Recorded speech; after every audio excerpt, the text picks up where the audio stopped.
在96个国家拥有上亿爱好者，老少皆宜，全球风靡。和而不同，球通世界。黑豹传递着友谊与和谐，让不同文化的人们在台球桌前找到了共鸣。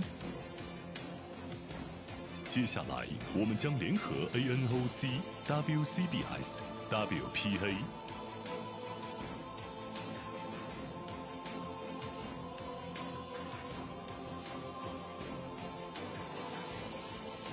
在全球举办9大世界性赛事，推动黑豹进入2032年布里斯班奥运会，结束奥运会没有台球比赛项目的历史。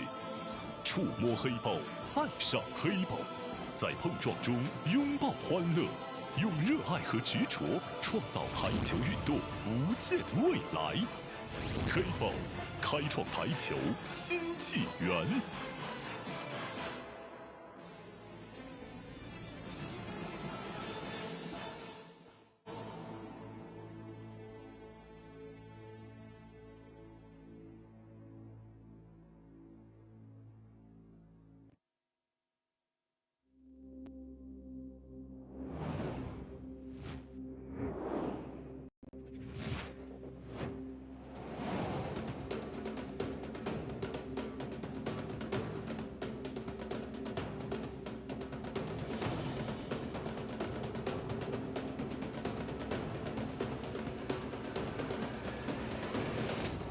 中式八球国际大师赛，让我们共同期待。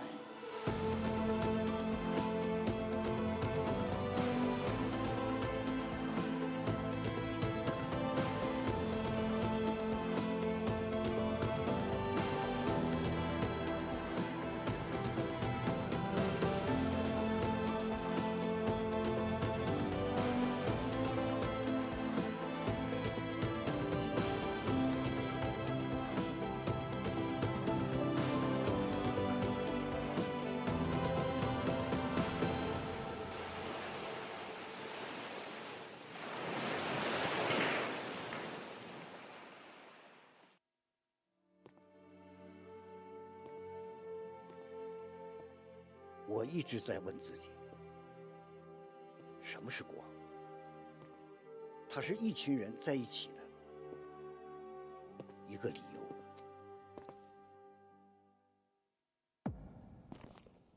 20年，为什么坚持？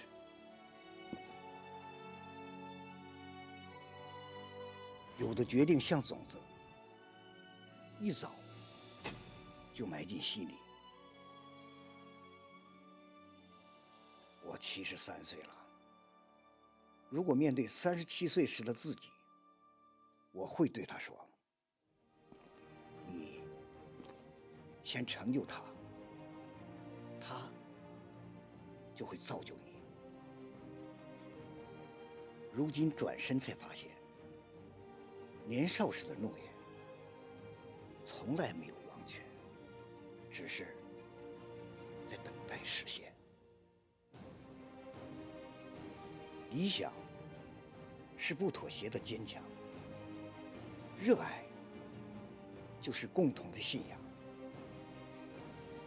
这不是跟任何人的较量，这是7384个日夜的梦想。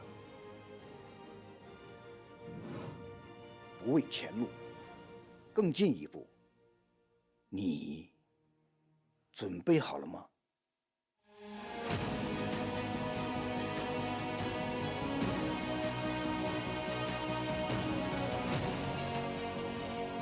好的，现场的观众朋友们，请您尽快来到观众席就座。稍后我们要进行到的是礼物互动环节。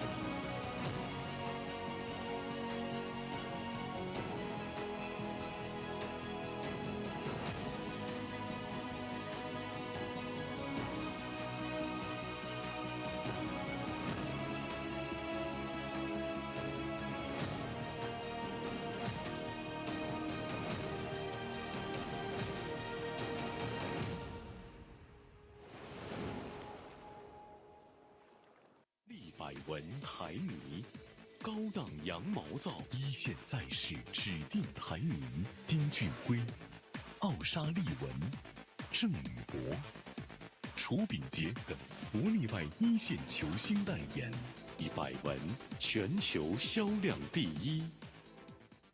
利百文台泥，高档羊毛皂一线赛事指定台名丁俊晖、奥沙利文、郑宇博，楚炳杰等国内外一线球星代言，100文全球销量第一。好的，现场的观众朋友们，欢迎来到利百文台泥乔氏杯第14届中式8球大师赛总决赛的比赛现场。那么接下来我们要进行到的是礼物互动环节。如果你想要我们的精美礼品的话，那让我看到你们的双手好吗？好啊，我们来寻找今天的第一位幸运观众，3、2、1。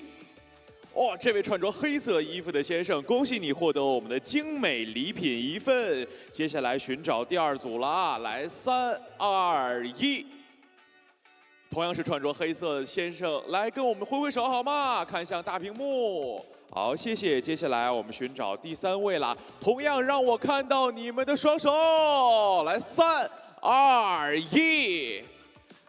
穿着白色衣服的先生，恭喜你获得了我们的精美伴手礼1份。那么接下来第4位了，3、2、1。穿着格子衫的先生，恭喜你获得了我们的精美礼品1份。接下来好礼还是送不停啊！来，3、2、1，哇！非常的热情，好的，谢谢，恭喜你获得了我们的精美礼品，稍稍给你一些时间，可以拿手机记录下来啊。接下来第6位了啊，3、2、1，哇，漂亮的小姐姐，恭喜你获得了我们的精美礼品1份啊。接下来好礼还是送不停，我们继续，3、2、1。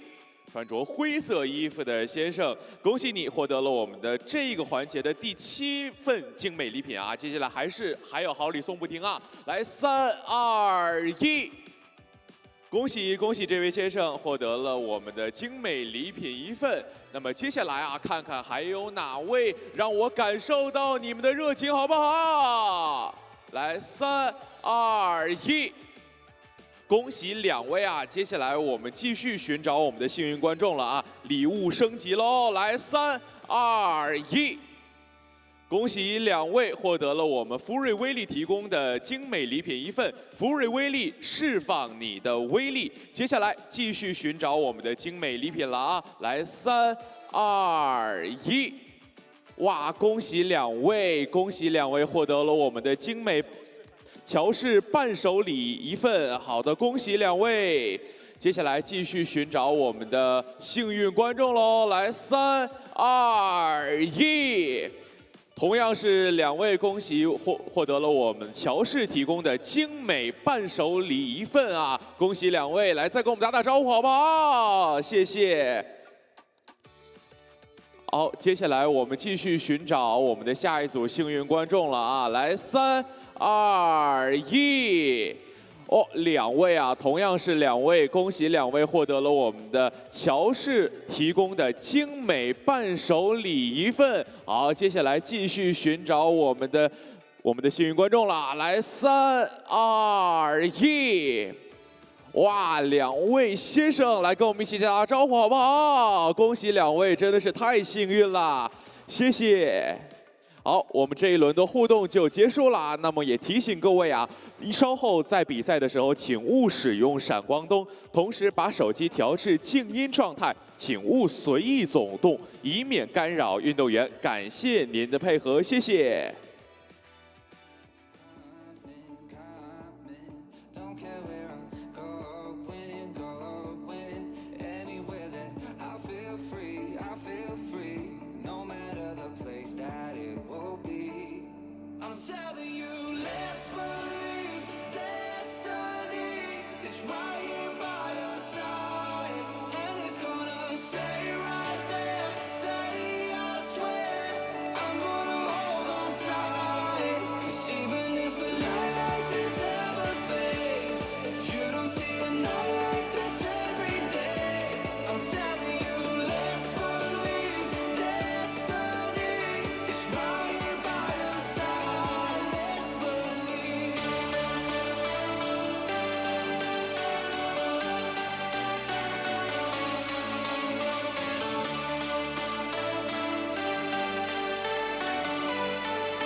forward and I won't come back the same. 1,000 miles makes me see all that's around me differently. I can feel it coming, coming. Don't care where I'm going, going. Anywhere that I feel free, I feel free.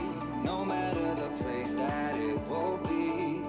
I'm telling you, let's believe destiny is right here by your side, and it's gonna stay right there. Say I swear I'm gonna hold on tight. 'Cause even if a light like this never fades, you don't see a night like this every day. I'm telling you, let's believe destiny is right here by your side. Let's believe.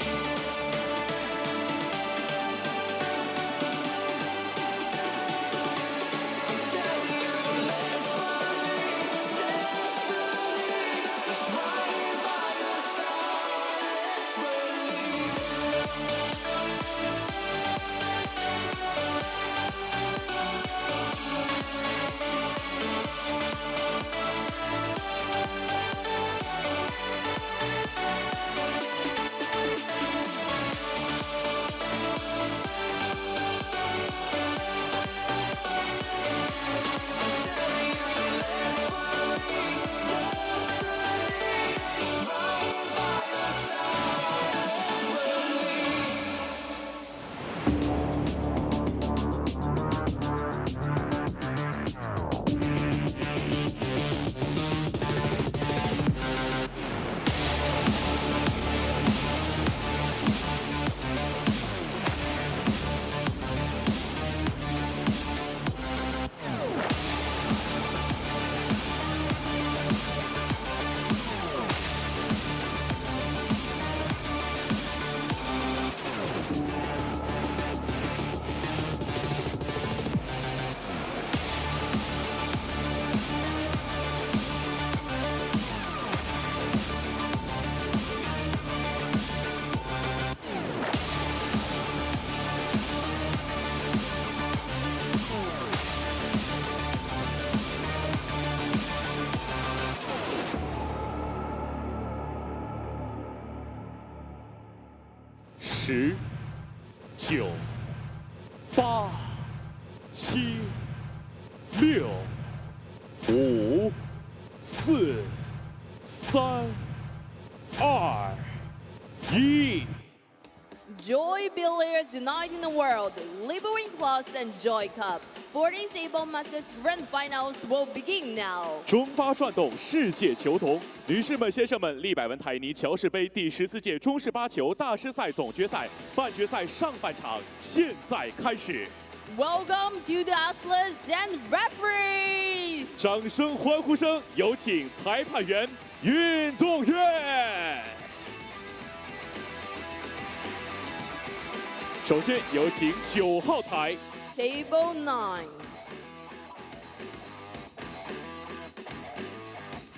一代天王来自中国戴勇，戴勇 from China 对阵小王子来自中国沈申义。 versus 沈申义 from China. 裁判员 Referee.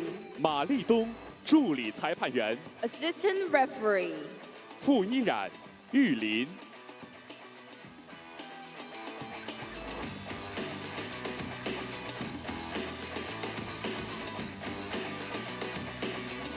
接下来，掌声、欢呼声，欢迎 TV 台。 Let's welcome Table TV. 运动员江左麒麟来自中国的郑肖怀，郑肖怀 from China. 对阵百步穿杨来自中国张坤鹏。 versus 张坤鹏 from China. 裁判员 Referee. 张毅，助理裁判员 Assistant referee. 佘真真、王鹏轩。 Brilliant competitions are about to be presented. Let's wait and see. 精彩赛事即将开始，女士们、先生们，掌声欢呼声！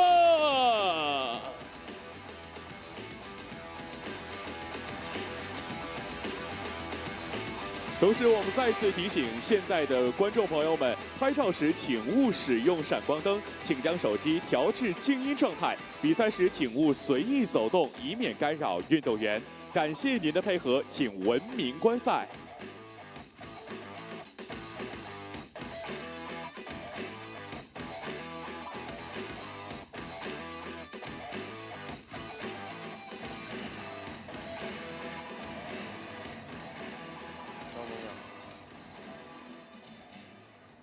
请双方正在开始选择权。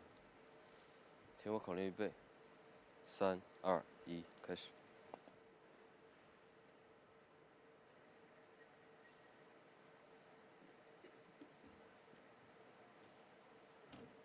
张怀后头开始选择权。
比赛开始，第一局，郑少怀开始。So we have action on the TV table, day 16 here now at the 14th Liber Win and Joy Cup Grandmasters Finals. We are live from Qinhuangdao in the Hebei province in China. Now down to just 4 players. The semi-final gets underway.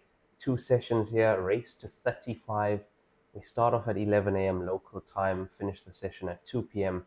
and continue at 6 p.m. later today. On the TV table, we have Zheng Zhaohai, and he's up against Zhang Kompang. Now, I'm your commentator for the Joy Heyball events, Raymond Tillack from South Africa, and I have a very special guest with me in commentary today, Arfan. Dad, thanks for joining me, Arfan. Yeah, no problem. I just thought I'd give you a helping hand. Thanks, appreciate it. You had a late night shift yesterday? Yeah, it was a tough match, that one. A lot of safety play between those 2 players. We were discussing that this morning. Quite rare to see that between those 2 players. They are very attacking. And Zhao Ruliang just trying to control Shen Qinyi. Yeah, maybe he saw that as a way of getting on top of him. I didn't really watch all the match, but he was behind early doors, then he managed to get ahead again. So I don't know if that was through safety play from him. So maybe he continued that kind of tactic. But sometimes the balls can dictate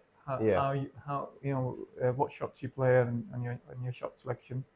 So you can't really be going for everything when the finish isn't there. Yeah, that's exactly how Zhao Ruliang managed to come back. He was 8-1 down there.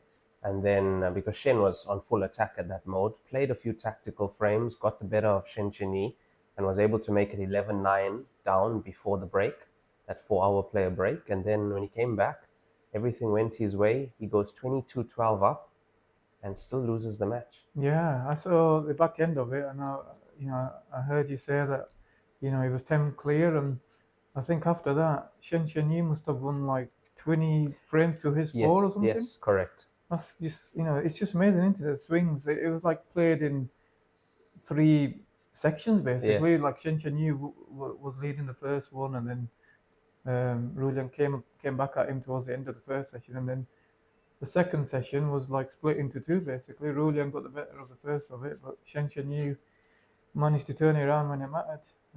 And he was playing really good. I saw one of his earlier games. I think he was playing Shan Hongyu. Yeah. and his stats were unbelievable in that match. He was hardly missing a ball. No, it wasn't Shen Yang. It was Meng Fan Yu. Sorry. Oh yeah, his first match. Yeah, Yeah, Meng Fan Yu. 17-9 he won that Yeah, one. and if you look at his stats in that match, they were, he was hardly missing a ball. He was just, parking his opponent in his chair for 4 or 5 frames. If his opponent wasn't putting off his break, and Chen Yu was constantly clearing up of his, he had the best seat in the house with Meng Fan Yu just to watch. To watch that, yeah. And then of course he takes out one of the favorites for the tournament. He takes out Chu Bingjie, 19-13.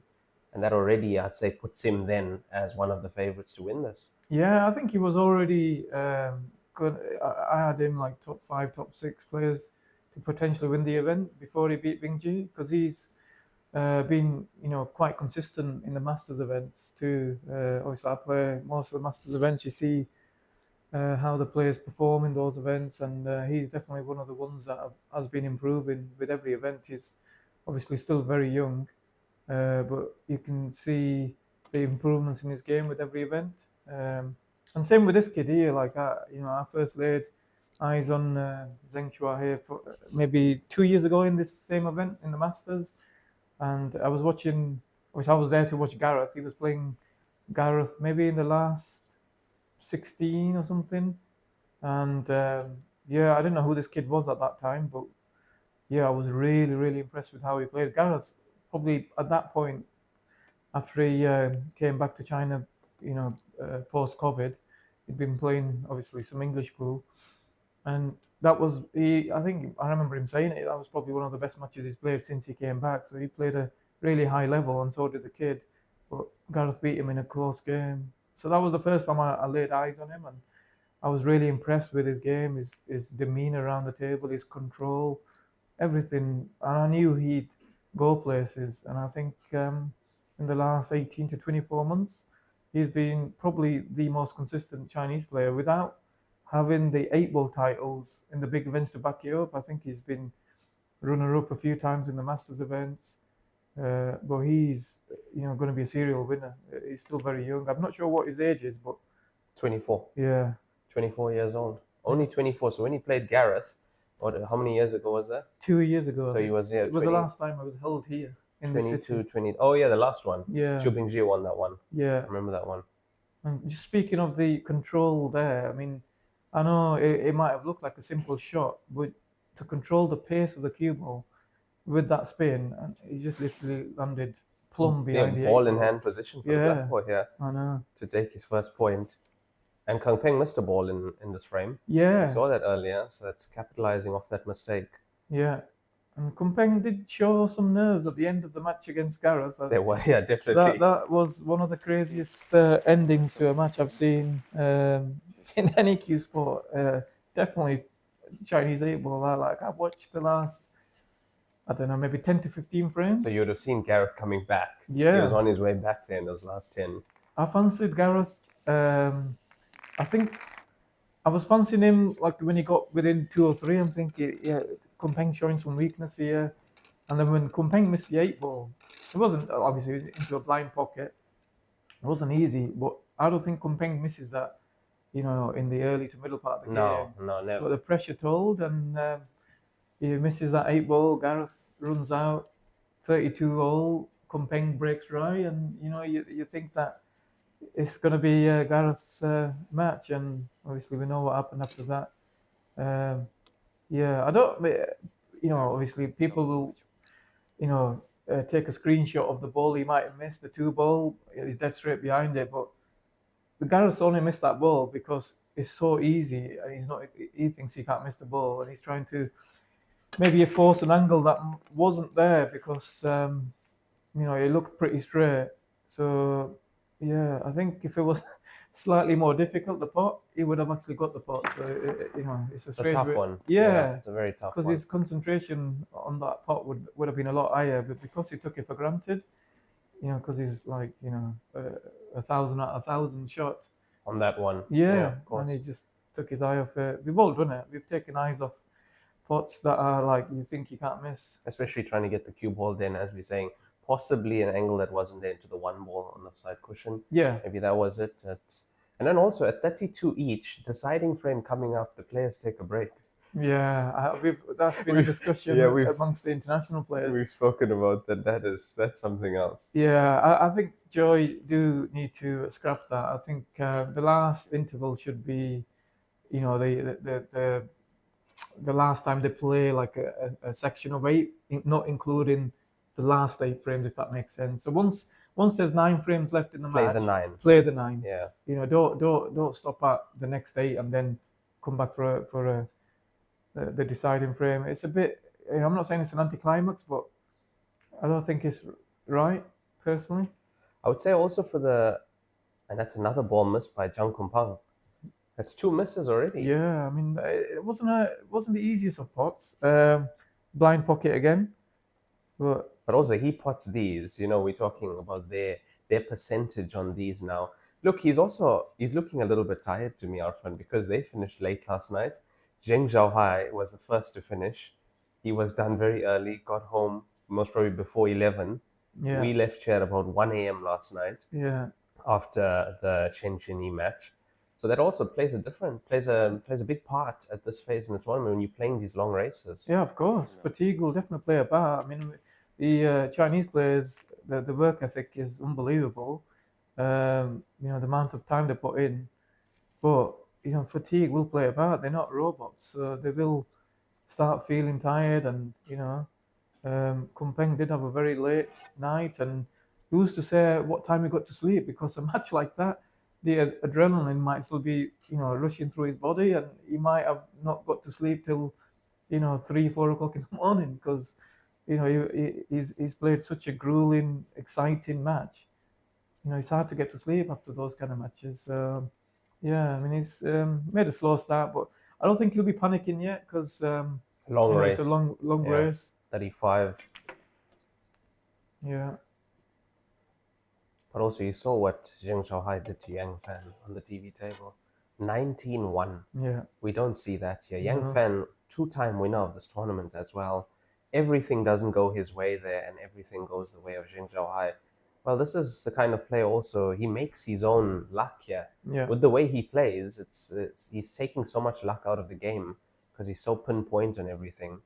He's a marvel to watch. One of my favorites as well. Yeah, no, definitely. I think he has. But like I said, I saw him play a couple of years ago, and I think, you know, we talk about the Chinese players amongst ourselves, and he's probably my favorite player to watch because of his style of game. It is not you know, flashy or anything like that, but it's so clinical. Yeah, everything is so clinical. So yeah, he's a very impressive player. Not quite sure how old he is, but I'm assuming he's going to be early 20s, I guess. Yeah, he's around 24. Yeah, We got him down as around 24. He's got, I mean, look at the future he's yeah, got ahead of him. Him, Shen Chini being also 21 years old. Zhao Liang is 24. I think Kang Peng should be around the same age as well. They're all around that same age.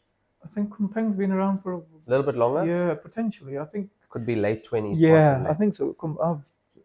Kumpeng's been around for a while. Try to get those stats for us on his age. Yeah, I'm not.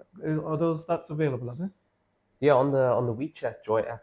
Right. Yeah, WeChat Joy app, you can find the players' ages, also their past performances as well, Okay. break and run rates, international players as well. Yeah. Yeah. Hi. Yeah, don't look at my age.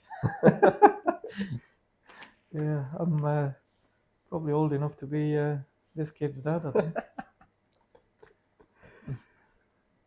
So this capitalizing on the missed 13 ball. And it's Yeah. their second point on the board for Zheng Zhaohai. He leads 2 frames to 0, and it will be his break next as well. Yeah. But race to 35, it's a marathon here. Yeah, well, so what happened yesterday. So that was what, 8-9 hours the Kumpeng guys match, I Yeah, think? total 9. Okay, yeah, that would be 9 hours, and then TV tape was about almost 10 hours. Yeah, and that's not including the break in between, right? No, not So including. That's it's- 10 hours playtime. Yeah. Yeah. It's crazy, isn't it? Fair play to these players, like, you know, the concentration and focus that's needed. You know, you've got to be really fit, not get tired. Because although you have the 4-hour interval, you can't, as a player playing in the middle of a match like this, you're not resting. No. The heart is moving, the adrenaline is there. Yeah. You can't go like You sleep. can't switch off. You can't No. switch off. It's hard to take your mind off, like, the job in hand, which is still, it's only a matter of hours away. Oh, that's a bad kiss. It's been a bit unlucky Yeah, there. He's also very. got a massive break, does Zheng Zhaohai. Yeah, they all have. Or If yeah, you could- no, true. If you could break like the Chinese, you might, have half a chance, really. That's why, Gareth's break has improved considerably since I last saw him play. And he's, being able to beat the Chinese in this event and stay close with them over long distances. And that's testament to the work he's probably put in to get his break. On that break, yeah. He's breaking a lot better now. He's getting more power, definitely more control. I saw it actually in Zhejiang 2 stations ago where he came third. Zhao Liang won it. Yeah. Kang Peng second. He lost to Kang Peng in the double elimination phase. But also their double elimination, you're playing twice a day. He's played a match in the morning and then he's played Kang Peng in the evening. Yeah. It's mad, isn't it? The double elimination can be tough, especially coming through the losers bracket. Yes, you got another chance, but when you get to the final, you've been playing race to 17s or race to 19s twice a day. Yeah. You get there, you're playing against a fresh finalist who's played once a day. He's had a break the day before. And from my stats and doing the commentary on these tournaments, I've seen every time it's the winner's bracket player that takes the tournament. Right. Yeah, serious. Yeah. For the last 2 or 3 years. Yeah, it probably plays a part. The lack of matches they play, and they'll be feeling fresher towards the end of the event. Because the final is basically a one-off match, so there's no like second life for the player that might have got through the winner's side without a loss. You only have to beat him once. So yeah, there's probably something in that. The fact that they've played less matches, so they will be feeling fresher and more ready to go than someone that might have played, many hours and maybe 3 or 4 extra matches. Yeah, fighting through stage 3 there, and it's tough getting through stage 3, getting to those last few days. It's about stage 3 can be about 7 days or so, 5 to 7 days you're looking at of play. Potentially, yeah, I think you're right. Not as long now because of the single limb format in this event. Yes, ruthless, yeah. Yeah, but the format here is ruthless. Like, I think there was one day where players did have to play 2 race to 19s. Yes, there was. So I think Gareth came through that day. Beat Bo Junji in the morning, and then had to play in the Qian evenings. 19-17 he scorelines. Both of them, yeah. So Gareth's played some hectic matches. Yeah. If you start off with the Mick Hill match, that goes hill. The next day he plays Bo Junji, goes almost all the way. Yeah. Following match as well. Mm-hmm. But that's like Gareth and I are the same age. I won't say the number, but we're definitely seasoned. Just to put it that way. The experience. Yeah. And but he keeps himself in great shape, so that will help him out in these longer formats and races. And if you look, I'm not obviously, criticizing anyone for being like not in the best of shape, but if you look at the players that have made it into like the last 8 or definitely last 4, they're all looking fairly fit. lean. Yeah, they all fit. look fit, don't they? They fit, match fit. Yeah. It plays a big part. Yeah, it plays 100%. a very you can't big take it for granted. It's a sport at the end of the day. Exactly. Yeah. And that was Zhang Kunpeng with a frame there, and that was after the break 全国各地区球房的典范， Yeah, 一句全球式代表着球房档次、服务、口碑全部到位，有实力，全球式。 Zheng Zhaohai had a really unlucky cue ball kicked in off his break there, but like I said, both players won't be panicking in these early stages. It's such a long format. So they'll probably go through the motions in the first session, I think, just to... Looking at keeping the score even, I'd say. Yeah, even just to try and take every chance that comes their way. So obviously I know Kumpeng's already missed a couple, but you know Zheng Shuahe hasn't. So he's taken both the chances that have come his way. Got a bit more of a control break, does Jung Kumpeng. You Yeah. don't see the wild cue ball, but I think next time he's going to be using the more powerful break, seeing that this one here, slightly softer, didn't work that well. This table has also been reclothed, Arfan. You can actually see the fold lines Yeah. from when the cloth was packed. Yeah. They reclothed the table at 2 a.m. yesterday morning. Wow. Can you believe that? Fair They were play. taking off the cushions at 1 a.m. Yeah. So at 2 a.m., 3 a.m., they reclothed the table. And it should be reclothed again, most likely tonight. Oh, right, really? Yeah, So for the they're- final, most oh, likely, yeah. We usually recloth for the final as well. fair play. I thought they might just recover it once towards the end of the session and then end of the tournament, and then that'll be it. But if they're recovering it for the semis and the final. I would think that, yeah, that makes sense as well. And they have before, when we've seen the double elimination, the table being used more. They're recovering it. The last 3 days, it's recovered every day. Are they also recovering the table for the other semi-final? Like that, obviously, the other two players will be playing on now.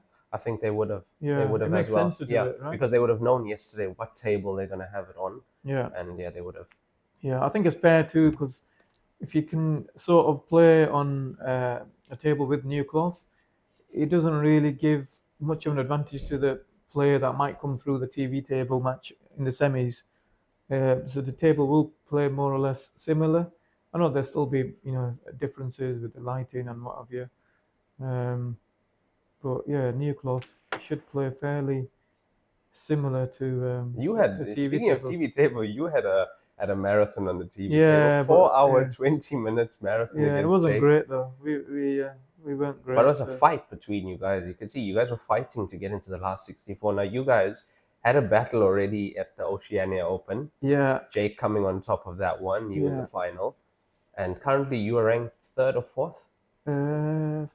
fourth, I think. 4th Yeah, on the I think- WPA World Rankings. Yeah, there's not much in it between No, not second at to all. fourth places. So it's just literally maybe a match here and there. But But it's Jack Ellis. I think it's Jordan. Jack Ellis. Is it Jordan? I think it's and then Jordan. Ellis? Yeah. It's one of the two. Yeah. Yeah, one of the two, and I'm fourth. There's not much in it. As soon as I saw the layout after this break, I knew this was 3-1. It Yeah, was- gone already. Yeah, yeah, I think a lot of players would have put this finish away. They were all there. These boys don't miss finishes like these. Now, you coming from an English 8-ball background, what do you think of the Chinese players' patterns and the way they take on a finish? I think they've. Actually, when I first started coming, they were maybe not as good as the English players or the English 8-ball players that were playing back then with the patterns, shot selection. But they've obviously studied the way we played, and they've definitely got better. So they know exactly, you know, what to do in that sense. Even some of the safety players, they're still, you know, I would say still slightly behind some of the real tactical masters, let's say, from the English of school course. days. Like, you know, I still think someone like a Mick or a Darren in a tactical battle would get the better of these guys. Even, you know, Gareth is pretty good, Chris. We you know, obviously we've all grown up playing world rules, Yes. English 8-ball. And there was a lot of tactical play Yeah. in those rules. So we kind of got familiar with that side of the game. Securing the frame, securing the point. Yeah, just to, you know, how to maybe make a table messy and, you know, stop the other guy from clearing up. And it was more like chess-like pool. So, Yes. So we were quite adept at that. And then we've been able to kind of like use it in this format too. When the balls get messy, that is. Obviously, you don't want to always play that way because you know, you want to be in a good flow where you can keep taking finishes out. Because prolonged tactical battles, they do kind of affect your It's like the rhythm. yeah, rhythm. Yeah, definitely. I would say what's also difficult in a tactical battle is to switch. So you go tactical, and then when the opportunity is there, so say you got a long ball now, and you have to now pot that ball to make the finish.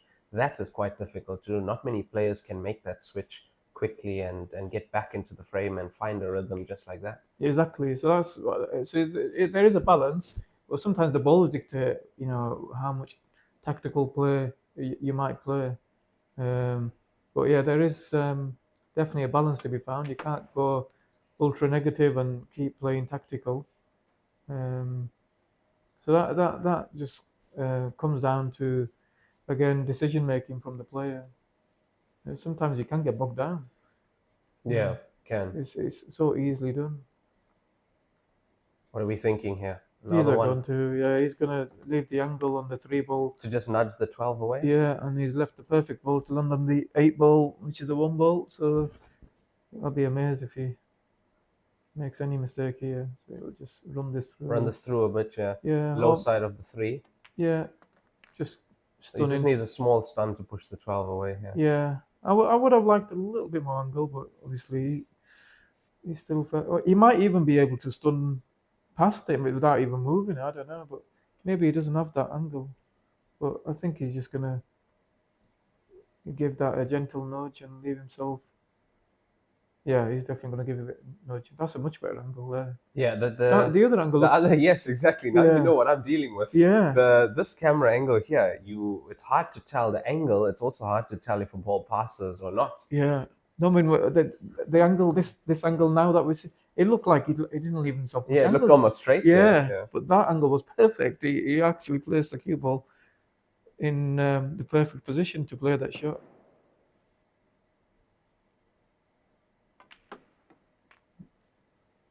I'm quite a fan of the nice bright color waistcoats. You see the Perry players in China. Yeah, the gold ones. The gold ones. Yeah. I see you use the green. Yeah, it looks nice as well. Green. I know Jordan uses red. Yeah, Wales obviously green. Obviously, I'm representing Pakistan, which is the flag colours predominantly green, and I also like Kumpeng's. Have you seen Kumpeng's waistcoat? The shiny one. Yeah, I've seen that, and Kumpeng's shoes as well are shiny. Yeah, it's one of them things you have to be good at. What you do to be wearing that kind of clothing and footwear. So you can't come here not no, be able to hold the cue. Exactly. If you're not able to back up your clothing and footwear, then don't wear that. But yeah, he's definitely got the game to back that up. Yeah. So 5 frames gone. Jing Zhaohai 4-1 up. He's got 1 break and run, 2 rack and runs. So 3 1-visit clearances. And Zhang Kumpeng with just the 1 rack and run. And now 6th frame should be his break. Jing Zhaohai winning the lag there. Yeah. So 4-1. Race to 35. Yeah, early stages. Yeah, but I'm backing my horse. I back Jing Zhaohai. Yeah. Not before this match. I called him to win the tournament. Maybe after Bingji got beat. Obviously, I had Bingji as a favourite. Yeah, you have to. I'm thinking, a lot of the top Chinese will have been thinking that. Even Gareth, that the top boys got beat, and they'll be fancying the job now. Look, I figured when I saw Gareth playing Kumpeng yesterday and Dai Yong, the way Dai Yong was up on Tae the whole time, I said if Dai Yong, Gareth, and Zhao Liang win their matches, I put them as favourites. Now Zhao Liang didn't win, Gareth didn't win, but Dai Yong did. He beat Tae, an informed Tae. Tae who's been destroying his opponents all along. And he held him. He held the lead for most of it. At the end, Tae made a small comeback, came level. But Dai Yong was able to take out Tae. That's a big one. Yeah. It's a huge one for Dai Yong. Especially, obviously, Dai Yong's a lot more experienced. I think he'd be close to 40, right? He's 40, 46. Right, so he's like fairly old. Yes. He's a senior. The Chinese, people, they do talk about players, but when they're old, they kind of like write them off. They think that this is a young man's game. So for Dai Yong to perform that, at that level, and to take out one of what I would say is one of the most attacking players here. Tae will take on everything and anything, he's from anywhere. Yeah, he's a brilliant cue, is Tae. Yeah, he's never backs down from a finish, and people will say he plays the game the right way. So I never really saw much of that match, so I don't know how it went, but it was nip and tuck, and I think Da Young did have a bit of a lead towards the latter stages, and Yeah, he had he came back to 32 all, right? Da Young was about 5 up on him at one stage. I think he landed a bit short on the double there. I think that's what he was trying to play on. Or can he straighten it up? So we do have that other semi-final on at the moment between Shen Sheni and Da Yong. So Shen is 3-1 up at the moment there. So another good match there. We'll see what kind of form they're in. Look, Shen Sheni also finished yesterday at about 1 a.m. Would have left the venue at about 1 a.m. or just after. So it's going to be interesting to see how today shapes up for him, having played that match with Zhao Liang yesterday. Yeah, definitely. I mean, it'd be interesting to see how he physically copes with that match. You know, like I said, he's quite seasoned, 46, I think he said. So it's not easy to keep recovering. You know, not maybe getting the right amount of sleep, and then coming back the next day. So I've got Zhang Kumpeng as 29 years old. Yeah, he's just 1 year younger than me. Yeah. So he is like in the middle. He's just after this young generation. Yeah. And he's before the Potts generation. You could say he's in his prime years. Yes, I would say that's prime years for Zhang Kumpeng. How strange what happened there. Did you see what happened there? So he's played a screwback shot on the ball down the rail, and the cue ball kept hugging the cushion. So it's gone. And then it's jawed him now. Yeah, that should not be possible. It must be like, yeah, quite unlucky. I don't know if he can still pot this. It's been a fairly impressive clearance up to this stage. Can he see enough of it? Is he going to overcut it? No, he's actually It was swerved enough, it. yeah. No, he swerved it. Swerved it around it slightly. And then he's like swerved it too much. Bad thing for him is that he was always going to leave Kumpeng on probably one of his more awkward balls.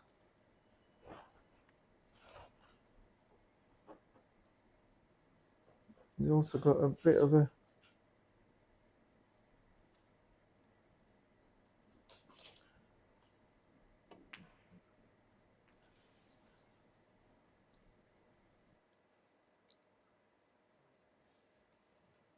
Kumpeng's missed a fairly simple ball there. Let's have a look at what he's missed here, the 15.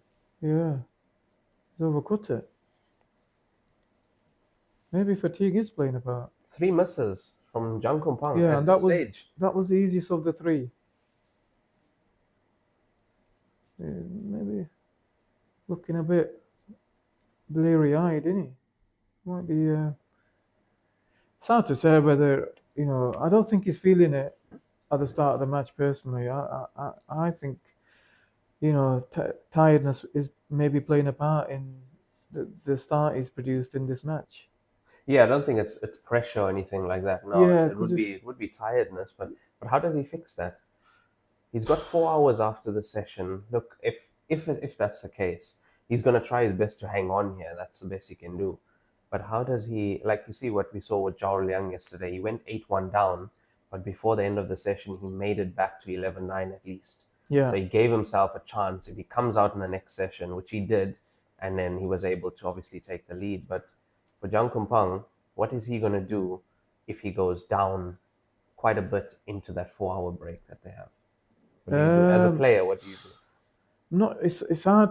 It's hard really, because you don't know how he's feeling physically. But mentally, he should relax and not without sort of getting into a mindset where you've given up. You just kind of like take it one frame at a time, and then just play relaxed, because you're so far behind. You're not thinking of winning the match at that stage. You're thinking, right, I need to make the scoreline a bit more respectable, and who knows, that might get him close to his opponent.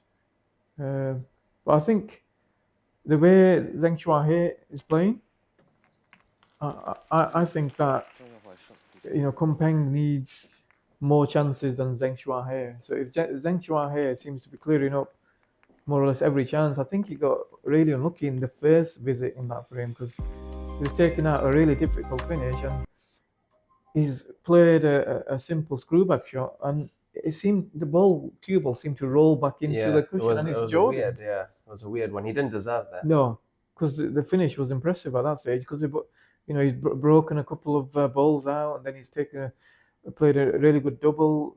It was in prime position then, and then for the table to catch him out like it did. So he's, in my opinion, he's not really made a mistake and he's rightfully, 4 frames ahead here. His break as well here. His previous one, I think the cue ball went in there, got kicked in. Was a bit unlucky.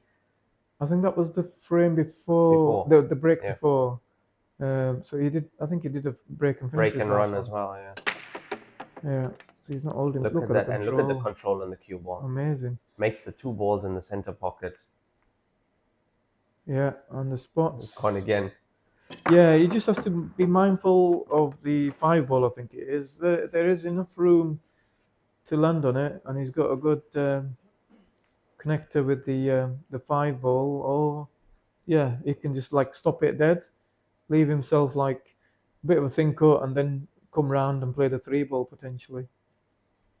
So he's probably looking at maybe 6-4. Yeah, 6-2, 4, 1, 3 possibly. Or he could the 4 could be the last ball. He might leave the 4 alone. He might decide to come down for the 5 ball now. Yeah, because these players, a shot like this 2 ball, they're not playing that gently. They're cueing that ball in properly. I think he'll just like stun it off the top cushion and kind of bring the cue ball down in a straight line. Center line of the table, basically where the center spot on the bulk line is. So if he gets that line and gets the pace right, he wants to be fairly straight on the 5 ball to screw it back, maybe 3 or 4 inches for the 1 ball. And that'll bring him around back to the center of the table, and he'll be on prime position then as well. But now, is he not on the 5 here? Well, he's definitely on the 4. I think the 3 might go too, but it's hard to see from the angle. This camera angle, it's not easy to see whether it does pass between 11 and 5 there. Yeah, I think he's just played into an area there. The key position shot will be the 5, just to play a delicate screwback shot. Yeah, he's got, I would say, probably a good 3 inches to land that cue ball in.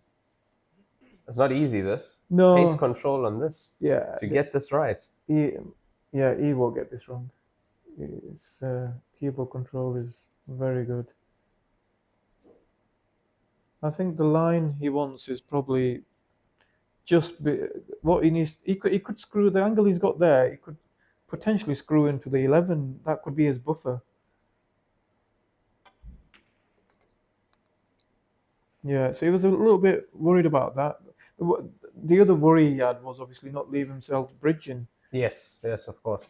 So you roll more there, one more roll up, and you're bridging over the 11. Yeah. Makes the shot that much more difficult. But yeah, I think he has got the 3 into the top left too. So that was always his potential recovery if needed. Yeah, if he landed bridging. Yeah.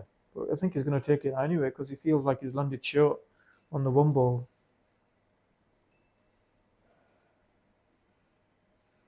He has to be mindful here because if you you could easily get into this a bit too much and screw behind the 11. So it's sort of like a little dab. Yeah. You're almost under-cueing that. Yeah. That's the kind of shot it is. Yeah.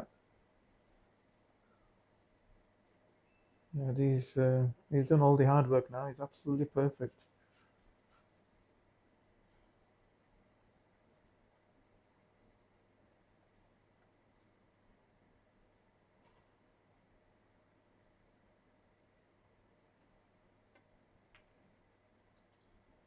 Looked like he overcut. Yeah, he overcut that. Wow.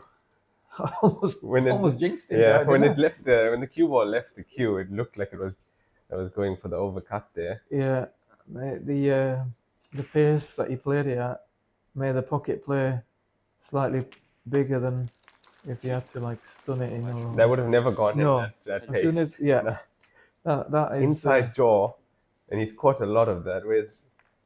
Look at how early that's hit the inside jaw. Yeah, and obviously it's been recovered, so the cloth will be playing a little bit slicker, and there'll be a slide off the cushion that will help the balls down the cushions. So yeah, maybe that wouldn't have gone in yesterday. No, when the cloth was used.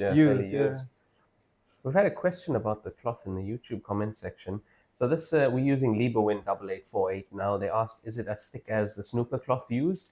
Look, I know Lieberwind is very fine. It's very fine here on the Heyball cloth, but Lieberwind is also now being used on many professional snooker events as well. I would say they're most probably asking, is it as thick as the Strachan cloth, or does it play similar to the Strachan number 10? I think Lieberwind is thinner than the Strachan. Is definitely thinner. So it probably, I think probably the fastest cloth out there. Very quick. Yeah, when it's very new. quick. When it's new, yeah. it's lightning fast. Yeah, when it's new and ironed. The first time I saw it used, I couldn't believe how fast it was. So they must have had feedback from the players, or they might have like seen what was happening. The cue ball control was so difficult when they first. I don't know if that was the same model of Lieberwind cloth, but it was so slick. So they've obviously gone away, improved it, and made it a little bit slower, but still very fast. Yeah. But plays really well. No, it's lovely cloth. At the moment, the best cloth on the market to play the game of Heyball. I mean, we are playing on these Joy Q8 tables. What do you think about the Joy Q8 steel blocked? They play really nicely. Beautiful. These gold leg tables. Yeah. No, you can't like question anything to do with the equipment. You know, the conditions are perfect. The table's beautiful. You know, the cloth, obviously, we just spoken about it. Really top quality cloth. Yeah, as players, we can't really ask for better conditions than at these Joy tournaments. Yes, always. I would say always at the Joy tournaments in China, you have the best possible, or the players, we have the best possible conditions to work with. I'm not sure, like, I don't know why he wouldn't put the two balls down the table. Like, he will have to come down for these two balls. Yeah. Them two, I know what he's probably thinking, leave them there. It gives him more options to land on balls. But I think in that scenario, personally, I would have just got rid of them, because they're not balls that you could have possibly landed on when you're breaking that ball out. Yeah. No. Because you can't come down the right side for them. Exactly. So they weren't. Now he'll have obviously he's already in a little bit of bother here, because he hasn't got a shot on other than a really thin cut. But he'll have to work out a way of coming back down the table. So I think that was a little bit of an error. Yeah, because you'd always have to be playing into this gap here between 6 and 7 to come down for them. Yeah. And with the balls being the way they are in the top, I agree with you there. I could understand if the 8-ball wasn't where it is. I could understand, you know, let's say the 8-ball was down the table. I could understand leaving them two balls there. But with the 8-ball being up the table too, I didn't see any point in not taking those two out and then play the breakout shot. Wow, he's got that. No, look at that. Amazing. Word. My word. The recovery game on Jing Zhaohai. And look at the position as well. He's getting the rolls. Yeah. He's getting everything. I think when you play a pot like that, you deserve. So maybe he's actually overcut that. Yeah. Again, the new cloth was probably pocketed, and obviously he's played at pocket weight. So ball's constantly moving forward at pocket weight. Whereas if he hit it at, you know, a fairly medium to hard pace, it's going to go sideways. So the forward momentum isn't there then. But in the end, it probably made the right call in leaving these two balls down the table, because where the cue ball finished after the breakout shot, he kind of didn't really know what was going to happen, but he knew he had them two balls down the table if the cue ball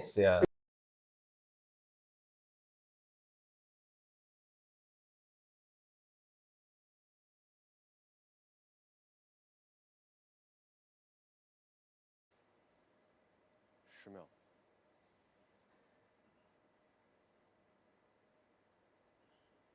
5、4、3。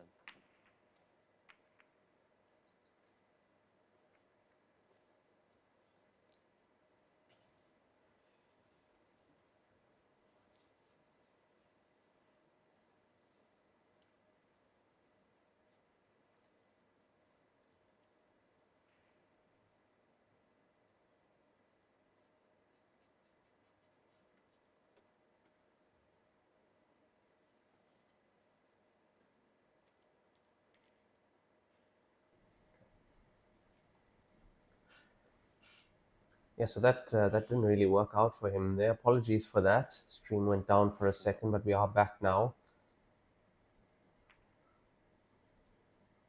I expected that one to go in as well, the way the pockets have been taking. Yeah, I think the ones that we've seen go in have been overcut. Overcut. So instead that of, one yes. brushed the cushion, so it was more on the thick side. But he's in complete control now. Mrs. Zheng Shuahe must have got the positional shot wrong. I'm guessing he stunned into the 6 ball that blocked the pass to the 10 ball that he was playing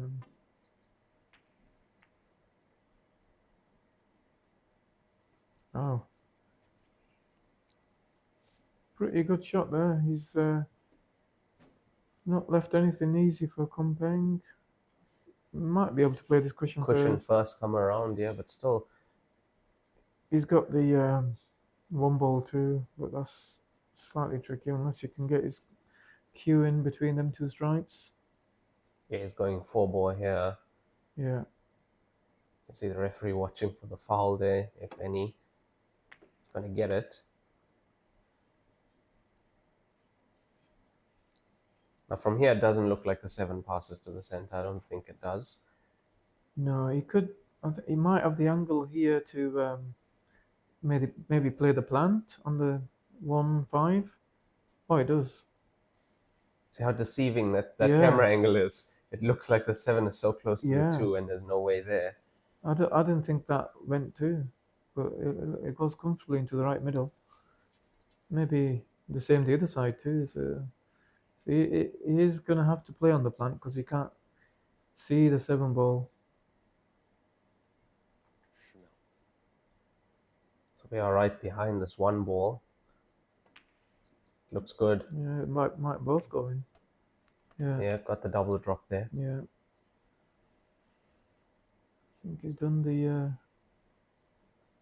hard work in this frame now. Just has to mind his work and not make any silly positional errors or misses. Yeah, score is at the moment in the 6-1, so this is the 8th frame. We will have a 10-minute player break after that.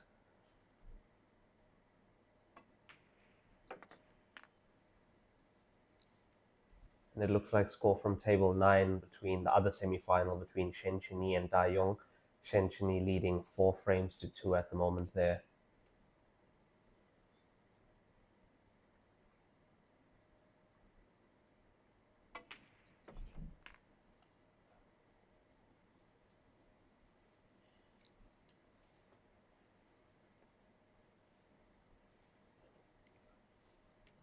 Three ball obviously goes past the 8.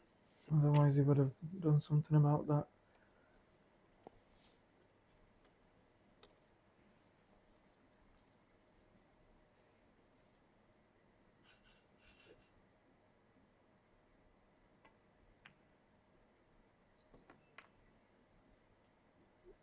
Looked close to the inside jaw at first when it left the cue ball there, but it went in. Yeah, it didn't look like it brushed anything, but I know what you mean. Like when it just left, yeah, it was I thought it was looking a little bit, gonna contact the top jaw. But again, that must be the camera angle. And yeah, nice out taken here by Jung Kun to get his 2nd point on the board. 6-2 the score here after 8 frames played, and that takes us to our 8-frame player break. We'll be back in just under 10 minutes. 乔氏金腿比赛专用，提醒您：精彩比赛马上开始。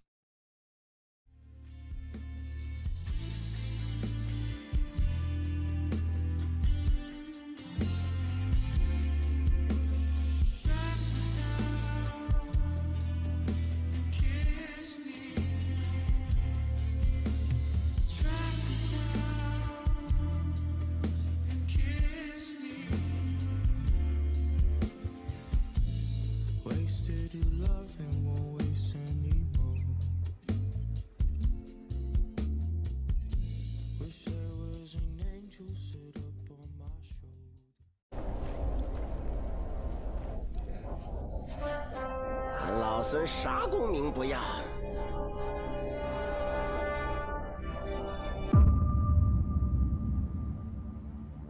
只求回到这花果山中了，过过逍遥日子。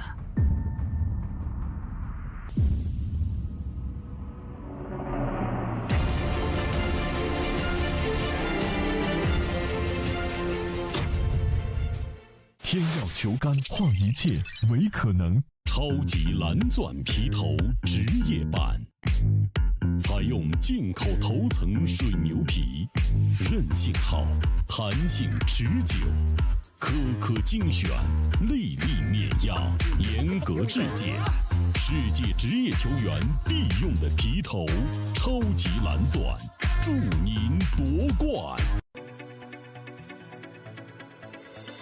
罂粟胶边具有国内胶边很难做到的特点，罂粟胶边的硬度达到了45度，使反射角高度接近入射角。罂粟整条胶边误差小于20丝，因而各部位酷性一致。欢迎各品牌厂家使用罂粟胶边来提升台球桌的专业性能。好胶边罂粟皂，好胶边罂粟皂。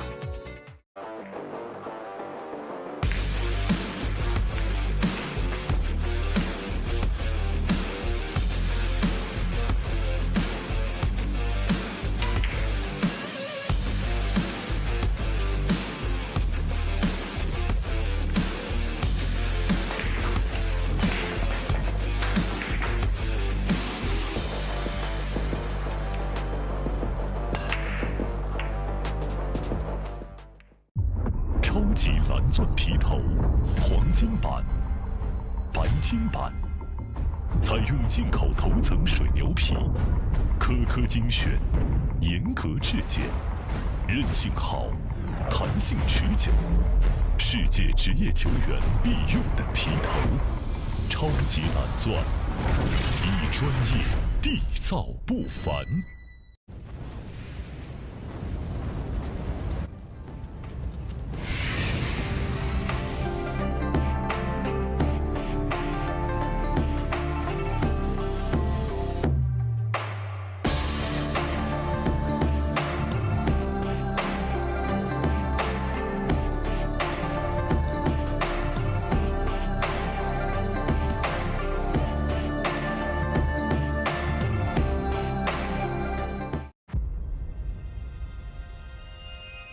一点是聚焦、沉淀；一线是专注、艺术；一面是缜密、智慧。方寸间雕刻，毫厘间镶嵌。成木质之美，雕琢洞天，遇腾龙之势，巧思匠心，以点线面，以小现大，步步为营，丝丝入扣，毫厘间不失方寸，握度间尽长天地。龙晕而起，潮流之势，包罗万象。毒蜘蛛，匠心之作。今天给大家推荐一款非常好的台泥 H153，是我自己用了1年多的台泥，汗毛量80%，手感特别细腻，走位很平稳。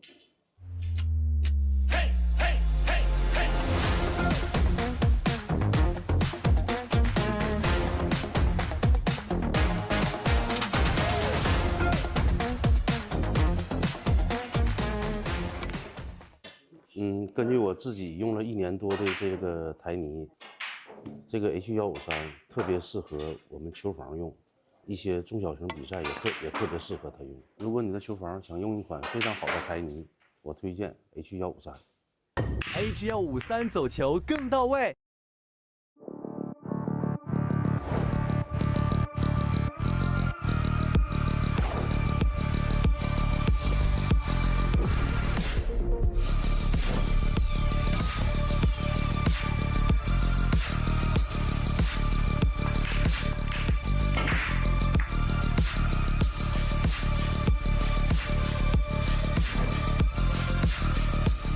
翘课我选布洛克。中式八球，俗称黑八，是一项原创于中国的运动，在乔氏的推动下，已走进全球96个国家。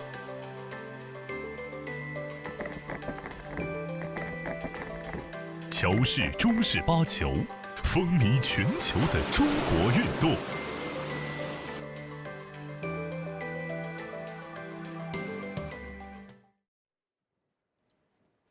暂停结束，比赛继续。第9局，赵江淮开始。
10秒。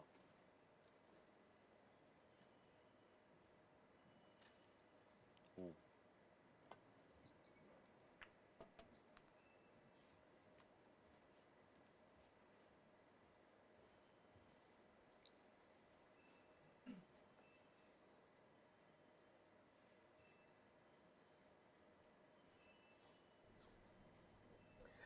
And we are back after that player break at 8 frames played. The score 6-2 in favor of Jing Zhaohai over Zhang Kumpeng. Jing Zhaohai with 2 break and runs, 2 rack and runs. Zhang Kumpeng with just the 1 rack and run. And this is a race to 35 semi-final. It's single elimination all the way from 64 players down to 1 here in the final stage of this tournament. That 64 players comprised of the top 32 international players mixed with the top 32 Chinese players.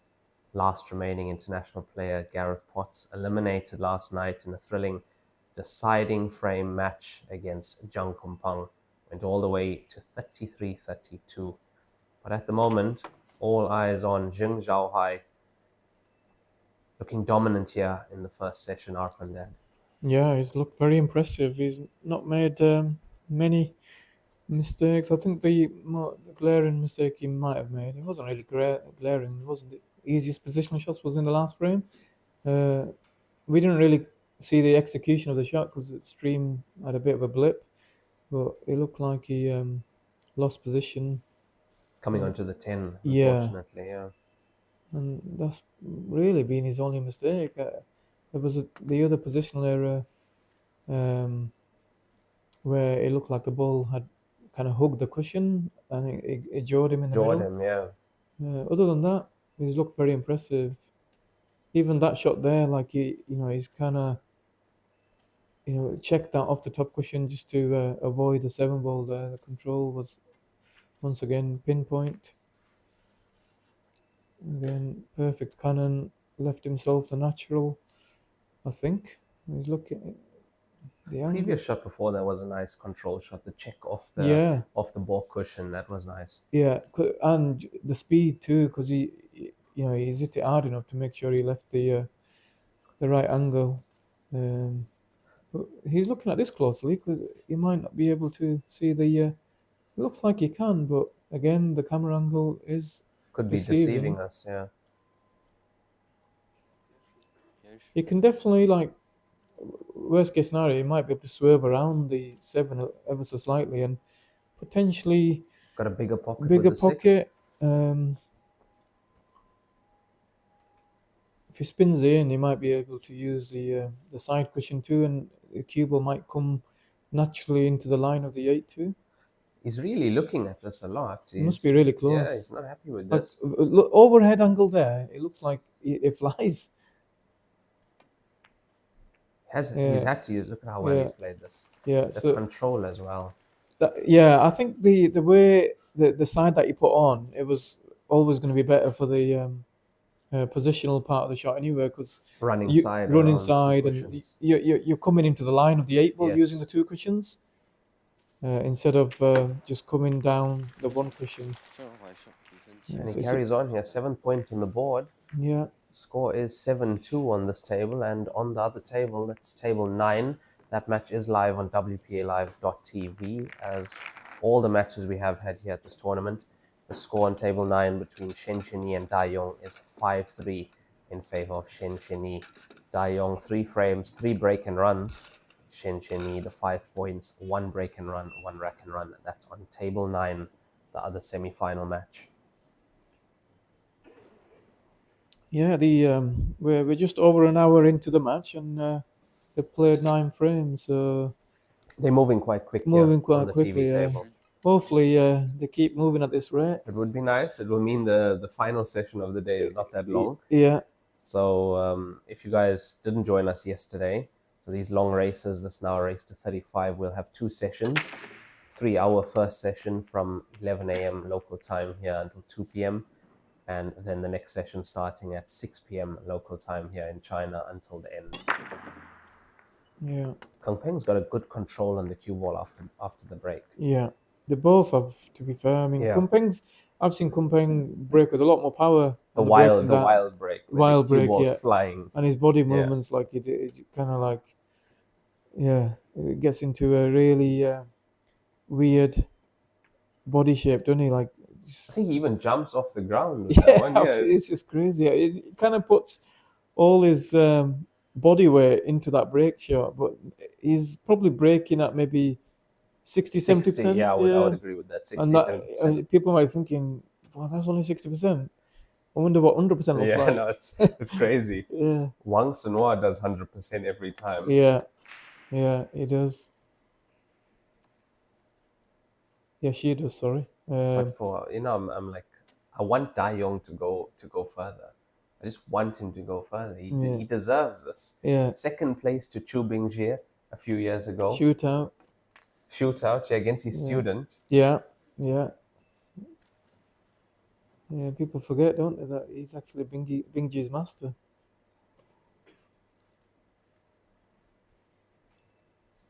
The student-master relationship here in China, a very important factor in this game.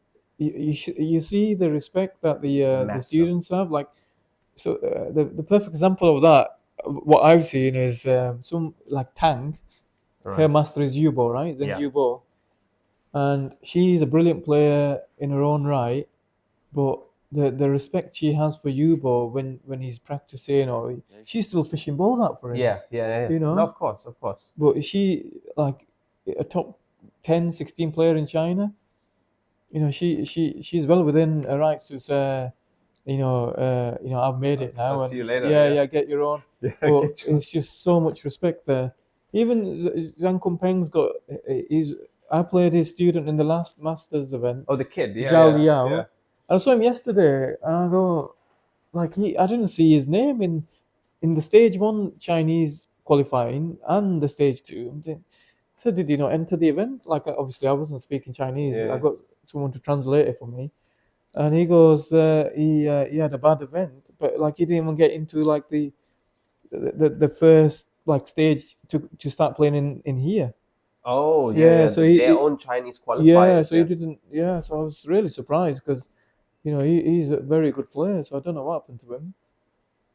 So I thought, because he's young, maybe he might have been studying and his studies got in the way of playing in this event. But Yeah, he said he bombed out early. Yeah. Like even the respect between Yang Fan and Zhao Liang. Yeah. Their master student. Yeah. Zhao Liang would still fish balls out for Yang Fan. Yeah. Yeah. No, it's good to see. It's obviously a cultural thing there too. They obviously realize how big a part they've played in making him the player that they've Yeah. become. So that respect is always going to be there, I guess. But also that's how the Chinese people pass down the knowledge. Yeah. Like that, and it stays. The knowledge stays unless you steal with your eyes here. Yeah. Yeah, definitely. Good point there for Zhang Kompang. That's a break and run for him. Third point on the board. 10 frames played. 7-3 in favor of Zheng Zhaohai. Yeah, that was a good reply. I think he was slightly forced into taking maybe the difficult set of balls there, just with how they lay. So you had to make sure he cleared up there because he was leaving. He was going to be leaving, yeah. The spots were really easy. So it was a good response. He needs to try and maintain a close distance to Zheng Shuahe because he doesn't want to get too far behind, otherwise he's going to give himself too much to do. In that final session as Yeah, well, yeah. potentially. I think the way Zheng Shuahe is playing, he's probably thinking like, I need to make the most of this, and the way he's playing, and maybe Kompeng's made some mistakes. He wants to run away. Yeah, he wants to run away. He wants to run away. He wants to do what he did to Yang Fan here. Yeah, exactly. That was crazy what happened there. Look at the break again. Yeah, the spots are gone here, aren't they? So do you feel if us international players could break like the Chinese players, we stand a better chance? Yeah, that goes without saying because you're going to give yourself more chances. And then, yeah, I think we would get closer, but just the way the break is for them, it's like not easy to learn. It's what I've heard, I've heard that it's, from what I've heard, it's like you've got to learn it in stages. Yeah, yes, so it's like it's got components, and it's easier doing it in practice, but you've got to be brave enough to break like that in a match where you could make yourself look like a fool and miscue or do all sorts. You need to get comfortable with the break in practice. It needs a lot of time spent on it. That being said, I've actually seen Zheng Yebo, players like Liu Shin actually miscue that break. Yeah. So imagine if they miscue it and they have practiced the break for so many hours. What happens if you come to that break and you haven't practiced it? Exactly. You're in trouble. Yeah, exactly. Such a unique breaking style, but I think in this game you need it when the balls are racked with a triangle. Definitely. Look, with the magic rack, I feel the break was not about power there. No, that was full on accuracy, technique, control. Control, yeah. And you were guaranteed. There's no really skill involved with that break, was there? It's like you're looking at over 90% rate of potting a ball in the center. Yeah, exactly. So I do prefer this break because it's rewarding the better breakers, even though like I'm by far not the best breaker in the world at this game, but I like to see skill being rewarded, and if they've worked on a skill like the break, they deserve to have it rewarded, in my opinion. It shouldn't be a case of let's make the break easier by introducing the template and in letting everyone break the same. Where's the skill in that? Whereas these guys have gone away, practiced a break that's quite brave to break with the power they do. It's working out for them. Yeah, definitely is. There you see another break and run for Zheng Zhaohai. So at the moment, 2 consecutive from these players. Break and run for break and run. Zhang Kompang has got to reply now. But he makes it, think about Zheng Zhaohai, he makes it look so easy when he's at the table. Yeah, definitely. I mean, obviously that layout was like, very easy, but even the difficult finishes, his cue ball control's been really, really good. He's not having to work for 35 points, you know? He's just playing those 35 points to his strengths and everything is just going his way. But he's making it go his way. Yeah. That's what I like about his game the most. Yeah, no, he's very impressive. All-round player he is. This is looking dry. The 4-ball. Yeah. 4-ball into the top corner there. And that's the other advantage of like breaking with more power is the fact that you can make, we call it the wild balls. Obviously, if you're not going to make the second 2 balls in the middle, then you need to have enough movement on the other balls flying around the table to be able to pocket them in the corner pockets, and that's what happened with that break there for Kunpeng. Yeah, the power needs to be there for that. Yeah, for you to make the wild balls. Yeah. Whereas the balls that you're trying to make in the middles, you're kind of at the mercy of the referee in the way they rack the balls. If they're not always racked perfectly, you're not going to make them balls. You also have to hit the front ball pretty much plumb in the middle to be able to make them 2 balls consistently. So what he has given Kunpeng is another first visit chance on his own break to reply to the break and finish from Zheng Shuahe. I'm not sure if I'm saying that name correctly, but it's close. Is it close? Yeah, Zheng Zhaohai. Zheng Zhao. Why? Hi, yeah. Hi. Zheng Zhaohai. I'll call him Zheng. Zheng, No, yeah. actually I can't, because they both got similar first names, don't Yeah. they? I'll call him X. I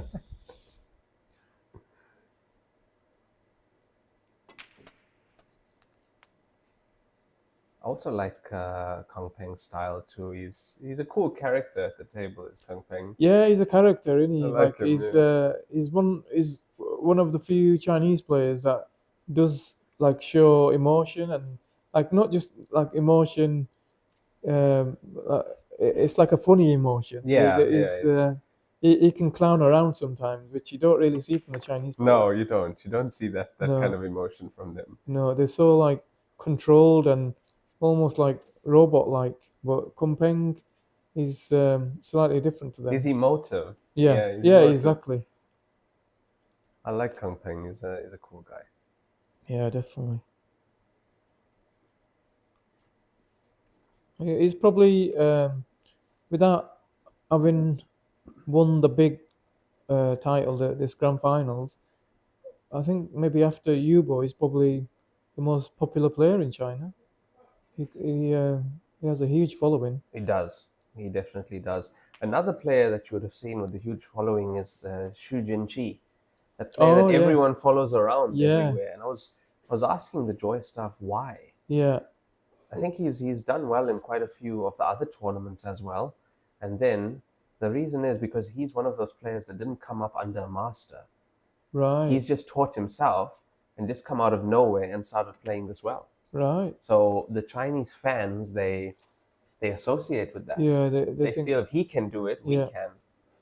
Yeah, I must admit, I didn't really know who he was too, and he obviously played the exhibition here, didn't he, with the snooker players? Yes, he was on John Higgins and Xintong. Yes. Yeah, so he's obviously got a No, good following now. He's a huge name here. Yeah. He almost filled the stands here. His match against Jing Yubo, and that was the fans were there for him. I think they would have been there for both players, like Both, the match.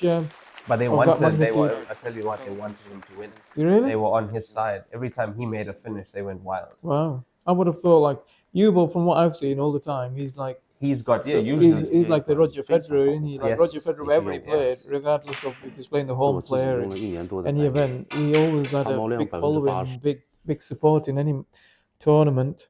And Yubo's always been the same from what I've seen in different cities, and he's always got the following. Yeah.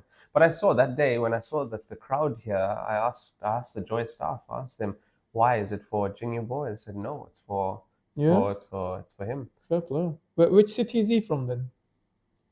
That I'm not sure. I'll have to. Maybe I'll have could to it be? check that. Is he like? Is this his home city? Could be possible. Could be from around here. That's Yeah, why he had so potentially. many people here.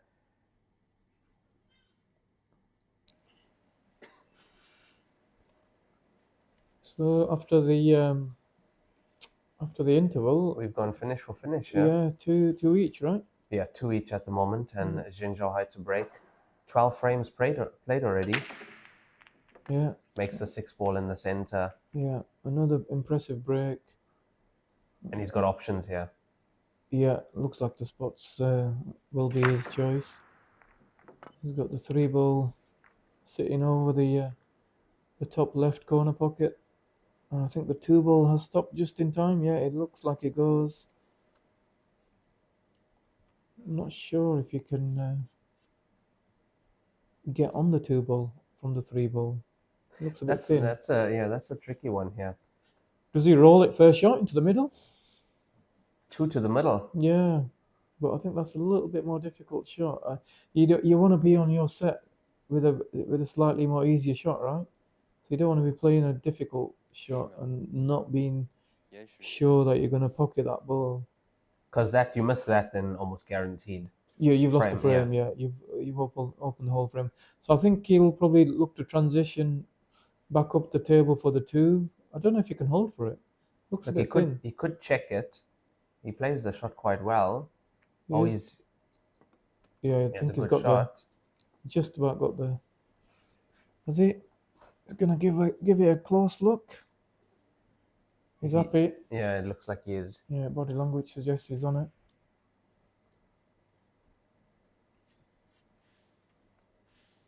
Yeah, he's just gonna run forward. Let the cue ball go close to the side cushion. He's got a Fargo of over 800. Jin Zhaohai. Is that the Fargo American pool system rating? Yeah. Yeah. Yeah, he's got a Fargo of over 800. That's high. That's very high.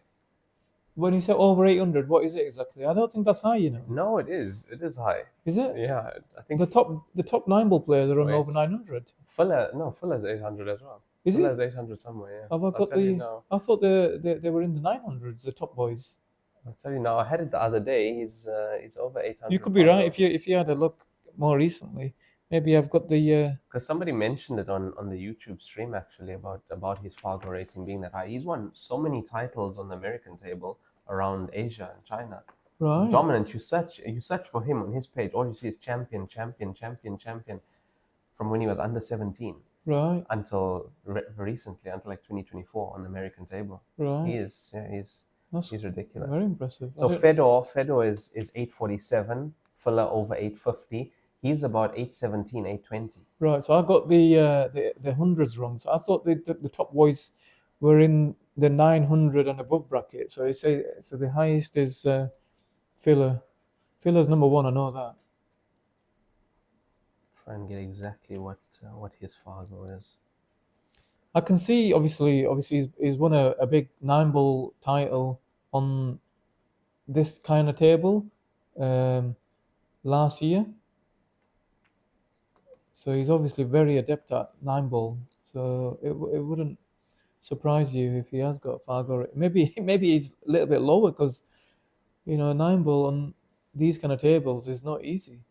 Not at all. Yeah. Not at all. And after that break, after getting on the 2, it's another break and run. Yeah. So that's 5 on the bounce. On the bounce for all of them. Yeah, 5 consecutive. Yeah. What a level we're seeing here from these 2 players at the moment. And it's the level I expected. Definitely from Zheng Shuahe, and even Kumpeng, but Kumpeng obviously started off a little bit slower. He had those couple of early misses, hence why the scoreline is like it is. If it wasn't for those 2 misses, maybe the scoreline would have been like 7-6 or something there. He could have been closer. Yeah, but the right player is definitely ahead. He's been very impressive so far.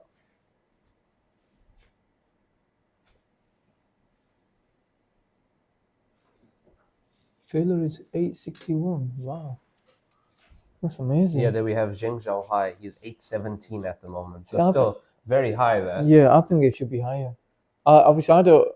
He has no reason to play 9-ball outside of Asia or even like around Asia, the other Asian countries, because there's so much money in this game. So there's no reason for him to travel and start playing 9-ball. But I'd love to see it. Yeah.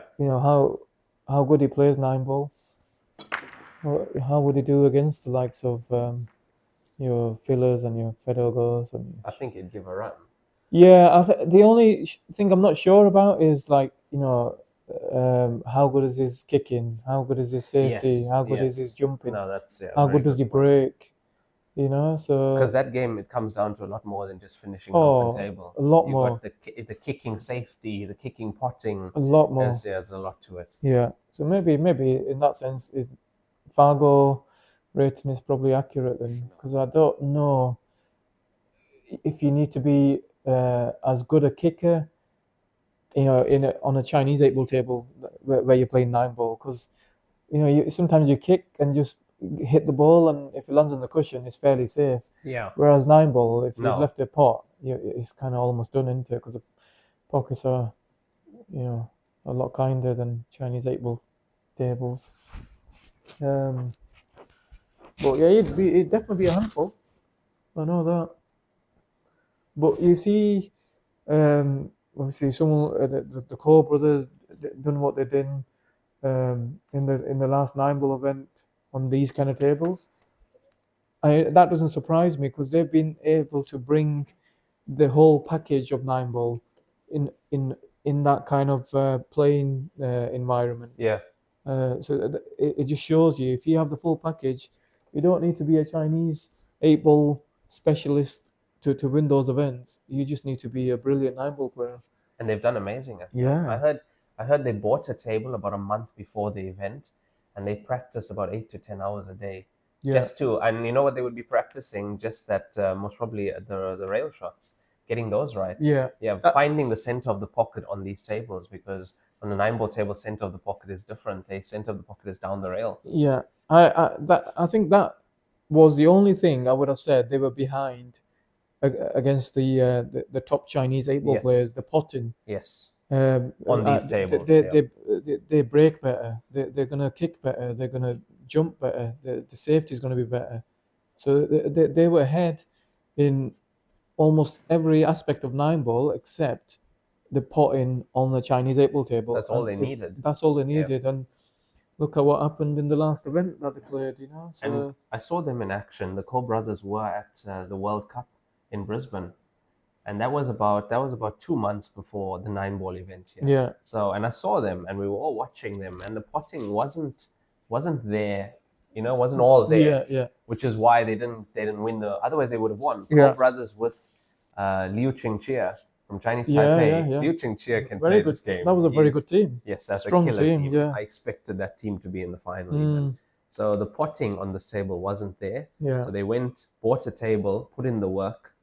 I know it was Koping Chung, the younger brother. Yeah. He was the one. He said they practiced till their hands hurt and their backs hurt. Wow. That's the kind of work they put in. Amazing, isn't It it? was The an work interview ethic with of the Crazy. the Asian players is something to behold. It's like The discipline, yeah. and it's the work amazing. ethic. I wish I could do it myself. It's just, because I'm a lot older than them. But even like when I was younger, I could never. I would be lying and tell you that I've practiced 6 to 8 hours a day. It's just something that, yeah, maybe at the start when I was keen, maybe put the time in. But these boys are consistently 6 to 8 hours a day practices, and it shows in their performance. Oh, wow. I did not expect that at all. Mm. You think he took his eye off that one for a second, playing the run through? I'm actually surprised he's played it like that. What? Where's he caught? He's got the outside jaw, and well, he's all because he's played it with run inside. He was always, if he was gonna miss it, he was always gonna miss that pot thin, and that's what happened. But what, man? You expected him to leave the cue ball there, play the black. Well, I mean, in one sense, it's good to see that he's not afraid to play this difficult positional shot. Yeah. But I don't know. I don't want to question his shot choice, because he's where he is, and obviously I'm sat here in the commentary booth with you. But I would have just taken my medicine and backed my pot in there. I would never have been thinking of running playing that a off shot two like cushions. that, yeah. But again, there's two ways of looking at it. He was ultra confident to even play that positional shot. Yeah. I know he's ended up missing the ball, but he's still playing the more difficult positional shot just to get more perfect on the 8 ball. But yeah, I think someone of his ability just stun the cue ball on and off the cushion and leave yourself I know you'll be closer to the cushion, but you're still gonna put Would that have 8 backed ball. him to pot Yeah, the black ball there. Yeah, you definitely. know, I'd say 10 out of 10. So yeah, I mean, Kunpeng won't be complaining that he's finally missed an easy ball. I think that's the easiest ball he's missed in the match.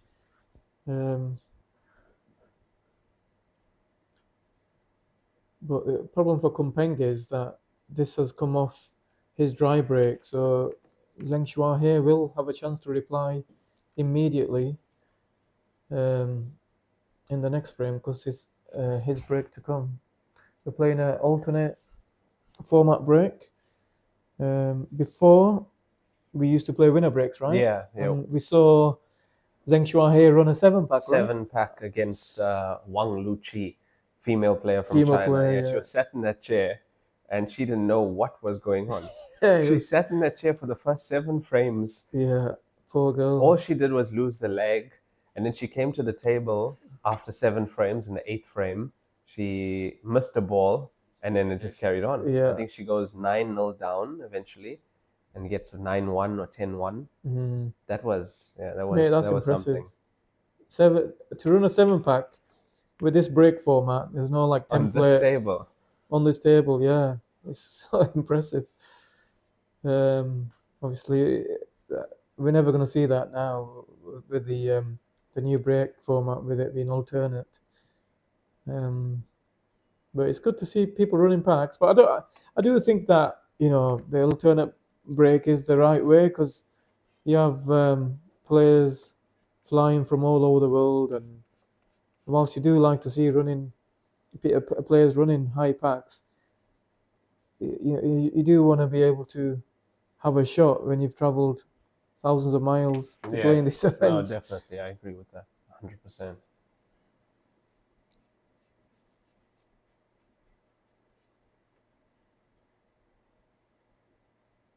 He's shaking his head there for some reason. Maybe he's got a little bit too much angle than what he wanted, but I think he can hold for it in the middle. Yeah, he's controlled that perfectly.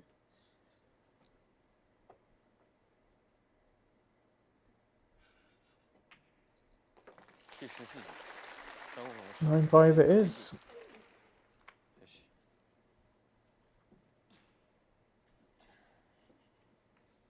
So Zheng Shua here will be concentrating even more on this next break just to make sure that that mistake doesn't cost him another rack. So he'll be open for a break and trying to continue pulling away. Yeah, trying to keep that lead as it is. The 4-5 frame gap that he's maintained for the last few frames.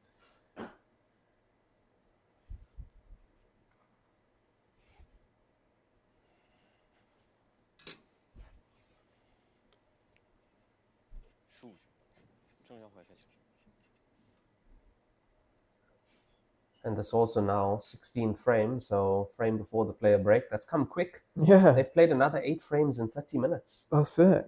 Keep going, boys. Keep going, boys. We don't want a late night. Has he got a ball here? No. Is he going to get a wild one? No. Dry break, unfortunately. That opens the door for Jang Kunpeng. Yeah, there's a cluster at the bottom there, right corner pocket, 3 ball and a stripe. That'll need to be dealt with.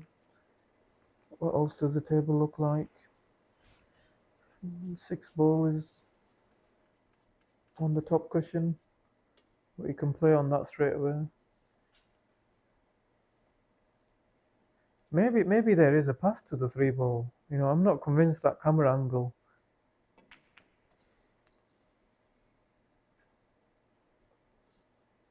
From that camera angle, it looks like he's tied up. But I think if he lands like literally straight, I think he can put the 3. If that's the case, these should be gone. Yeah, the camera angle can really deceive us here, but it does look like it could go. If the cue ball is around where the 7 or 5 is. Yeah. It'd just be a path past the 9. I don't know if he can get on. I don't think he's got enough angle to maybe stun out for the 2-ball here. If he does have a slight angle, but he needs to power this in. Let's see how he plays this. Yeah, he has powered it in, but he's yeah, it looks like he's going to break out the 3-ball, so he must not go. He's left the angle on the 7-ball to make a combination on the 4-ball.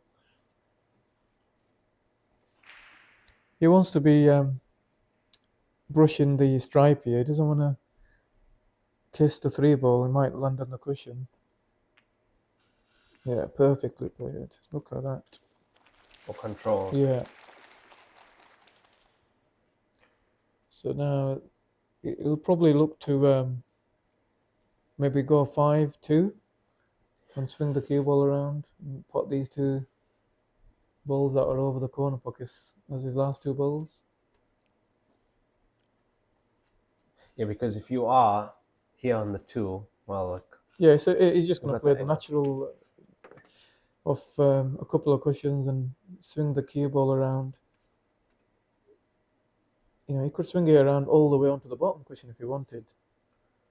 He has a nice pathway between the sets of stripes there coming around. Yeah, just a stun it of like maybe 2 or 3 cushions. Yeah, that's what he's chosen to do. They play that shot very well, the Chinese players. Yeah. They are very, I've noticed that shot is one of their favorite shots. That's swinging around 2 cushions and coming back down to the table through a gap or through a pathway. Yeah, I feel like it's actually, in a weird way, it's easier to play the shot like that because you can get into the cue ball. You let your stroke out. Let your stroke out. So if you're like having to kind of dolly that ball in, you're trusting your line a lot more. Yeah. So you're not playing the cue ball quick enough to hold this line. You know, whereas if you're playing it softer, you need to be more accurate in a weird way. And this is the frame before the player break. Jung Kumpang makes it 7 with another nice clearance there. Yeah, 7, 9 down there. He's down by just 2 frames now. That should be 3, I think, is it? Yeah, it should be 9, 7? 6, I think it was. 1点是聚焦 9-6 now. So one more frame before the one player more break. frame. 一线是专注、艺术，一面是缜密、智慧，方寸间雕刻，毫厘间镶嵌。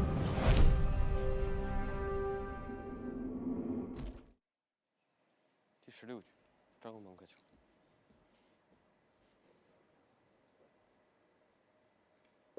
Hard break.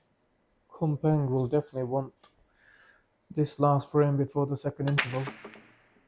Has he potted a ball? He hasn't potted one yet. He won't do it. Has he potted one? No, he hasn't. It's dry.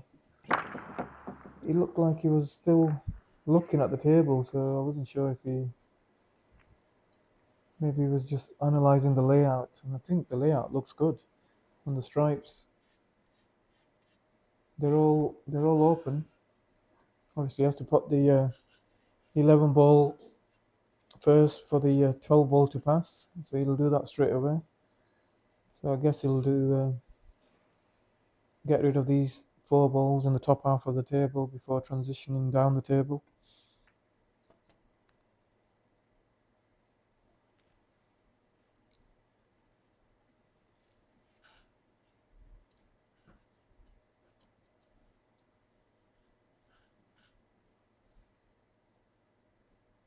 Yeah, these boys are playing at some pace, yeah. Yeah. It's nice to see. That would be 16 frames now in 1.5 hours. That puts us at an average of about 30 in 3 hours. That's a really good pace. That's 10 frames ahead of yesterday. That's great. Which looks like you're looking at finishing about an hour or 2 hours earlier, which is important as well because they've got a final to come and play tomorrow. Yeah, exactly. They've got a race to 39 frame final to play tomorrow, and we start at the same time. Yeah. Exactly. You don't want to be finishing here at 2 a.m. and coming back to the venue at 10, and that's not there. Wow. Another miss. Didn't expect that. It just shows you, like, if that was played a little bit more harder, it probably would have had enough forward momentum. That could have gone. Yeah.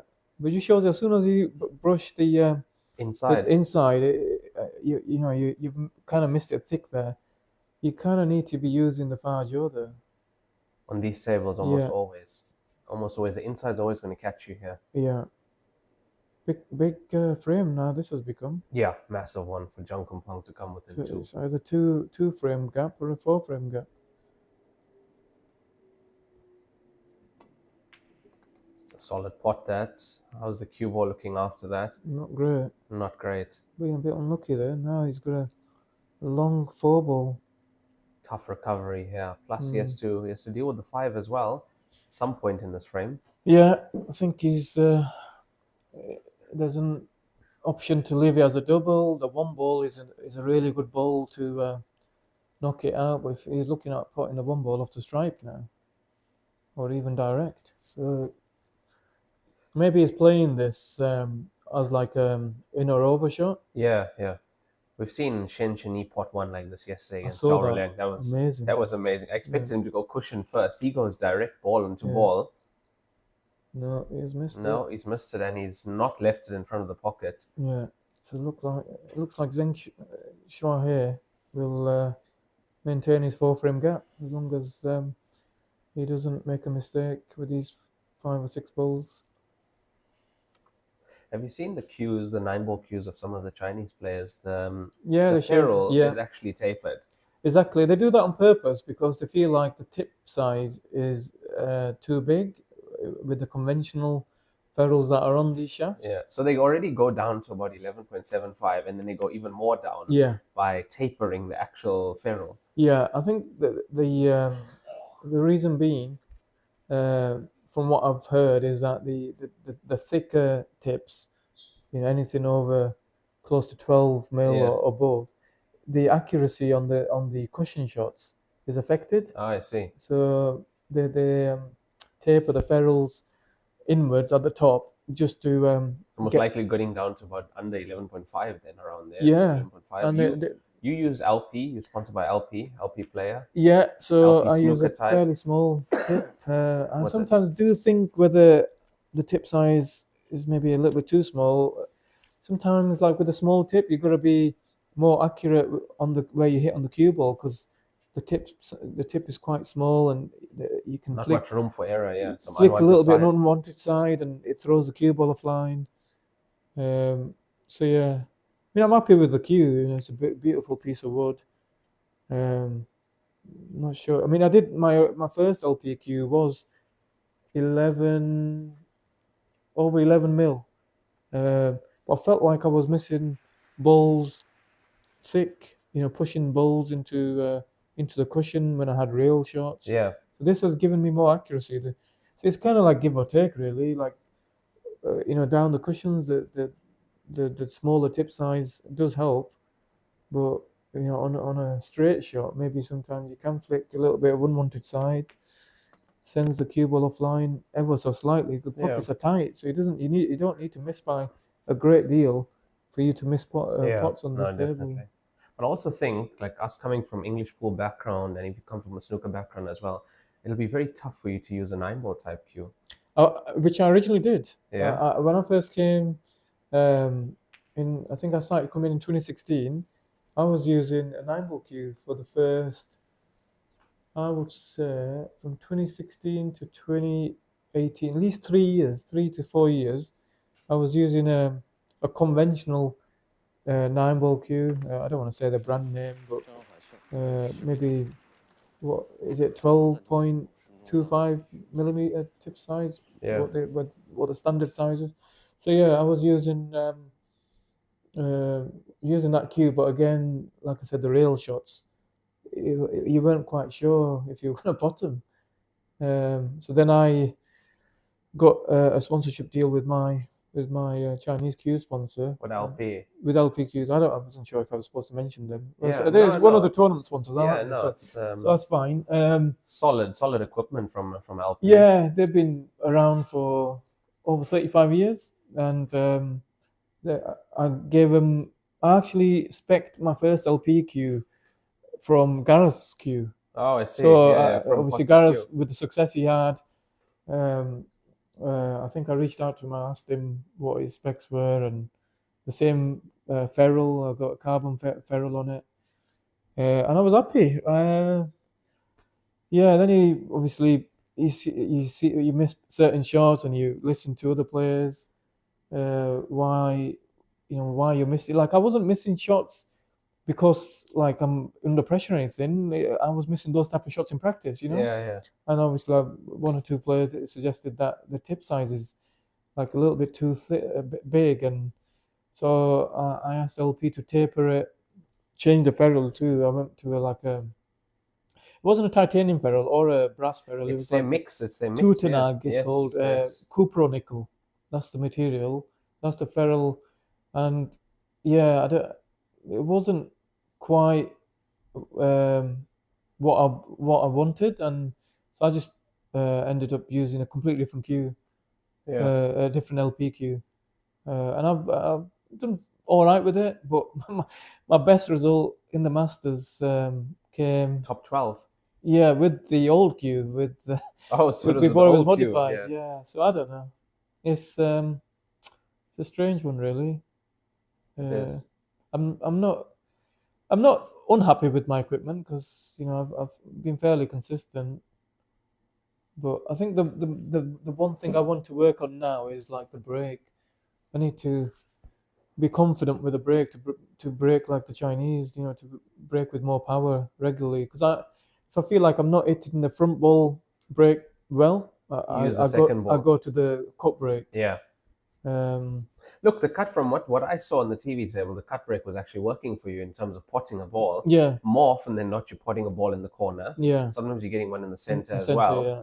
And yeah, you actually if you had that stat up percentage of pocketing a ball in the break, it was looking to me at least 70-80% for you. Yeah. In that match against Jake. Yeah, and I do. I don't hold back with the cut break. I try and really give it a good whack. But I feel like there's less chance of the cue ball flying off with the cut break at this game than it is with English pool. I think I've only flown the cue ball off once in I don't know how many matches I played, like 6 matches this event, and I used the cut break quite a lot in most of the matches, I'd say. I think the only match I didn't really use the cut break was when the second balls were going in regularly. I ended up actually run a 4-pack. Really? Alternate break format. Yeah, but obviously it wasn't consecutive because of the break format. But yeah. 10 point on the board for Jing Zhonghai there with another break and run. He's five break and runs, 2 rack and runs, and he's 4 frames in the lead. And that's our player break at the moment. We'll be back in about 5 minutes or so.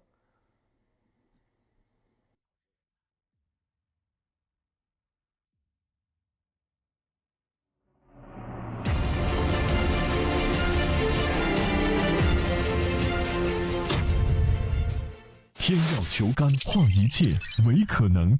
中式八球，俗称黑八，是一项原创于中国的运动，在乔氏的推动下，已走进全球96个国家。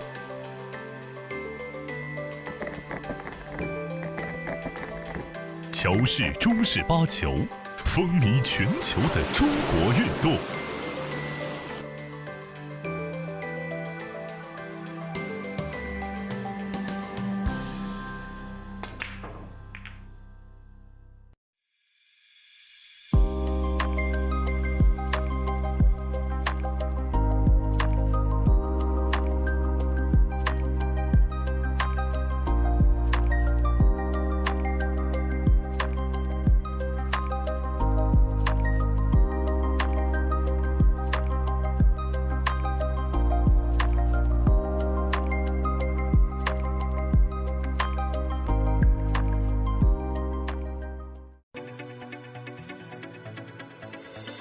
音速胶边具有国内胶边很难做到的特点，音速胶边的硬度达到了45度，使反射角高度接近入射角，音速整条胶边误差小于20丝，因而各部位酷性一致。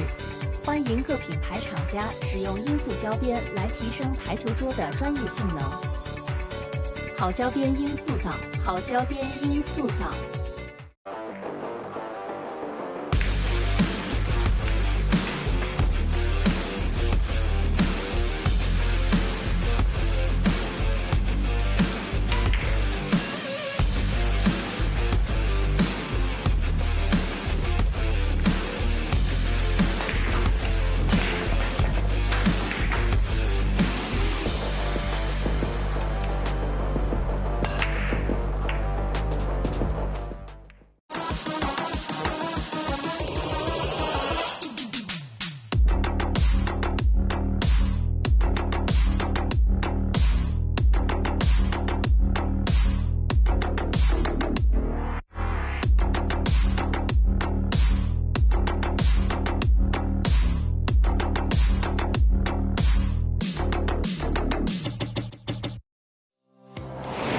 老鹰胶边，乔氏官方合作伙伴。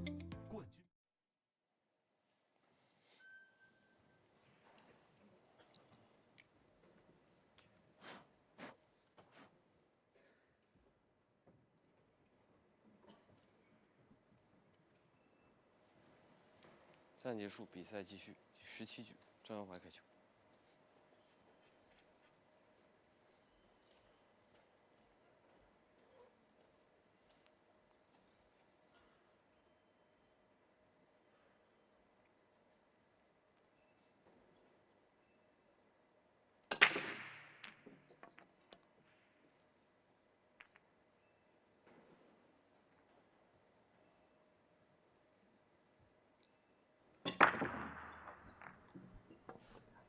And we are back after that 16-frame player break here in the semi-final of this tournament. Day 16 now.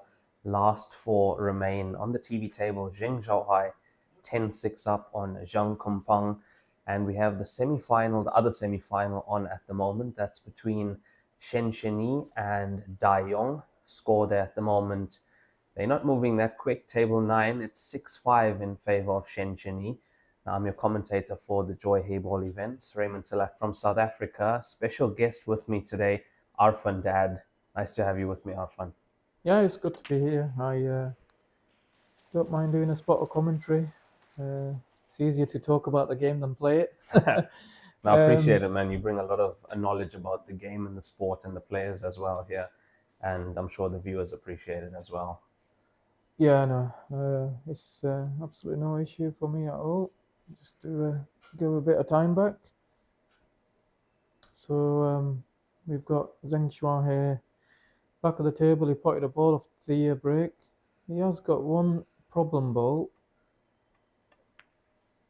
I like how you don't say the 10's a problem ball.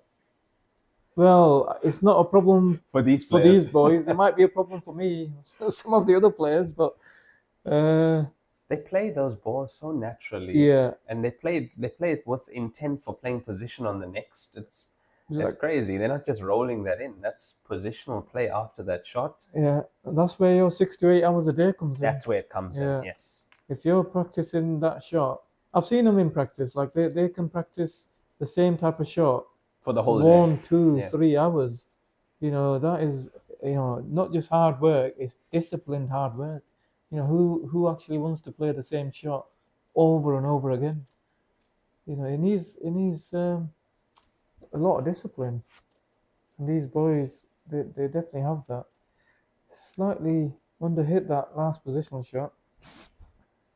So he will be looking at the 15 ball to break out the 9 ball. I think if you could get an angle on the 15 ball where he kind of screws into the 2 ball without having to move the 9 ball, that's what he'll be looking at. Because here, in moving the 9 pushes, it could make it worse. Yeah, it could make it worse, like that.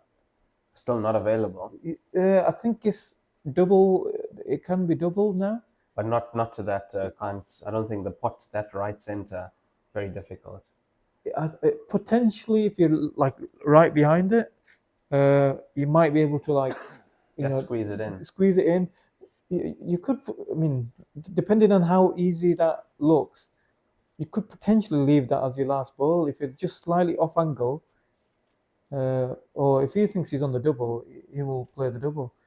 Or the other option is, can he swing the cue ball around, put in the 14, back on the 11, then play the 11, and then dolly that 9 ball into the middle? But it looks like he's going with the double. Yeah, Look at that. He's managed to My look at the word. side that he played it Yeah. with. The cue ball's still spinning. He's had to straighten He that. straightened that up, Yeah, yeah. with the load of check side. Amazing.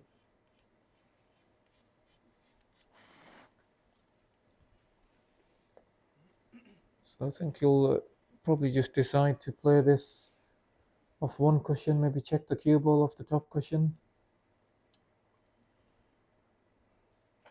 Yeah, that shot, the double he played was a much tougher shot than it looked like. He hasn't just like used power on the cue ball. The pace to straighten it up. Yeah, he's it was the used pace side, and yeah, the spin. and the side. Yeah. Yeah.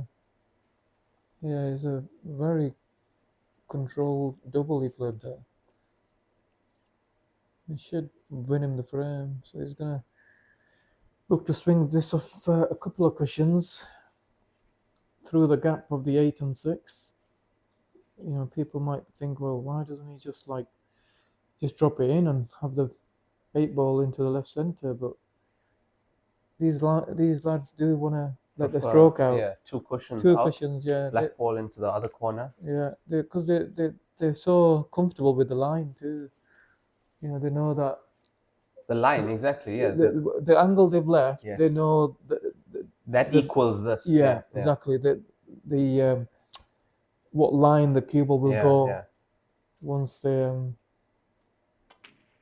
it's very important to know that. I mean, there you'd be worried I can hit this, the 8, I can hit the 6. Exactly. If you get into obviously the line's there, but they also, you know, need to play, you know, the right amount of side and what have you, just to The keep it. shot that is. Yeah, no, amazing. It's a crazy shot he's played there. And it's nice to see some people in the stands here. Mm. This is nice. The score now 11-6, another break and run there for Jingzhou Hai. He's on 6 break and runs, 2 rack and runs. Yeah, yeah. He's been very impressive so far. There's been a few mistakes, but they've not really been, you know, 1 or 2 mistakes where maybe he's taken his eye off the pot or another rail pot he might have missed. But other than that, he's looked really, really solid. Yeah, he's made up for it in all other aspects. Yeah, I mean, Yeah. his recovery game is also excellent. Zhang Kumpang has his work cut out for him here in this match. Yeah, he's potted a ball on this break, so he's got a chance to reply. And reply he will. Look at them stripes. He's been rewarded with a very simple layout on the stripes. Yeah, potted 2 off that break. Let's have a look at that. Yeah, Yeah, the stripes are looking very hanging. good. Yeah. Yeah, so he'll go 10, 12, I think, is the pink. Yeah, 12, 9, 9, finish up table. and then do 15, 14, and then the 13 in the middle. That'll be his pattern.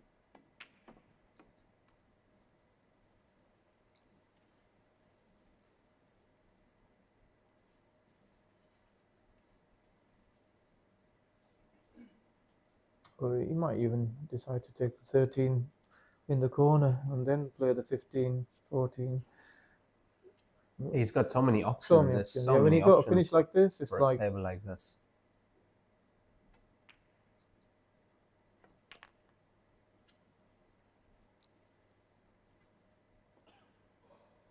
yeah, it's just how he personally feels. What a waistcoat that is. Yeah. It's in your eye. It It's catches the it's eye. Constantly sparkling, right? Yeah. And Kumpeng will feel that he needs to. You need to sparkle here in the match, yeah? 2 hours of play almost done here. 1 hour left in this first session. Strange that he's leaving the 9 ball as his last ball. Yes, I was going to say it is strange. Yeah, it is strange. Because he's now having to play the transition shot back up the table, then And then to back come to the back black down ball. the table. Now, the way most English 8-ball players would have played that is finish up table, Yeah. and then transition down and finish up everything down. Yeah. And then you closer to your work on the black ball as well. Yeah, you're just limiting the mileage on the cue ball, aren't you? So, well, maybe he felt like he didn't quite land Fancy good enough getting on the on 9. yeah. He didn't need to play the 9 like after his second pot. He's still gonna get out, you know. It's not like, I mean, having said that, he's left himself not much angle. He doesn't want to be on the cushion. On the cushion. Yeah, you don't want to be on the cushion for this black ball. I think he will be slightly close to the cushion, but I mean, again, the camera angle might be deceiving. Let's see how he plays this. Yeah, that's all right. Look, it's all right, but it could have been better had he transitioned earlier to the bottom of the table. Oh, 100%. Like the his work here. You know, like someone like Mick or Gareth, there's a few others from England would have got rid of the 9 ball way early. Yeah, and then put the 3 down here. So everyone sees the game differently. Yeah, very true. Everybody sees the game very differently. But also under pressure, sometimes it's look. He's not the pressure's not affecting him. But I'm talking from like other player perspective. Pressure sometimes it's tough to see the clearance. Yeah. When pressure's like you come to the table and you see nothing. Yeah. You see one ball, your next pot, but you don't see the table. Yeah. And that's when you end up losing the cue ball and losing the frame. Well, one of the biggest examples of that was you'll have seen that match because you were commentating on it. Gareth Potts, Bo Junji. Yes. That frame where I think it was towards the end of the match, he's ended up playing the plant in the middle. And is the ball that he's playing first, it's ended up going past the middle. Like he must have completely lost the plot for him to even take the plant on. And then he's putted it off the bottom cushion, right? Yes. Like a top player, he's like, you know, easily top 16 player in China at this game. For him to make that decision at that time, obviously high pressure stage of the match, you know, it just shows you what pressure can do to your decision making. You know, I could not believe what his shot selection in that moment, but I understand it. You know, his mind, his brain must have been frazzled because he's made mistakes towards the end of the match, and then Gareth has come back at him. Exactly, Yeah, it just shows you what happens when someone starts coming back at you and putting it on you. You know, you start feeling it. It just shows. Yeah, you. I remember the plant into the center. I was shocked at where the second ball went. I expected him to go off the inside cushion and out in the second ball, and the second balls went down the cushion and left itself not potable. But the point I was making that you should never ever be taking the plant on. Yeah. The ball that was over the middle that he planted, put that first, and then you've got the other ball. It goes in the middle, so it's just again, you know, I'm not criticizing a top player like Bo Junji, but that's what pressure does. What I'm trying to point out is that pressure, it will not just make you make mistakes by you know, positional mistakes or missing balls. It also makes you make mental mistakes with your decision making.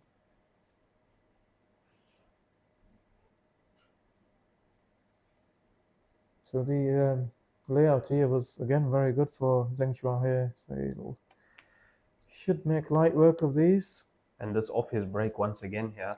Yeah, he's just gonna stump through the gap of the 4 on the 8 ball and have the 4 into the left middle, 7 bottom corner, and 8 probably in the either left mid or left corner. Now yesterday, the Zhao Ruliang match, that first session ended with the score 11-9. After 3 hours, we're already at 11-7 here.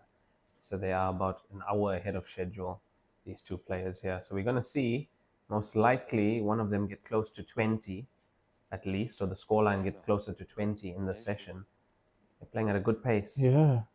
So what you're saying, Raymond, is that we've got the right 2 guys on the TV table. We have the right 2 guys on the TV table. That's good. See, I'm a good luck charm for you. Yes, you definitely are. And yeah, on table 9, scoreline there is still 7-6 in favor of Shen Chini. So they've played That's a 13 frames? 13 frames, and here we've played, we're 18. coming up on 19 playing at the moment. Yeah, 19th, yeah. So I think Dai Yong holding Shen Chini. Mm. Because Dai Yong would, with his experience, he'd know how to play a player like Shen Chini. Yeah. He'd know what to do with him. He'd know. I mean, Dai Yong has coached so many players as well. Yeah. He's got his own academy, right? Yes. 2, maybe a couple, Yeah. I think I heard. He'd know 21-year-old Shen Chini against the 46-year-old Dai Yong. Mm. Experience. And there'll be respect there from Shen Yi. Big respect. So he's not going to take someone like Dai Young lightly. He's a previous runner-up, only narrowly losing out to Chu Bingji in a shootout. Also, oldest winner of one of the station events, 42 years of age. Yeah. He won a station event. And there we see another break and run from Zhengzhou Hai, 12-7 now, with 7 break and runs, 2 rack and runs. Yeah. His break is something, Such a powerful something weapon. beautiful, yeah. Look at that, 7 of his own break. Yeah, he's keeping Kumpeng in his chair for the most part on his own break. Kumpeng, he has to just keep doing the business on his own break and then hope. He's going to have to hope that he gets some looks at the break of his opponent. Yeah, he has to try and hold his break here as much as he can. That's Yeah. the best thing he can do. Yeah, he's probably thinking like I'm playing a really good server at Wimbledon here or something, because it's hard to break someone's serve that serves really well at Wimbledon. And Zheng Shuahe is proving to be like a Andy Roddick or Roger Federer at Wimbledon at the moment. I do like my tennis, so sometimes use the tennis analogies. Who's your favorite tennis player? Oh, Roger. Roger. My sporting hero is Roger. Yeah, I just think he's... Coolest cat on the tennis court is Roger Federer. He was ultra talented and he was just so good on and off the court. Yeah. Do you know what I mean? Like everything about him oozed class. Yeah, I loved watching Roger. He's I know people love their favorites and Djokovic and Nadal. Their choices of goats, but look, I like Nadal on clay. Nadal on clay was phenomenal. Phenomenal. His record, like if you look at sporting records, they'll never ever be beaten. No one will ever beat that Roland Garros record over Nadal's. It's impossible. It's like if you had to pick one sporting record that will stand the test of time, I think that will be it. Yeah, Nadal on clay. Nadal, no one will win 14 Roland Garros titles. That's like freak-like, isn't it? Some players' careers don't last 14 years. No. But it's amazing how sport works, how you have a generation who you think or who we know are so great, and then you have the next generation coming through. Like now it's Alcaraz, Alcaraz and Jannik Sinner, they're going. Alcaraz is also special. He's one of those special players. He is, yeah. He's very talented. Sinner's like almost like Djokovic, like he's like become almost like another Novak Djokovic the way he plays. So consistent and doesn't make many unforced errors and just constantly keeps getting the ball back. Very impressive. Yeah, like in tennis, you get that stat, unforced errors. Same applies to here. Unforced errors stat is very important here. Yeah, look at that. I mean, that shot is not easy. No. He's made that look so easy. But what he did with that shot was the position of the cue ball. He left himself the natural to just be able to pour it. He didn't need to force it. He just had to roll that in. So in that sense, he made the pot easier just by the placement of the cue ball. Because that's when that shot becomes much more difficult when you're now forcing things, the pot, forcing the cue ball. Yeah. Wow. Oh, this Does that is even tight. go? This is tight.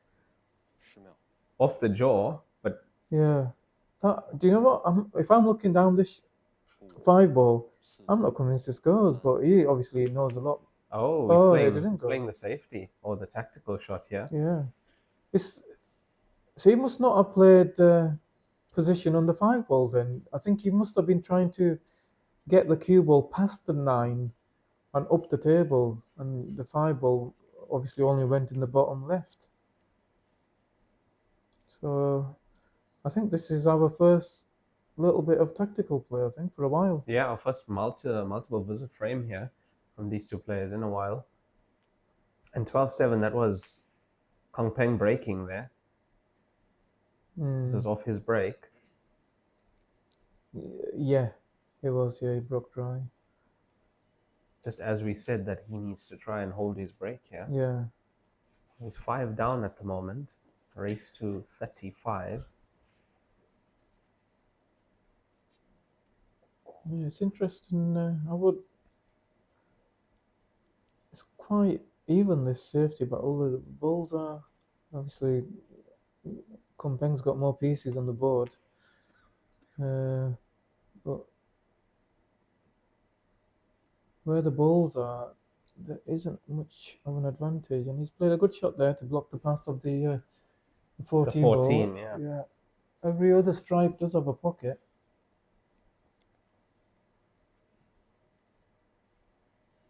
So maybe Kong Peng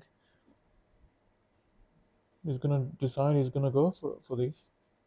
Just has to plot his way around the finish, and obviously has to do something with the 14 ball.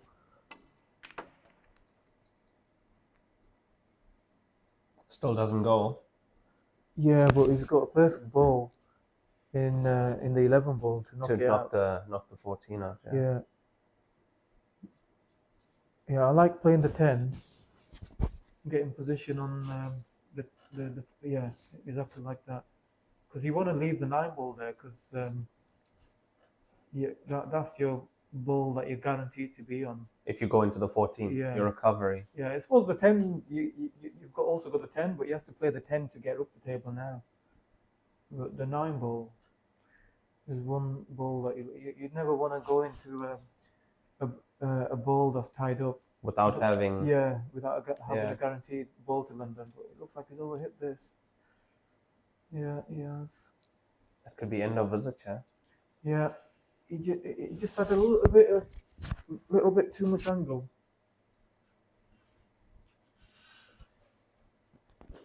And he maybe didn't quite get into the cue ball enough to, like, hit the side cushion too close to the middle pocket. If you could have screwed maybe like near the bulk line, that was the line, might have had a shot on the 15. So now I would make Zheng Shuahe favorite in this tactical battle.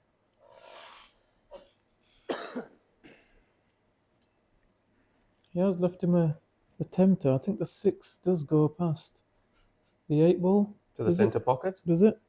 It's hard to tell. It's very tight, yeah. If it doesn't, I mean, I like playing the safety anyway here now, and just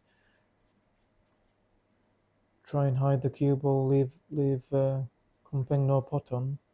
But if he's left the 6 ball on, I can see Zheng Shuahe taking this on, because he's automatically tracking up the table with the cue ball. 10秒. The safety here, would you not also play to roll up behind the black ball? Yeah, that's what he's doing. This mustn't go in though. Yeah, I think he probably would have preferred. If it didn't go in, he was good. Yeah. He was securing a next visit to the table. Yeah. Oh, he would have been massive favourite if it didn't go in. But if the 5 ball is touching the cushion, he has got a high chance of making this combination. The plant, yeah. Yeah. If it was slightly off, then it becomes a lot more difficult. A lot trickier. There's a bit of room for error here. Yeah. And it's like that. And maybe he's playing it with a bit of safety in mind. He's definitely going to get the pocket at least. The 11 ball needs to go into that pocket. Shot. Oh, brilliant shot. So he's going to have to drill this 4 ball in. Yeah. This is where your 6 to 8 hours comes in again. Yeah, 6 to 8 hours. That's a shot they constantly line up. I've seen them play this shot in the practice tables all the time, just literally long straight pots. This is just off straight. But still, you give him massive favourites to pot this. This, for me, for him, Yeah. is a 10 out of 10 shot, I think. That's how much confidence I have in him to pot this. Hope he does pot it, otherwise he'll be thinking, look at that centre pocket. You know, I had full faith in my guy here. No problem. And with no effort. No You effort. see that? No effort. It's actually, he probably could have done it with a little bit more angle here. But if he has a gap, he's looking at just rolling this through maybe like half an inch, leave himself the right angle on the 2-ball. He is going to be close to the cushion. That's the only problem. Yeah, but if he leaves himself the right angle, he can play like a more natural shot. Yeah. Maybe use both side cushions. Or maybe he's got enough angle to even like stay on that side of the table. I think he has that angle. Maybe he gets just past the ball line will be ideal. He's not missing the black ball from there.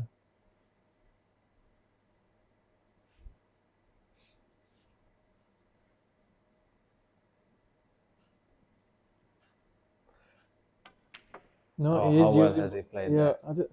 I wasn't sure if the angle was there for that. It looked a little bit too much angle, but yeah, How well he did has he use played both that? side cushions.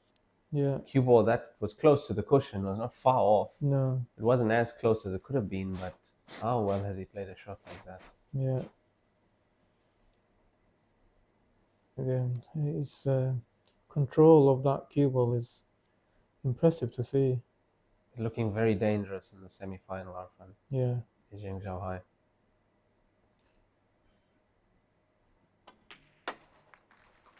And that's 13 point for him on the scoreboard. He leads 13-7 now against Zhang Kunpeng. This is the biggest lead he's had. He's had the 5-4 frame lead. And now 6 Now frames 6, yeah. will be his break as well. That's 20 frames played, so he'll be breaking on the 21st frame, having won the leg. 24-year-old Jing Zhanghai goes up against 29-year-old Zhang Kunpeng in the semi-final here of the 14th Liber Win and Joy Cup Grand Masters Finals. You know, a few comments on the stream ask why, or they're surprised as to why the stands are not full here all the time. There's a few reasons from my side at least. Firstly, it's a Monday here. Yeah. People are at work as well. Yeah. Things like that. Yeah. The match starts at 11 a.m. But I'd say the most important factor is social media here is so big. Yeah. These matches are all streamed on Chinese TikTok, Douyin. Yeah. And they'd much prefer to watch it there instead of coming out to the venue. Yeah. Because everything in China, if you've noticed, everything is based on your phone. You order food on your phone. You do everything on your phone. Yeah. You order it from the comfort of your home. You can control everything about your life from your phone here. Yeah. I'll give you an example of that. Like when I first came to China, well, this is post-COVID. After things opened up again in 2023, like we were just carrying cash around and using ordering from like physical menus and what have you. Now, you know, I don't carry any Chinese money around. Like it's literally on. I've ended up opening up a Chinese bank account, linked it with the WeChat and Alipay. But it's just tap everywhere you go. It's so simple. I know. You do want the element of cash and cash is king and what have you. But it doesn't really apply here. No, does it doesn't. Yeah. Like for me, it's a bit still weird when the internationals come and they come with cash or they're converting cash because I come with no physical cash. Same and here. You don't need it. No. Everything is WeChat or Alipay. Exactly. So everything here is done on the phone. Yeah. Yeah, you can buy a car with your phone. Yeah. You can rent a property with your phone. Exactly. People don't understand how powerful WeChat is here. It's everything. Yeah, it's life. Yeah, your whole world revolves around WeChat. Yeah, for the Chinese people, it's literally. You just imagine like what we have, like WhatsApp or like the messaging app back in the West. It's the most popular one is WhatsApp. Yes. WeChat is like steroids. Is on steroids compared to WhatsApp. They've just taken something like WhatsApp and just boosted it, 100 times over. It's like they? WhatsApp, your banking app, eBay, everything, TikTok, Facebook, everything in one app. Yeah. I came here in 2024, first time, when it was held here. That was my first time to China, and I hadn't set up WeChat or Alipay. And you were lost. Everything had to be done through the Joy volunteers. Yeah, exactly. It was rough. Very rough. You had to draw cash or convert cash. You couldn't order yourself a taxi. You couldn't order food. Yeah, it was tricky back then. But now everything's so simple. Like I've got a Chinese SIM card, got, like I said, Chinese bank account, WeChat set up, Alipay set up. Everything's just you've become like half Chinese in the way you live your life when you're in China. You know exactly. You live it like a local. Yeah, we exactly. do things like a local here. Exactly. The way we order taxis, order food. Yeah. And that's exactly what they do. They watch these matches on their phone, on their social media. Yeah. Over hundreds of thousands of viewers on Chinese TikTok for these matches. Yeah. That's why you don't see the stadiums full here. But of course, for the final and things like that, it will I think the evening session should be. I would say, I would say more players, more fuller. But I would have liked to have seen the last 2 or 3 days played over the weekend, and to have the bigger crowds just makes the whole tournament look better from an international point of view. Added atmosphere as well. Yeah, definitely. So this looks like another break and finish. I noticed after the break, obviously we were talking, so I didn't want to kind of like change the subject at that moment, but he made the wild ball and he put his hand up. I don't like to see that because, like why would you? The Chinese players always do that. Even the internationals sometimes. Now they've started. The international players have started to do the break is the break. Whether your last ball rolling goes in, or a ball kisses another ball to pocket the ball off the break. The break is the break. Why would you apologize? Because you're never in control of the movement of the ball. I can't if it's the last ball rolling and it's just trickled over, like maybe Tiger Woods has put the chip at the Masters in Augusta. I'm not apologizing for that. The break is the break. Is my opponent going to apologize to me if I've broken and the cue ball gets kicked off? He's not going to say, sorry for that's happened to you. No, it's just I don't like to see that. Just I know there's they're just being nice, but I just think that it's a little bit. I was also surprised when I first saw the Chinese players doing that. When the ball doesn't go in the center pockets, they were apologizing. Yeah. I was surprised, but then I started to see it so often. I understood why. It's they feel like if they don't pot it in the center and they're potting the wild, they feel it's a bit of luck there. And they break so hard. So the wild ball is always almost going to be going in. Yeah, it's always on the cards. Look how they break there. So he could make it. He has made the one in the middle anyway, but like he deserves to make another ball other than one of the two balls in the middles. But you know what? Kang Peng is making that break look effortless. With the power, he's using that, as we say, 60-70%. Yeah. But he's doing it effortlessly, and look at the spread he gets. Yeah, it's not as easy as Zheng Qiuhai's. I know that. He might not even have a easy first pot. What's he got? Yeah, obviously he's got the 12 ball. I think all the stripes do have a pocket. The 9 ball, there's enough room to pot that if the cue ball was slightly lower than where he is now. But it's a tricky finish. Well, after that shot, it's become a little bit easier. That's come out nicely for him.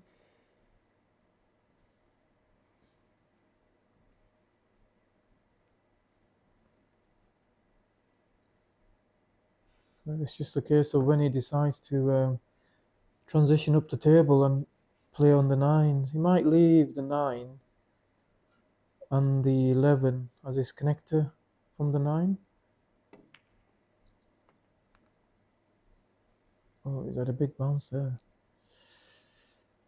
You wanted that cue ball at least 2 or 3 inches the other side.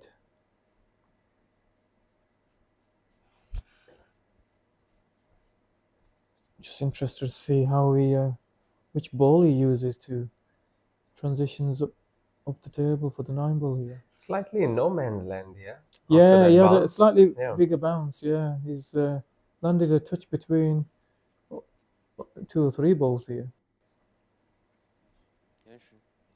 This looks thinner than what it. You know, it's not easy, this shot.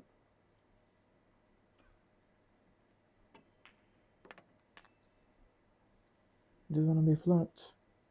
It's almost straight. Yeah, he's going to have another tricky ball into the middle here. I don't think he can get the cue ball out. Or can he get enough reverse side on it? Use the side cushion, screw out. Got to cue this well. Yeah. He's got to hit this very well. Oh, he could take his medicine and play the 10 to the center. Yeah. He might be playing on that ball anyway. There we go. But he might want to get closer to it. There's enough here. You can get back. I think he's going to screw out Yeah. his reverse side. Oh, the jaw caught him. Yeah, jaw caught him. He has got maybe a little bit closer, but not a great deal. Okay, so the good thing for him is he can just concentrate on the pot and he should leave the natural angle on the 14 to swing it around 2 or 3 cushions to get on the 9 then. So as long as he beats the 6 ball, he doesn't want to be bridging over the 6 ball when he's playing the 14. So he wants to get past the 6 ball here, which makes the pot a little bit tougher. Oh, he's played that well. Yeah. Off the inside jaw as well there. Yeah, because he's potted it a little bit thick, he probably not got as much angle as he wanted, but I think he can still force this around 3 cushions. But this is tough to get nicely on that 9. He's got a big margin for error. Like literally, if he just lands on the left-hand side of the table past the bulk line, he's on the 9. He should be on the 9. Yeah, so that's his area. So he's gonna have to force this. That's not a lot of angle. Yeah, he's not forcing enough. Not enough. Not enough angle. It's caught him out. Yeah, it was the positional shot, the 10 ball, because he's potted it thin. He's hit more of the 6 ball than what he wanted. If he potted it square, then thicker, he probably would have missed the 6 ball and would have had a lot more angle on the 14 ball. It's amazing how so little room for errors on shots like that, and that creates a problem later. He needs to do the cross bank now. Yeah, I'm surprised at that shot. I know he couldn't really do much more than that, but I thought he might have had the cross bank. He played an unbelievable cross bank yesterday in that deciding frame. Did you see the deciding frame? I was watching part of it against Gaz. He lost position. He's cross banked a ball I think in that's the middle. when everyone applauded. Yeah, amazing the placement wild. Yeah. Yeah, considering like the mistakes he made before, like he pulled one out of the bag there. Score on table 9, 8-all between Dayong and Chen Chini. Dayong with 8 break-in runs and Chen Chini with 2 break-in runs, 1 rack-in run. What I see on that table from the scoreline and the stats on Chen Chini's side, I feel Dayong's holding him. Dayong is like playing tactical, slowing him down, keeping him down. Well, Shen Yi must not be getting enough chances on his break. Yeah. Because he was doing some big numbers on his break in his previous matches. Yeah, he's got a good break. He controls it well. He's one of those players that also use the open bridge hand. Yeah. That's ridiculous. Yeah. Open bridge hand power. Yeah. How are you getting that much power through? Yeah. Have you seen off Zhao Ruliang's break, the loop bridge? He actually marks the cloth on every break. Have you seen it? Have you seen it? Yeah, you see it. You could see it from here. Oh, the Yeah. like yeah. Where the tip goes Yeah, into the felt. exactly. Yeah. I've seen that on good effort. I've seen that on the practice tables, like all these marks, just Like it's after, like and it's little like a snake. Yes, like a snake. Yes. Yeah, because it's a like little squiggle. Yes, Yeah. little squiggle. That's the right way to describe it.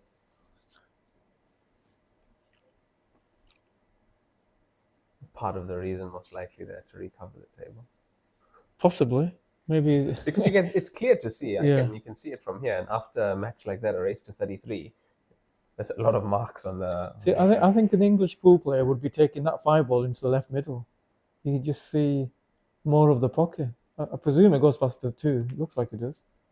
Whereas these boys prefer to put him in the corners.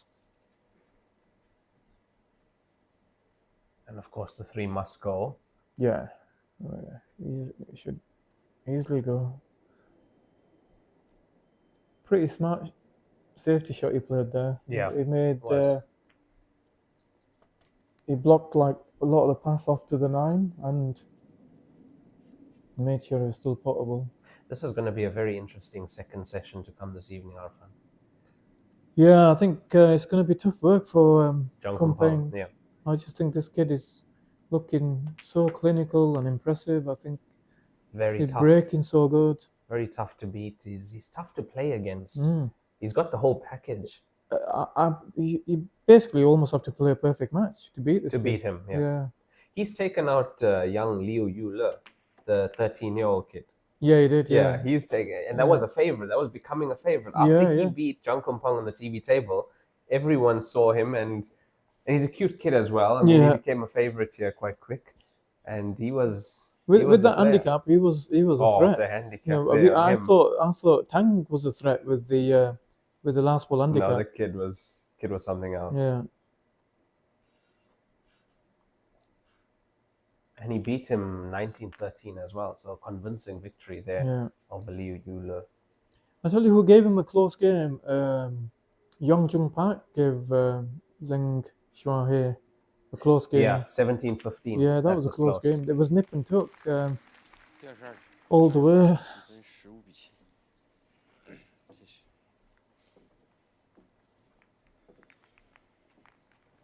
So the lead's getting bigger and bigger. Yeah, what are we at now? 15-7. 8-frame lead now.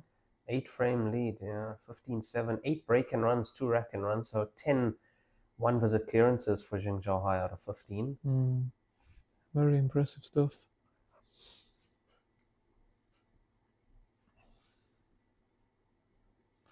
And being 15-7, it should be Zheng Zhaohai to break. Yeah, we've got about half an hour left before the call time on the first session. So possibly another 4 frames, I think. Half an hour, depending. We could 4 or 5 frames. play, yeah, 4 to 6. 4 Yeah. to 6 frames definitely here Right. between these two. Definitely. Let's see if you're Let's right. see. I hope you're right. Me as well. 7 ball in, 15 as well. Oof, look at the bunch at the top there. He's made the 10 also. Yeah, so much Spotted movement. 3. Yeah, he spotted 3 on that break. Yeah, Look at the kick the cue ball gets. yeah. This is a messy Massive. layout, though. This is not easy. What's he got? Actually, on the second glance, might be a plant. Here's a plant. There's only the 1 ball that's an issue. Yeah, because he takes care of the plant. It Yeah. means the black ball will be free. Yeah. Look at how he's going to play this. He Did you see the shot Dayong played against Jordan Shepherd behind the back? He played a shot behind his back. Yeah? Yeah. He's played a shot behind his back on the main TV table. Yeah. In the last 64 match. He's probably practiced that for hours and hours too. knowing the Chinese players. They're all pretty proficient at playing with their left hand too, aren't they? They are, yeah. You They see a lot of definitely are. Chinese snooker players. They can switch hands, not like Ronnie, but they are adept at playing left-handed. When they feel like they want to avoid using the rest, possibly.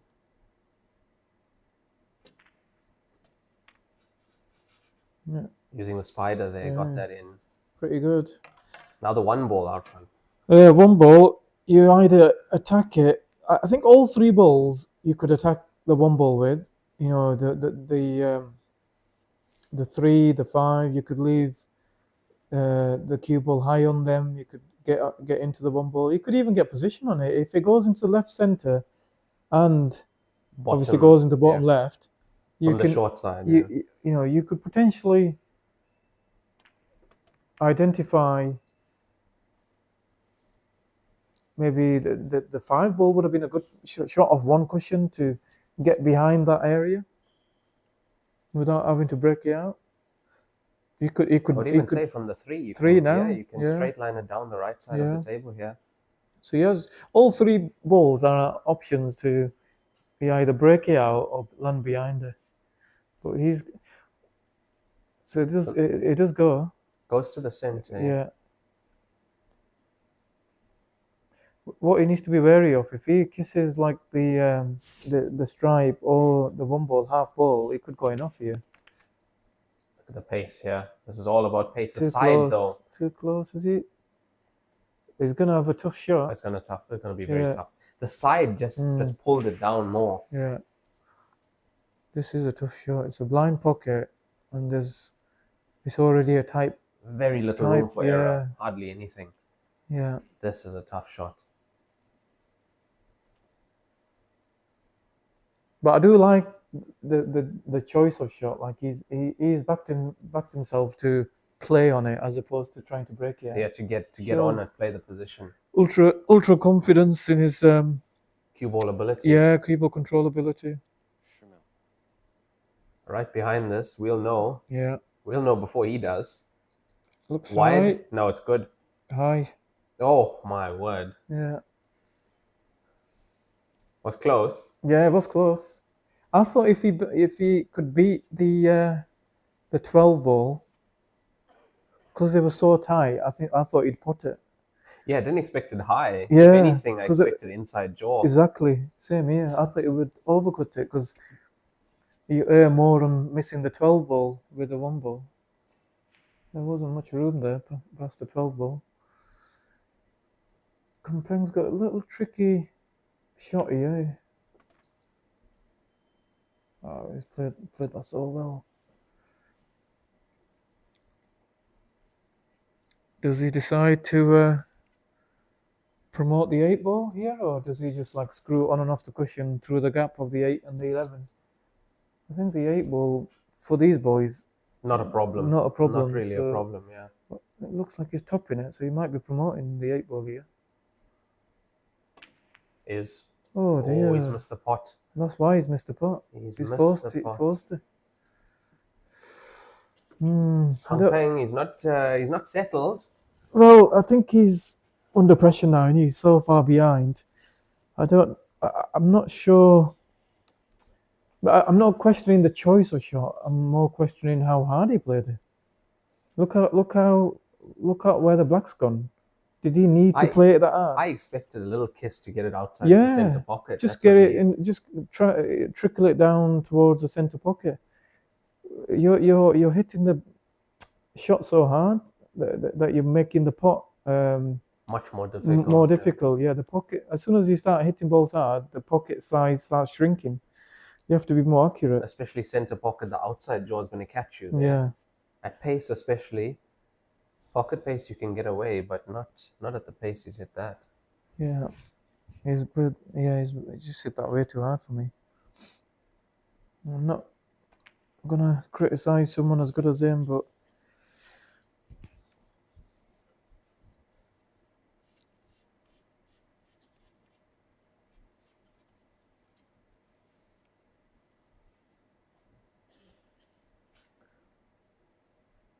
anyway. Yeah, look, we can never criticize, which we don't. No. I mean, we got massive respect. We for can all only these call players. it as it is. Call right? it and then wonder why. Wonder This needs why. to go. Just got there. Not happy. He had a big margin for error there, because he was always tracking below the 13 ball, so he was never in any danger of being snookered behind it.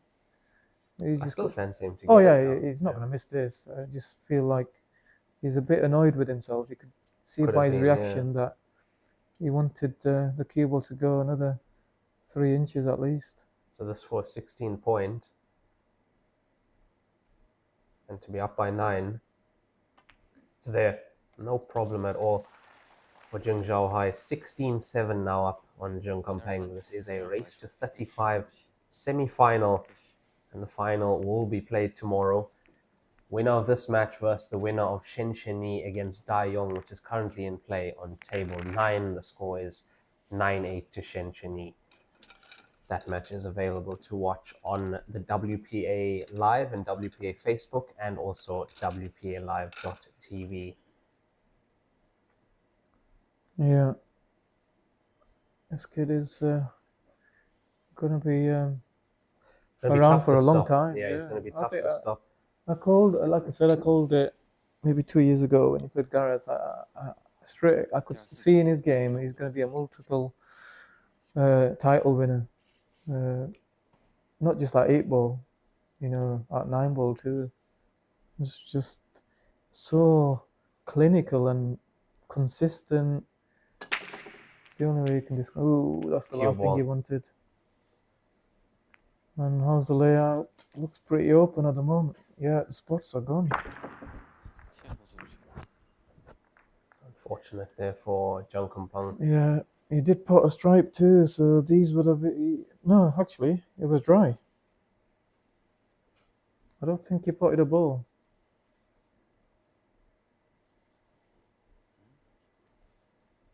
He's looking a bit tired, to be honest. Mm.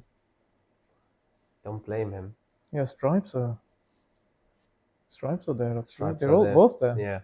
I think he will go stripe just purely where like the 3-ball is. It's not tricky, like, but I just think that he's just got a bit more awkward. Yeah. He's got an easier first spot. You take the 10 out, and then those go. Yeah. They might look a little bit bunched up, but they're actually heading towards pockets. Yeah, he'll make easy work of this.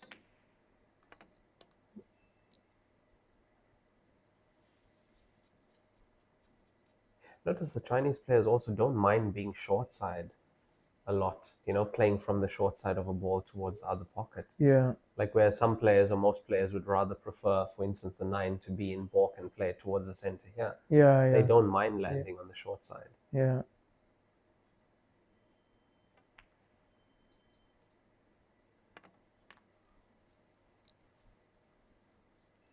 He gets this, he's going 10 frames up on Jung Kompeng, and it's going to be his break next.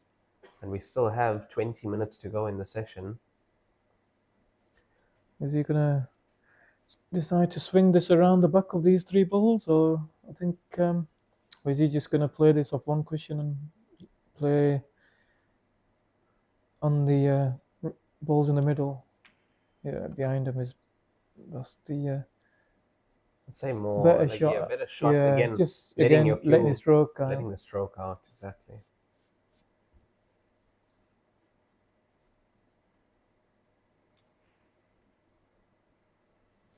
I did mention 20 minutes left in the session. That's not match time. That's because it is a race to 5. It's split up into 2 sessions. So we have a morning session, a 3-hour morning session, and then we resume play at 6 p.m. tonight, local time here in China, and play till the end here. Yeah. It is a race to 35. 35, yeah. He said 5 earlier. Just... Said 5? Yeah, Yeah, he said 5, yeah. Yeah. But, yeah, it's a long old race. That's the only hope Kompeng's got, in my opinion. To come back in the evening session, yeah. You know... because this session's done. 20 minutes left. He's not... he's going to be get behind a few frames. He's going to be behind. Regardless. Now, what time have you in there? So you've got 20 minutes 20 left. minutes left, yeah. You can average, 5 minutes per frame? Maybe potentially another 4 frames left? I would say the max he can do is still be behind by 5.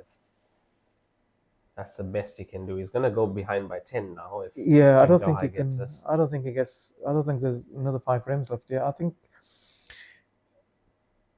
I think there'll be at least a 9-frame gap, regardless now. Yeah. I don't think. Oh dear. Oh my word! What's he done there? What's he done there? Oh, we've He put likes the. He likes to play the check side shot a lot. Yeah. He plays some of the most check I've seen from a Chinese player. I'd love to see that shot back. Actually, I can see it on the stream.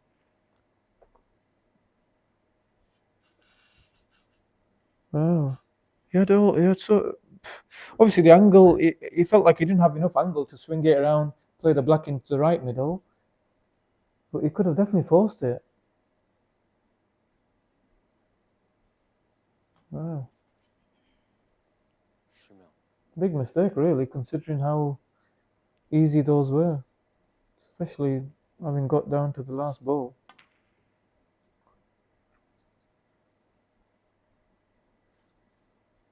Yeah, Kumpeng's not going to let him off with this. No, shouldn't. Very unexpected mistake from the young lad. I was looking set to take a 10-frame lead there, was Jing Chao-hai. You will see some, like, again, those mistakes that he's just made there, they're more, I put them down to maybe a little bit of fatigue type mistakes. Was he thinking clearly when he decided to check that off the bottom cushion? I don't know.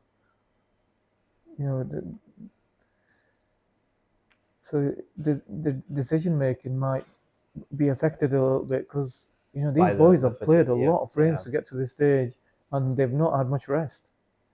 So fatigue will definitely play a part. And also they've come through stage 1, the previous stage. They've had to play most times once or twice a day, and then straight after that into the last 64, where things really get tough. Started off the race to 17, then 19, then yesterday race to 33. Yeah. No, it's not been a easy schedule for these last 4 players. Maybe fatigue could play more of a part later on too, because unless the break might help them, they'll have a 4-hour break. But as you mentioned earlier, in that 4-hour break, you can't switch off really. No, Very difficult to switch off. you You're in the don't- middle of a match. You don't What want do to you have do? a nap. You just want to make sure you get a good meal inside you, get re-energized. I wouldn't want to have a nap and again having to wake yourself up. So a nap wouldn't work. No, personally, I'm not someone that naps during the day. I feel like, do I really want to wake myself up again? Yeah. I'd want to, get some good food in me, get energized for the second session. Surround yourself with, friends, family, whatever.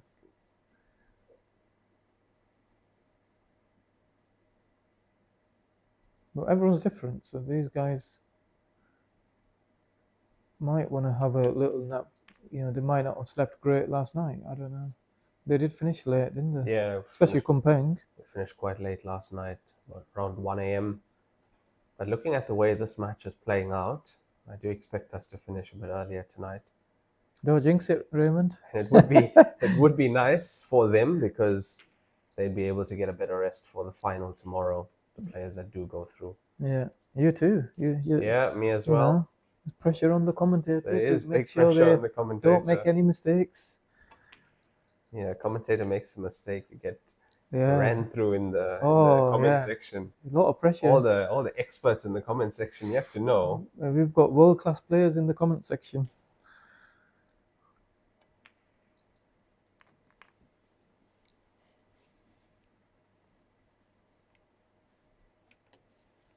Yesterday, though, in the comment section, we saw comments that Potts had 0% chance of making a comeback, 2% chance of making a comeback. Yeah. The actuarial scientists Yeah. calculating risk and reward.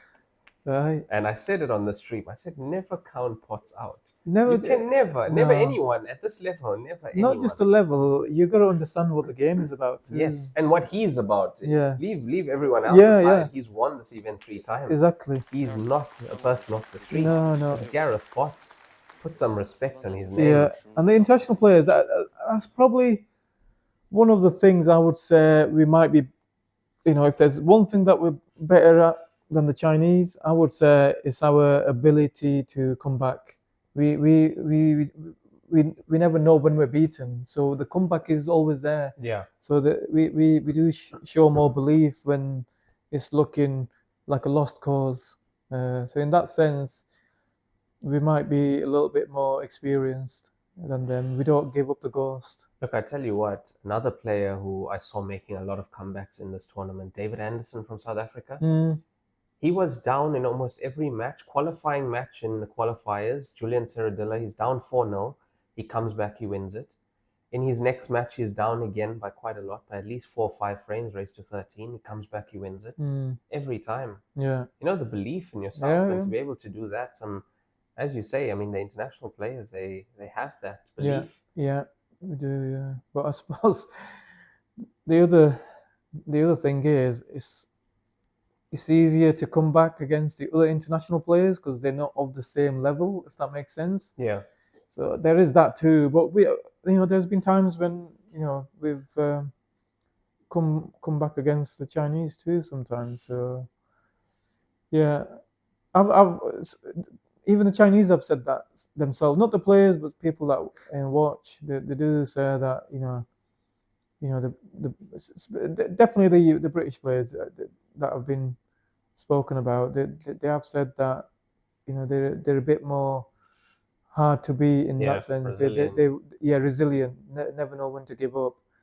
They'll keep trying until the match has officially ended. Until the opponent has pot the black ball and the cue ball stops. Yeah, we saw that. That was a typical example. I mean, Potts was at his worst, 25-15 down. Well, I mean, Kumpeng's got to the hill, I think, and Gareth was at 25? Yeah, 24 or 25? 32-24, 32-25, Yeah. and Gareth won about 7 or 8 to get Yeah. there.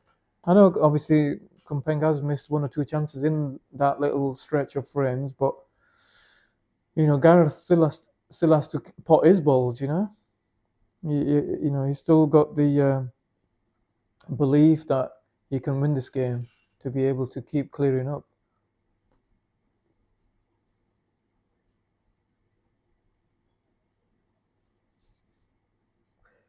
We got a comment saying comebacks from alternate break is much harder against a top player, virtually impossible. But at this level, it's not top player against not top player, it's top player against top player. Yeah. So here, it's always, I mean, we saw it in the Zhao Liang match yesterday. He's 8-1 down, he comes back, he goes 22-10 or 22-12, and then it goes the other way again. So 3 major comebacks in that match in a race to 33. Yeah. I never expected that. No. I never expected Shen to come back there. Look what Zheng Shuahe did to Yang Fan. That's alternate break format. He's won 19-1. Yeah. So you can win. So you can win multiple frames on the spin. Yeah, you can do that. Definitely.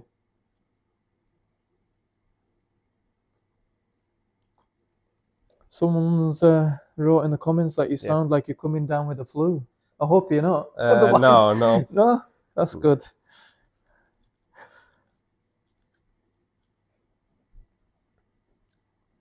Someone's asked who's with you in the commentary. No, the voice sounds different because we're using different mics. That's why. Okay. And in commentary with me is Arfan Dad, very experienced English 8-ball player and Heyball player as well, ranked 3rd or 4th on the WPA World Heyball Rankings, finalist in 2 of the WPA Continental events as well, and a top 12 finisher at one of the Masters events here in China.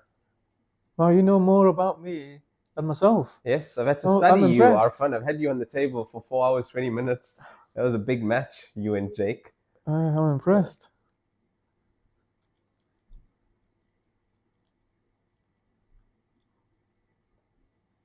So this will be the final timeout in this session. Yeah, it would be. We'll come back with about just over 5 minutes or 5 minutes to go. One more frame. Yeah, one more frame. The gap now 8 frames. So best Kumpeng can do is bring it to 7. Yeah. I think scoreline on the other side. I see Shen Cheni 10-8 up against Dai Yong. I think it still is the same. Yeah, 10-8 up. So they might play another frame as well. So that's going to be a match to watch when we come back, to see if Dai Yong can hold on to Shen Cheni now that he's lost the lead. And yeah, we'll see how that progresses through the next session as well. Yeah. They've played 18 frames to the 24 frames that the TV table has played. Yeah, the TV table, these guys are flying. Yeah, so they're 6 frames behind. So definitely commentating on the right game. Yeah, Thank God for that. This is a good match. Otherwise, we'd be ending at about 2 a.m. tonight. Yeah. Just make sure you get a good meal down here at the interval. We won't have time for food, I don't think. Yeah, yesterday there was no chance. It was a 7-hour session. Yeah. 7-hour evening session. He's also a good player. Wang Peng. Yeah. Yeah, I don't think he's not top. I don't think he's top 16. No, I think he's a level below the top boys, isn't he? I think. Yeah, I think he has won some big titles. I am familiar with him because I've been coming here since 2016, but he's not as efficient now as the top boys. As the top boys, yeah, exactly. That's not to say he might not win an event, but maybe his consistency is not there. Also, one of my favorite Chinese players, Kong Zejing. Kong Zejing, yeah, he's solid. Solid. Yeah, he is. Yeah. I actually used to like Sun Yan. Remember him, Sun Yan? The guy, the bald. Yeah. He's also good when he's in form. Yeah. When he's flowing at the table, he lost in a final, Baotao's Super Tour. Yeah, I remember. Chu Bingjie. But he's the one that reintroduced the soft break yes. with the triangle rack, that right? Was him, and then Chu Bingjie copied it off him. Yeah. Used it against him in the final. Yeah. And it worked better for Chu than for him. Yeah. But I think with that break, you kind of need the referee to help you with the racking. Yes. If the balls are not quite racked right, you're kind of selling out. It's never going to work. No, you're just leaving. You're going to break dry and leave easy finishes for your opponent. Now we are back after that player break. Score 16-8 on the TV table between Jing Zhaohai and Zhang Kumpeng. This is a race to 33, split into 2 sessions. 35, sorry, race to 35, split into 2 sessions. And that first session coming to an end in about 8 minutes time. So this should be the last frame for this morning session. That's 11 a.m. local time to 2 p.m. And we resume at 6 p.m. later tonight. Yeah, another very good break, but not the easiest of layouts. He's obviously got a little bit of work to do at the top of the table. 15 ball is tied up.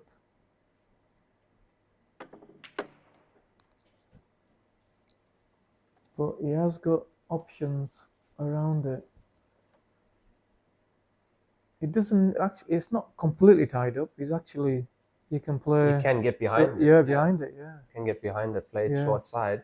As long, if you can get behind it off one of the 2 balls that are going to get pocketed into the top right pocket. And leave the 14 afterwards. Yeah. Yeah.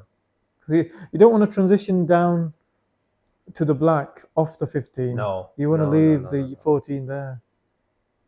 You might give this the black goes, so that's fine. I was going to say if the 6 is blocking the 8.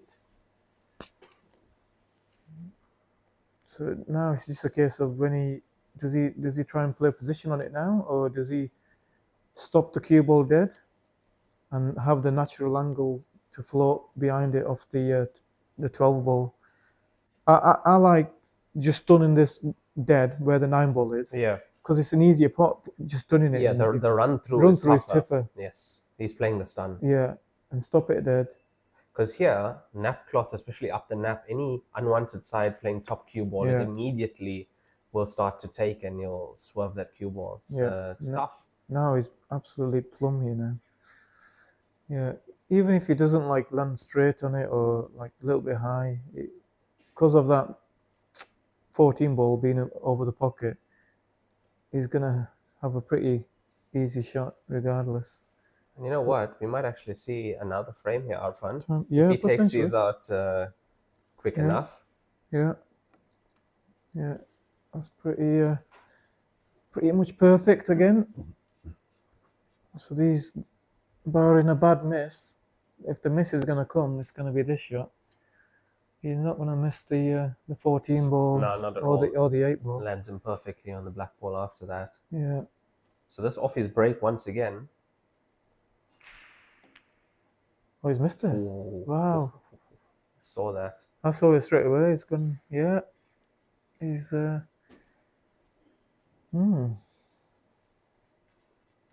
Interesting.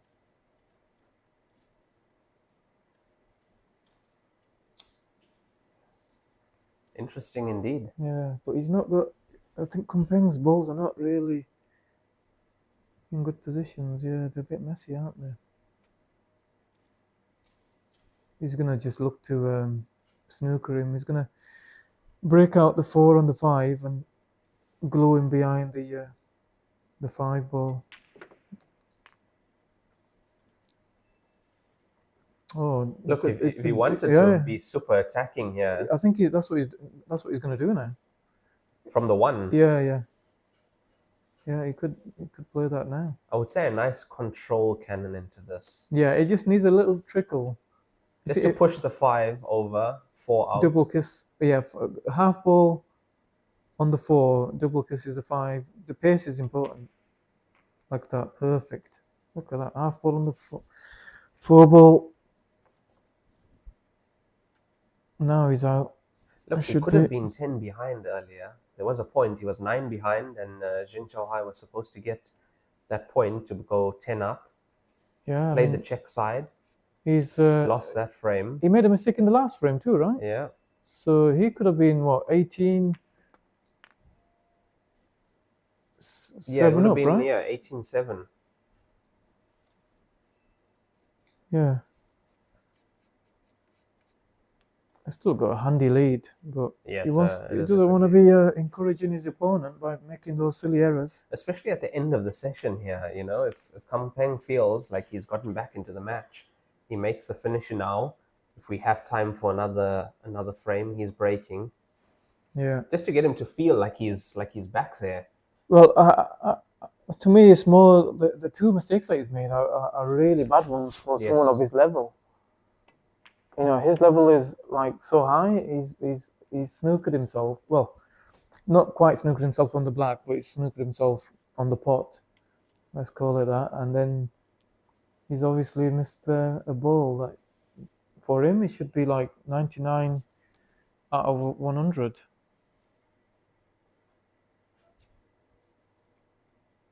It'll be interesting to see if there's going to be another frame. There's like 3 minutes. I don't think there will be, you know. Got some comments in the YouTube section here, Arfan. It's saying it's nice to have you here as a guest commentator, so we get to see the human side of Arfan Dad, and always nice to see the fans and to relate with them in such a way. So yeah, your fans on the stream, and let me tell you, you had a lot of fans on the stream when you were playing Jake. Yeah. You had them rooting for you. Yeah, I was just not happy with what I played on that match. So, but like I said, when I posted on Facebook, the only good thing for me was that I won the match. Yeah. You know, I try and analyze everything honestly. Otherwise, you never, if you're not being brutally honest with your own level of, how do you improve? You have to see the errors in yourself, which is very difficult to do. Yeah. Especially playing this game, you have to be able to call it like it is with yourself. 100%. Yeah. I think that comes more when you get older too. When you're younger, you might be a little bit delusional. Well, I was going to use the same word, but I'm glad you said it first. Yeah, you can be a little bit deluded because you might, obviously without, calling anyone out, but you see a lot of statuses about, I got unlucky in so-and-so frame, but what happened in the previous frames? You must have made mistakes. What did you do? Yeah, exactly. The question is, what did you do? Because also, if your opponent is getting lucky, it's also you letting him to the table to get lucky. Yeah. So it's a tough one. It's hard to be hard on yourself in this game. It takes a lot. And we are playing another frame. I'm surprised by that. Yeah. 1 minute left in the session. Kompeng's glad that they are, because these have come out really nice. So he's brought it down now to 7. It should be 6 after Could this be frame. 6, yeah. 16-10. It's not as bad as 18-7. Yeah. He could have been 10 frames behind after the first session, but it's going to be 6 if he mops these up. Look, and if he can come out in that second session firing on all cylinders, then we have a match in our hands. Yeah, I think he will need, because the game is a game where it's so difficult, he will make mistakes too. So he will need help from his opponent. From his opponent, yeah. The breaks. He needs more chances. He will need more chances than his opponent, in my opinion. I don't think Zheng Shuahe will make enough errors back, yeah. and Kumpeng won't play perfectly from here on in. It's impossible. Unless all the balls are going in the middle of the table, which is impossible, he will make mistakes. So it's just a case of who gets more chances now and who's going to make the least amount of mistakes. And who capitalizes on them the best as well. Yeah. They're going to be a very interesting second session here after this frame and the 4-hour player interval that comes after this. Yeah, in a weird way, like who is? I mean, I know he's going to have a 6-frame lead.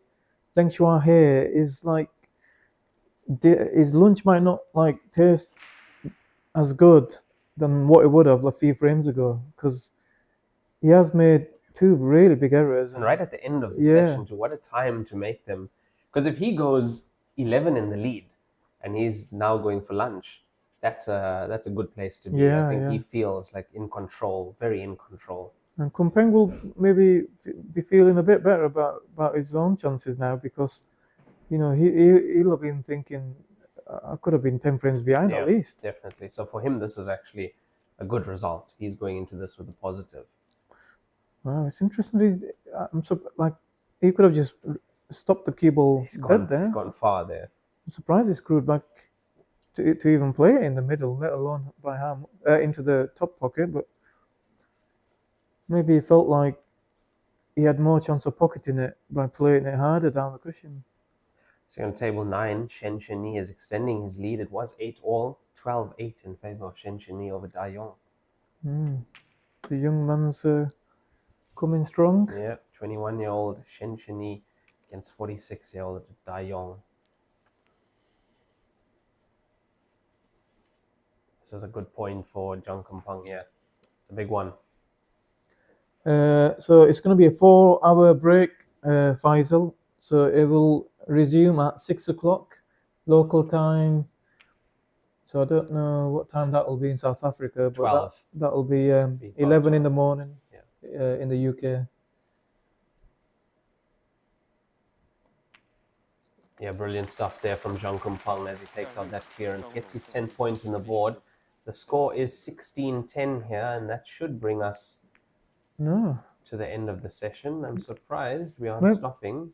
Look, according to the schedule, I hope they might be playing another hour. Then we won't have a long evening session. That might be good. Maybe they've learnt from the late finishes. From yesterday, possibly. They might have said, right, let's play till 3, have a 3-hour break.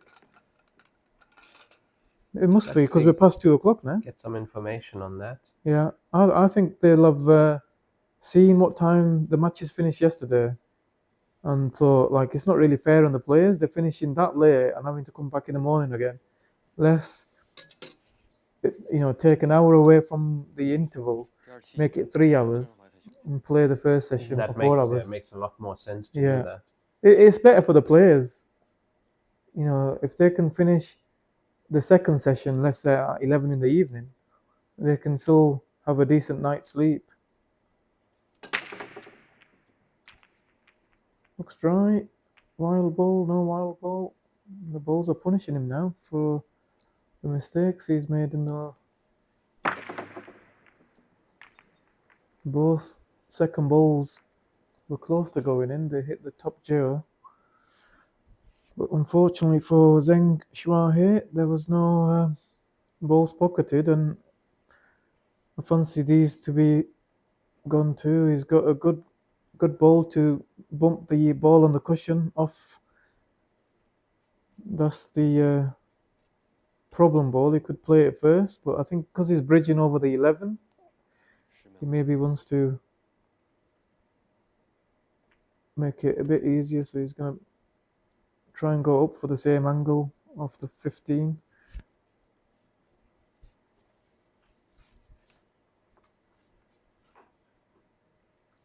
They are playing a race to 35, so it's best of 39 frames.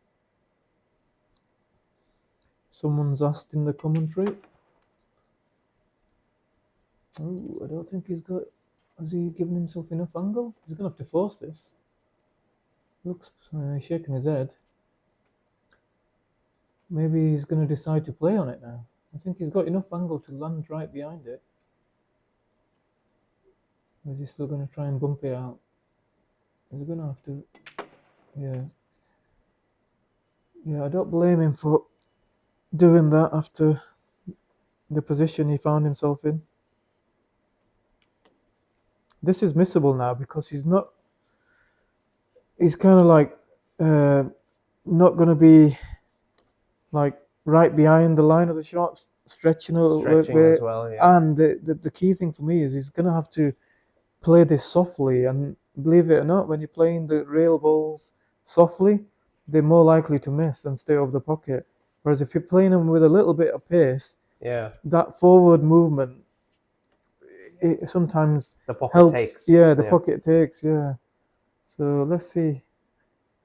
So he's stretching, which is not. Look at the long bridge here. Mm. You've got half the cue from his bridge. It's See, that's not in. Wow. It's caught the inside early.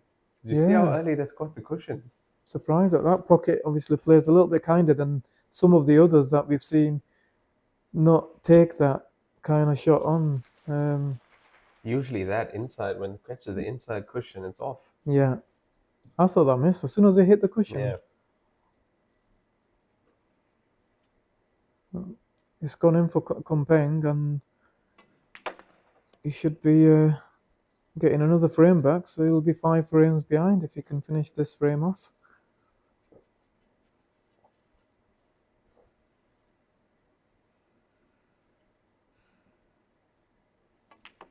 Just the simple stuff left now.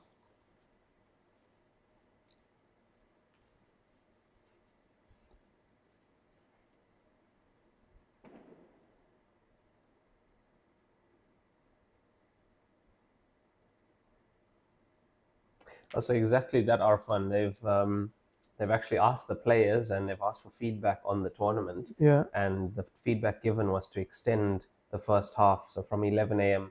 to 3 p.m. So another hour we play for, and then we start the second half at 6. Right. So better, much better. After makes last sense. night, yeah, it's nice. I think that's sensible. Very fair. And it's good of the organisers to ask the players, because the players know best. You know, they're the ones that are out there. They know exactly what's going on. So for them to ask the players, it's good that they're adaptable like that. Yeah, because last night was bad. 1 a.m. and that was a race to 33. Now we're at 35. Yeah. So it's going to be even worse possibly, especially a match like the match on the other table. It's not going as fast as this one. Yeah, they'd exactly. be finishing, they'd be looking at possibly 2 a.m. Yeah. How do you come tomorrow and play in a final and play your best? You're not going to be the best version of yourself, are you? If you're not getting enough rest in between matches. This actually guarantees us about possibly looking at about a 3 hour, 4 hour maybe. Yeah. Tonight we're done by 10. Yeah. Players are done. Kompeng to break too, so he's got a chance to, if he puts the ball here, to he's potted both the second balls in the middle. Some momentum with him now. Yeah, I mean, look at them. Look at the balls are definitely going his way now. Exactly the stripes are literally begging to be potted. And with 50 minutes to play in the session, comeback is on here. I mean, the way the momentum is with Kompeng, it could potentially be level or even ahead. Yeah. It wouldn't surprise you. We've seen them play over 8 frames in an hour. Yeah.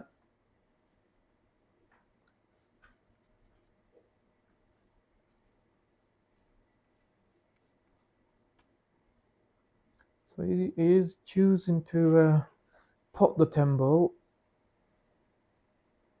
many would have said he might leave that for his 8 ball, but I suppose the 11 ball's there too, so that's another good ball for the 8 ball.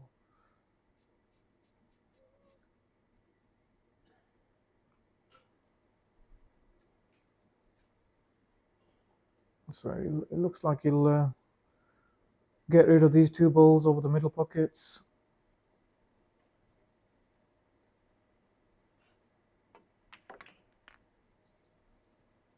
He chosen to bump it off. Is he on it? Yeah, he is. Would you agree that was a bit risky?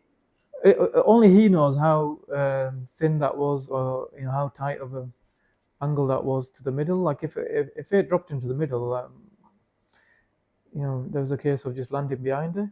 But if he felt like it was too then take acute, it off. Yeah, take it off, and it was a free shot, right? He controlled it well. My worry would have been if it then blocks your path to the 12. That would have been the worry there. Potentially, yeah. But he's done the hard work in this rack. If there was any hard work in this rack, because the break came out really nice on the stripes.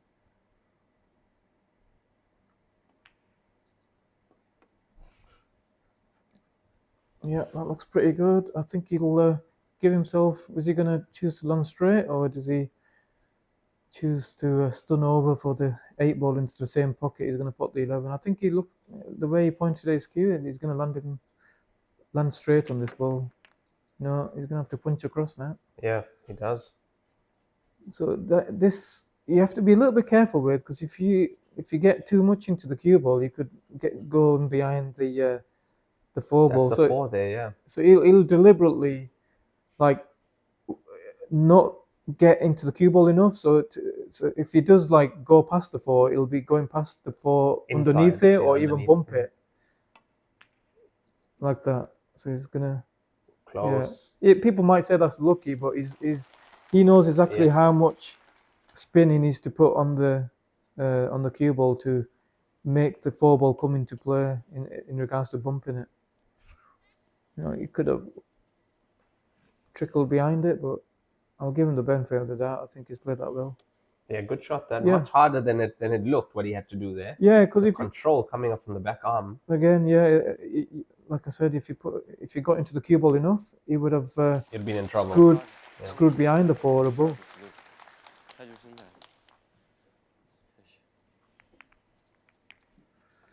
So all of a sudden, Zheng Shuahe isn't looking comfortable in his chair.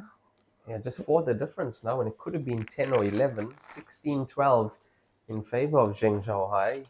He's only 4 ahead of Zhang Kumpeng. He's got 8 break-in runs, 2 rack and runs, and Zhang Kumpeng with 5 break-in runs, 4 rack and runs. He's now just 4 frames down and right back in this match. Will be Zheng Shuahe to break in the next frame.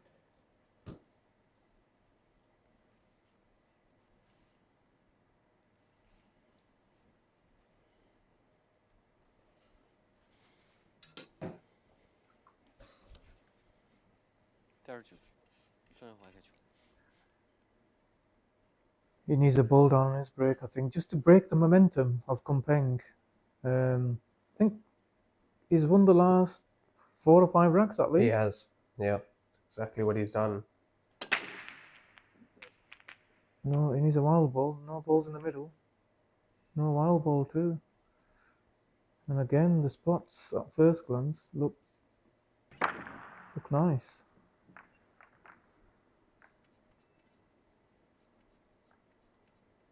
The momentum in this match has completely swung now to Kumpeng.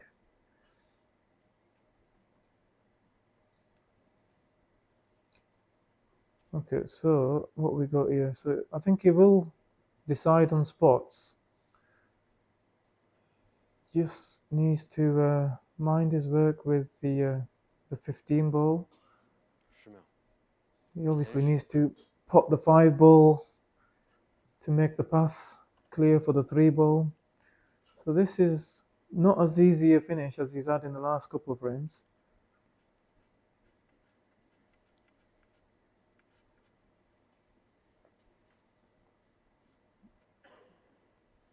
Oh, he's deciding to go stripes. Okay. Does the 9 go past the 8 ball into the middle? If it does, then I can see the thinking behind that.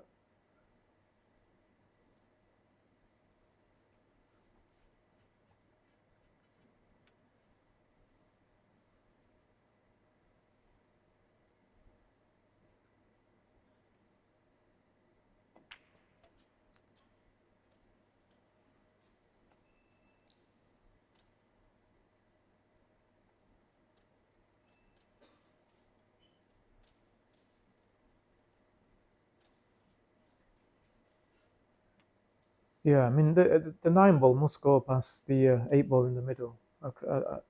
Otherwise, the choice of balls doesn't make sense to me.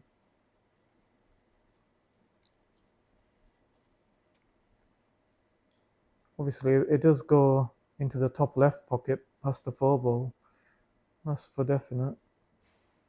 But I think he'll feel that it goes into the middle. Wow. He's gone into it. He's gone into it. Fair play. He gets some applause there from the crowd. That's it worked good out. reason for that. Yeah, worked out really nicely now.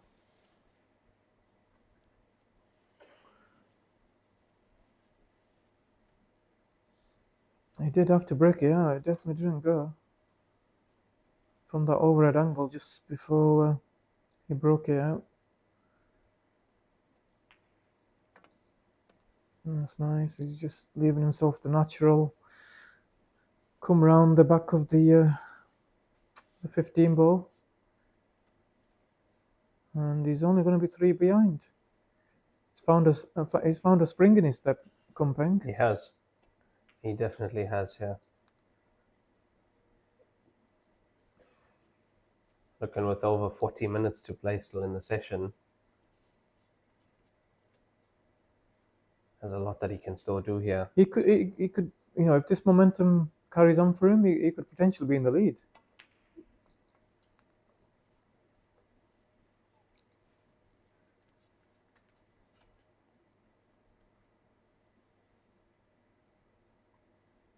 Just over screwed that by a few inches, but shouldn't be a problem on the 8.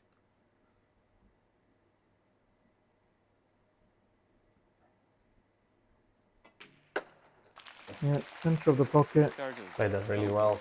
Another point on the board there. 13 point for Jung Kompeng. He's done the last 3 of the break, and it's his break to come. There we go with 5 break and runs and 5 rack and runs. Jung Kompeng on 13. Zheng Zhouhai on 16 with 8 break and runs and 2 rack and runs. Scoreline on table 9. Shen Shini 12-9 up on Dai Yong at the moment. So they've played 21 frames there on that table. 29 on this 29 one. here. 8 frames behind. Yeah, we did have a few slight tactical multiple visit frames here. The last 1 or 2 in the past 10. Yeah. Slowed them down a bit. Yeah. They're slacking, aren't they? But I actually like that that we have the 3-hour or 4-hour session now. Yeah. Makes a big difference to what'll happen tonight for these players. I think for everyone, not you know, we have to also remember the referees are there for the same duration. So when I was watching the end of the Ruliang match, you know, the poor referee, she has to be on her game too. Yeah, cleaning the white ball. Cleaning the white ball, not making any refereeing errors. She has to be fully focused. She actually has to be more focused on the players because she's always at the table. 100%, yeah. 100% of the time. Whereas the players, at least they get a break. Like, I mean, Zheng Shuai's had a break now for the last few frames, hasn't he? He's taking his break. Yeah. So there's a little bit of a problem in the bottom right corner, close to where he's cueing from, 9 ball. But I think the 10 ball, he can screw into that behind the 12 ball, free that up. Oh, he's going into it now. Wow, that's a brilliant shot. And they're coming out nicely too. Like Yeah, it's a great shot, but it's sort He's of you're not getting the quite. roll, Yeah, yeah. you're not quite sure where the balls are going to end up. You know, And he plays those shots often. Yeah. Pang Peng plays those shots often. He's one of those players that like to play those shots, and now it's working. Everything's working in his favor. Yeah, I mean he's already done the hard work in this rack, and he's going to have another rack back. So 2 frames behind if he gets these. Someone said that this match feels like the final. Not quite sure about that, because the 2 players in the other semi are very capable in their own right. You know, you could arguably say that Shen Shenyi has beaten the top 2 favourites in this event in Chu Bingji and Zhao Ruliang. So you can't count him out. Yeah, because I feel that with the way the consistency from Zhao Liang, he was also set to possibly take this. Yeah, exactly. He won the one in COVID, I believe, when Yeah. they had a tournament in COVID, because he's out on the board. I His think he's name got is there. 2. I think he's got 2. There's 2 lines going. Oh, he's got 2. I think. I know Potts has 3. 3, yeah. Yang Yeah, Fan 2. Yubo 2. Yubo 2. Bingji 2. Niu Zhang 1. Yu Hai Tao. Yu 1. Hai Tao 1. Yeah. Yu Hai Tao, the LP player as well. Yeah. Face of LP. He is the face of LP. But there's another kid coming through. Do you know who? He's another lefty. He's a LP player. He's probably Chinese player. Yeah, he's Yeah. probably ranked higher than Yu Hai Tao now, I guess. Who is it? He Wen Chong. Oh, He Wen Chong. Yeah. Oh, I like him. Yeah, he's very I good. like him. Yeah. I like how you put me in my place with the pronunciations. I'm saying He Wen Chong. You're saying the proper Chinese pronunciation. He Wen Chong. No, I'm so used to it. Yeah, Like, no, I'm not messing. I'm so used to pronouncing their names. I'm reading their names like I'm The way- reading English. Yeah, no, He. I'm so used to it. So it's just the way. Yeah, He Wen Chong. No, I like him. I've had him on the TV table a few Yeah, times. he Excellent. breaks. His break is so powerful. What a player he is. Yeah, he's very good. Even Zhao Jianbo, also excellent player. Yeah, We had he's him. he's the one that lost the first 10 frames against Zhao Ruliang. Yes, he I is was that playing on the player. table next to theirs, Yeah. and all I saw was Ruliang at the table. Poor lad was in his Yeah. chair. And the previous day before that, he's beaten Liu Hai Tao on the TV table with a big score. Right. So now Zheng Zhaohai with the break, and the difference now just 2 frames. Yeah, he's got balls off the break, but let's see what the layout looks like. I think at first glance, spots looked okay. Does he have a... Yeah, he's got the 4 ball into the middle. Oh, stripes don't look too bad too.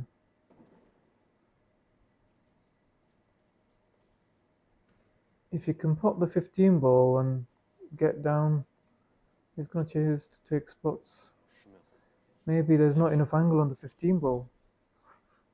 Seems to be a little bit of angle, or maybe it feels like it's a tougher shot than the 4 ball. So maybe his mindset's changed now because his lead's, almost been evaporated.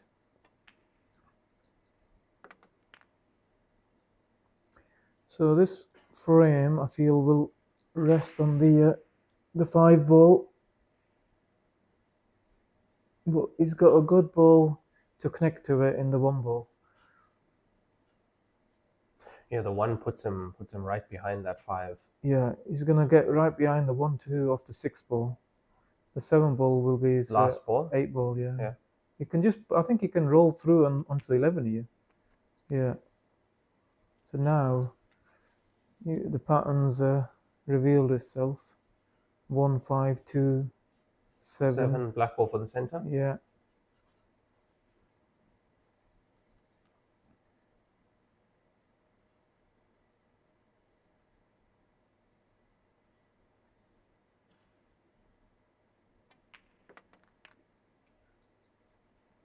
Yeah, that's nice. He's got close to his work there. So it's just a case of what angle does he want to leave himself? Does he choose to go forward and land low? Or does he like stop the ball dead and leave himself the guaranteed angle that way? I like stopping the cue ball, just maybe screwing back maybe an inch and just leaving the natural angle this way. Then there's no danger of landing straight. Yeah, that's sensible. Especially, he might have learned from his mistake. Maybe when he was 8-9 frames ahead, he might have followed through but he's missed a couple of balls like that, hasn't he? He has. When he's like tried to run through. So maybe he's being ultra careful and just trying to get the point on the board. Yeah, simplest way he can. You never know. Maybe because Kompeng's come back at him, it's made him refocus now.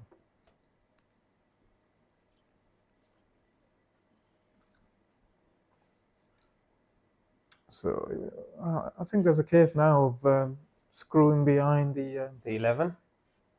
Yeah, to play the black into the other middle, into the right hand side middle now. He's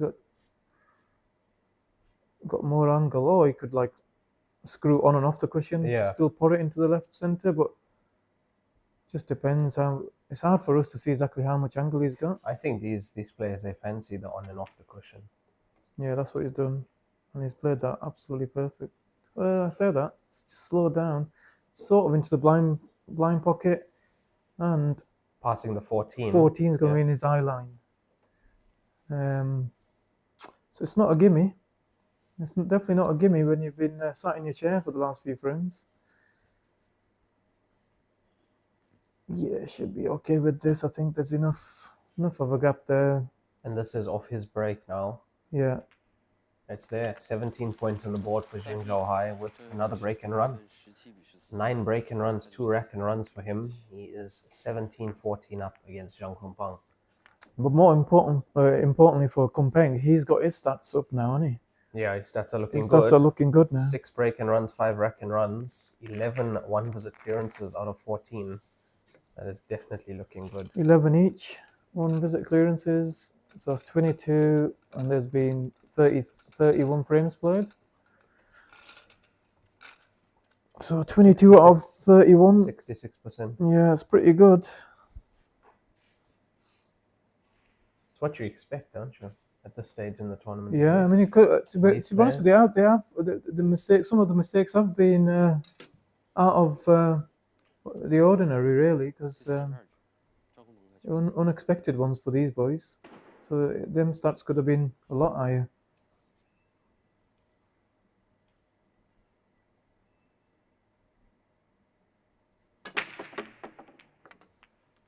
Yeah, Kompeng is making them second 2 balls in them. Wow, how many balls has he put it there? 4? He's made the 2 balls into the middle, and another couple. Look at the finish he's left himself here. So these are gone again.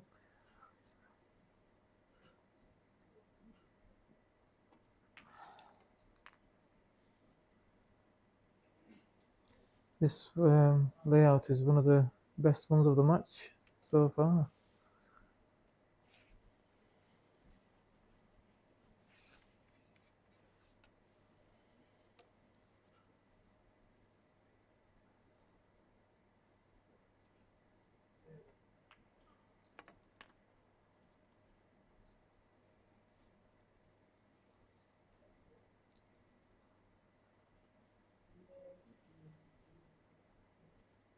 Wanted the cue ball to go another inch or 2 just to be absolutely perfect. He wanted to put the 3 and the 4 into the same pocket.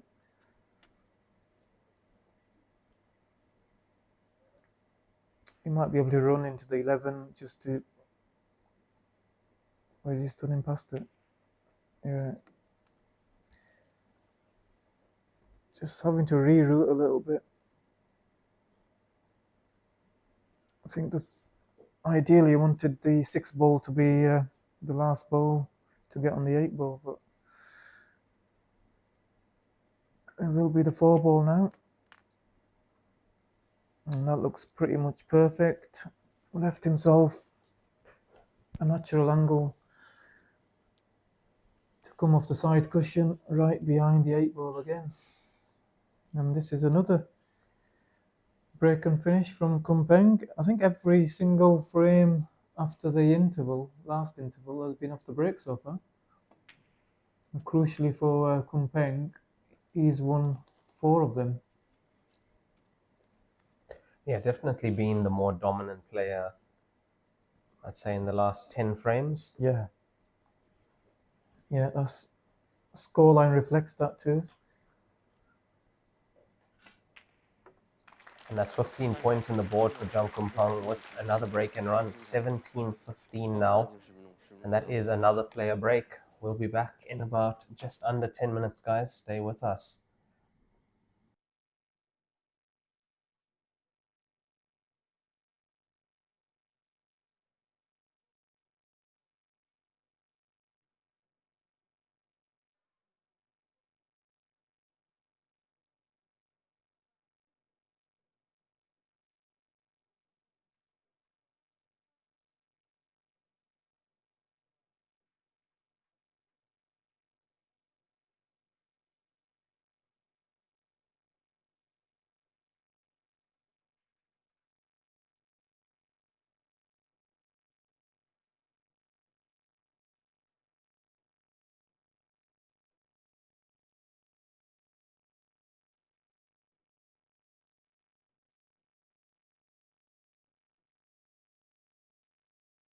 立百文台迷，高档羊毛皂，一线赛事指定台名：丁俊晖、奥沙利文、郑宇博、楚秉杰等国内外一线球星代言，立百文全球销量第一。一点是聚焦、沉淀。一线是专注、艺术；一面是缜密、智慧。方寸间雕刻，毫厘间镶嵌。成木质之美，雕琢洞天；遇腾龙之势，巧思匠心。以点线面。以小现大，步步为营，丝丝入扣，毫厘间不失方寸，握度间尽长天地。龙晕而起，潮流之势，包罗万象。独蜘蛛，匠心之作。我是代言人赵卫国，星星暴走，年轻自由。我是代言人雨龙海，星星暴走，年轻自由。我是代言人楚秉杰，星星暴走，年轻自由。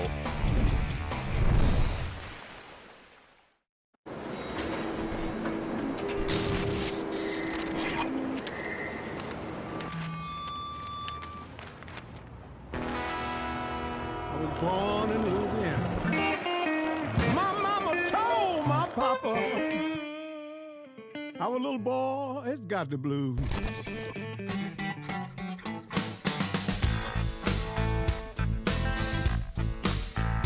You better watch what you do to me. Watch what you do to me.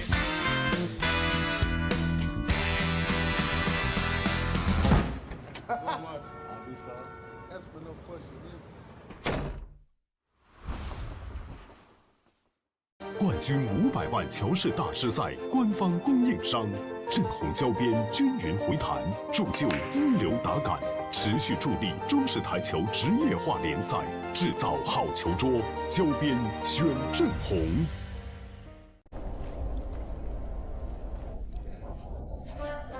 俺老孙啥功名不要。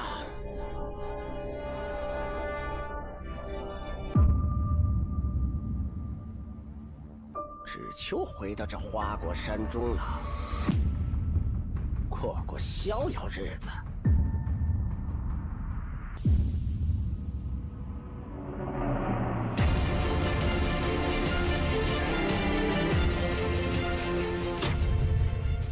天要球杆，化一切为可能。中式八球，俗称黑八，是一项原创于中国的运动，在乔氏的推动下，已走进全球96个国家。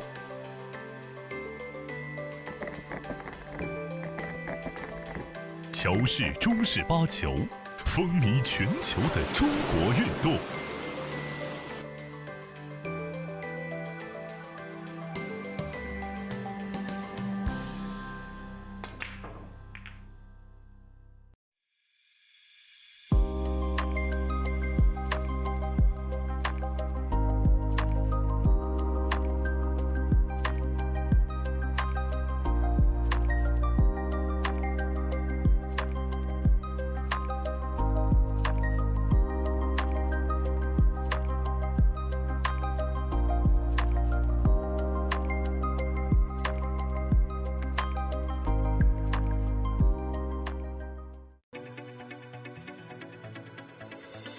罂粟胶边具有国内胶边很难做到的特点，罂粟胶边的硬度达到了45度，使反射角高度接近入射角。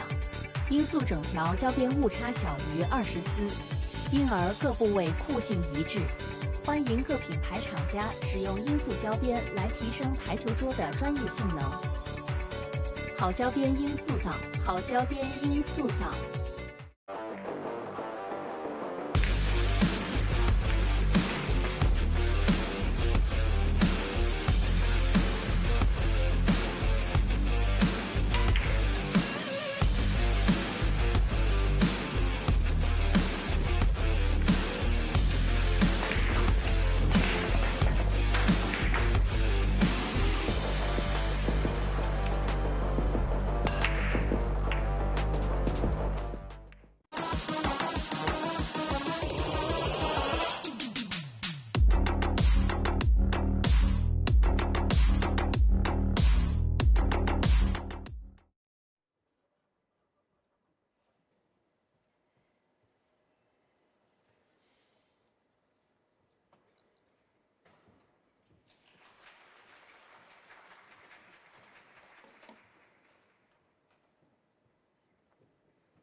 3结束，比赛继续，33局，正要换一个球。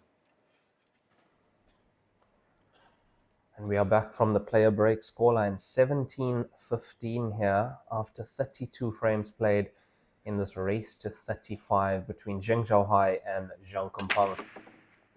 This is the semi-final of this tournament. The other semi-final on at the moment between Shen Chenyi and Dai Yong on table 9. The score is 13-9 there to Shen Chenyi. But the story at the moment here is the comeback from Zhang Kumpang. Could have been 10 or 11 frames down, but now just 2 down as we play the rest of this first session. 20 minutes left. I'm one of your commentators, Raymond Tillack from South Africa, joined by Arfan Dad. Yeah, good to be back, guys. So this looks like it's going to be the last 20 minutes of this first session. It's been a really engrossing match so far. Almost like a match of, I wouldn't even say a match of two halves, because it's like been dominated for the large part by Zheng Zhaohai, but Kumpeng's just woke up in the last, I don't know, 45 to 60 minutes. But what a difference it's made. Is that him waking up? And that's why you see, like I did see a comment where it said it's so difficult to make a comeback in alternate break, but it's done. Yeah. He was 9 frames behind at the most. He's brought it back to within 2, and we see a missed I think that's a good miss. I wonder if he's missed it on purpose. Well, you know, the best I've seen doing that was Mikhail used to be, but there used to be a tough finish, and he, you know, obviously worked out the percentages of possibly taking it out. You know, he could miss a ball, thinking that he's actually missed the ball, making his opponent think that, and forcing the opponent to like go fishing instead. Really? So, yeah, it's a tactic, but it's not an obvious Mick Hill, tactic. eh? So I don't know if, but he did look a little bit disappointed when he missed that. So maybe it was a blessing in disguise for him, because it stopped him going for what looks to be a really hard finish. Like there was no finish there No, on the there spot. wasn't. So he would have had a lot of work to do. Mick Hill went toe-to-toe with Gareth Potts in that Yeah. last 64. Yeah. Brought Potts to a decider there at 16 all, and Gareth winning that Yeah, broke dry, yeah. 17-16. Yeah, dry break from Mick. Yeah, hit him well. Just didn't get a ball down. Yeah, Mick is something else at the game of pool. English 8-ball. Completely different beast. Yeah. Mick Hill. Yeah. Regarded as one of the best of all time in English 8-ball. Yeah, probably the best, I think. Many, there's obviously people will have different opinions. Not everyone. But will widely regarded. as the Yeah. best. So he is like, I don't know who, maybe like maybe Messi at football. I'd say it might be regarded as Ronnie at snooker. Yeah, I'd say Ronnie at snooker is probably better, because I'm a more Maradona man at football. Yeah. So it's maybe 50-50 with Maradona and Messi. Whereas Ronnie is like, the GOAT. I would say, 80-90% would definitely say he's the GOAT. I like when Ronnie is asked who does he think is the best snooker player, he says Henry. So, it's hard for him to say maybe himself. You can't say himself. Yeah. But everything points to him being the goal, like his wins and his, all the other records that he has, and more importantly for me, like when I try and judge a sportsman, and I always look at how they played too. That's why, someone like a Ronnie and the dominance. Yeah, how they, dominated. Like they played the game the right way. Ultra talented, aggressive, everything. That's why I liked Federer. Who's widely regarded as the most talented tennis player of all time. Obviously doesn't have the most Grand Slam wins, or even Tiger. Like Tiger doesn't have the same number of majors as Jack Nicklaus, but he's probably regarded as the greatest. As the greatest, in my opinion. Oh, look at that! That's tight. Yeah. That is very tight on that black ball. So it's quite a tactical frame here. Yeah. Depending how long this lasts, it might take us to potentially. There's a lot of work here. A lot more tactics to play here. I think he's plotted this, has he? He has. No. Wow. Who was that? Kumpeng. So that was John Kumpeng, yeah. Well, you definitely want to be on spots now, don't you? So he's got the 6 ball past. Well, he could choose to be ultra aggressive and just 7-9. Play 7-9 plan, but blast it. So the 9 gets out of there. You'd be going into the 5 as well, like that. You could. I think the 5 does go. 5 does go. It's a 5-1 combo. Looks pretty simple enough. But I think he's going to try and play in more controlled way. Oh, that's opened up nicely, but he's been unlucky, I think. You think he's on this 1 ball? No. No? Not the potting angle. He might have to play a cushion first. No. I don't even know if the cushion first. No. I think the cushion first is there with spin. A lot, yeah. Yeah. To come quite a lot.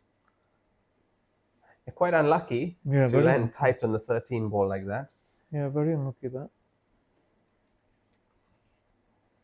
He's touching ball. I don't know if he's touching ball. I don't think he can use the top cushion to make contact with the 1.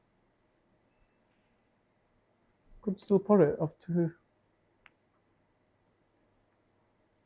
That'll do. He's in big control of this frame, I'd say.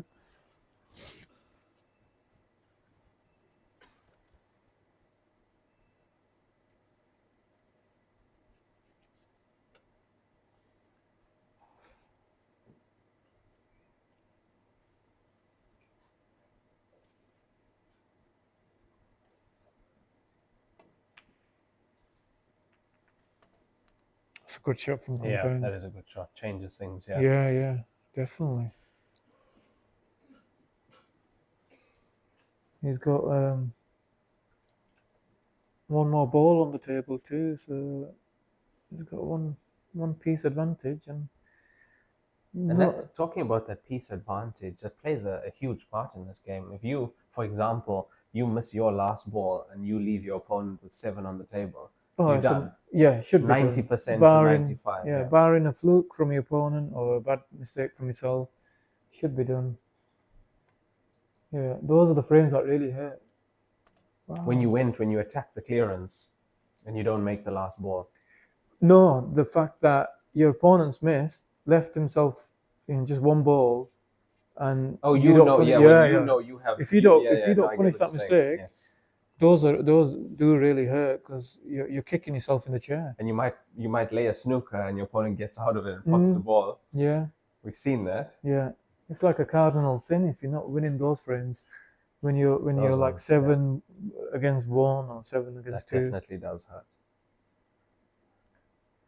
What's he thinking here? Double and going to these? No, not got the double, not got the treble. So Compain in one shot turned the all around.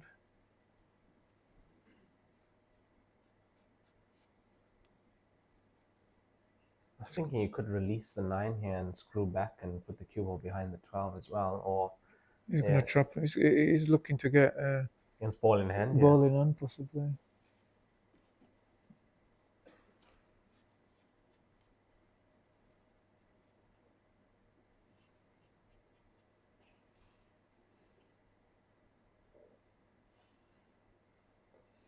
Don't think he's got a pass to the 2.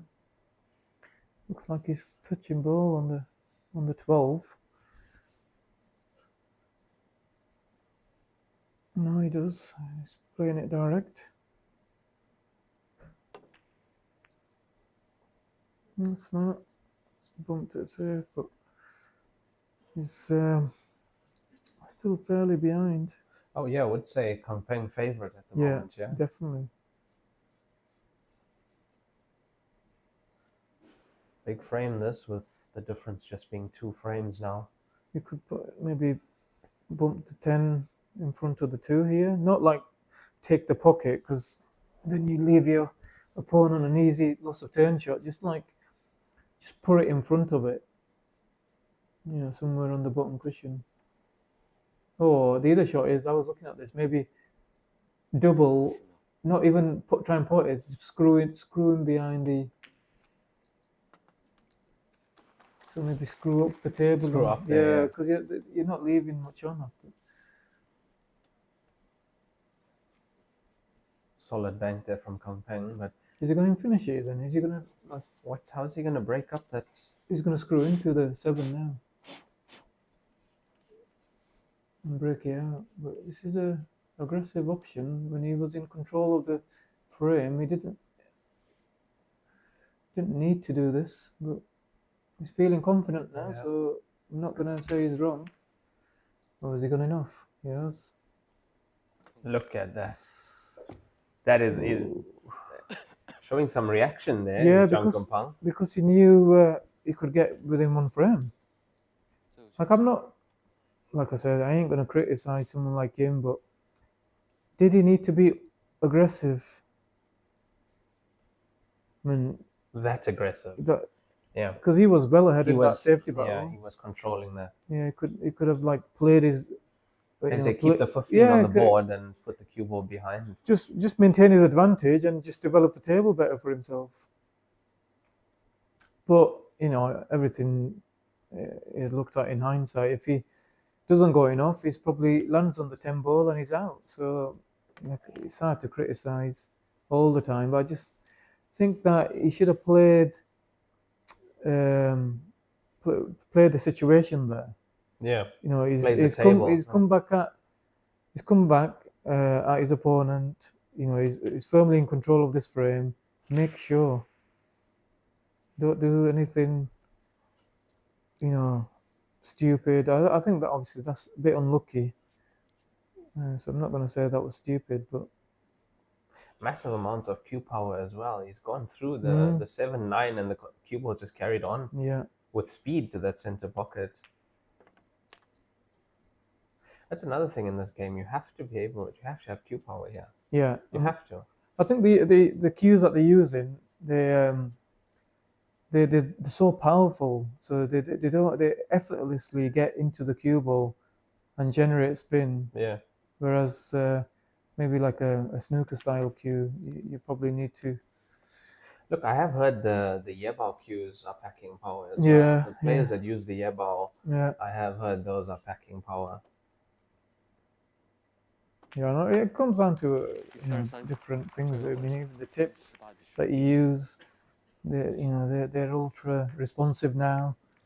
So it's not just down to the cues. Obviously, the cloth is ultra responsive. So it's just everything about the game, the equipment has made moving the cue ball around a lot more effortless. Pretty much the only thing we are missing here is heated tables. Yeah, yeah, I'm surprised why Joy haven't done that. I have actually got a Joy table, one of these gold, but I've installed my own heating, not my own, but I got someone to. And how does it plays well? Oh, beautiful. Yeah, nice and heated. I leave the heating on all the time. The only time I switch it off is when I'm away, because I don't want to leave the heating on for that long. It doesn't cost that much to run, but it's more the fact that it's from a safety point of view. Yeah, of course. If I'm not there in the room every day, the heating's on for like, I don't know, I could be away from home for a month.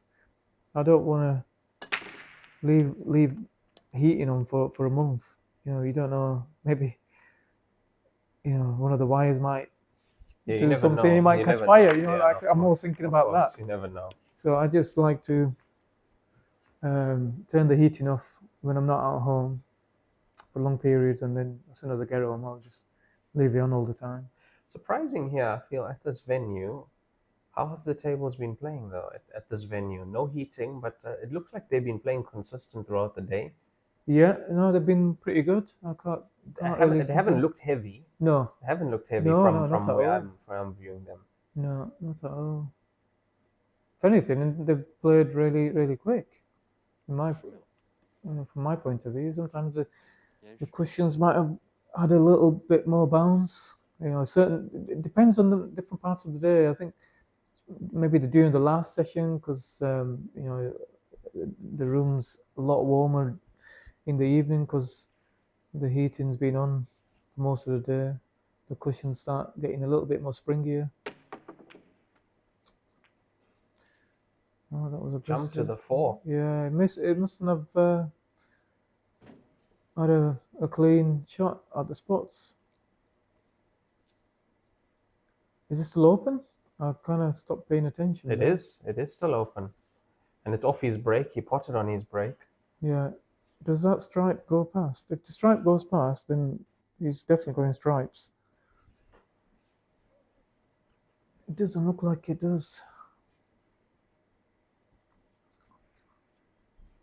Just a bit more work to do on the. He's still going to go stripes because he feels like there's a ball over the middle pocket that you can break the 12 ball out with.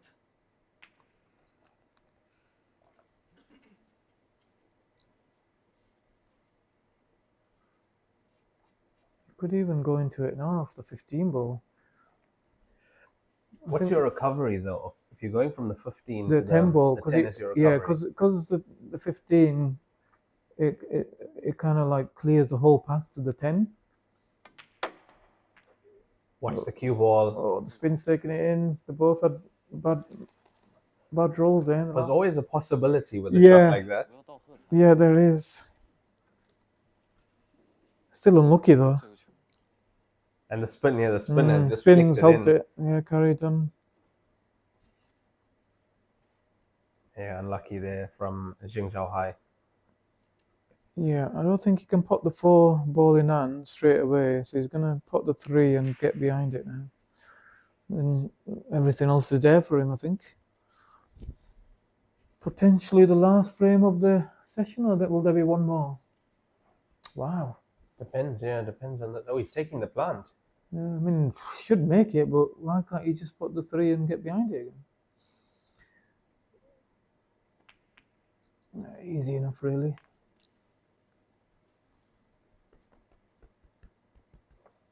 But it's made it look easy, so I'm not gonna say that was the wrong choice of shot.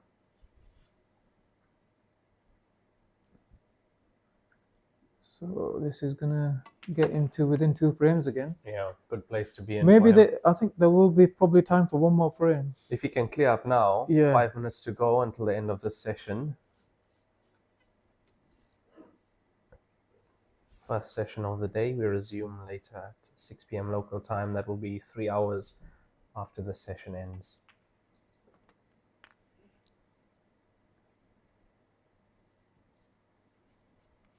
So what we got now? 55. 55, so yeah. by the time he's putted these 4 balls, it'll be 56. I think they will. They should. They should, yeah. 4 we minutes start should another be frame. enough for another frame, I think.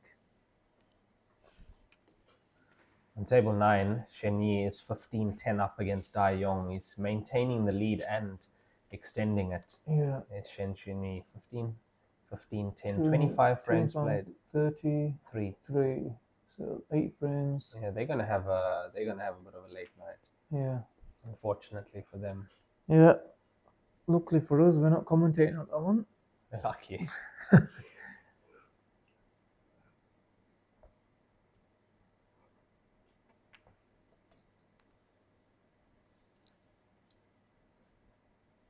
Yeah, definitely now 16th point on the board for Zhang Kumpang. Just 2 behind, score 18-16. Yeah, he also had a look at his watch. Yeah. What are they saying? He's going to check with the head referee by the looks of it. Or is that... Oh, no, they're done. Yeah, it does look like they're done for the Yeah. day. So, yeah, they're not playing another frame. I'm surprised. I think they could have put a quick one in. Yeah. So it brings him to 16, 18-16. Look, I think it worked out well for him the last 10 frames at least, or the last 2 hours. Yeah, The last I 2 mean, hours have been his. Kumpeng will be over the moon that he's 2 frames behind Yeah, now. what looked to be a like, yeah. potentially like 10 frame lead for Zheng Shuahe, but yeah, he's definitely back in the match, and you know, because the race is to 35, I think it's a 50-50 game now. The 2 frame lead isn't a massive lead when he's still got to win another 17 frames. So it is literally going to be down to who gets more chances off With the breaks. Yeah, the breaks as well. And who can minimize the errors, because there will be errors made, you know, but especially when it gets close, you know, they'll start feeling it a little bit too. So yeah, I'm looking forward to the evening session. Going to be a very exciting evening session. 34 frames played at the moment. Zheng Zhouhai 18-16 up on Zhang Kumpang. This is a race to 35 in the semi-final. And Arfan and I will be back at 6 p.m. local time. That's in 3 hours' time. I hope you guys join us as well. Thank you guys for being on the stream. We'll be back shortly.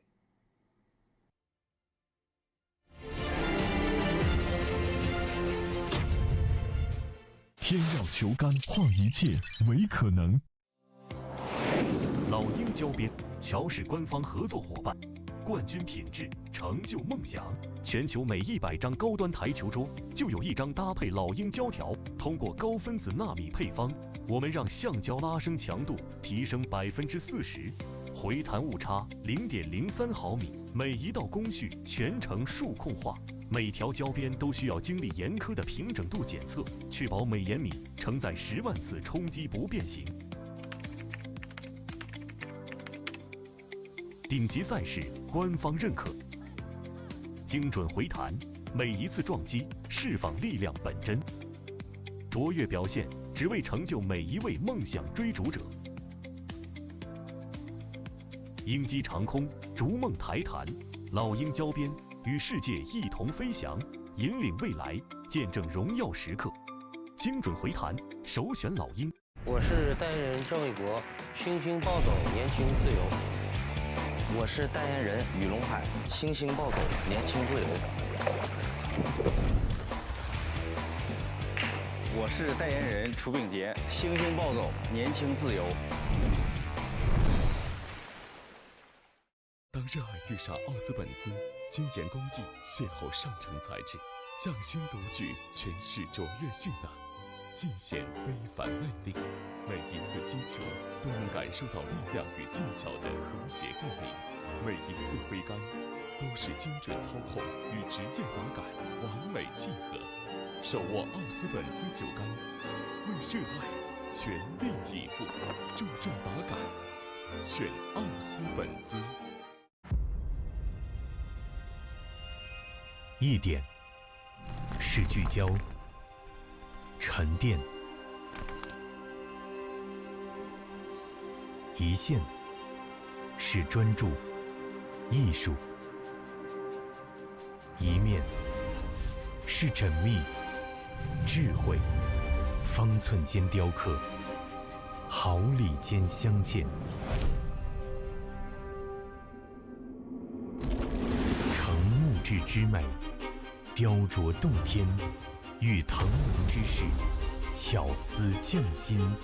以点线面，以小线大，步步为营，丝丝入扣。毫厘间不失方寸，握度间尽长天地。龙跃而起，潮流之势，包罗万象。读之珠，匠心之作。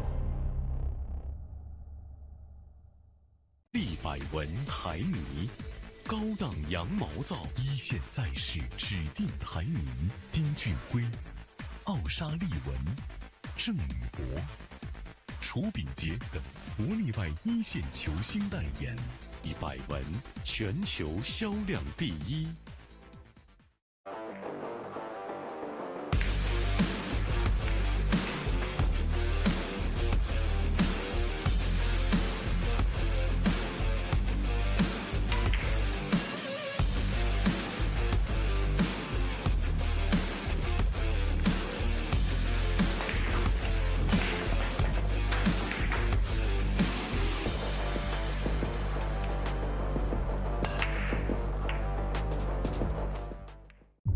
超级蓝钻皮头，黄金版、白金版，采用进口头层水牛皮，颗颗精选，严格质检，韧性好，弹性持久，世界职业球员必用的皮头。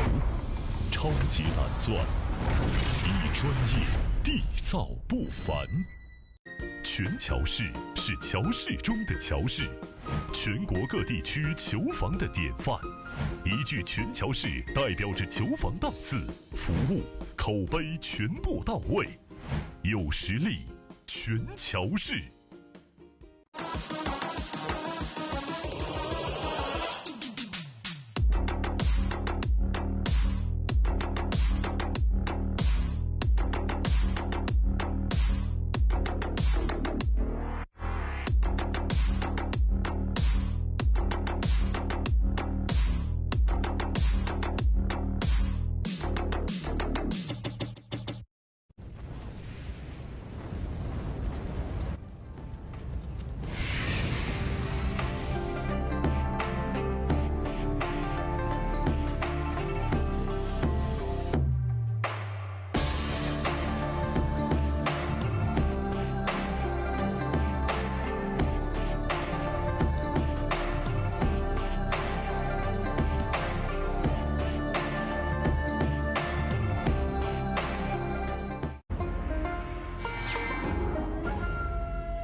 我在给胜利者沙发拍广告，他们要求我这样。这样，这样，但我却想这样。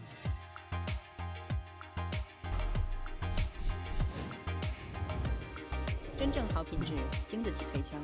胜利者，高端台球沙发。卓越商城优质台球配件在线购物平台，乔氏甄选，品质无忧，精选一线品牌入驻，携手打造台球配件新品，专业服务团队贴心售后，全程无忧购物。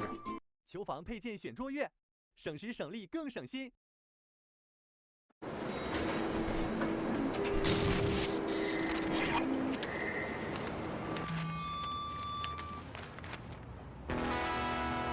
I was born in Louisiana. My mama told my papa, our little boy has got the blues.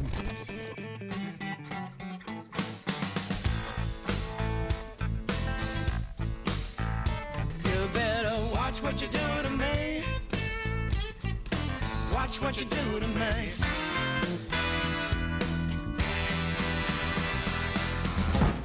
So much. That's for no question.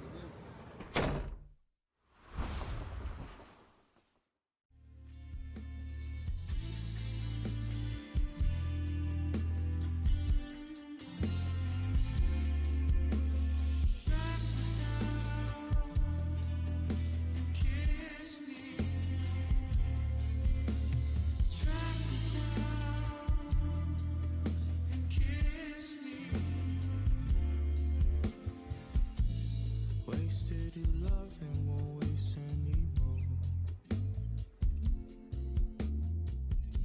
Wish there was an angel sit up on my shoulder.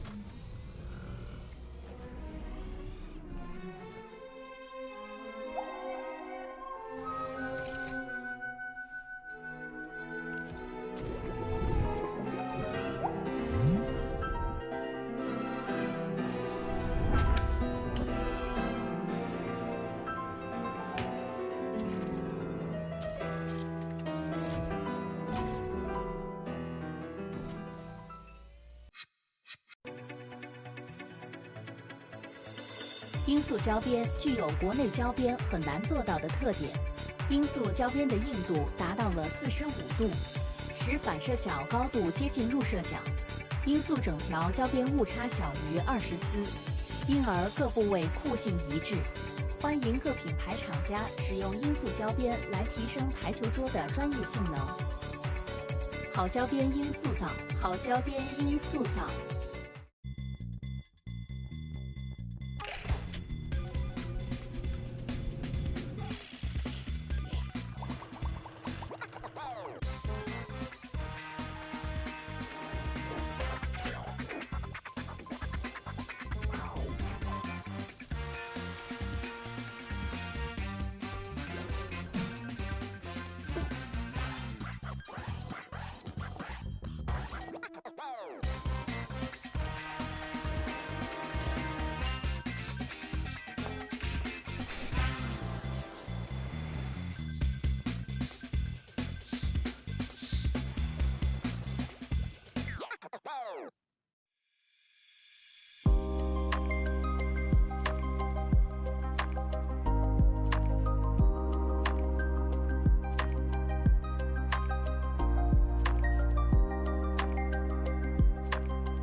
超级蓝钻皮头职业版，采用进口头层水牛皮，韧性好，弹性持久，可苛精选，粒粒碾压，严格质检。世界职业球员必用的皮头，超级蓝钻，祝您夺冠！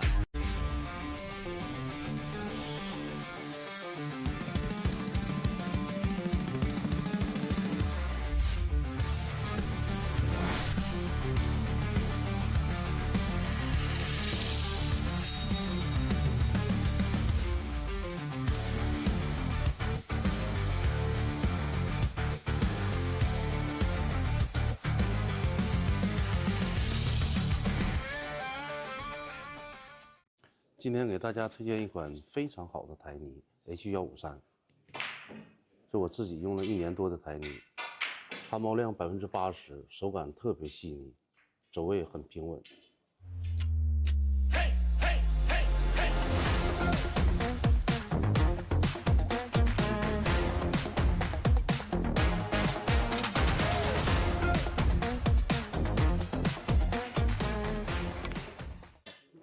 根据我自己用了1年多的这个台泥，这个 H153特别适合我们球房用，一些中小型比赛也特别适合它用。如果你的球房想用一款非常好的台泥，我推荐 H153。H153走球更到位。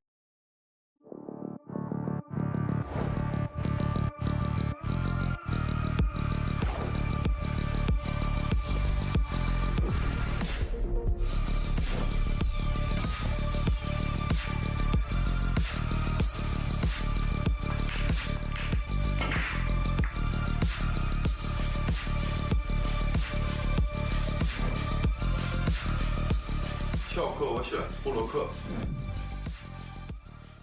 乔氏金腿比赛专用，提醒您，精彩比赛马上开始。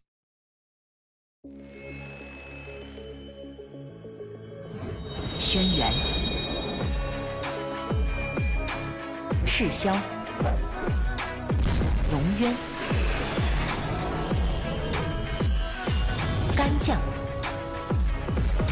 默邪、纯君、成瘾，引领市场，肯定未来，林肯球杆。河北省天一集团创立于2013年，注册资金500万，员工230余名，有着10余年的生产经验及研发设计、生产销售于一体的大型生产企业。优秀的员工、先进的技术、精良的设备，严格的管理使公司得以不断的发展壮大。精确、可靠、专业是我们生产的精神和服务信念。天一沙发让舒适无处不在。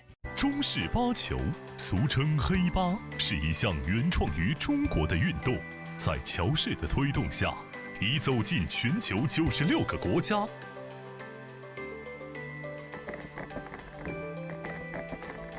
乔氏中式八球，风靡全球的中国运动。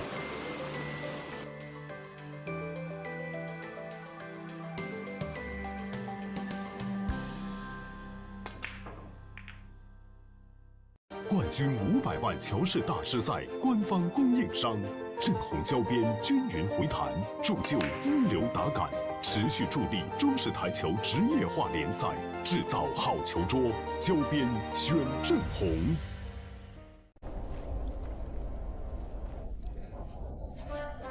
俺老孙啥功名不要，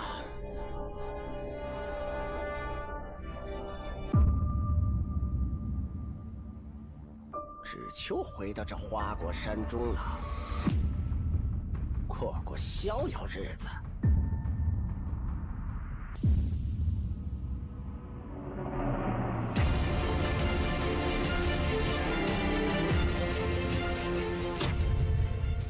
天耀球杆，化一切为可能。老鹰胶边，乔氏官方合作伙伴，冠军品质，成就梦想。全球每100张高端台球桌就有1张搭配老鹰胶条。通过高分子纳米配方，我们让橡胶拉伸强度提升40%，回弹误差0.03毫米。每一道工序全程数控化，每条胶边都需要经历严苛的平整度检测，确保每延米承载10万次冲击不变形。顶级赛事官方认可，精准回弹，每一次撞击释放力量本真，卓越表现只为成就每一位梦想追逐者。鹰击长空，逐梦抬弹，老鹰胶边与世界一同飞翔，引领未来，见证荣耀时刻。精准回弹，首选老鹰。我是代言人赵卫国，星星暴走，年轻自由。我是代言人雨龙海，星星暴走，年轻自由。我是代言人楚秉杰，星星暴走，年轻自由。当热爱遇上奥斯本兹，精研工艺，邂逅上乘材质，匠心独具，诠释卓越性能，尽显非凡魅力。每一次击球都能感受到力量与技巧的和谐共鸣，每一次挥杆都是精准操控与职业打感完美契合。手握奥斯本兹球杆，为热爱全力以赴，注重打感，选奥斯本兹。一点是聚焦、沉淀，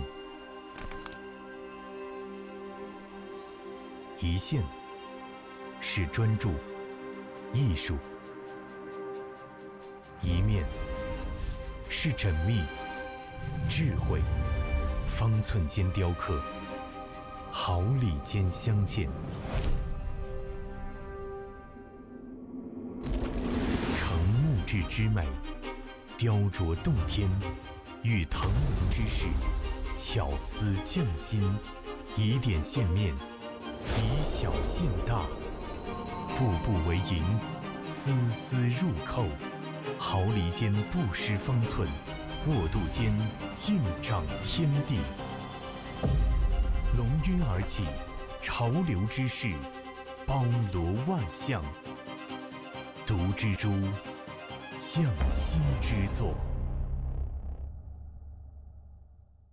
立百文台泥，高档羊毛皂，一线赛事指定台泥。丁俊晖、奥沙利文、郑宇博、楚秉杰等国内外一线球星代言，以百文全球销量第一。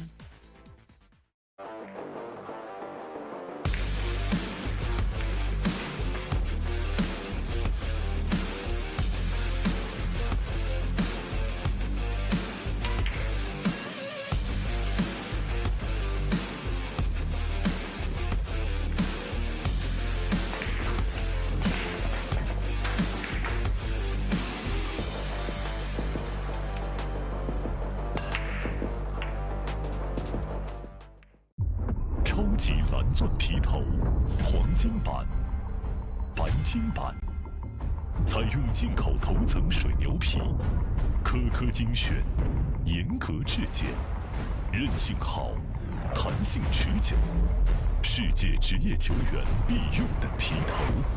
超级蓝钻，一专业，缔造不凡。全乔氏是乔氏中的乔氏，全国各地区球房的典范。一句全乔氏代表着球房档次、服务、口碑全部到位，有实力，全乔氏。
我在给胜利者沙发拍广告，他们要求我这样，这样，这样，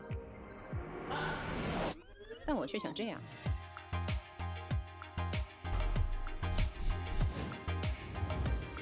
真正好品质，经得起配枪，胜利者高端台球沙发。卓越商城优质台球配件在线购物平台，乔氏甄选，品质无忧，精选一线品牌入驻，携手打造台球配件新品，专业服务团队贴心售后，全程无忧购物。球房配件选卓越，省时省力更省心。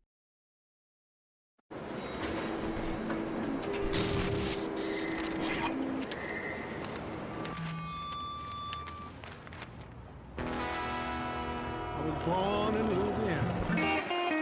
My mama told my papa, our little boy has got the blues.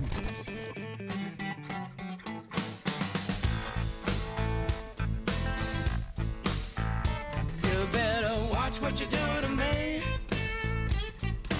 Watch what you do to me.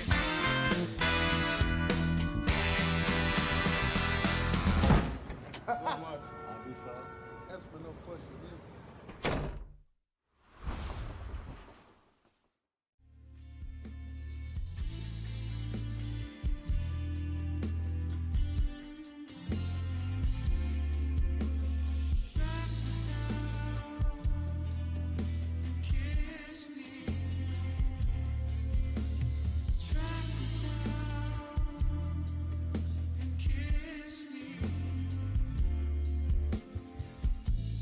Wasted your love and won't waste anymore.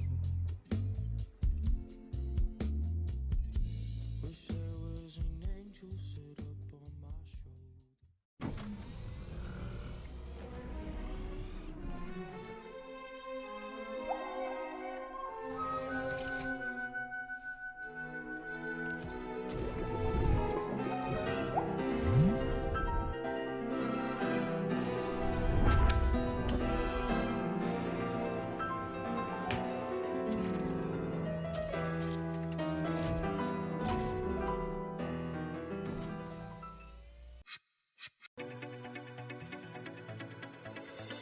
罂粟胶边具有国内胶边很难做到的特点，罂粟胶边的硬度达到了45度，使反射角高度接近入射角。罂粟整条胶边误差小于20丝，因而各部位酷性一致。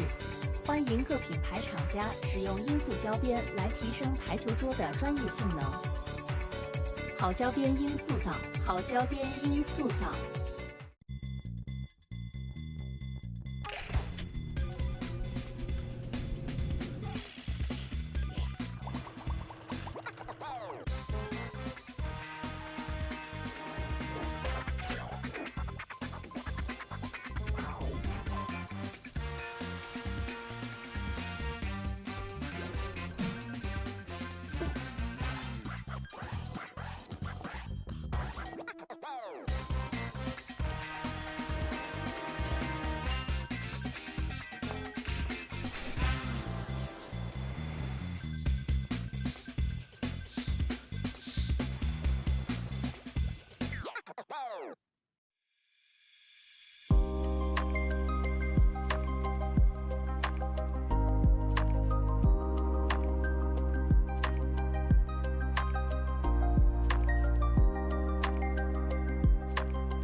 超级蓝钻皮头职业版，采用进口头层水牛皮，韧性好，弹性持久，可苛精选，粒粒碾压，严格质检。世界职业球员必用的皮头，超级蓝钻，祝您夺冠！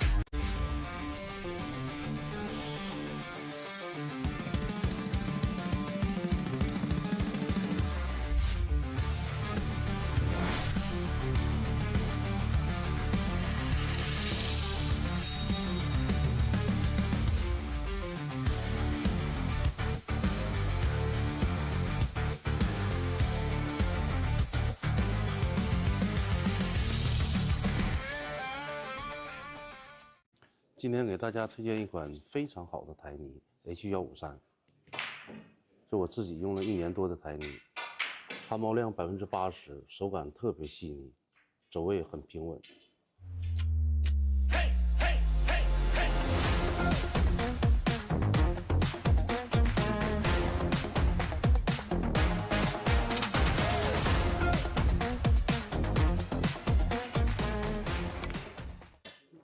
根据我自己用了1年多的这个台泥，这个 H153特别适合我们球房用，一些中小型比赛也特别适合它用。如果你的球房想用一款非常好的台泥，我推荐 H153。H153走球更到位。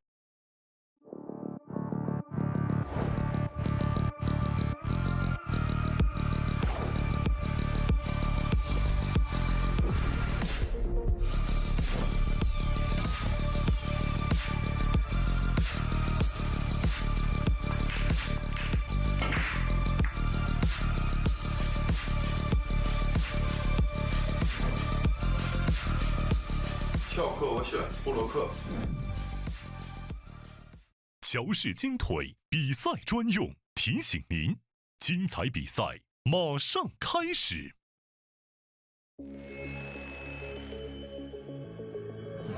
轩辕、赤霄、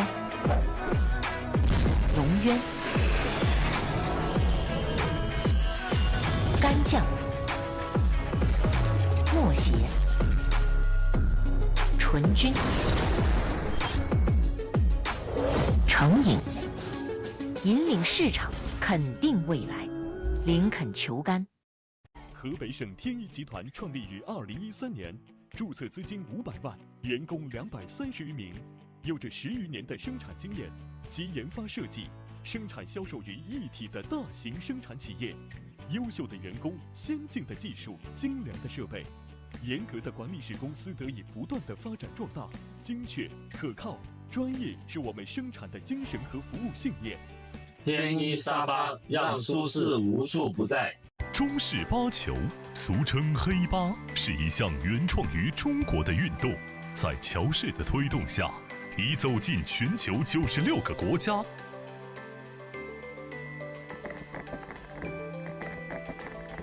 乔氏中式八球，风靡全球的中国运动。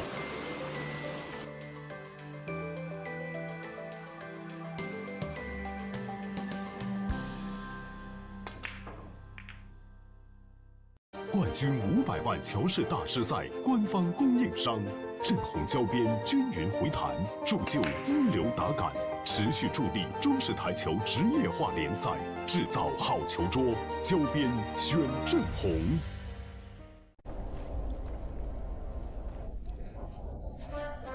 俺老孙啥功名不要，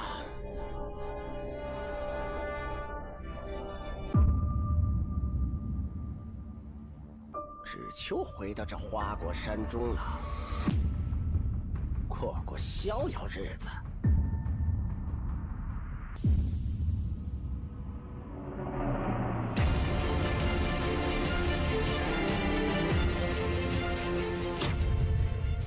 天耀球杆，化一切为可能。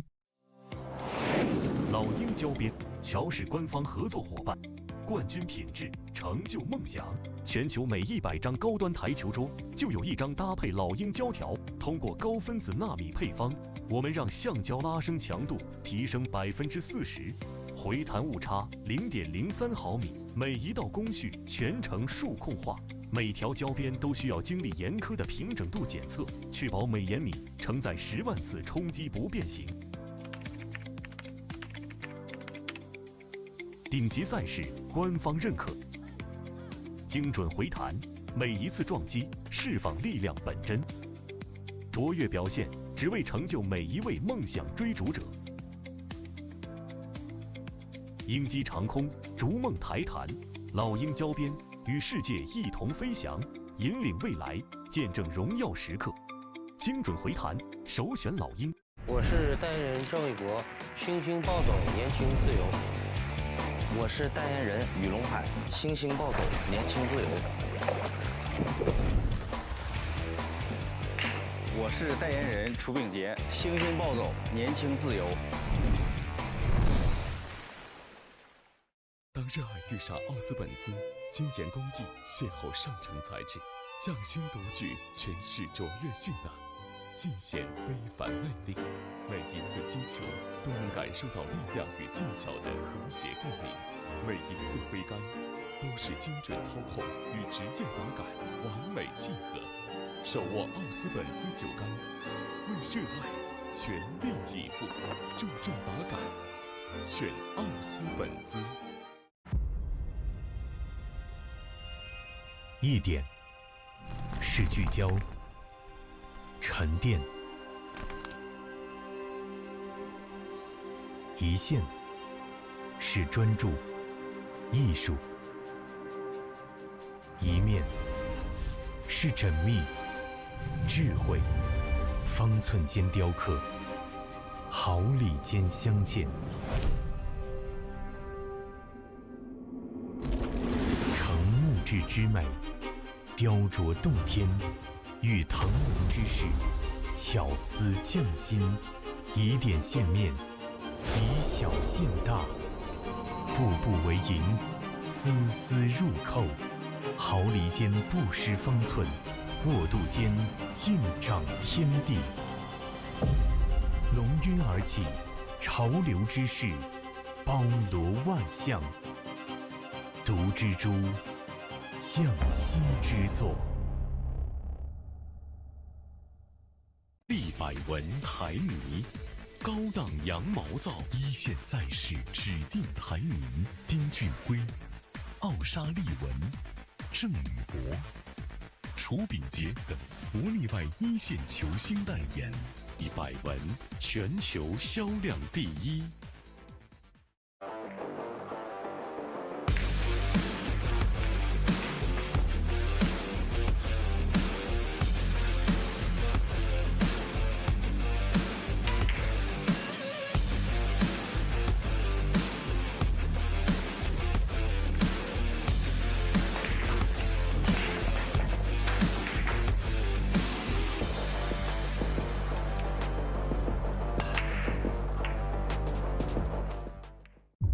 超级蓝钻皮头，黄金版、白金版，采用进口头层水牛皮，颗颗精选，严格质检，韧性好，弹性持久，世界职业球员必用的皮头。超级蓝钻，一专业，缔造不凡。全乔氏是乔氏中的乔氏，全国各地区球房的典范。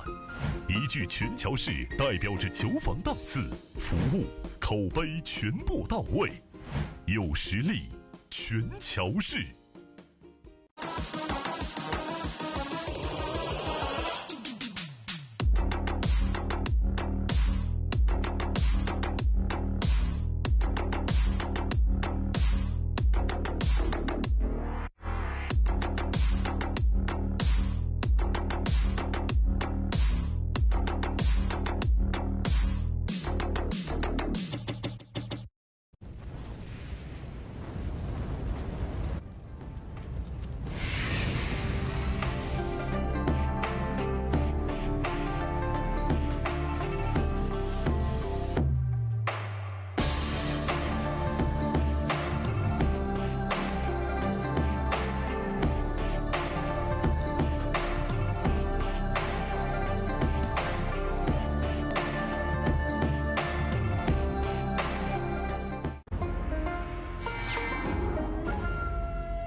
我在给胜利者沙发拍广告，他们要求我这样，这样，这样，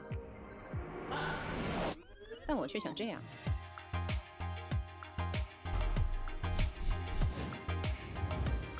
真正好品质，经得起推敲。胜利者高端台球沙发。卓越商城优质台球配件在线购物平台，乔氏甄选，品质无忧，精选一线品牌入驻，携手打造台球配件新品，专业服务团队，贴心售后，全程无忧购物。球房配件选卓越，省时省力更省心。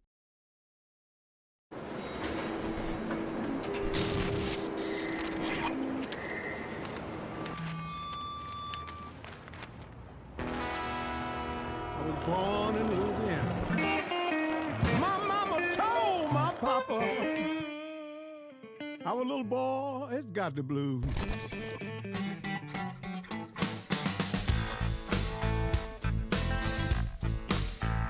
You better watch what you do to me. Watch what you do to me.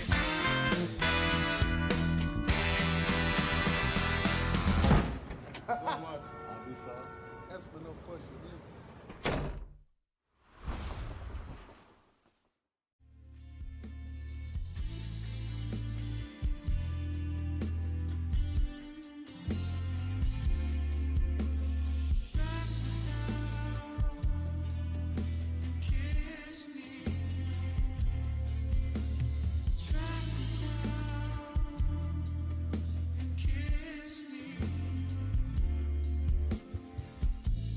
Wasted your love and won't waste anymore. Wish there was an angel sit up on my shoulder.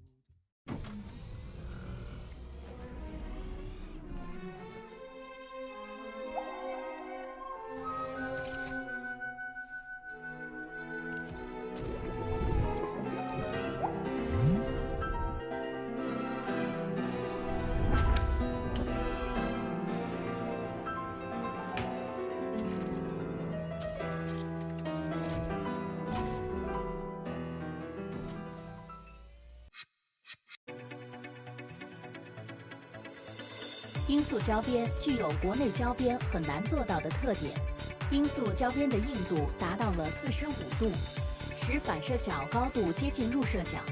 罂粟整条胶边误差小于20丝，因而各部位酷性一致。欢迎各品牌厂家使用罂粟胶边来提升台球桌的专业性能。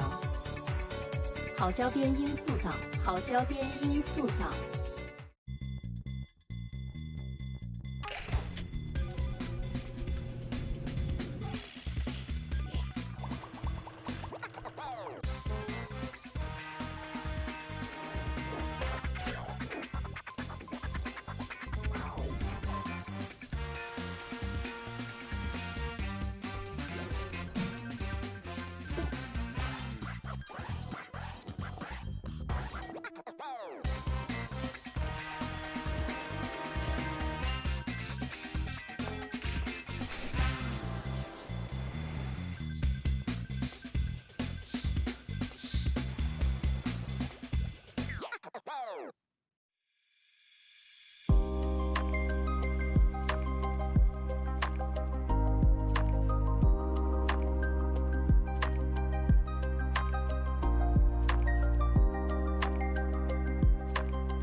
超级蓝钻皮头职业版，采用进口头层水牛皮，韧性好，弹性持久，颗颗精选，粒粒碾压，严格质检，世界职业球员必用的皮头，超级蓝钻，祝您夺冠！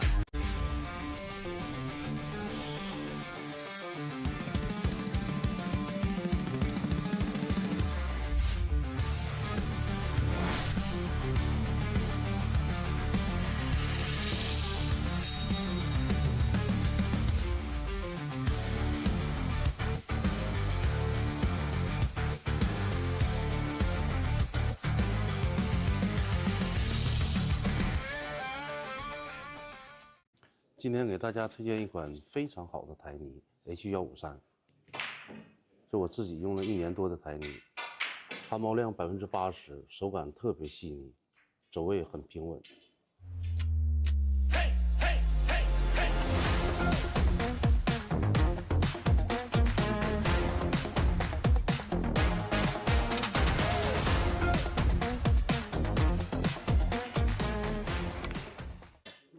根据我自己用了1年多的这个台泥，这个 H153特别适合我们球房用，一些中小型比赛也特别适合它用。如果你的球房想用一款非常好的台泥，我推荐 H153。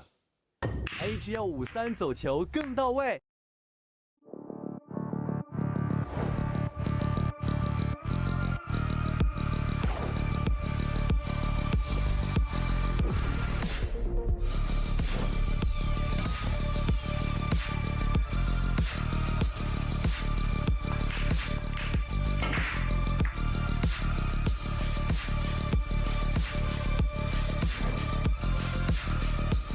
翘课我选布洛克。乔氏金腿比赛专用，提醒您，精彩比赛马上开始。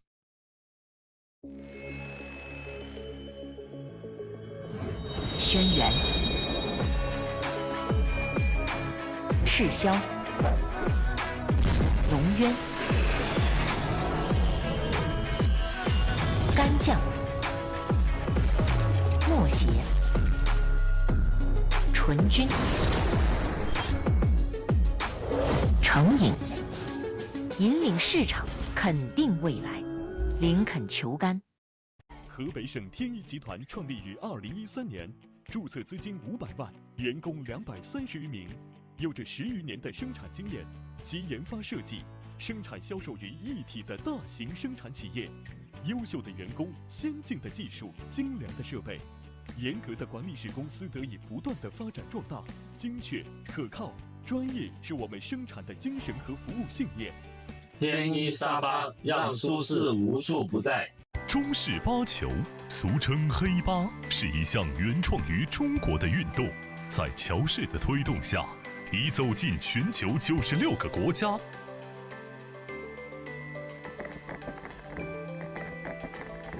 乔氏中式八球，风靡全球的中国运动。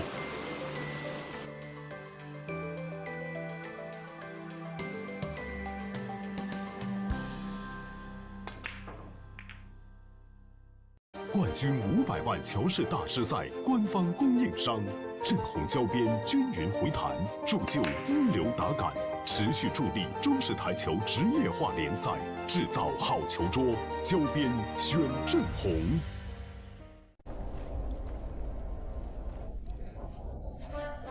俺老孙啥功名不要，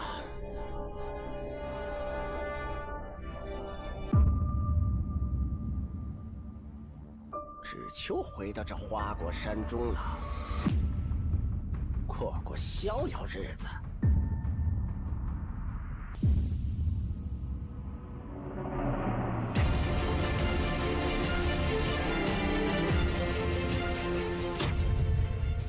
天耀球杆，化一切为可能。老鹰胶边，乔氏官方合作伙伴，冠军品质，成就梦想。全球每100张高端台球桌就有1张搭配老鹰胶条。通过高分子纳米配方，我们让橡胶拉伸强度提升40%，回弹误差0.03毫米。每一道工序全程数控化，每条胶边都需要经历严苛的平整度检测，确保每延米承载10万次冲击不变形。顶级赛事官方认可，精准回弹，每一次撞击释放力量本真，卓越表现只为成就每一位梦想追逐者。鹰击长空，逐梦台弹，老鹰交边，与世界一同飞翔，引领未来，见证荣耀时刻。精准回弹，首选老鹰。我是代言人郑卫国，星星暴走，年轻自由。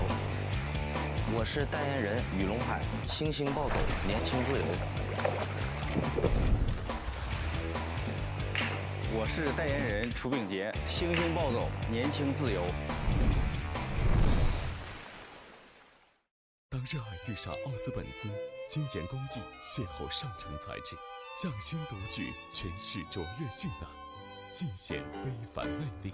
每一次击球都能感受到力量与技巧的和谐共鸣，每一次挥杆都是精准操控与职业打感完美契合。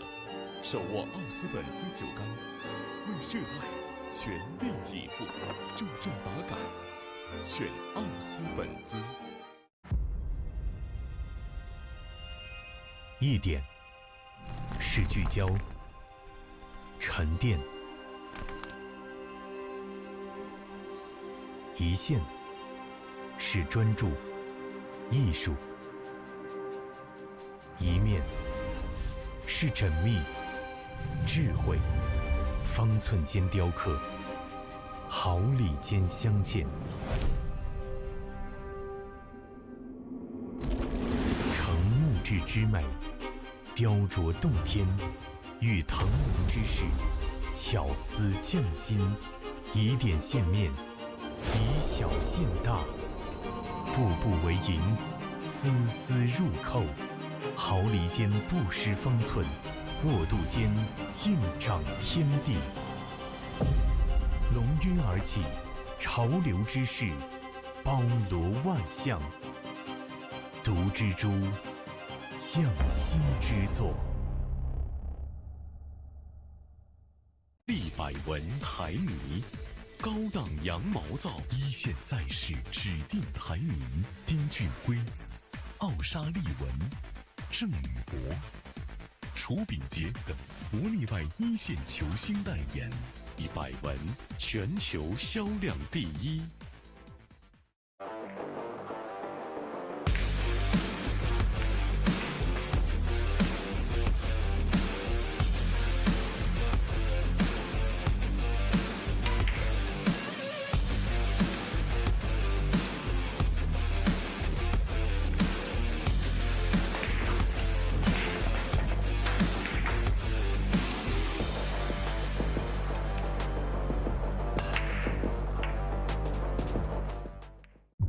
超级蓝钻皮头，黄金版、白金版，采用进口头层水牛皮，颗颗精选，严格质检，韧性好，弹性持久，世界职业球员必用的皮头。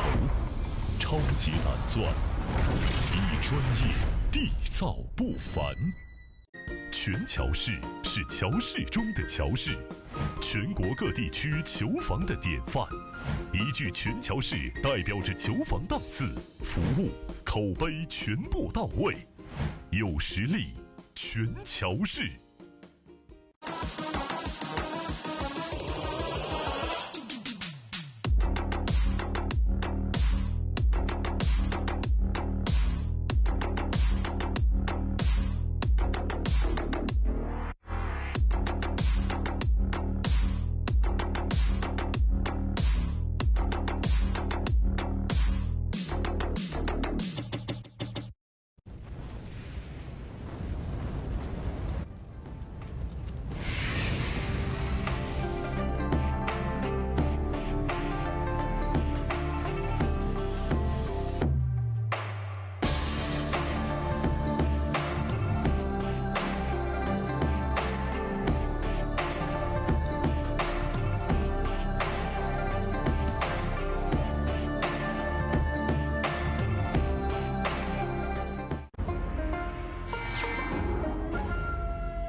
我在给胜利者沙发拍广告，他们要求我这样，这样，这样，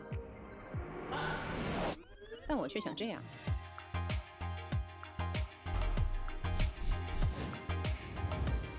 真正好品质、经得起推敲，胜利者高端台球沙发。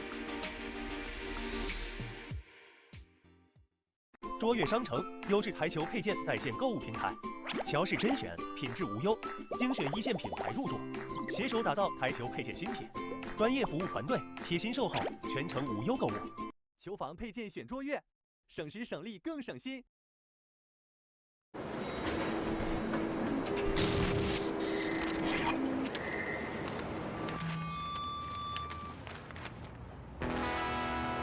I was born in Louisiana. My mama told my papa, our little boy has got the blues.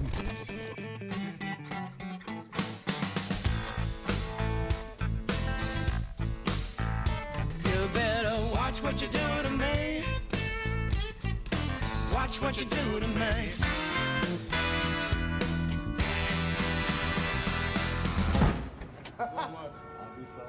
That's for no question.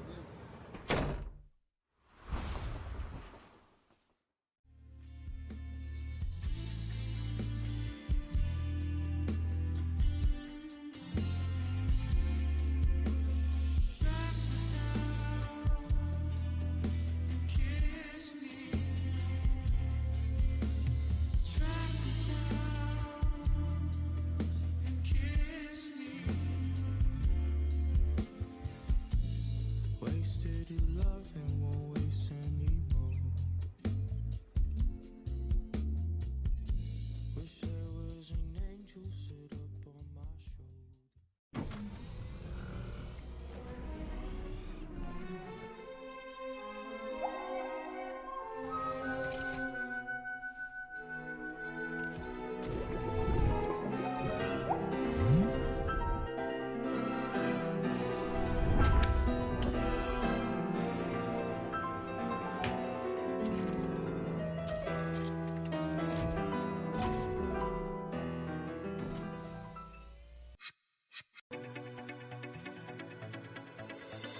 罂粟胶边具有国内胶边很难做到的特点，罂粟胶边的硬度达到了45度，使反射角高度接近入射角。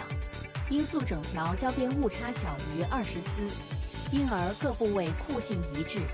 欢迎各品牌厂家使用罂粟胶边来提升台球桌的专业性能。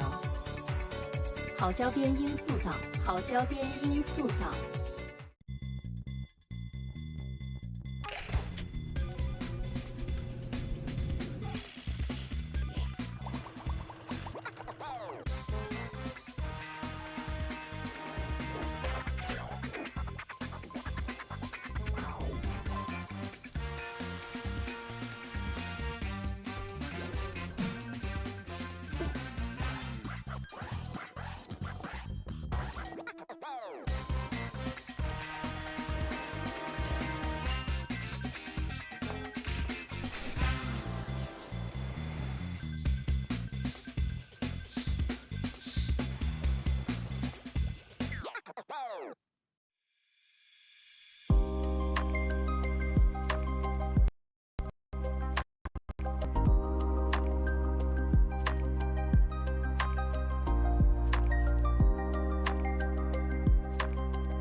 超级蓝钻皮头职业版，采用进口头层水牛皮，韧性好，弹性持久，颗颗精选，粒粒免压，严格质检，世界职业球员必用的皮头，超级蓝钻，祝您夺冠！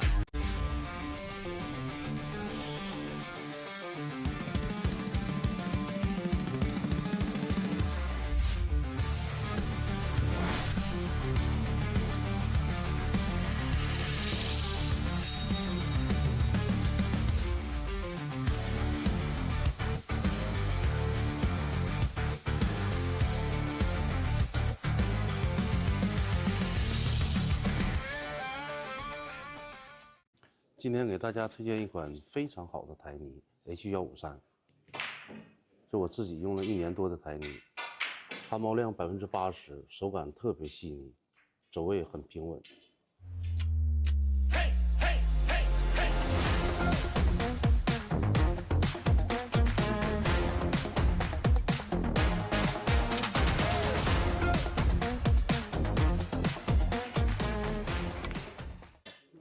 根据我自己用了1年多的这个台泥，这个 H153特别适合我们球房用，一些中小型比赛也特别适合它用。如果你的球房想用一款非常好的台泥，我推荐 H153。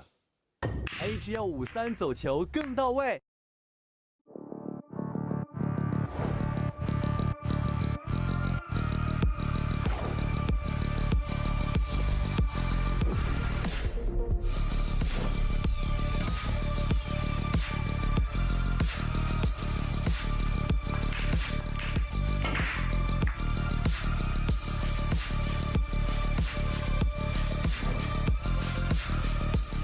翘课我选布洛克。乔氏金腿比赛专用，提醒您，精彩比赛马上开始。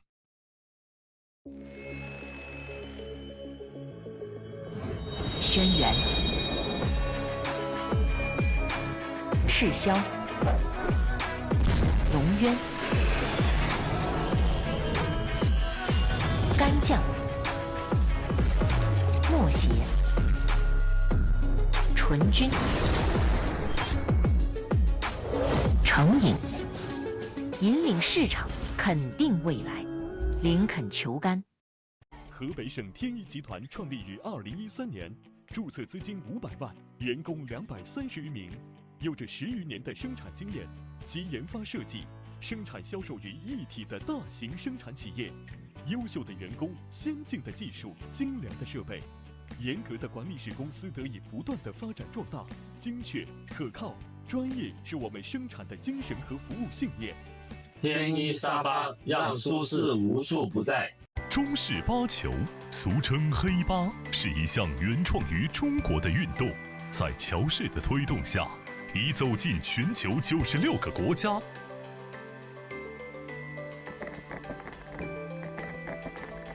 乔氏中式八球，风靡全球的中国运动。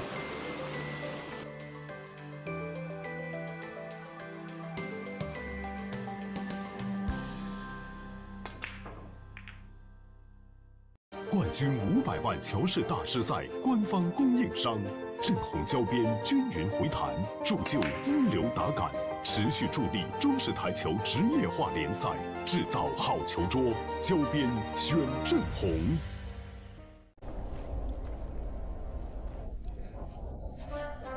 俺老孙啥功名不要，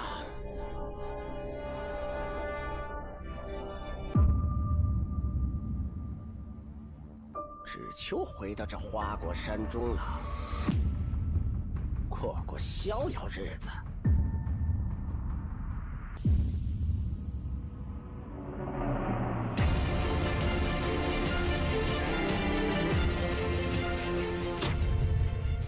天耀球杆，化一切为可能。老鹰胶边，乔氏官方合作伙伴，冠军品质，成就梦想。全球每100张高端台球桌就有1张搭配老鹰胶条。通过高分子纳米配方，我们让橡胶拉伸强度提升40%，回弹误差0.03毫米。每一道工序全程数控化，每条胶边都需要经历严苛的平整度检测，确保每延米承载10万次冲击不变形。顶级赛事官方认可，精准回弹，每一次撞击释放力量本真，卓越表现只为成就每一位梦想追逐者。鹰击长空，逐梦台弹，老鹰胶边与世界一同飞翔，引领未来，见证荣耀时刻。精准回弹，首选老鹰。我是代言人郑卫国，星星暴走，年轻自由。我是代言人雨龙海，星星暴走，年轻自由。我是代言人楚秉杰，星星暴走，年轻自由。当热爱遇上奥斯本兹，精研工艺，邂逅上乘材质，匠心独具诠释卓越性能，尽显非凡魅力。每一次击球都能感受到力量与技巧的和谐共鸣，每一次挥杆都是精准操控与职业打感完美契合。手握奥斯本兹酒杆，为热爱全力以赴，注重打感，选奥斯本兹。一点是聚焦、沉淀，一线是专注、艺术，一面是缜密、智慧，方寸间雕刻，毫厘间镶嵌。成木质之美，雕琢洞天，与腾龙之势，巧思匠心，以点线面，以小现大，步步为营，丝丝入扣，毫厘间不失方寸，握度间尽掌天地。龙晕而起，潮流之势，包罗万象，独蜘蛛，匠心之作。立百文台泥，高档羊毛皂，一线赛事指定台泥。丁俊晖、奥沙利文、郑宇博、楚秉杰等国内外一线球星代言，以百文全球销量第一。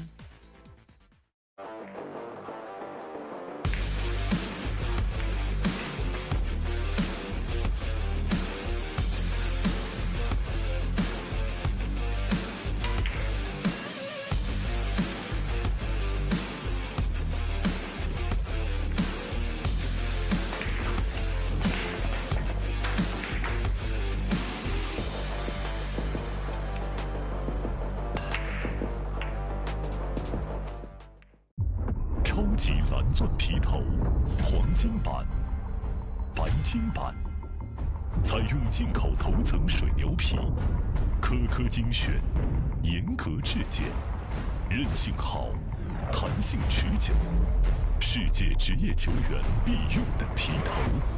超级蓝钻，一专业，缔造不凡。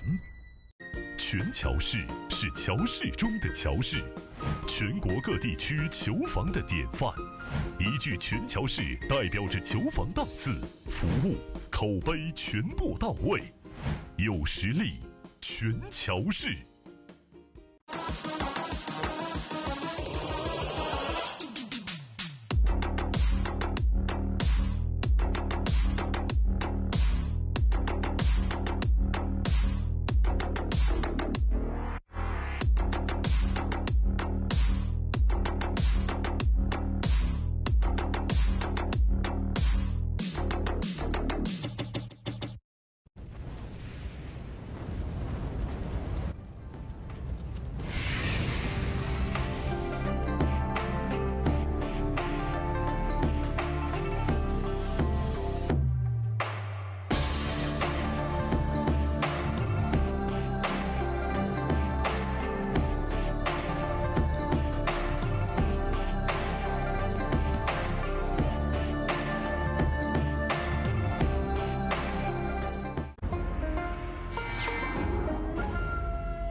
我在给胜利者沙发拍广告，他们要求我这样，这样，这样，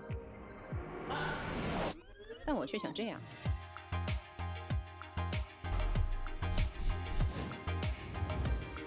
真正好品质，经得起推敲。胜利者高端台球沙发。卓越商城优质台球配件在线购物平台，乔氏甄选，品质无忧，精选一线品牌入驻，携手打造台球配件新品，专业服务团队贴心售后，全程无忧购物。球房配件选卓越，省时省力更省心。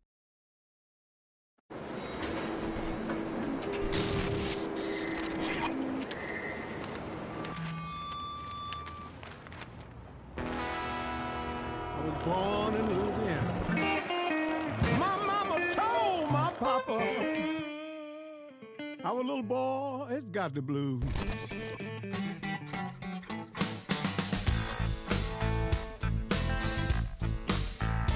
You better watch what you do to me. Watch what you do to me.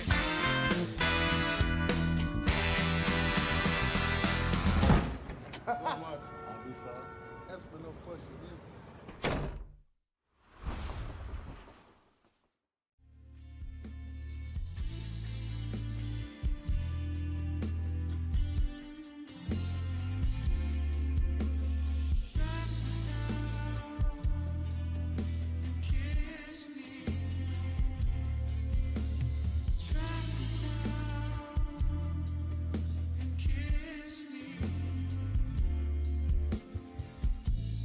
Wasted your love and won't waste anymore. Wish there was an angel sit up on my shoulder.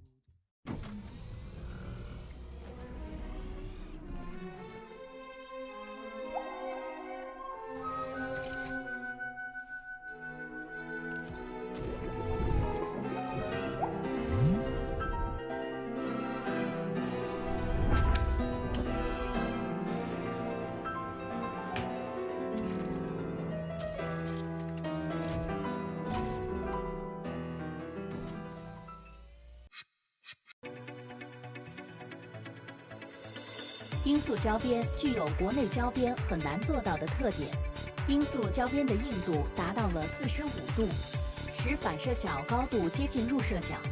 罂粟整条胶边误差小于20丝，因而各部位酷性一致。欢迎各品牌厂家使用罂粟胶边来提升台球桌的专业性能。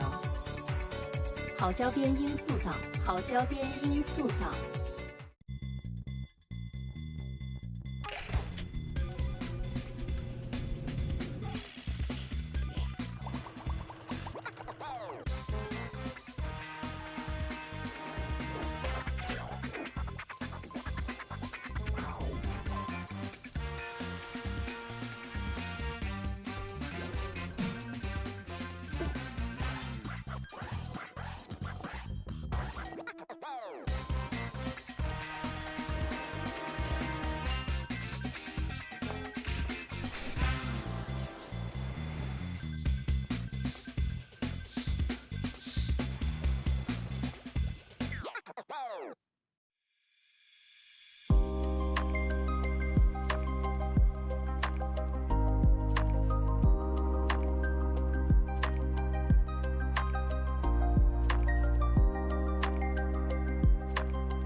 超级蓝钻皮头职业版，采用进口头层水牛皮，韧性好，弹性持久，颗颗精选，粒粒碾压，严格质检，世界职业球员必用的皮头，超级蓝钻，祝您夺冠！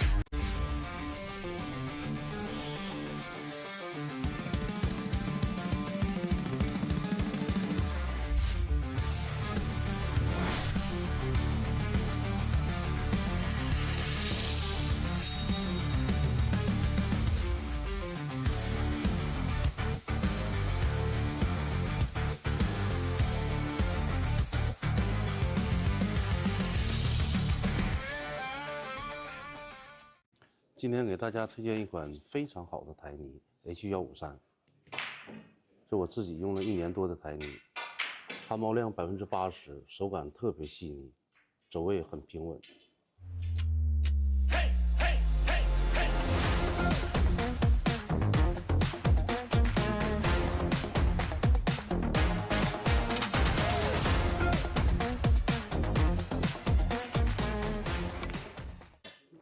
根据我自己用了1年多的这个台泥，这个 H153特别适合我们球房用，一些中小型比赛也特别适合它用。如果你的球房想用一款非常好的台泥，我推荐 H153。H153走球更到位。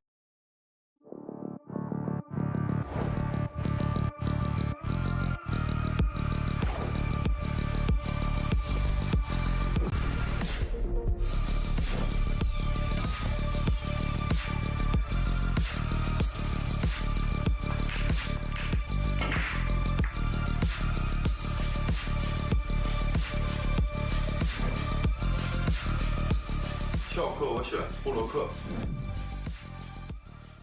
乔氏金腿比赛专用，提醒您，精彩比赛马上开始。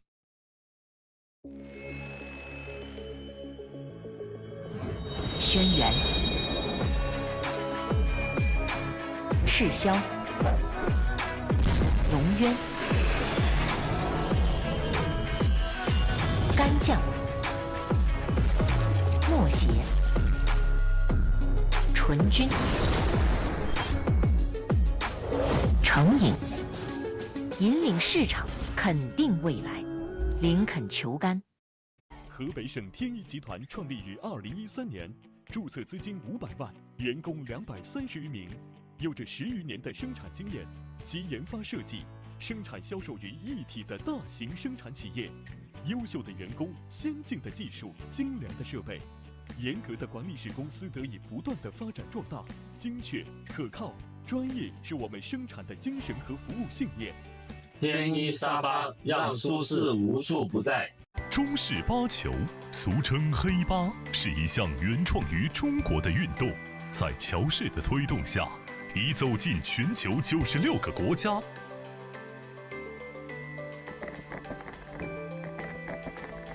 乔氏中式八球，风靡全球的中国运动。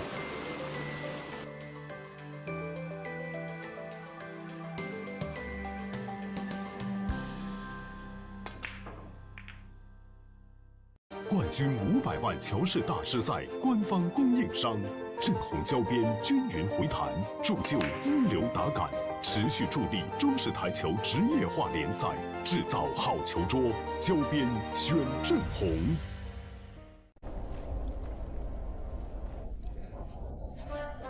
俺老孙啥功名不要，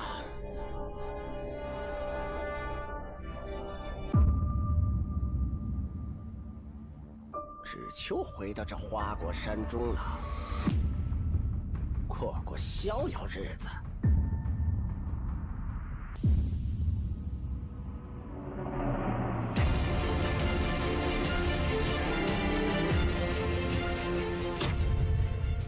天耀球杆，化一切为可能。老鹰胶边，乔氏官方合作伙伴，冠军品质，成就梦想。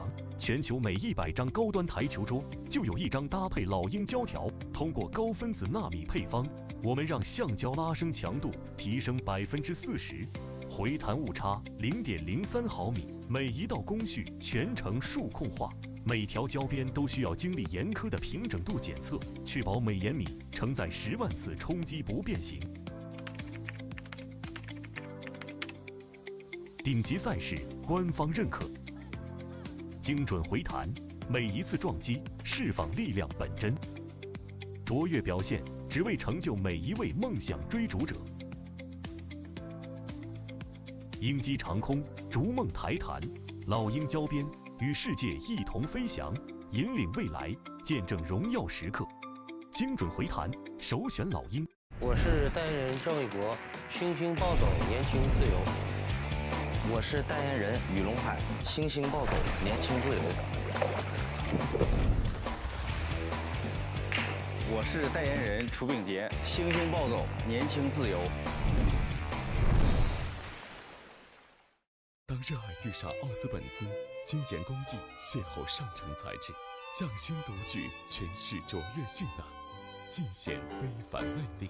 每一次击球都能感受到力量与技巧的和谐共鸣，每一次挥杆都是精准操控与职业打感完美契合。手握奥斯本兹球杆，为热爱全力以赴，注重打感，选奥斯本兹。一点是聚焦、沉淀，一线是专注、艺术，一面是缜密、智慧，方寸间雕刻，毫厘间镶嵌。成木质之美，雕琢洞天，与腾龙之势，巧思匠心，以点线面，以小现大，步步为营，丝丝入扣，毫厘间不失方寸，握度间尽长天地。龙晕而起，潮流之势，包罗万象，独蜘蛛，匠心之作。立百文台泥，高档羊毛皂，一线赛事指定台泥。丁俊晖、奥沙利文、郑宇博、楚炳杰等无例外一线球星代言，以百文全球销量第一。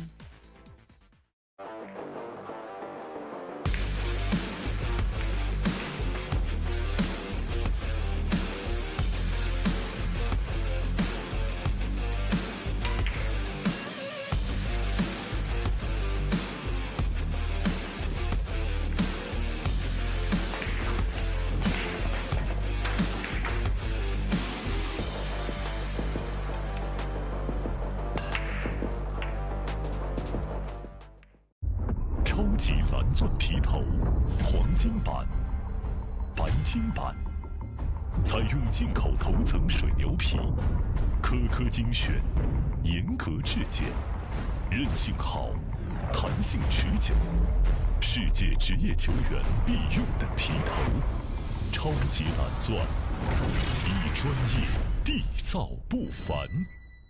全乔氏是乔氏中的乔氏，全国各地区球房的典范。一句全乔氏代表着球房档次、服务、口碑全部到位，有实力，全乔氏。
我在给胜利者沙发拍广告，他们要求我这样，这样，这样，但我却想这样。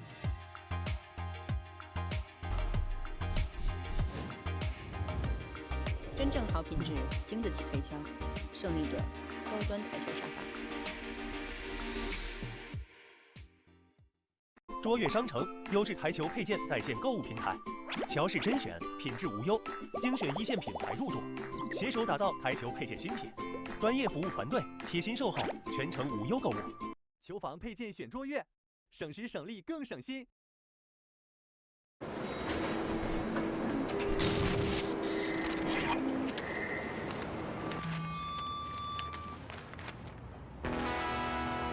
I was born in Louisiana. My mama told my papa, our little boy has got the blues.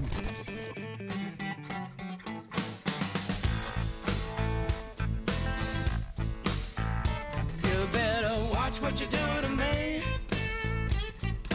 Watch what you do to me.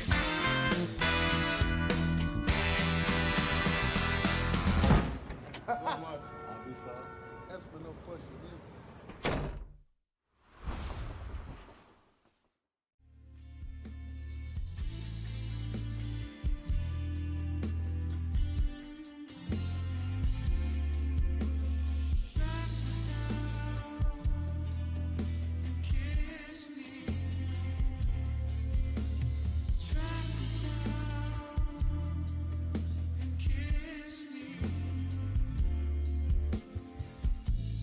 Wasted your love and won't waste anymore.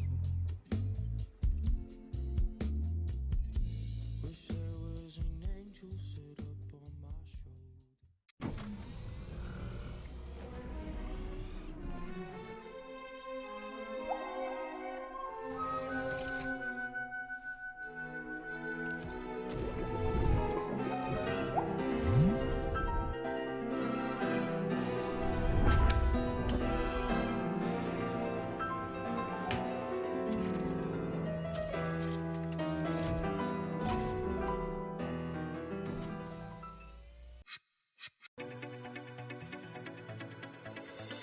罂粟胶边具有国内胶边很难做到的特点，罂粟胶边的硬度达到了45度，使反射角高度接近入射角。罂粟整条胶边误差小于20丝，因而各部位酷性一致。欢迎各品牌厂家使用罂粟胶边来提升台球桌的专业性能。好胶边罂粟皂，好胶边罂粟皂。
超级蓝钻皮头职业版，采用进口头层水牛皮，韧性好，弹性持久，颗颗精选，粒粒碾压，严格质检，世界职业球员必用的皮头，超级蓝钻，祝您夺冠！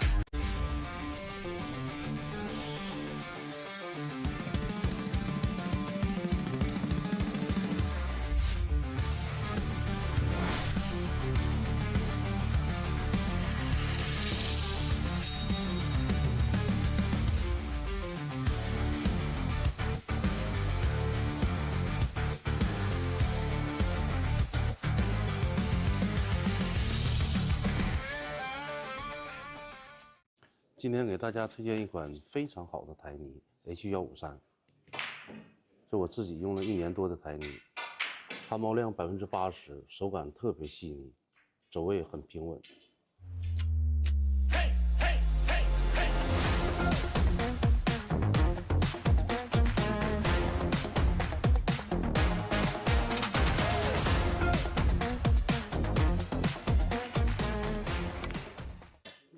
根据我自己用了1年多的这个台泥，这个 H153特别适合我们球房用，一些中小型比赛也特别适合它用。如果你的球房想用一款非常好的台泥，我推荐 H153。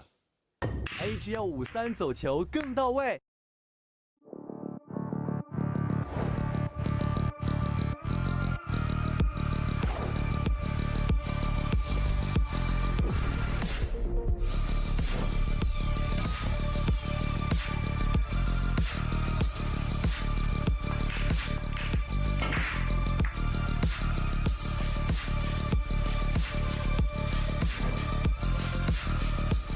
翘课我选布洛克。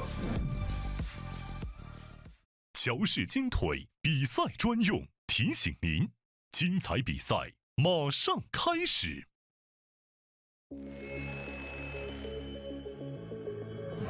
轩辕、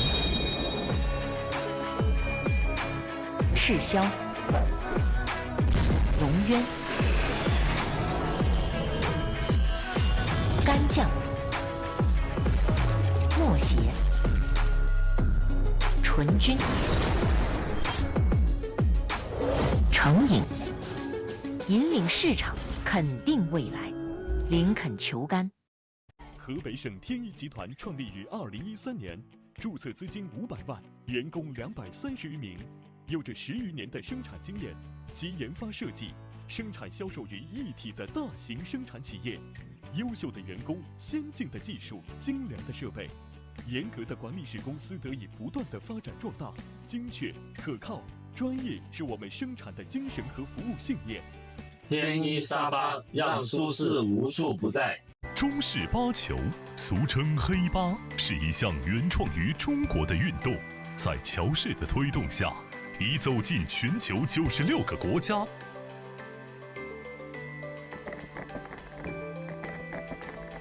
乔氏中式八球，风靡全球的中国运动。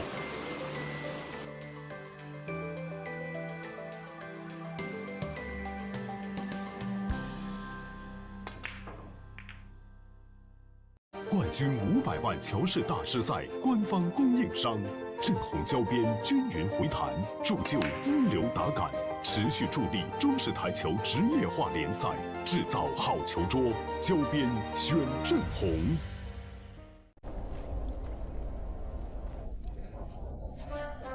俺老孙啥功名不要，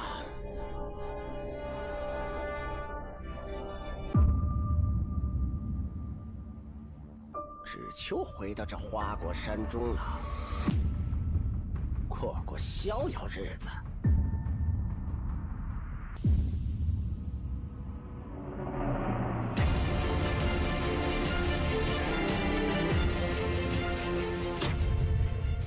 天耀球杆，化一切为可能。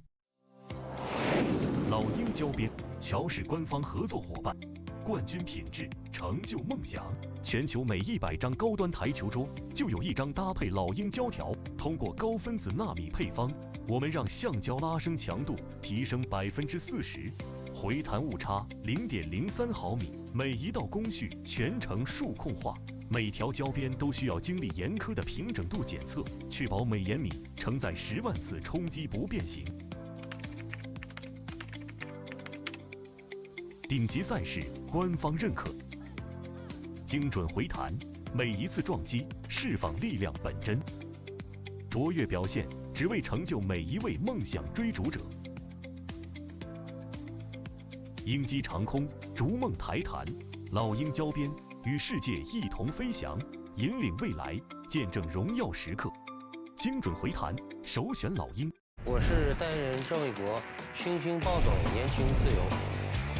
我是代言人雨龙海，星星暴走，年轻自由。我是代言人楚秉杰，星星暴走，年轻自由。当热爱遇上奥斯本兹，精研工艺，邂逅上乘材质，匠心独具诠释卓越性能，尽显非凡魅力。每一次击球都能感受到力量与技巧的和谐共鸣，每一次挥杆都是精准操控与职业打感完美契合。手握奥斯本兹酒杆，为热爱全力以赴，重重打感，选奥斯本兹。一点是聚焦、沉淀；一线是专注、艺术；一面是缜密、智慧。方寸间雕刻，毫厘间镶嵌。成木质之美，雕琢洞天；遇腾龙之势，巧思匠心。以点线面，以小线大，步步为营，丝丝入扣。毫厘间不失方寸，握度间尽长天地。龙跃而起，潮流之势，包罗万象。独蜘蛛，匠心之作。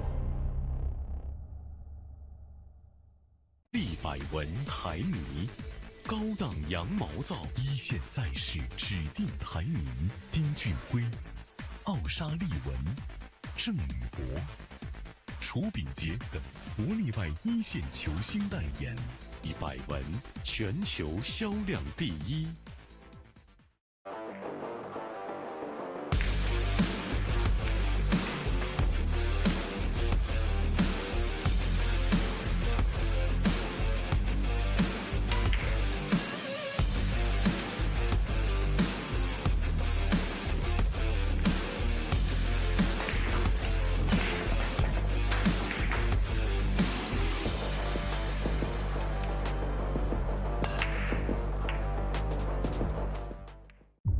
超级蓝钻皮头，黄金版、白金版，采用进口头层水牛皮，颗颗精选，严格质检，韧性好，弹性持久，世界职业球员必用的皮头。超级蓝钻，一专业缔造不凡。全乔氏是乔氏中的乔氏，全国各地区球房的典范。一句全乔氏代表着球房档次、服务、口碑全部到位。有实力，全乔氏。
我在给胜利者沙发拍广告，他们要求我这样，这样，这样，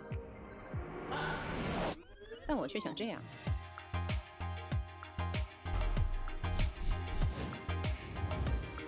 真正好品质，经得起推敲。胜利者高端台球沙发。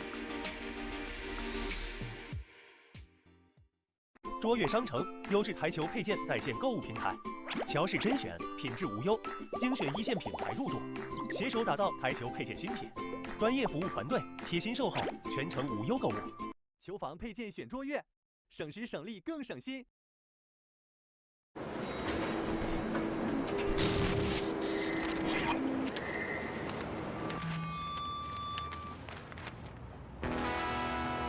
I was born in Louisiana. My mama told my papa, our little boy has got the blues.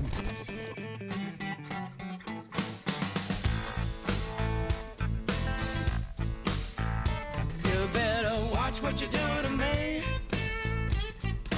Watch what you do to me.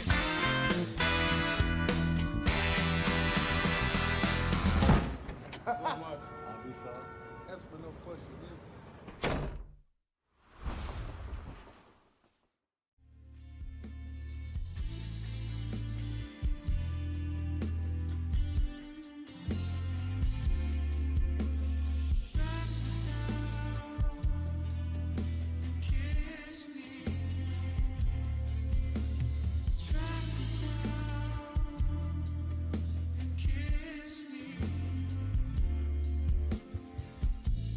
Wasted your love and won't waste anymore. Wish there was an angel sit up on my shoulder.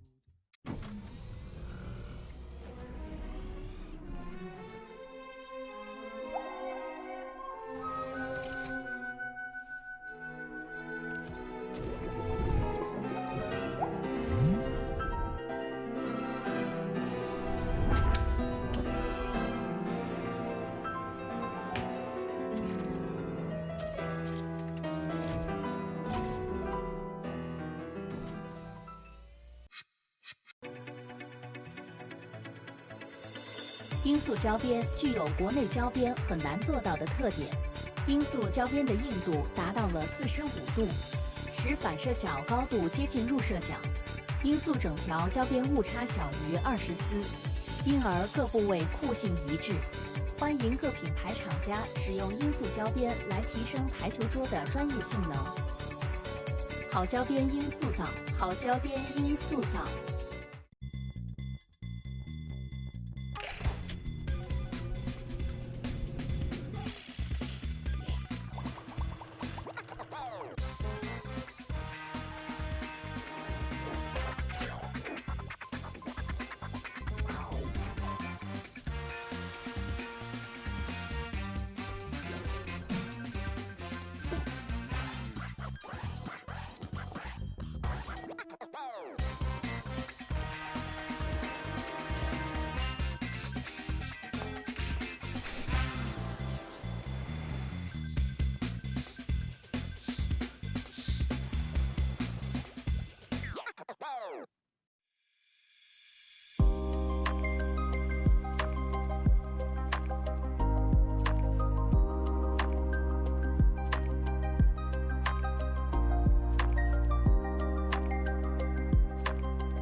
超级蓝钻皮头职业版，采用进口头层水牛皮，韧性好，弹性持久，颗颗精选，粒粒碾压，严格质检，世界职业球员必用的皮头，超级蓝钻，祝您夺冠！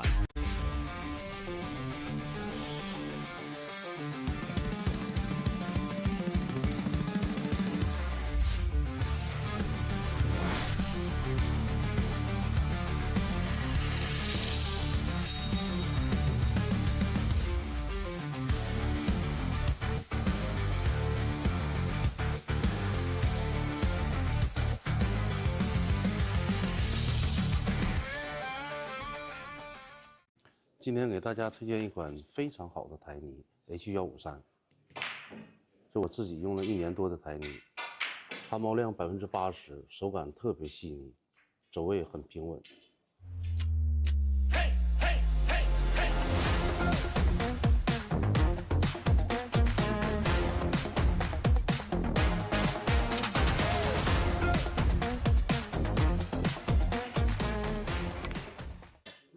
根据我自己用了1年多的这个台泥，这个 H153特别适合我们球房用，一些中小型比赛也特别适合它用。如果你的球房想用一款非常好的台泥，我推荐 H153。H153走球更到位。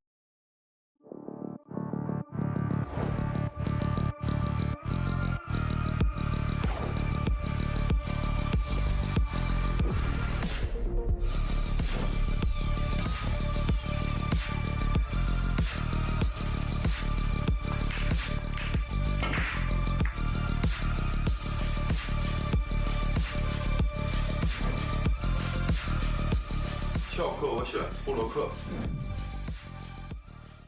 乔氏金腿比赛专用，提醒您，精彩比赛马上开始。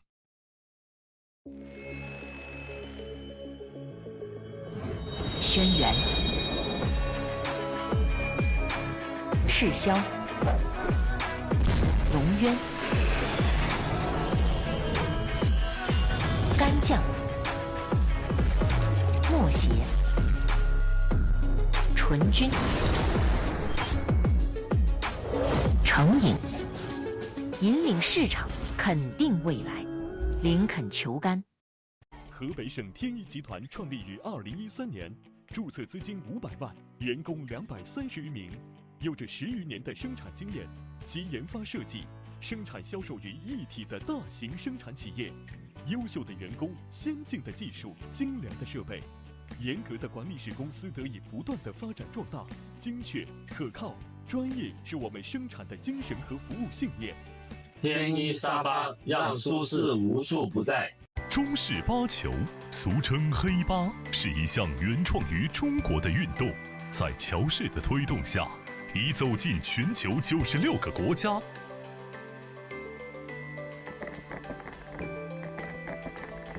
乔氏中式八球，风靡全球的中国运动。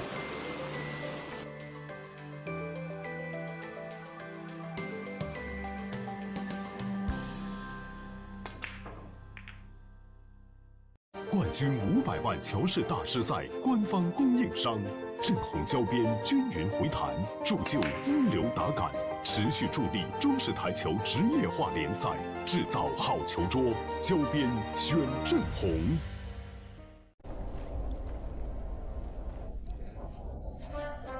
俺老孙啥功名不要，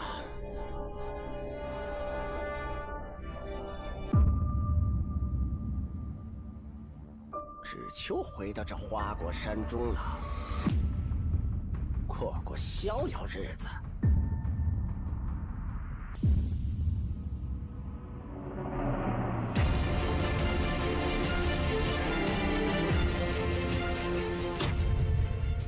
天耀球杆，化一切为可能。老鹰胶边，乔氏官方合作伙伴，冠军品质，成就梦想。全球每100张高端台球桌就有1张搭配老鹰胶条。通过高分子纳米配方，我们让橡胶拉伸强度提升40%，回弹误差0.03毫米。每一道工序全程数控化，每条胶边都需要经历严苛的平整度检测，确保每延米承载10万次冲击不变形。顶级赛事官方认可，精准回弹，每一次撞击释放力量本真，卓越表现只为成就每一位梦想追逐者。鹰击长空，逐梦台弹，老鹰胶边与世界一同飞翔，引领未来，见证荣耀时刻。精准回弹，首选老鹰。我是代言人郑卫国，星星暴走，年轻自由。我是代言人雨龙海，星星暴走，年轻自由。我是代言人楚秉杰，星星暴走，年轻自由。当热爱遇上奥斯本兹，精研工艺，邂逅上乘材质，匠心独具，诠释卓越性能，尽显非凡魅力。每一次击球都能感受到力量与技巧的和谐共鸣，每一次挥杆都是精准操控与职业打感完美契合。手握奥斯本兹酒杆，为热爱全力以赴，注重打感，选奥斯本兹。一点是聚焦、沉淀，一线是专注、艺术，一面是缜密、智慧，方寸间雕刻，毫厘间镶嵌。成木质之美，雕琢洞天，遇腾龙之势，巧思匠心，以点线面，以小现大，步步为营，丝丝入扣，毫厘间不失方寸，握度间尽长天地。龙跃而起，潮流之势，包罗万象，独蜘蛛，匠心之作。立百文台迷，高档羊毛皂，一线赛事指定台名：丁俊晖、奥沙利文、郑宇博、楚秉杰等不例外一线球星代言，立百文全球销量第一。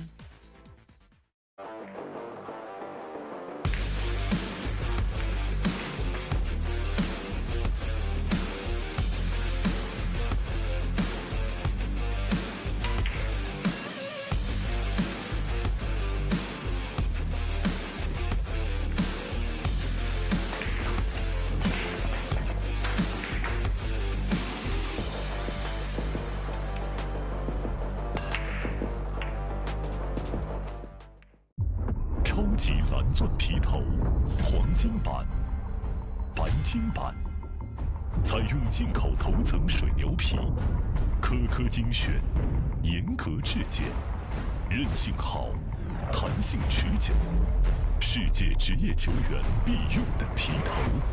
超级蓝钻，以专业缔造不凡。全乔氏是乔氏中的乔氏，全国各地区球房的典范。一句全乔氏代表着球房档次、服务、口碑全部到位，有实力，全乔氏。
我在给胜利者沙发拍广告，他们要求我这样，这样，这样，但我却想这样。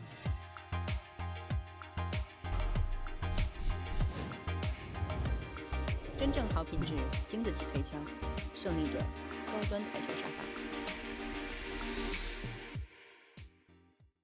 卓越商城优质台球配件在线购物平台，乔氏甄选，品质无忧，精选一线品牌入驻，携手打造台球配件新品，专业服务团队，贴心售后，全程无忧购物。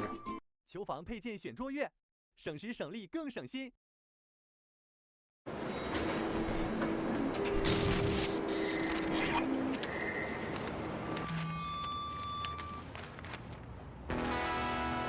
I was born in Louisiana. My mama told my papa, our little boy has got the blues.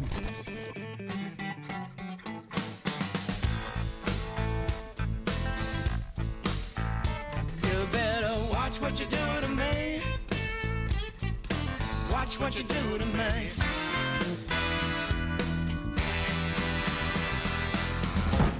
Not much. I'll be sorry. That's for no question.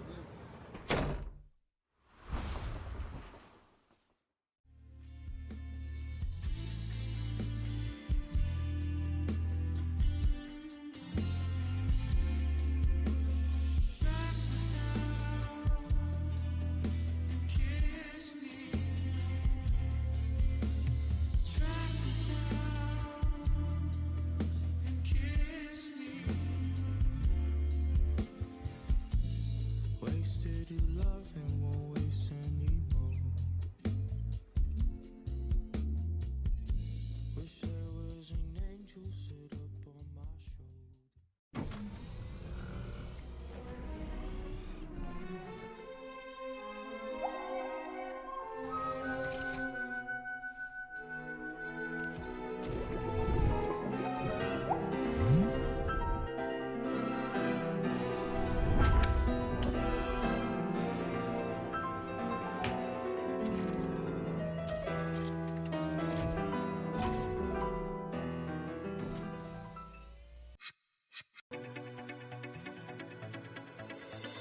罂粟胶边具有国内胶边很难做到的特点，罂粟胶边的硬度达到了45度，使反射角高度接近入射角。罂粟整条胶边误差小于20丝，因而各部位酷性一致。欢迎各品牌厂家使用罂粟胶边来提升台球桌的专业性能。好胶边罂粟皂，好胶边罂粟皂。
超级蓝钻皮头职业版，采用进口头层水牛皮，韧性好，弹性持久，颗颗精选，粒粒碾压，严格质检，世界职业球员必用的皮头，超级蓝钻，祝您夺冠！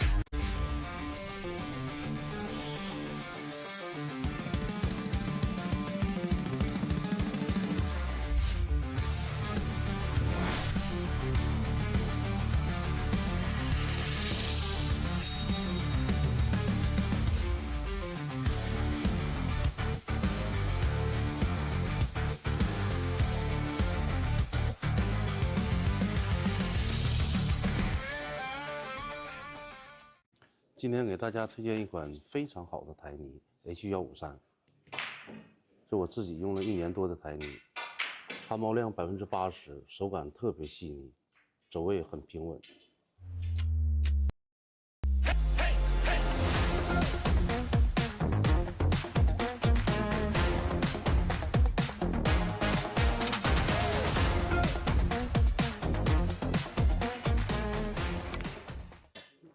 根据我自己用了1年多的这个台泥，这个 H153特别适合我们球房用，一些中小型比赛也特别适合它用。如果你的球房想用一款非常好的台泥，我推荐 H153。H153走球更到位。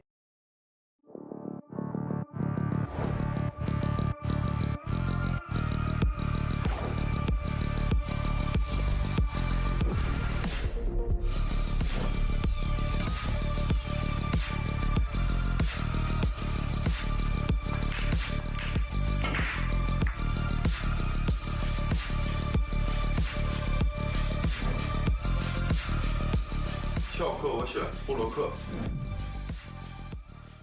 乔氏金腿比赛专用，提醒您，精彩比赛马上开始。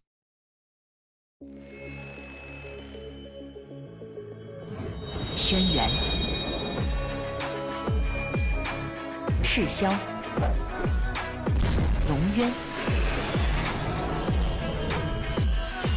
干将、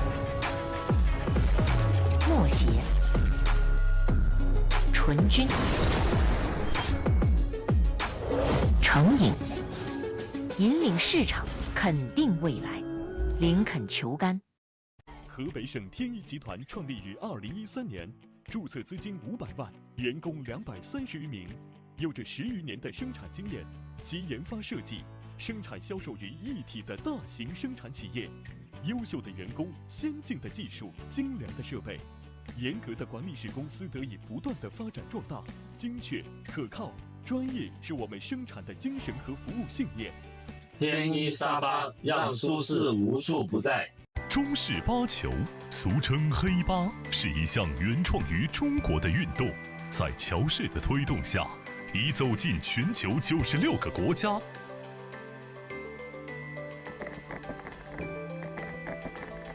乔氏中式八球，风靡全球的中国运动。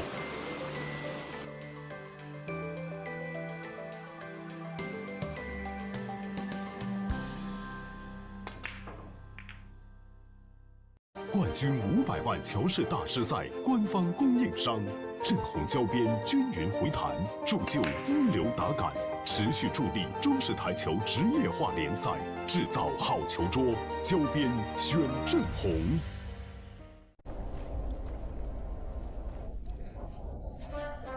俺老孙啥功名不要，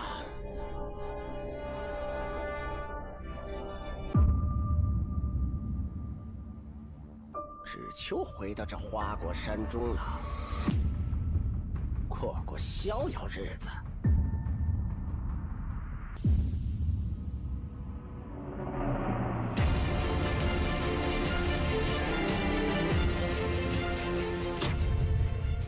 天耀球杆，化一切为可能。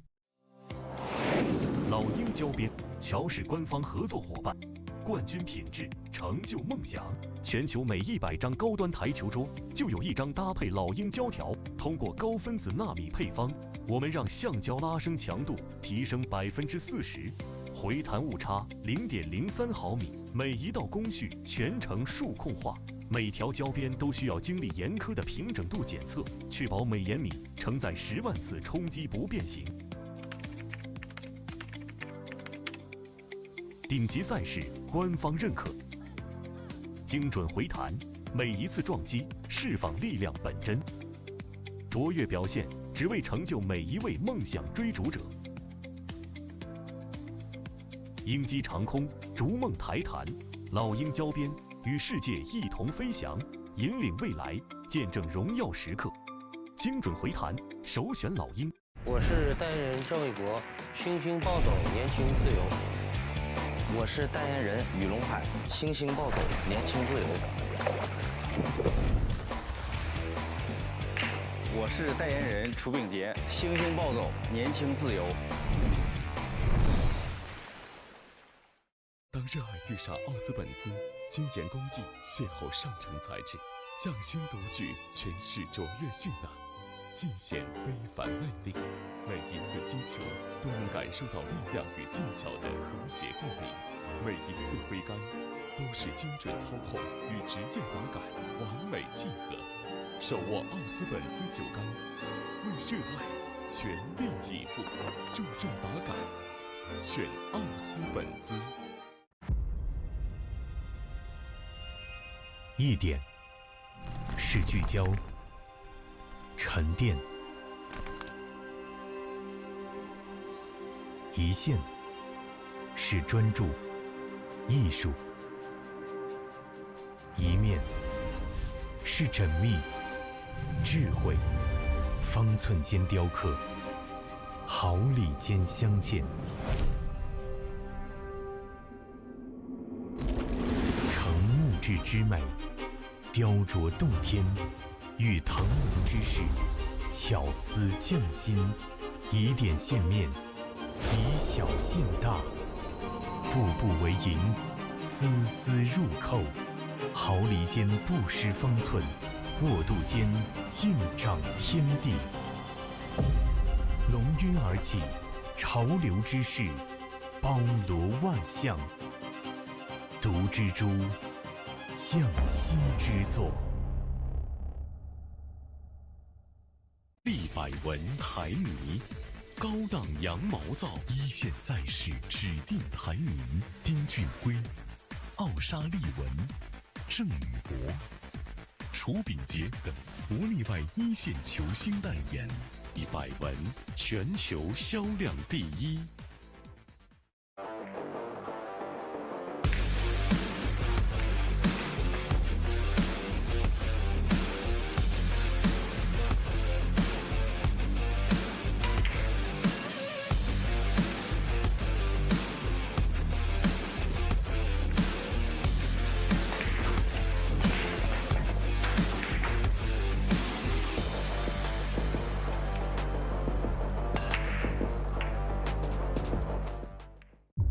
超级蓝钻皮头，黄金版、白金版，采用进口头层水牛皮，颗颗精选，严格质检，韧性好，弹性持久，世界职业球员必用的皮头。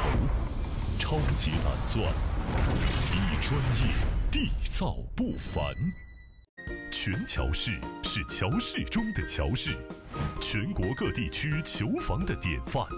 一句全乔氏代表着球房档次、服务、口碑全部到位，有实力，全乔氏。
在给胜利者沙发拍广告，他们要求我这样，这样，这样，但我却想这样。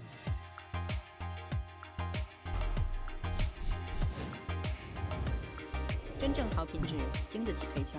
胜利者高端台球沙发。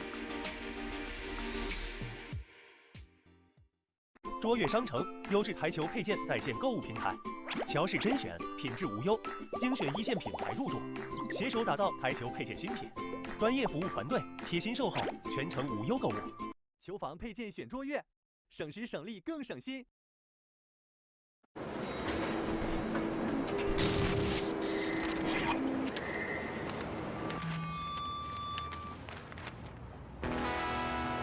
I was born in Louisiana. My mama told my papa, our little boy has got the blues.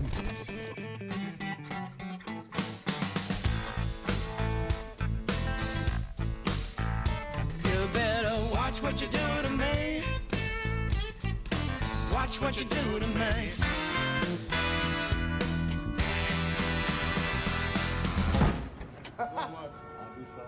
That's for no question.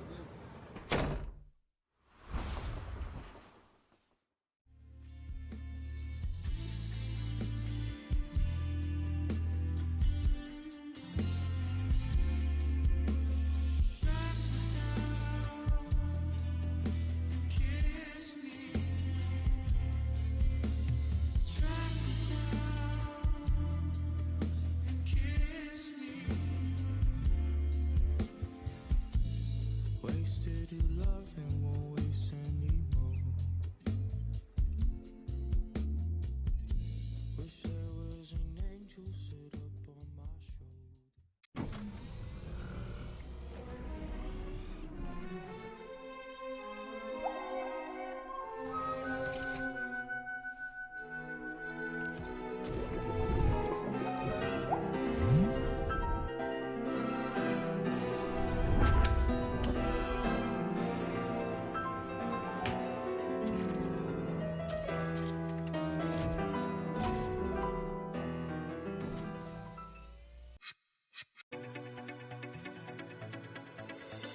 罂粟胶边具有国内胶边很难做到的特点，罂粟胶边的硬度达到了45度，使反射角高度接近入射角。罂粟整条胶边误差小于20丝，因而各部位酷性一致。欢迎各品牌厂家使用罂粟胶边来提升台球桌的专业性能。好胶边罂粟皂，好胶边罂粟皂。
超级蓝钻皮头职业版，采用进口头层水牛皮，韧性好，弹性持久，苛刻精选，粒粒碾压，严格质检。世界职业球员必用的皮头，超级蓝钻，祝您夺冠！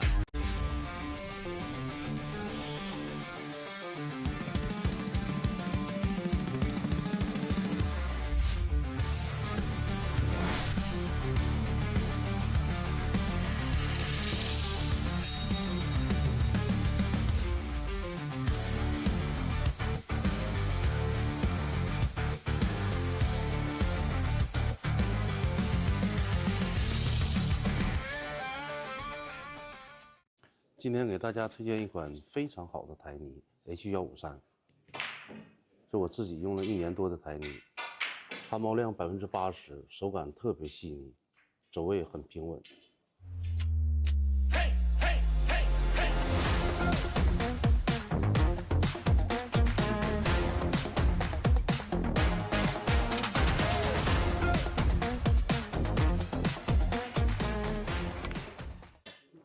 根据我自己用了1年多的这个台泥，这个 H153特别适合我们球房用，一些中小型比赛也特别适合它用。如果你的球房想用一款非常好的台泥，我推荐 H153。H153走球更到位。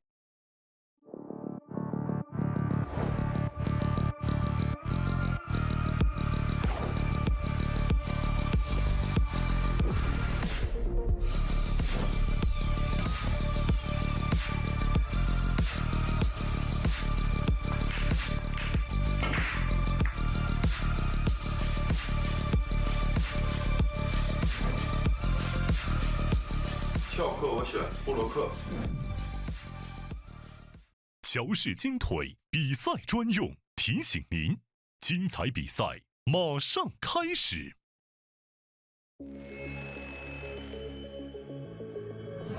轩辕、赤霄、龙渊、干将、默邪、纯君、成瘾，引领市场，肯定未来，林肯球杆。河北省天一集团创立于2013年，注册资金500万，员工230余名，有着10余年的生产经验，集研发设计、生产销售于一体的大型生产企业。优秀的员工、先进的技术、精良的设备，严格的管理使公司得以不断的发展壮大。精确、可靠、专业是我们生产的精神和服务信念。天一沙发让舒适无处不在。中式八球，俗称黑八，是一项原创于中国的运动，在乔氏的推动下，已走进全球96个国家。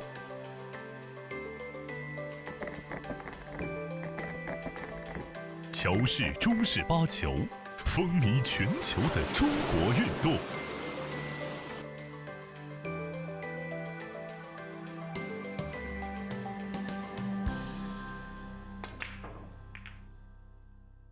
冠军500万乔氏大师赛官方供应商，正红胶边均匀回弹，铸就一流打感，持续助力中式台球职业化联赛，制造好球桌，胶边选正红。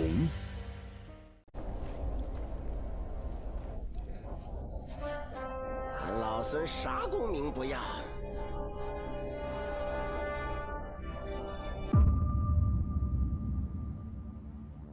只求回到这花果山中了，过过逍遥日子。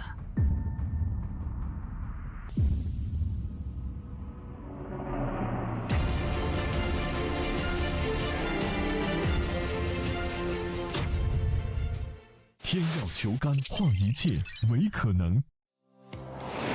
老鹰胶边，乔氏官方合作伙伴，冠军品质，成就梦想。全球每100张高端台球桌就有1张搭配老鹰胶条。通过高分子纳米配方，我们让橡胶拉伸强度提升40%，回弹误差0.03毫米。每一道工序全程数控化，每条胶边都需要经历严苛的平整度检测，确保每延米承载10万次冲击不变形。顶级赛事官方认可，精准回弹，每一次撞击释放力量本真，卓越表现只为成就每一位梦想追逐者。鹰击长空，逐梦抬弹，老鹰胶边与世界一同飞翔，引领未来，见证荣耀时刻。精准回弹，首选老鹰。我是代言人郑卫国，星星暴走，年轻自由。我是代言人雨龙海，星星暴走，年轻自由。我是代言人楚炳杰，星星暴走，年轻自由。当热爱遇上奥斯本兹，精研工艺，邂逅上乘材质，匠心独具，诠释卓越性能，尽显非凡魅力。每一次击球都能感受到力量与技巧的和谐共鸣，每一次挥杆都是精准操控与职业打感完美契合。手握奥斯本兹酒杆，为热爱全力以赴，注重打感，选奥斯本兹。一点是聚焦、沉淀；一线是专注、艺术；一面是缜密、智慧。方寸间雕刻，毫厘间镶嵌。成木质之美，雕琢洞天；遇腾龙之势，巧思匠心。以点线面，以小线大，步步为营，丝丝入扣。毫厘间不失方寸，握度间尽长天地。龙跃而起，潮流之势，包罗万象。独蜘蛛，匠心之作。立百文台泥，高档羊毛皂，一线赛事指定台泥。丁俊晖、奥沙利文、郑宇博、楚炳杰等国内外一线球星代言，立百文全球销量第一。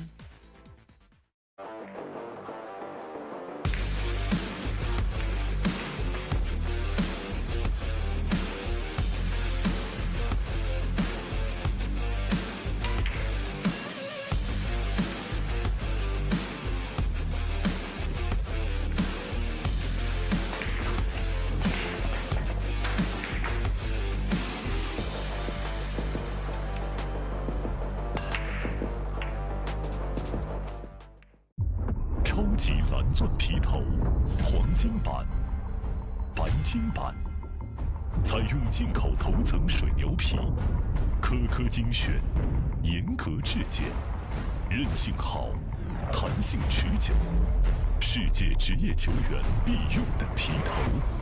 超级蓝钻，一专业缔造不凡。全乔氏是乔氏中的乔氏，全国各地区球房的典范。一句全乔氏代表着球房档次、服务、口碑全部到位，有实力，全乔氏。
给胜利者沙发拍广告，他们要求我这样，这样，这样，但我却想这样。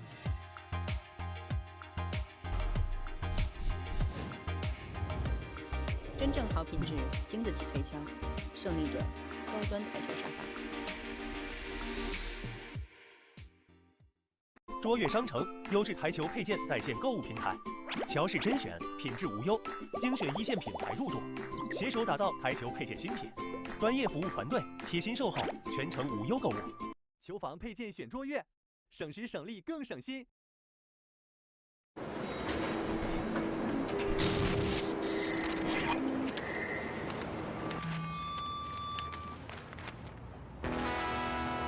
I was born in Louisiana. My mama told my papa, our little boy has got the blues.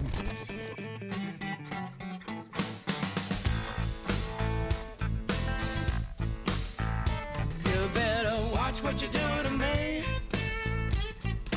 Watch what you do to me.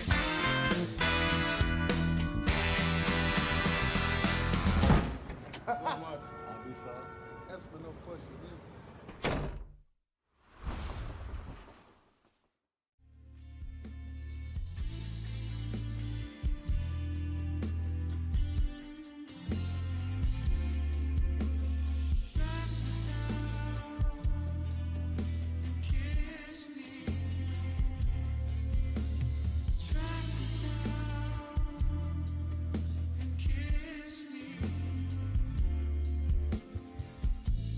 Wasted your love and won't waste anymore. Wish there was an angel sit up on my shoulder.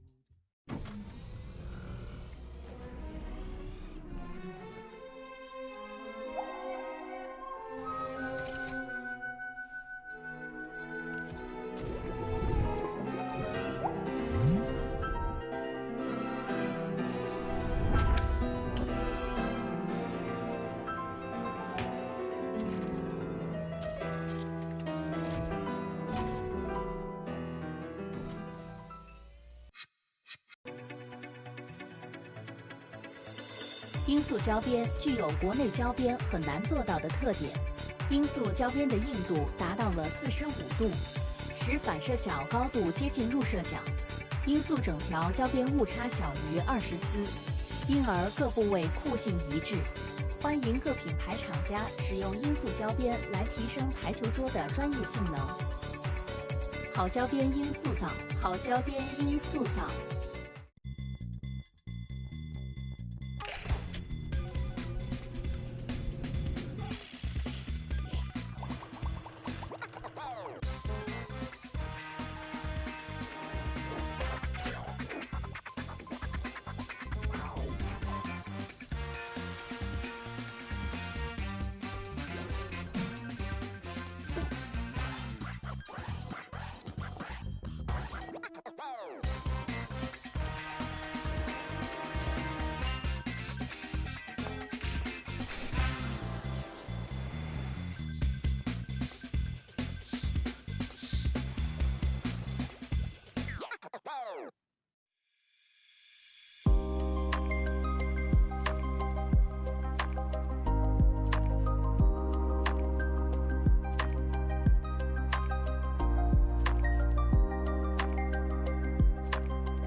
超级蓝钻皮头职业版，采用进口头层水牛皮，韧性好，弹性持久，苛刻精选，粒粒碾压，严格质检。世界职业球员必用的皮头，超级蓝钻，祝您夺冠！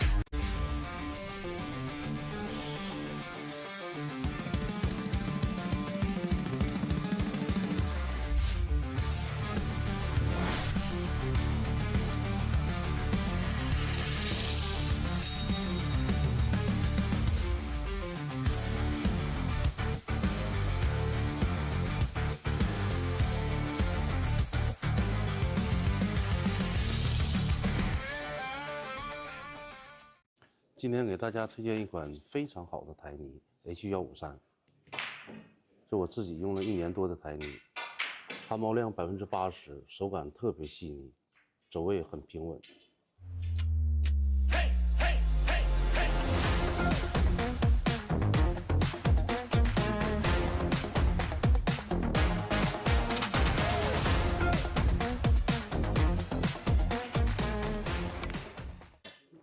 根据我自己用了1年多的这个台泥，这个 H153特别适合我们球房用，一些中小型比赛也特别适合它用。如果你的球房想用一款非常好的台泥，我推荐 H153。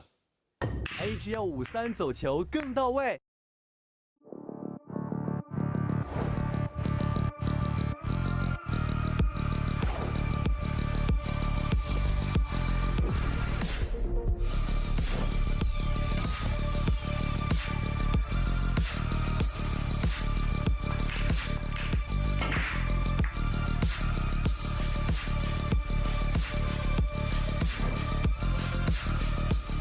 翘课我选布洛克。乔氏金腿比赛专用，提醒您，精彩比赛马上开始。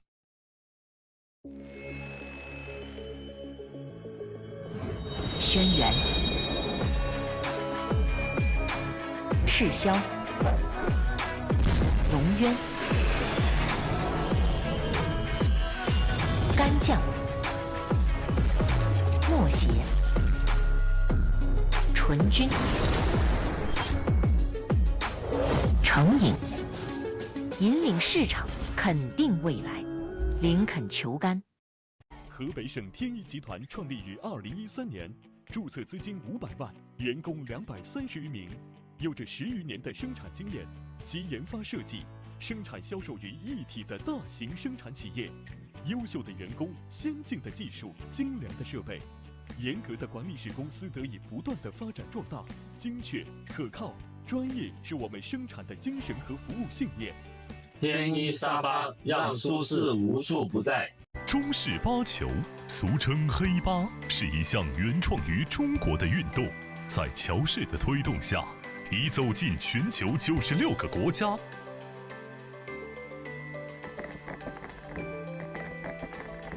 乔氏中式八球，风靡全球的中国运动。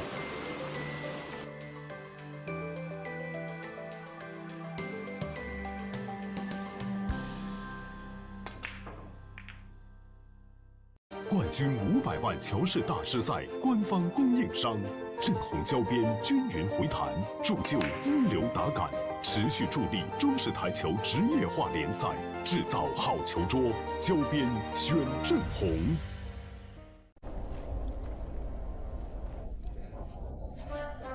俺老孙啥功名不要，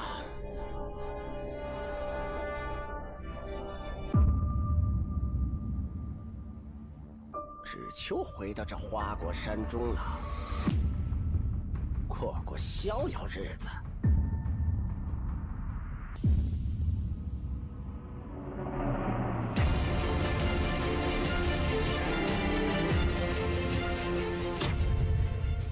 天耀球杆，化一切为可能。老鹰胶边，乔氏官方合作伙伴，冠军品质，成就梦想。全球每100张高端台球桌就有1张搭配老鹰胶条。通过高分子纳米配方，我们让橡胶拉伸强度提升40%，回弹误差0.03毫米，每一道工序全程数控化，每条胶边都需要经历严苛的平整度检测，确保每延米承载10万次冲击不变形。顶级赛事官方认可，精准回弹，每一次撞击释放力量本真，卓越表现只为成就每一位梦想追逐者。鹰击长空，逐梦抬弹，老鹰胶边与世界一同飞翔，引领未来，见证荣耀时刻。精准回弹，首选老鹰。我是代言人郑卫国，星星暴走，年轻自由。我是代言人雨龙海，星星暴走，年轻自由。我是代言人楚炳杰，星星暴走，年轻自由。当热爱遇上奥斯本兹，精研工艺，邂逅上乘材质，匠心独具，诠释卓越性能，尽显非凡魅力。每一次击球都能感受到力量与技巧的和谐共鸣，每一次挥杆都是精准操控与职业打感完美契合。手握奥斯本兹酒杆，为热爱全力以赴，注重打感，选奥斯本兹。一点是聚焦、沉淀，一线是专注、艺术，一面是缜密、智慧，方寸间雕刻，毫厘间镶嵌。成木质之美，雕琢洞天，遇腾龙之势，巧思匠心，以点线面，以小现大，步步为营，丝丝入扣，毫厘间不失方寸，握度间尽长天地。龙晕而起，潮流之势，包罗万象，独蜘蛛，匠心之作。立百文台泥，高档羊毛皂，一线赛事指定台泥，丁俊晖、奥沙利文、郑宇博、楚炳杰等国内外一线球星代言，以百文全球销量第一。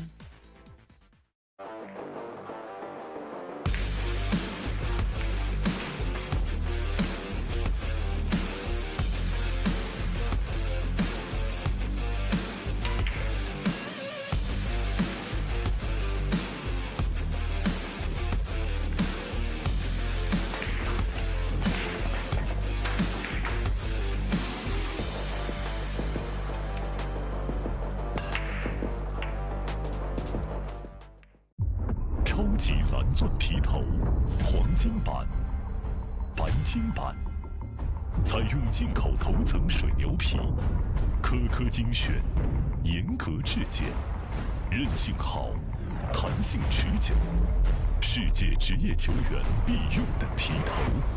超级蓝钻，一专业，缔造不凡。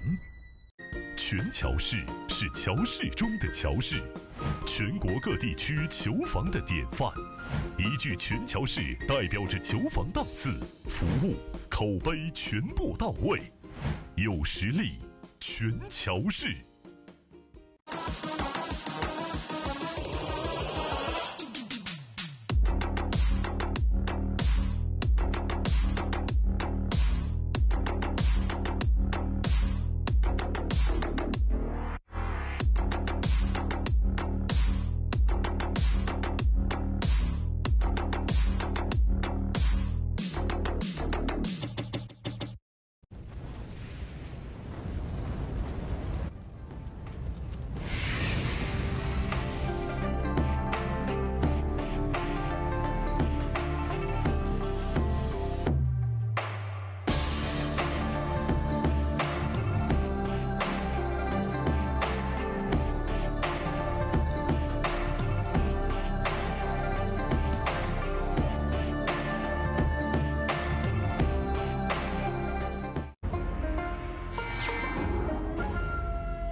在给胜利者沙发拍广告，他们要求我这样，这样，这样，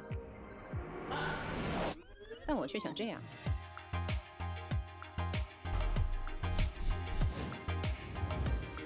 真正好品质、经得起推敲，胜利者高端台球沙发。卓越商城优质台球配件在线购物平台，乔氏甄选，品质无忧，精选一线品牌入驻，携手打造台球配件新品，专业服务团队，贴心售后，全程无忧购物。球房配件选卓越，省时省力更省心。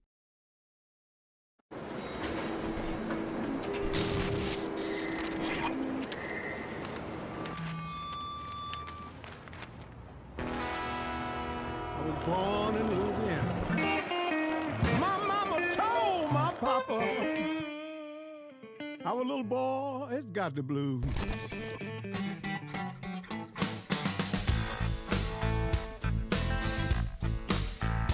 You better watch what you do to me. Watch what you do to me.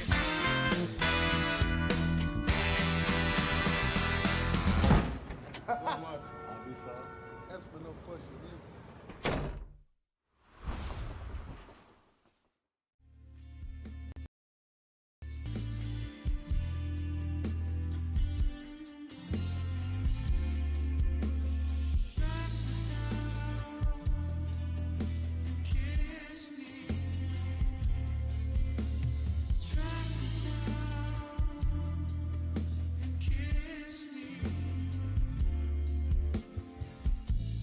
Wasted your love and won't waste anymore.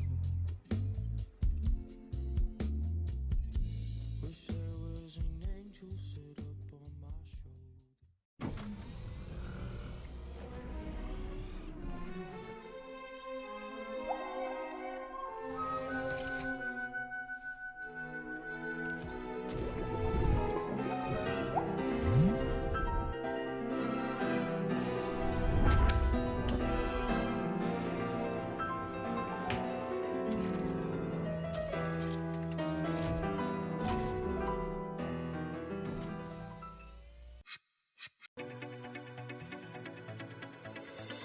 罂粟胶边具有国内胶边很难做到的特点，罂粟胶边的硬度达到了45度，使反射角高度接近入射角。罂粟整条胶边误差小于20丝，因而各部位酷性一致。欢迎各品牌厂家使用罂粟胶边来提升台球桌的专业性能。好胶边罂粟皂，好胶边罂粟皂。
超级蓝钻皮头职业版，采用进口头层水牛皮，韧性好，弹性持久，苛刻精选，粒粒碾压，严格质检。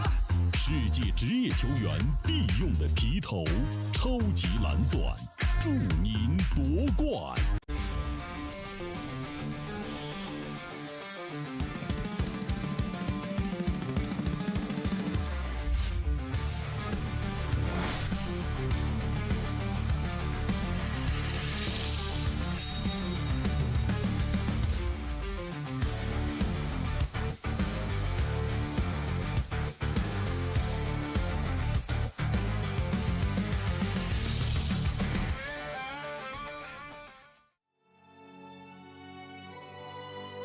有的决定像种子，一早就埋进心里。我73岁了，如果面对37岁时的自己，我会对他说：“你先成就他，他就会造就你。”如今转身才发现，年少时的诺言从来没有忘却，只是在等待实现。理想是不妥协的坚强，热爱就是共同的信仰。这不是跟任何人的较量，这是7384个日夜的梦想。不畏前路，更进一步，你准备好了吗？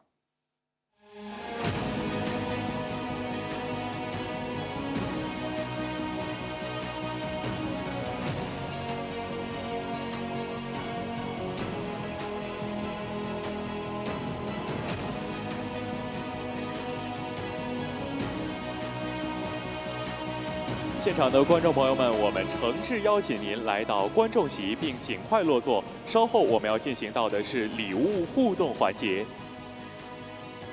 我们再一次诚挚邀请各位观众来到观众席，并尽快落座。稍后我们要进行礼物互动环节。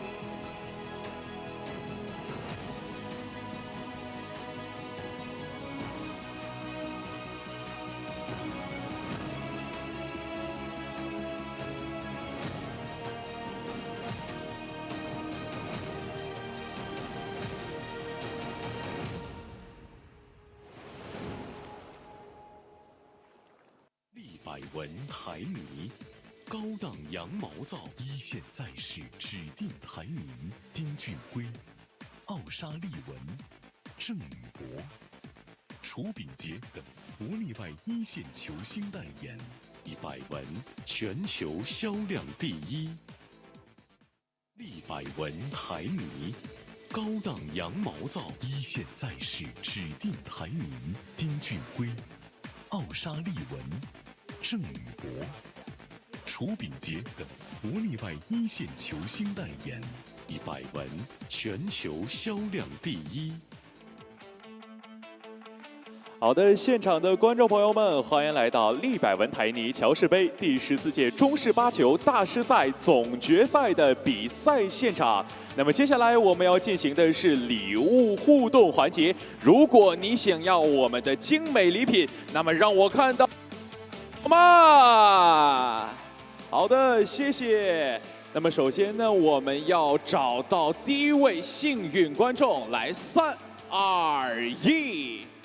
这位穿着黑色衣服的先生，恭喜！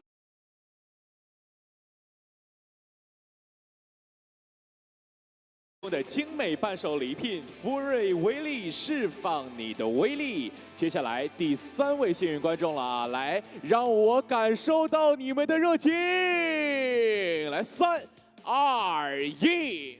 哇，这位穿着黑色衣服的先生，同样恭喜你获得了我们的精美礼品1份。福瑞威力，释放你的威力。接下来我们继续寻找下一位幸运观众喽，3、2、1。这位穿着黑色衣服的先生，恭喜你获得了由威力提供的精美礼品一份。福瑞威力，释放你的威力。接下来继续找我们的好朋友啦，让我看到你们的双手，来，3、2、1。哇，这位穿着灰色衣服的男士，恭喜你获得了我们的精美礼品一份。福瑞威力，释放你的威力。接下来啊，好礼不断，我们继续寻找下一组幸运观众喽。3、2、1。嗨，这位先生，来跟我们打打招呼好不好？恭喜你获得了 TP 提供的精美礼品一份 ，TP 专业级巧克粉极致释放皮头性能。好的，恭喜你！接下来我们继续寻找下一组幸运观众了。来，3、2、1。这位穿着黑色短袖的先生，恭喜你获得了由 TP 提供的精美礼品一份，专业级巧克粉极致释放皮头性能。那么接下来好礼送不停啊！接下来我们的礼物升级了，是毒蜘蛛的干包。有想要的朋友，让我看到你们的双手！来，3、2、1。这位穿着绿色衣服的先生啊，我们这回玩点不一样的，有奖问答，答对了才能给你我们的这个礼物啊！来，我们看题目，来，3、2、1。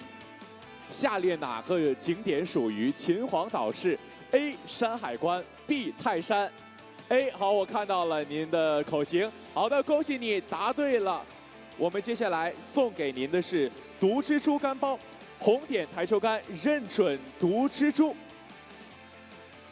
好，接下来我们还是好礼送不停，接下来继续寻找我们的幸运观众，来，3、2、1。2位先生来跟我们一起打打招呼好不好？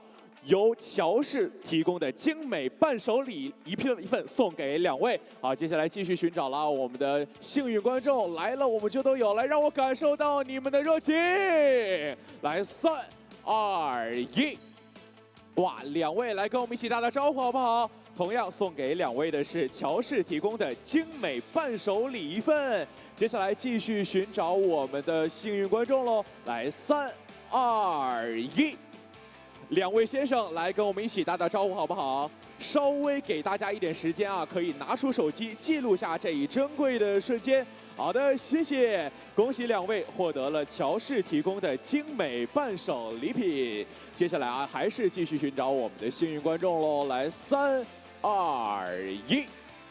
啊，这回是3位先生来跟我们一起打打招呼好不好？谢谢，恭喜3位先生获得乔氏精美伴手礼。接下来啊，我们寻找到的是我们这一阶段的最后一组幸运观众了，让我感受到你们的热情好不好？哦，来，3、2、1。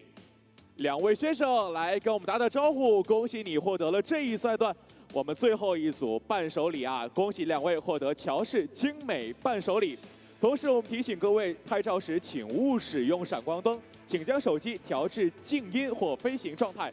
比赛时请勿随意走动，以免干扰运动员，并且请您尽快来到观众席，并尽快落座。感谢您的配合，请文明观赛。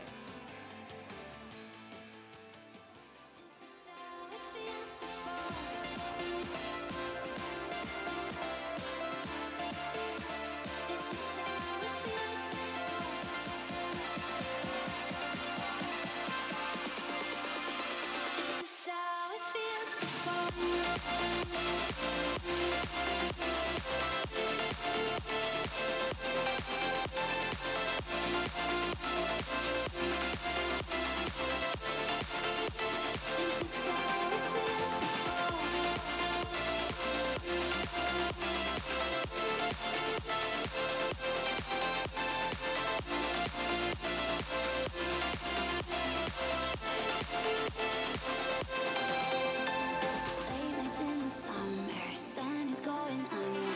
You feel like a sweet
10、9、8、7、6、5、4、3、2、1。Joy Billiards uniting the world. Laboring Class and Joy Cup. 4 days Heyball Masters Grand Finals will begin now. 中巴转动世界球童，利百文台尼乔氏杯第14届中式八球大师赛总决赛半决赛下半场的比赛现在开始。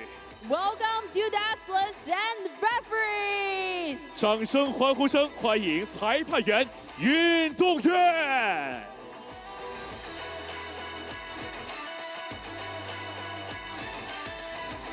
9号台。Table 9.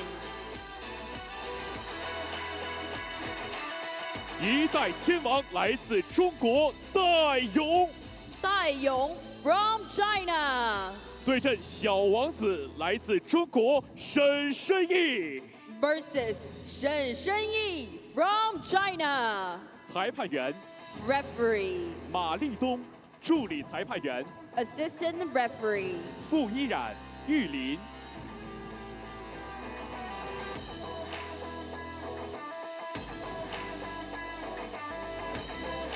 掌声、欢呼声，欢迎 TV 台。Let's welcome Table TV。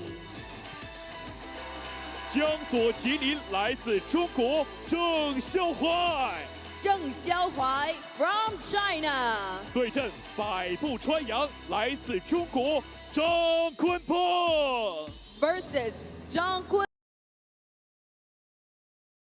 鹏。裁判员 Referee 张毅，助理裁判员 Assistant Referee 佘真真、王鹏轩。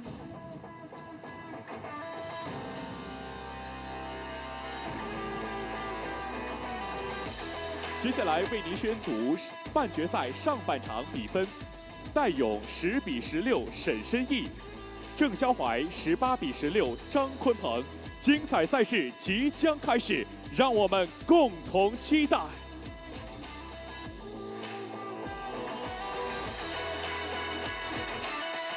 我们再次提醒各位观众，拍照时请勿使用闪光灯，请将手机调至静音状态。比赛时请勿随意走动，以免干扰运动员。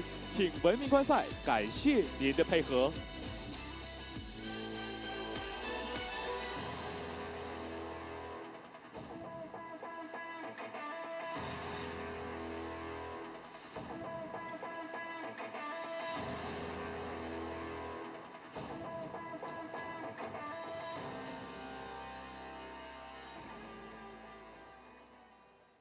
下半场比赛开始，35局，张元怀开球。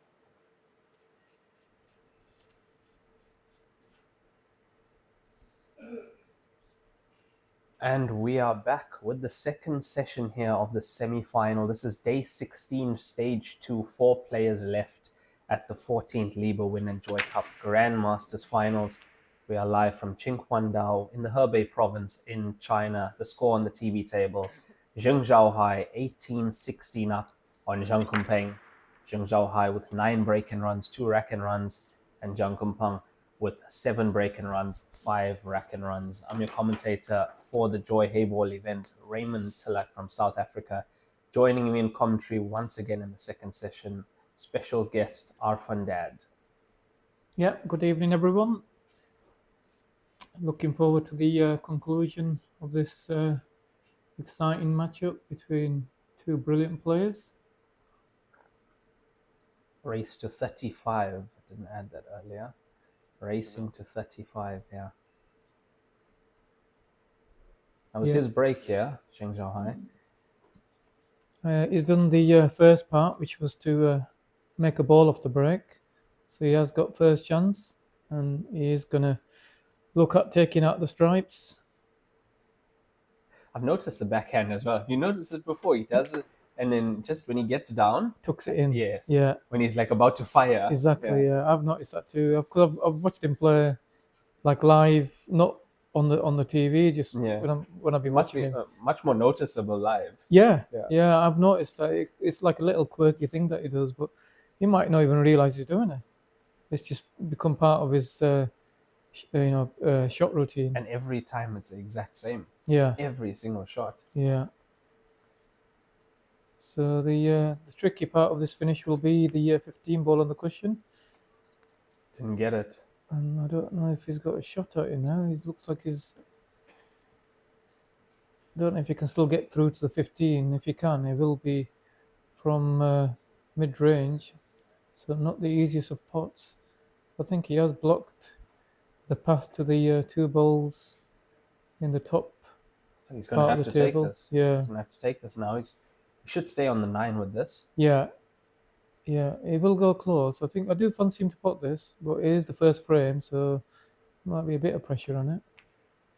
Yeah, it's a great perfectly stuck. Yeah, he struck that very cleanly, never even touched the sides. Just needs to find the gap, spin this off a couple of cushions, land on the 13 ball. I would say the bottom cushion and left cushion. So it'll spin it off the bottom on the right hand side. So it'll play with top left hand side as he's playing it, I think. Or is he playing the other way? Oh, he's playing it that way. Yeah, there was enough to come past the 6. Yeah, I thought he might do it that way. The other way wasn't a bad option, but there was like less of a window. But I think he also prefers though playing with the running side. side. Yeah, he does. He loves those shots. Yeah, he has made 1 or 2 errors playing some positional shots that way earlier on in the first session. I would say costly, because when he did make an error, Zhang Kunpeng was right there to get him. Yeah, I mean the actual momentum of the match changed when he made them 2 pretty simple errors, from his point of view, because he's such a great player, and they were really bad errors. So he's made them 2 in 2 consecutive frames, and Kunpeng just capitalized on them and just went on. Must have won 4 or 5 off the breaks after that, and then just took his lead away almost. But this is a good start to the evening session for Zheng Chua here. Especially after that 15 ball. It was a great 15 ball he potted down here, and that's 19 points on the board for Zheng Zhaohai. It's 19-16 up against Zhang Kunpeng. This is a race to 35 to get into the final. And our scoreline in the other semi-final, table 9, Dai Yong and Shen Sheni. Shen Sheni 16-10 up on Dai Yong at the moment. I think that's where we left them. Yeah. At 26 frames played, so they are still on their first frame after that intermission. And when we were walking out of the arena, Dai Yong was still practicing on the table. And he's the oldest player in the event. That's remaining. I mean, he's 46 years old, so he will have been one of the older competitors anyway, certainly from China. For him to, finish a 4-hour session, having played a grueling match the day before, and still be on the table, it's just testament to his hunger and fitness. Look at the spin he put on that break. And he's popped that one quite a bit as well. Has he made a ball? Doesn't look like it. No. Yeah.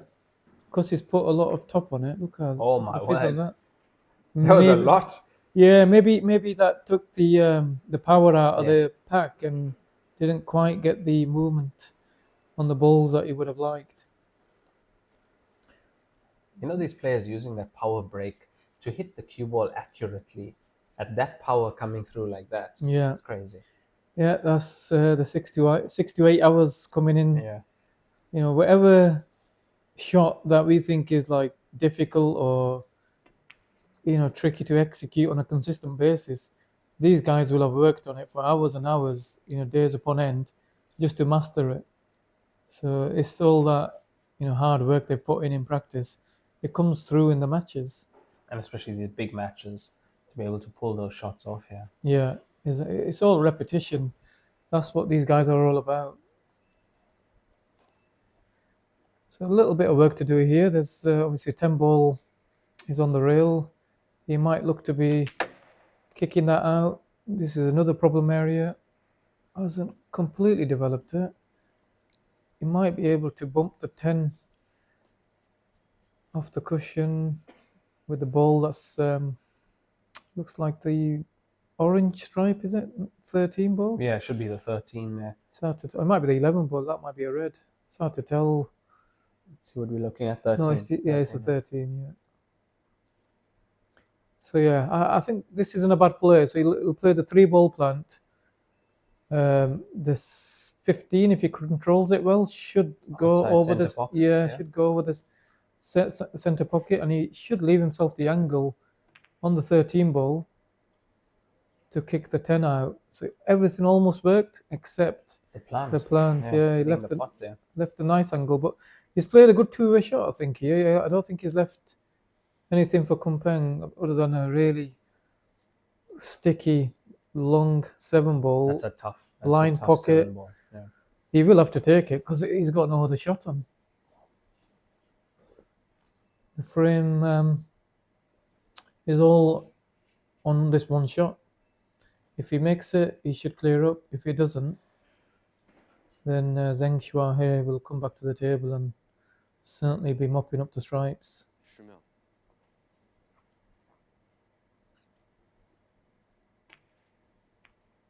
Oh, he's played it. That's a big pocket. What a shot that was. Didn't quite see that. Very nicely executed. This is a beautiful shot. Yeah, should be a frame winner too. To be able to see that line, you know, from a shot that was a blind, completely blind there. He's trusted his line that he's picked on the ball and executed it perfectly. What a match we'll have here if Jung Kumpeng can equalize and take the lead. Yeah. Then we have a real match in our hands.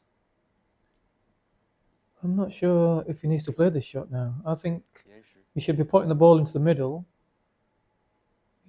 Maybe the angle, he needs to leave himself the angle on the 4 ball to play the plant and maybe bump the 1 ball out that way.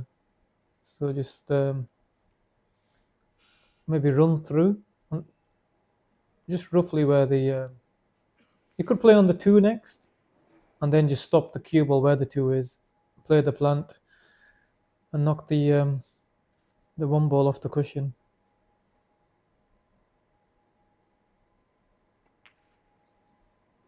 Or he's gonna maybe look to move it off the 2 ball potentially. So you can play it either way. You could probably top off the bottom cushion or screw into it.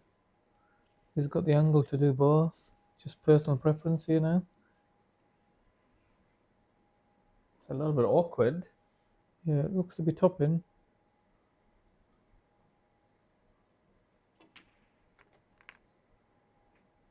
Yeah, he has got it. It's got the 4 going around as well. It's a little bit fortunate. A little bit, yeah. It did look a little bit close to me when he was trying to play that behind the 4. I thought the 4 might be a potential obstacle, but just about... Just grazed, yeah. Yeah, glanced it. It's a little bit fortunate. In the end, it's worked out perfect.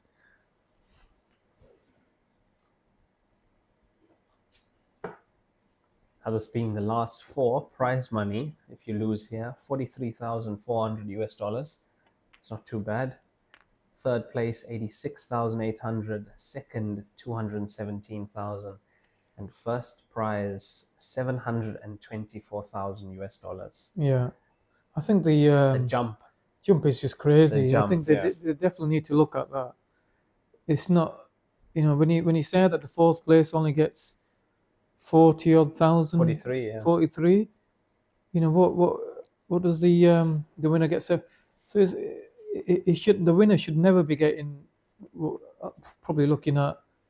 I mean, I'm not sure my almost maths, 20 times. Yeah, it's almost 20 yeah, times. almost 20 times, right? That shouldn't be the case.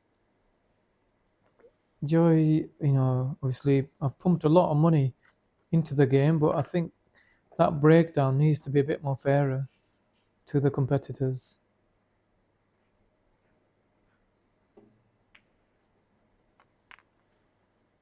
He's made a little bit of work of the last 2 or 3 balls there. He has. Left himself a bit awkward there, but he should be home and hosed now in this frame.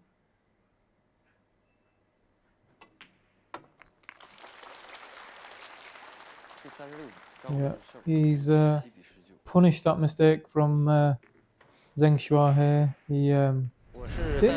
It wasn't a bad shot choice from Zheng Shuahe. He played it as a, two-way shot. He thought he would leave no shot on for Kunpeng, but he didn't expect Kunpeng to execute the shot that he did.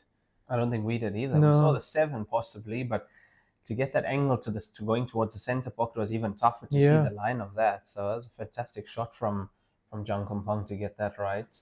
Yeah, it was very nicely executed.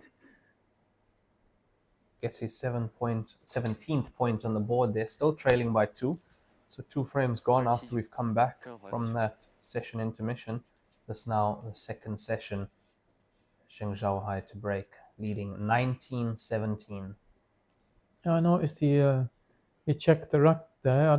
Didn't see him do that like in the first session. He was just getting on with the break. He hasn't made the middle ball, so this will be a dry break.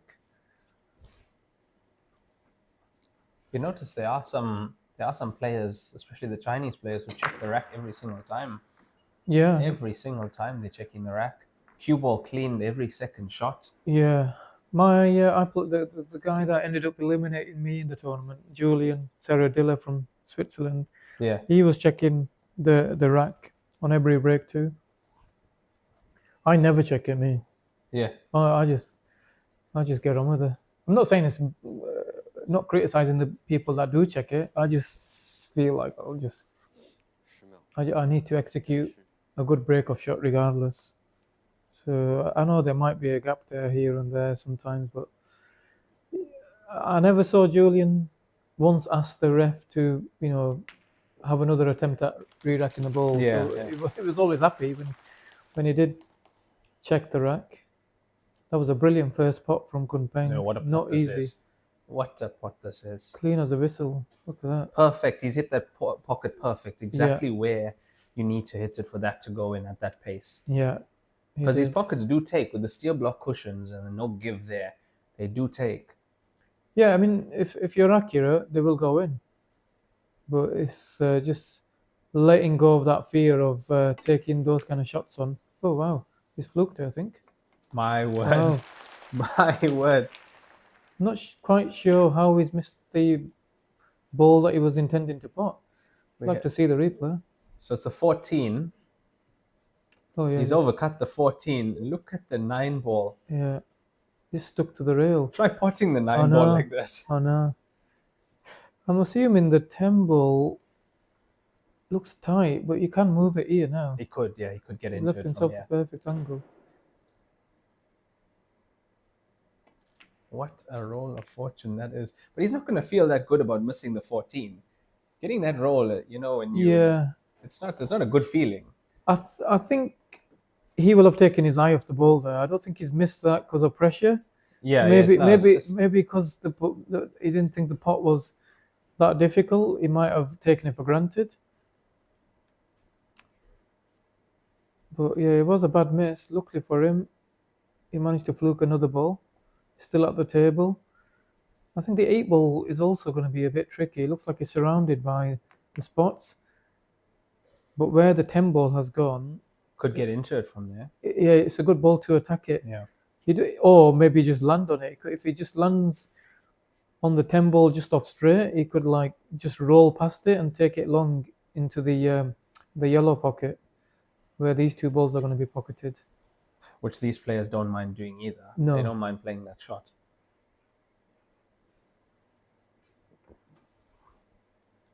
Another player who I've seen doesn't mind playing the shots like that is Gareth. Gareth will land there and he'll play that and pot it most of the time. Yeah, quite a few times. It's probably from playing a lot of English pool, because we like to plot our way around the table, and if the ball's in open play, you want to try and land on it as opposed to bumping it somewhere and maybe tying it up again. So if you can play a position on it where it already goes, that's what a lot of the English pool players try and do. Because there's always a chance that if you bump into it, it can go wrong. Yeah. You never guaranteed 100% of the result there, unfortunately. Yeah, no, completely agree.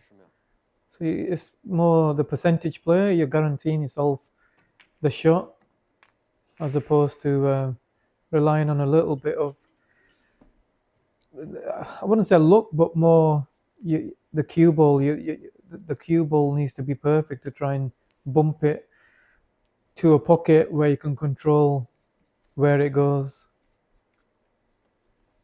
So I'm not sure what kind of angle that he's got. I don't know if he can just run past the 8 ball and take it into that bag, or The way he plays this game, I think he's going to try and move it. I think he's going to move it. Yeah, towards the bottom left pocket. This could go wrong. A bit fortunate. Yeah, just about okay. I think he can sneak this in. But you see what we mean? It could have gone wrong, yeah. Could have gone very wrong. Cue ball could be stuck onto the black ball there. Yeah. Sort of a similar type shot he had on the 7 ball that he played last frame, is. blind pocket. It is. So I do expect him to get this. Looks Yeah, good. he has. It's there. 18 points on the board for Zhang Peng. He's now just one down, 19-18. He's right back in this match against Jing Zhaohai. And it will be Kang Peng to break. Yeah, that was off his dry break.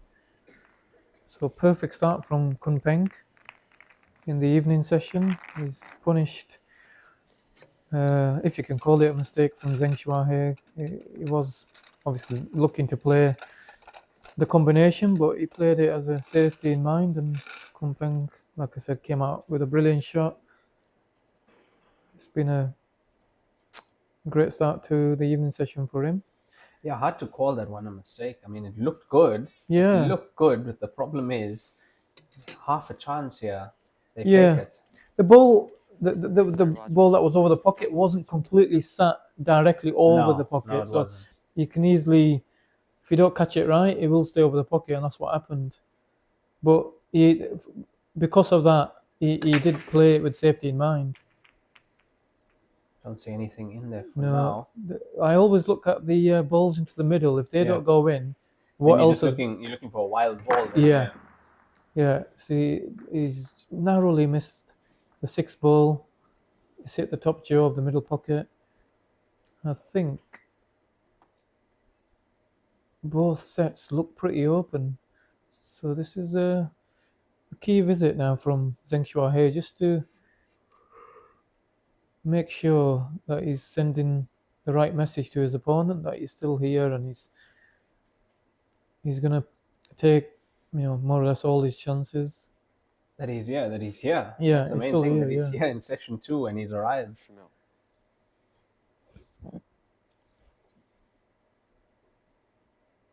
Playing this with a lot of check side just to kill the cue ball.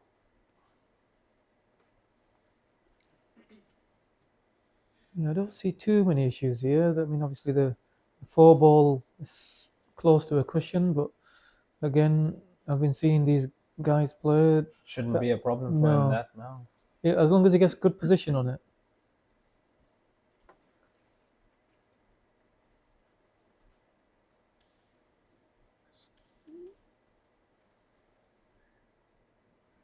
He's gonna have to just play this with a bit of run inside, just to avoid any contact with the 10 ball. Yeah, there. That looks good. Played that very well. Yeah.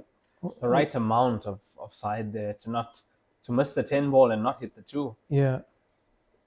Yeah, on the way back, there was a good chance he could make contact with the 10 ball, but the side that he put on made sure that didn't happen. But of course, he also was playing position on his most difficult ball. And he's even got a slight angle on this as well.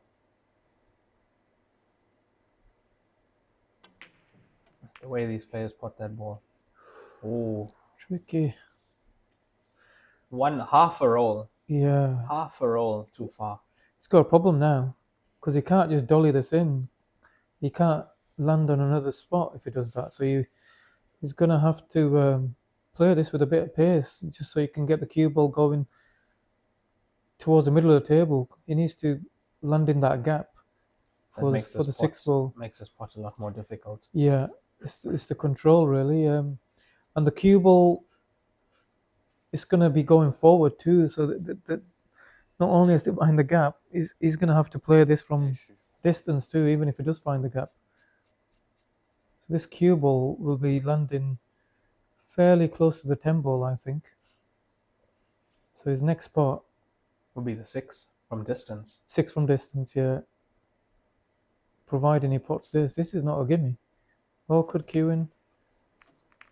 Doesn't want to go behind it. Yeah. It's okay. Yeah, he's done well there. That's as good as he could have done. It is. Definitely is. Now comes the 6 to 8 hours.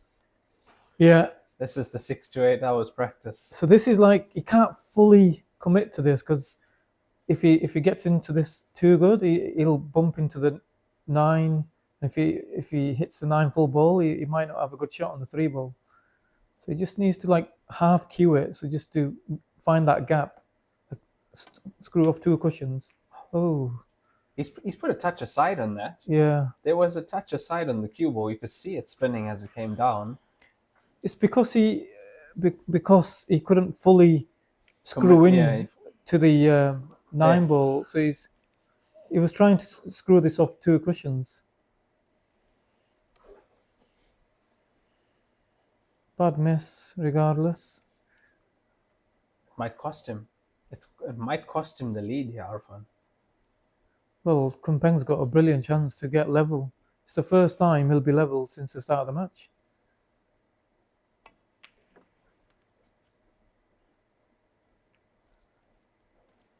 Oh, he's made that even harder. I mean, I suppose it is there. The double's still a possibility.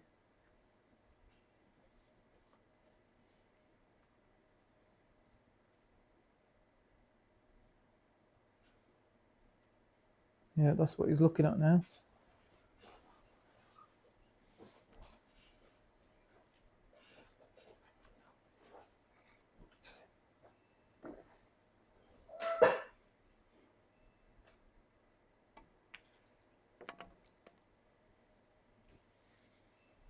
So he's left himself pretty much in perfect position to play this double.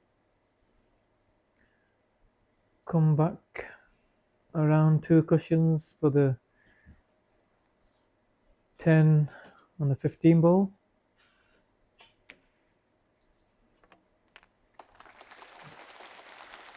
Yeah, that's nicely played.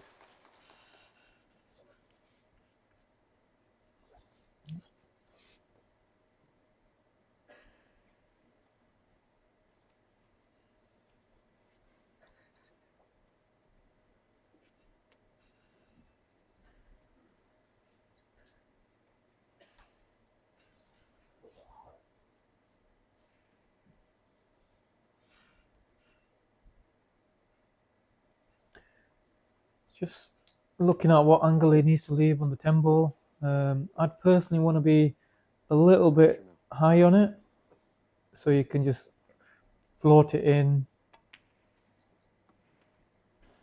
Yeah, I mean, that'll work too. Well, yeah. I thought you'd might want to be high on the other side and just play the natural of 1 cushion. Yeah, personally, I'd prefer that shot instead of this one here. Yeah, I think I don't mind this too, because he'll probably use maybe both the top cushion and the side cushion here. He could play the 1 cushion, but I think the side cushion also offers more control, just like that. Yeah, slightly easier to come into the angle of into the line. Yeah, exactly. What an opportunity for Zhang Kumpeng. And as relaxed as he can be, we saw him when we came into the arena, taking pictures with some fans. I mean, you're about to go out and play a semi-final to get into the final. Yeah, he's a man of the people. He is a man of the people. He's one of the more popular players, Chinese players that is. He's got a big following, and he's putting on a good show for his fans this evening so far. They'll be thrilled to see him about to level this match up. And as we said, also nice to see some people in the stands here for this match, Arfan. Yeah. It's good to see that. Yeah. Out here supporting these players. It makes a difference when there's people in the stands, I'm sure. Yeah, definitely. What you feel at the table and your performance as well. It's, it makes you feel like you're playing for people as well. People are watching you, people are supporting you. The applause after a good shot, the applause after a good finish. Yeah, like definitely. This is, and he is equalized. What have we here at 19 all? Zhang Kumpang has equalized the semi-final. This is a race to 35. So effectively now a race to 16. Yeah, I mean, he's looking the stronger of the two players, without a doubt. I'm still not writing off Zheng Shua here. I know he's made a couple of mistakes in the evening session so far. The first one, it's hard to call that a big mistake, but that one was certainly an unforced error there. He played such a good pot just to leave him that 6 ball. I didn't expect him to miss the 6 ball, but he was more worried about the positional part of that shot. Yeah, it's amazing that if you didn't have to play position off that, he'd pot that 100 out of 100. Exactly, yeah. But as you said, he had to half cue it to try and hold, and he didn't want to play it that way, unfortunately for him. So at the most, he was up by 9. He had the opportunity to go up by 10, didn't take it, but he was up by 9 frames. Yeah, and it's another dry break, I believe. I didn't see a ball going into the middles. I didn't think another ball went in. Yeah, it looks dry to me. What's the layout looking like? And the worrying thing for Zheng Shuahe on his breaks is the second balls are not really tracking towards the middle pockets too. No, they aren't. Kumpeng's is narrowly missing if he doesn't put the second 2 balls, but Zheng Shuahe isn't getting close. So Kumpeng can adjust for that. Yeah, he can adjust his break to get that, which is why maybe we saw a little bit more pop in the break previously as well. He's adjusting to try and make them. And score update from table 9 Arfan. Chen Chenin 19-11 up on Daiyong. Yeah, he's made a quick start there. What has happened there? What was it? 16-10? 16-10, yeah. So he's firing. He's also 3-1 up on this evening session, same as Kumpeng, right? He has come out firing here as Chen Cheni. 19-11 up on Daiyong. Look, I hope Daiyong didn't stay here for the entire 3 hours, Arfan. It wouldn't surprise you, but that would be madness if he did. I hope he didn't stay here for 3 hours. So this is a big chance now. He's probably going to look to play maybe 2 cushions and knock the 15 ball away from the back cushion, I think. Screw up the table, side cushion, top cushion. Or full in the face, that will work too.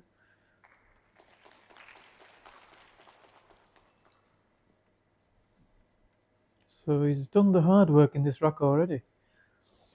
So barring any unforced errors here, he should be going ahead for the first time. And what a time! Because now, if he finds that momentum, which he is, he can get way ahead here at the closing stages of this match.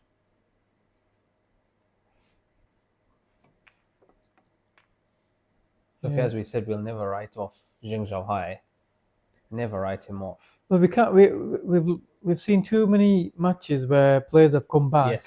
Not just like Zheng Shuahe is not capable of coming back. Just I mean, long races. He won't be panicking yet because he knows that Kumpeng, even if he gets to 20, he still needs 15 frames. Yeah. And people forget that the normal races when we first start these tournaments is a race to 13. So he actually needs more frames than a match. Than a match. Than the first match, what we started with. Stage 1 match. Still a long way to go. Oh, that wasn't. Do you know what? When I looked at that position, I'm thinking, it looks like he's left himself too much angle here. So he made that pot really difficult. Well, I wasn't quite sure, but that looked a bit steep. I don't think he needed to leave that much angle. Maybe he just played the cue ball a little bit too hard on the last positional shot.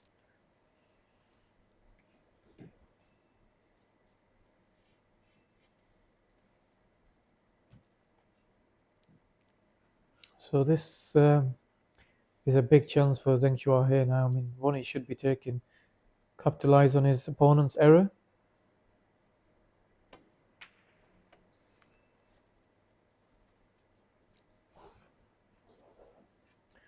The three balls near the left middle pocket all seem to be on. It doesn't need to do anything with those.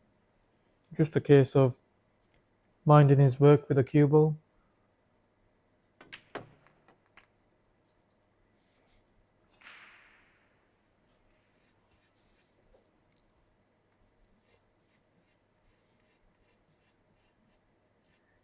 That one ball could be a game changer here, Arfan. The missed one. Yeah, I mean, it would have gone ahead for the first time, Kompeng, Yeah. and It would have been nice for him to take that lead. yeah, and he would have been feeling great in Yeah. in his chair, and his opponent would have had the complete opposite feeling, having seen a massive lead disappear. But Also, Kang Peng would have been breaking in the next frame as well. Would have been a chance for him to go 2 up. Because things were looking good for him here. And it's what I've seen, although we've seen so many times where the match changes in these long races, sometimes it's one missed ball. Like yesterday, Zhao Liang 10 up on Shen Chenyi, 22-12, and he misses a ball to the center pocket. And Right. Shen takes 4 frames or 5 frames after that immediately. Yeah. That's how it's one miss. Yeah. One miss just opens the door, the opponent makes the clearance, and it's like the balls don't forget. yeah, the pool gods. Yeah, the pool gods are involved in that. I mean, if this goes to form, Kompeng probably breaks dry and leaves a nice finish. That's like how the pattern goes usually. Yeah. But yeah, sometimes it doesn't. Just look at obviously when Gareth played Mick, he should have won 17-15, miscued, but Mick broke dry. So if it doesn't always work like that, but if that was going to form, Mick would have broken cleared. Yeah, exactly. So it's just still, you're never sure how the break's gonna go. So Kompeng will be coming to the table once this 8 ball is sunk. Which is there. So he regains the lead. Zheng Zhuahai 20 points. Zheng Kompeng 19. Yeah, that's the first mistake Kompeng's made in the evening session. And probably a mistake we didn't see coming. No, not at all. It looked like a clearance from there. It looked like he was going to take the lead. But as you said, left himself a little bit too much. Yeah, I mean, angle. I don't know. I mean, he just maybe took the positional shot for granted and just left a steep angle, made the pot a bit more missable, which he ended up doing. And the fact that he had to hit it at a medium pace, and it's not like he was playing the ball pocket pace. He needed to get position down the table too. Let's see what this break brings from Zheng Kompeng. Down 20-19 at the moment in this race to 35 to get into the final of this tournament. 3 balls not there, 15 either. Needs a wild ball. No, he's got the wild ball. He's made one down, yeah. So he didn't get punished with a dry break. Successfully made one. I like how you call it the wild ball. Yeah, it's just because it's wildly going around the table, right? Is, yeah. I don't know if I can't remember who called it the wild ball. I don't think I came up with that, but it's just. That's the first time I've heard that term. Yeah, it's a nice term. I can't. I'm going to be using it in commentary if you don't mind. Yeah, I'm not going to take credit for it because I can't even remember where I got it from. So trademarked Arfan Dad, the wild ball. Look, whoever did come up with this was probably going to be in the comment section or in your messages saying that they came up with that. Yeah. After they hear us using it. If they're watching, I'm not sure. Yeah, I don't know what the comments are saying, but So on your second ball break, the ball you want in is in the bottom corner?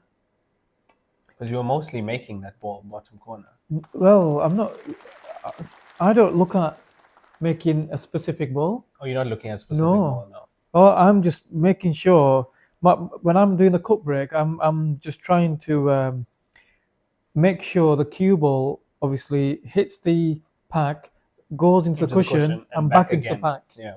So it kind of has two pops.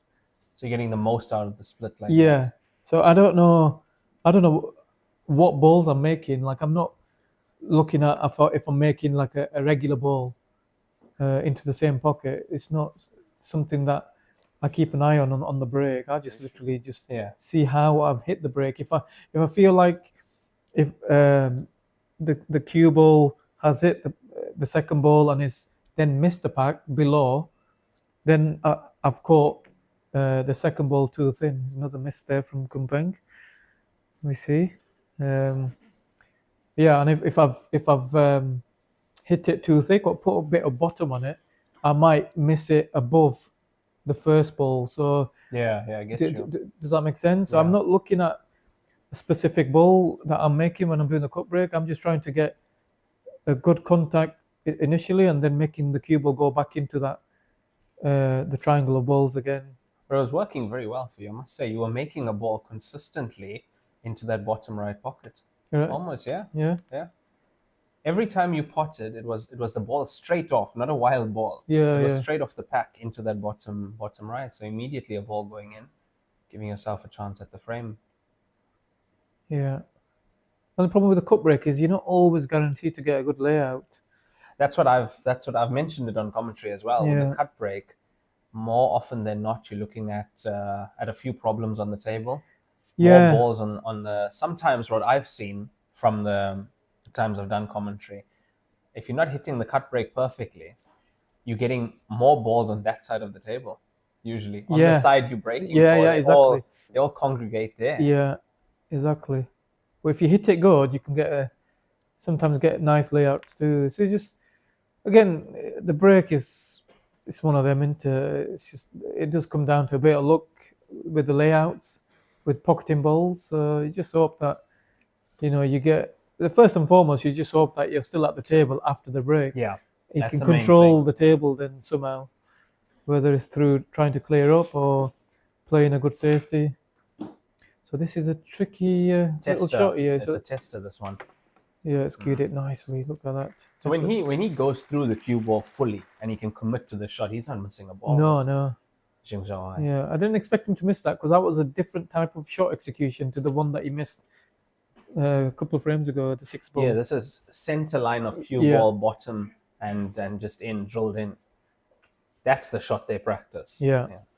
I don't expect him to miss this because I feel like on this side of the table, the ball hugs the cushion. We've seen Kumpeng had one into this pocket, right? Where he rolled it in, he kind of brushed the cushion and then he still went in. So he should have no problem. He's just going to nip this in, play a position on the 7 ball. That pocket is playing nicely. Yeah, let's see how clean he puts it. So he still brushed the cushion a little bit. I tell you what, there's many times that's not going in, Arfan. There's many times that's not going in. Yeah, I think on the table got recovered. Cloth as well, I do think that the table on that side of the cushion is hugging. Yeah, the ball's hugging the cushion, so it kind of like sticks to the cushion. Even if you have contacted the cushion, it will stay close to the cushion.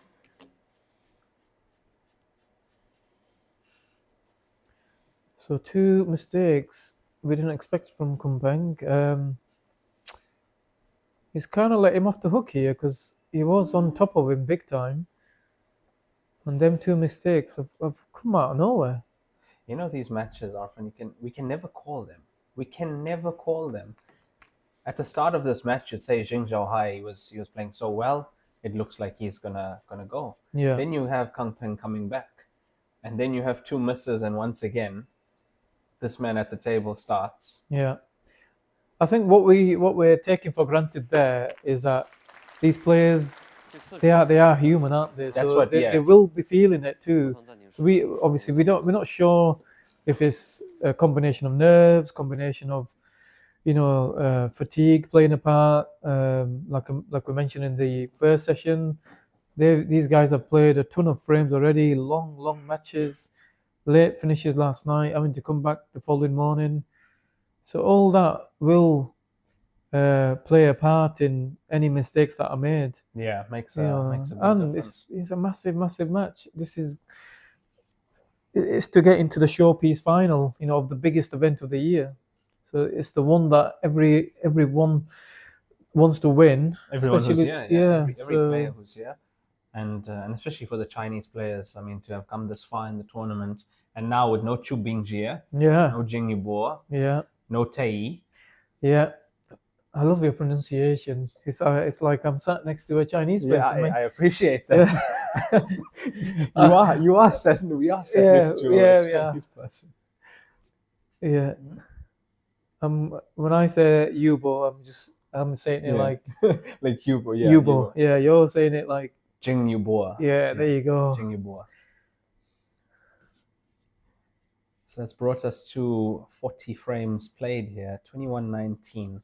Jing Zhaohai up, and it will be his break when we come back. So we'll be back in just under 5 minutes.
And we are back after that player break at 40 frames played in the semi-final here.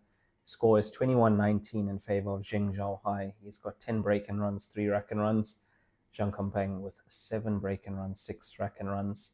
Made a ball on his break there, and he's going well on these solids. Yeah, he played a nice first shot on the 7 ball to open up the bottom right pocket for the 3 ball. That's opened up the whole rack for him. 15 was in the way there, played it off the 15. Yeah, and executed it perfectly with good position on the next ball. That 3 ball will be his last ball too, because it connects perfectly to the black into the left middle. I think that's the best pocket for the black now. Obviously, it does go into the top right pocket, but he ain't going to play position to that. So you're just going to float past these 2 stripes, just below the middle pocket, get position on the 5 ball into the right middle, same pocket that he's putting the 4 ball in.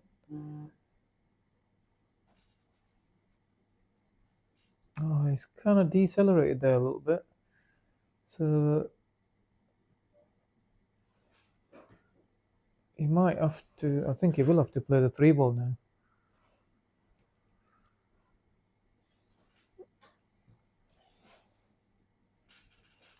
I don't believe the black.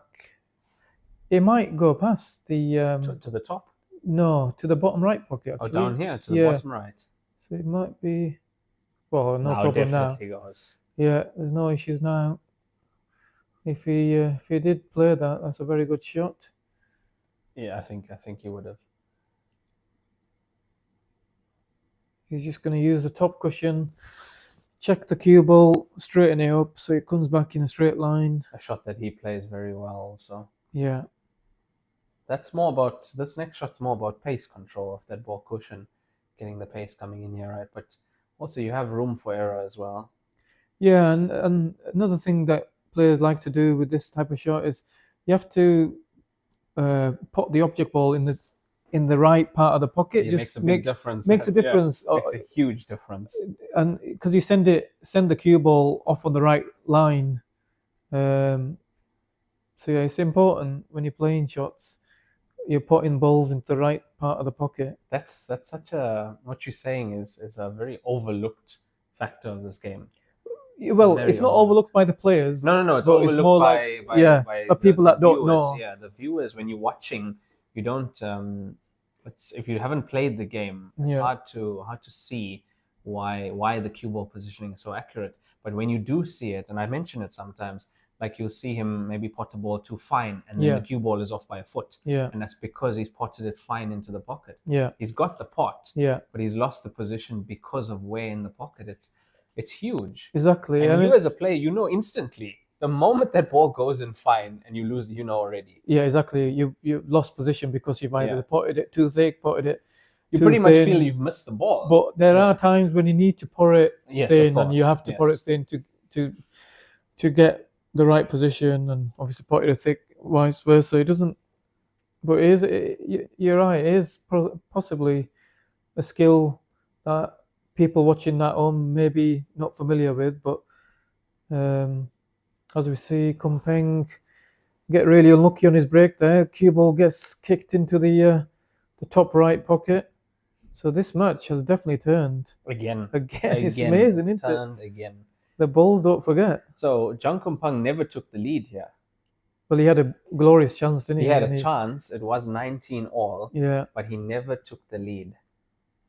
Yeah, he will be kicking himself because this match was definitely there for him to take the lead and build on it too. Yeah, put some pressure on. I think he should have won that frame and the frame after, so he possibly should have been 2 frames clear, and he let his opponent off the hook, and his opponent might be finding the same momentum that he had at the start of the match.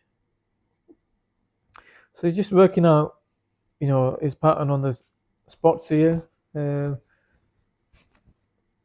So he needs to, I think if he puts the 4 ball, 6 ball, the 3-1 and gets on the 5, the brown's then accessible That's his pattern. So just float down for the 6 ball here. It's under hit that a little bit. It's okay though. It's not. Yes, under hit it ever so slightly, but it won't make a huge difference. Going to be staying on the left side of the 10 here. Yeah. To play the 3 next. Or not. That's interesting. So he's deciding to rather, if he's playing the 3 now, to play off the cushion and back for the 1 ball. Yeah, I think that is a slight error on his part. I don't know if he was trying to play position on the 5 ball there, the way he's played that. Because he kind of like just shook his head, but you know, he did something else to kind of insinuate he wasn't happy with that positional shot. Like, I mean, it's worked out okay, but I don't know why he wouldn't leave the cue ball on the other side of the table. It was more natural, it's natural. Over to the 1 ball. Yeah. But he's still okay here. He's left himself the perfect angle. He just wants to be like flush on the cushion here.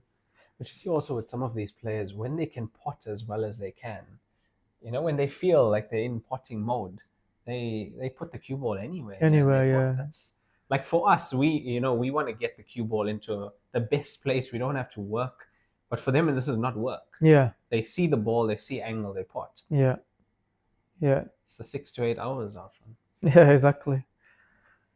Repetition. This looks good. Oh, look at this. Look at this for a shot. The recovery. Yeah. My word. I don't think the recovery was with that shot personally. I think it was before, the 3 ball. Yeah, it was before. Now you can just like run this through maybe a couple of inches, and then you leave the natural on the 7 ball, float it in, and the black ball into the bottom left pocket. Because that 3 ball, he had to force it slightly to get the cue ball over onto that side, and he wasn't perfect on the 1, but he's absolutely perfect on this. Interesting. He's left the angle to run into the stripe. Do you know why he's not rolled through for that ball there? In my personal opinion, because he's missed one there before. No? I personally think they don't. How often do you see the Chinese balls roll balls in dead weight? No, they hardly. They're not. It's not in their makeup to play shots that way. They're more like stun shots, and like that was a stun shot there again. They don't like to just dolly balls into the pockets. Everything has to be hit with like authority. Yeah. So but whereas obviously myself and many other English pool players, that's a very common type of shot when we're just rolling balls in dead weight. So we would have probably played to go forward there. So it's just a different way. Yeah, a different way of playing the game in regards to how you played a different game or how you've been brought up playing the game. So these guys are more comfortable, hitting shots at medium pace, stun shots, forcing angles that might not be there.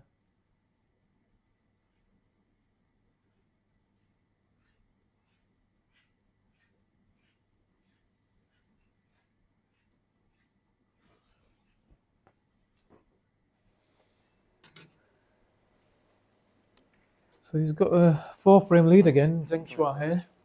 He'll be feeling much better about himself again. Definitely feeling good here. Is Zheng Shuai now. A little bit of comfort having that 4-frame gap and his break. He's got 11 break and runs now, 4 rack and runs. Zhang Kumpang on 19, 7 break and runs, 6 rack and runs. The center ball is there on the side. Looks like he's potted the 15.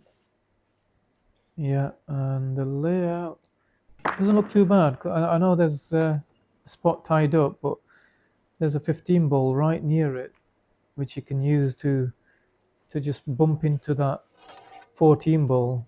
So he will be looking at spots here. I expect these to be gone too. Should be. Shen Sheni extending his lead, 23-11 up on Dayong. Yeah. So what were you saying earlier on about trying to finish early? We were commentating on the right game. So this could be. I mean, obviously, we're not sure. Zheng Shuahe could run away with this match now. So. But I can't believe what's happening on that table. It was 16-10. Yeah. Amazing.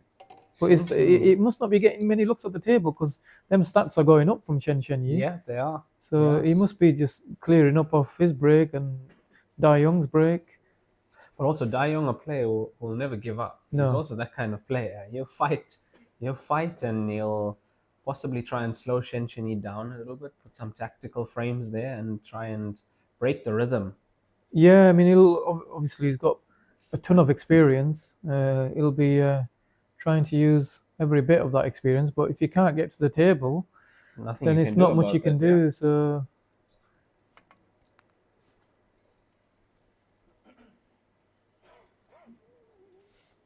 he's gonna play the 7-ball next by looks of it, I think.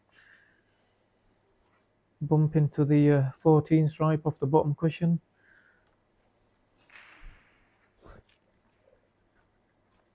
Again, I mean, me personally, I would have preferred to be underneath the 7-ball, and it's a much easier pot and much easier to control the cannon. But he does prefer playing with check side quite a lot. So you just play to your strengths. Yeah, he does. really plays that shot well as also the check side. Yeah, and he's got a nice gap between the 6-ball and the 8-ball from the 4-ball to get on the 3-ball. So this rack should be done now. Yeah, that's the line he wants to be. He's got a lot of room there.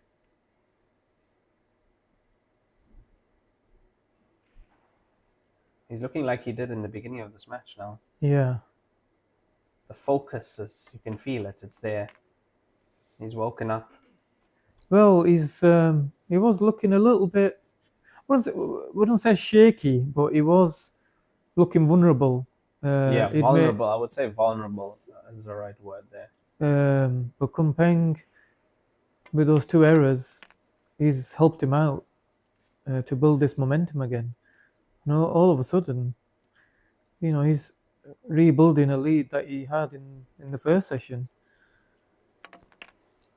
I mean, for Kang Peng to be right there, all square. Well, similar to, you know, what happened yesterday against Gaz. Gaz obviously had all that momentum going into the decider, and he let Kumpeng back in to nick that match with that 2-ball miss. So it's sort of what we see. Kumpeng's not done it at such a crucial part of the match, but it still carries the same. Yeah. It's changed the momentum of the game again. Just shows that you know, any mistake, players at the level of these two, they'll capitalize on them and start, you know, running away again. There's not that many empty seats actually. There's more people than empty seats now. It's nice to see there, Arfan. Yeah, it's slowly getting filled again because at the start of the session, maybe all the fans hadn't come in, but it looks like, you know, people are still coming in as the match draws to a conclusion. Tomorrow I do expect full house here though. Yeah. For the final. Should definitely see a full house. I see he's made the center ball another one. Yeah, but where's the cue ball going? Is he going to have a shot? Doesn't look like it. I think he's been unlucky again.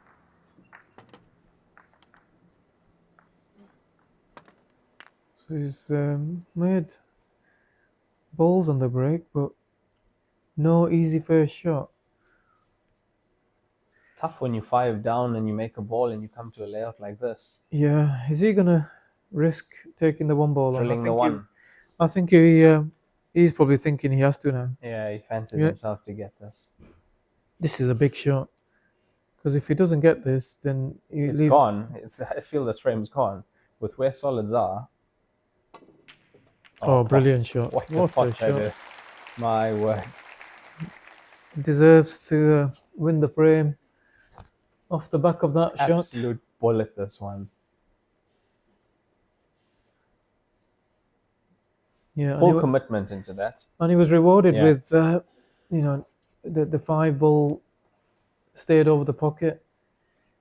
Is he going to look to screw back, move the 6, or does the 6? Is he going to take it long into the top right pocket? He's going he's for moving it. He's moved it. That's another good shot, but he's fine.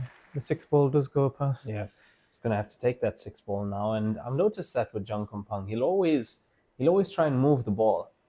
He'll always prefer to move the ball. Yeah, I think that 6-ball wasn't in the easiest of positions, Yeah. and a lot of players would have preferred to have, you know, bumped it off. It looked to be quite tight into the middle, so probably the right play.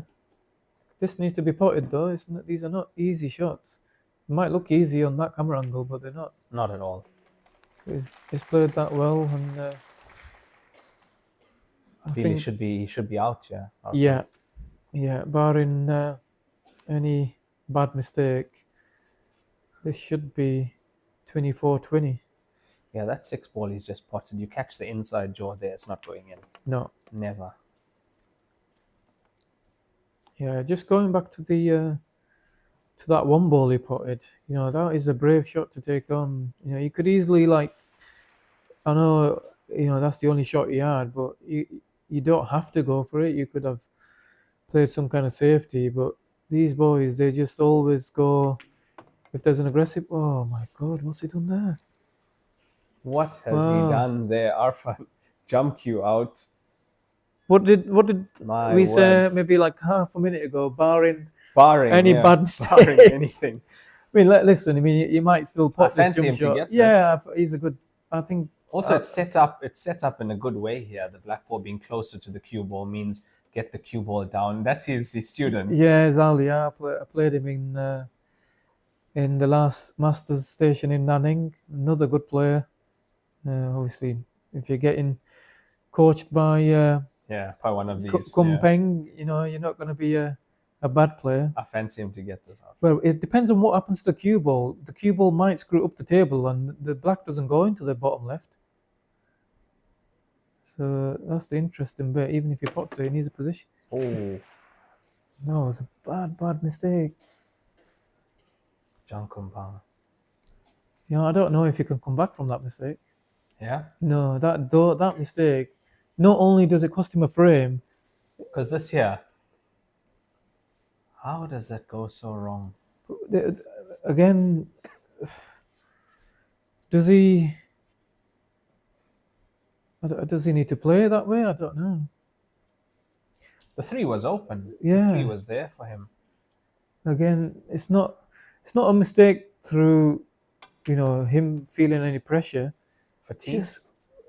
Maybe a bit of fatigue that he's not thinking. He hasn't, he's just overlooked. He's overlooked It's too easy. Yeah. You know, he's taken it for granted. You know, complacency. Those mistakes are put down to complacency. You know, they think that they've done the hard work. You know, how do you pot the 1-ball that you did? Yeah. Kick out the 6-ball and then make that mistake.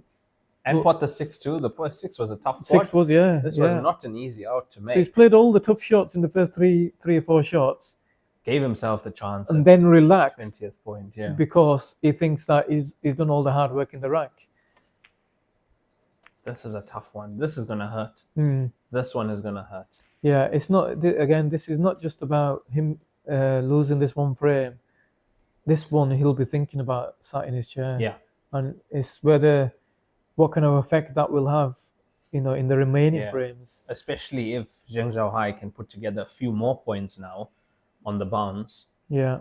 Because that's what it is at the moment. It's 5 on the bounce. This could be 6. He's going to be breaking next. And all of a sudden, we have a 7-point lead possibly again. Exactly. And now towards the ending of the match as well. What a time for Zheng Zhaohai. Looks like he's just going to screw on over to the left-hand side of the table. Maybe use a side cushion, yeah, just for better control.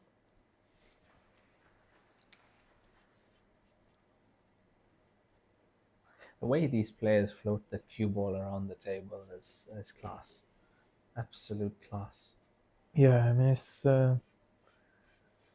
just something that they've been doing for years and years. So it's like second nature to them. And they've mastered it. Yeah. These players have mastered that. Yeah, I mean, they've grown up playing this game, and that counts for a lot. It does. You know, we obviously I don't want to compare to English pool players all the time, but I'm sat here. I'm from an English pool background. We grew up playing English pool with a small cue ball, so we're not completely at home with this equipment, with the balls. You know, regardless of how often you play this game and how often you practice, how long you've been playing for.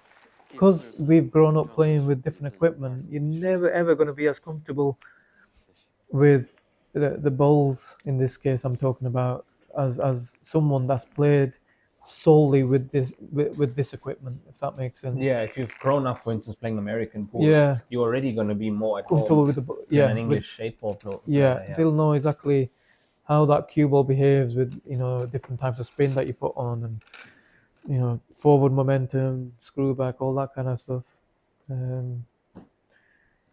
Yeah, it does count for a lot. So that's a 6-frame lead, and 25th point on the board for Jin 10 frames away now. 6 frames ahead, and it's his break as well. And the last break he hit was a successful one, and he cleared them up too. So he'll be looking for more of the same to stretch away. Table 9, Shen Chenyi 24-12 up on Da Yong. Again, the stats are going up again. Convincing lead there for Shen Chenyi. Doesn't make the center balls. The 9, no. No wild. Oh, he's made a ball, yeah? Yeah. Are we going to call that a wild one? Yeah. Yeah, that's a wild one. Of course. 13. Where is the 13 going? Oh, it's just off and on the side cushion here. Yeah. Just had enough on it to get in there.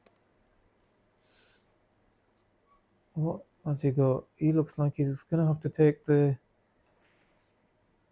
No, he's going to go spots. Spots are fine here. I think the 1 ball goes past the 2 into the top right. Yeah, it looks like it should. Yeah, he could go for the 1 from the 7. Did you go from there? Yeah, if you just like leave the cue ball on the bottom cushion here. Is it too hard, I think? Oh no, he's okay. No, he's okay. Just enough angle. So even that, it's rare when you see Chinese players rolling the cue ball towards the object ball, as you said earlier. Yeah. It's mostly power, more power, stun. Yeah, they're just more comfortable playing shots that way, but obviously in that instance, they had to play it. He had to play it like that. that. No way he was going to land on the 7 ball otherwise. I don't. If the 5 ball goes through that gap, you might play for the 5 ball to go up for the 1 and the. Oh, he's gonna play off the 4 ball. 4 to the center, and then screw over to the left hand side cushion.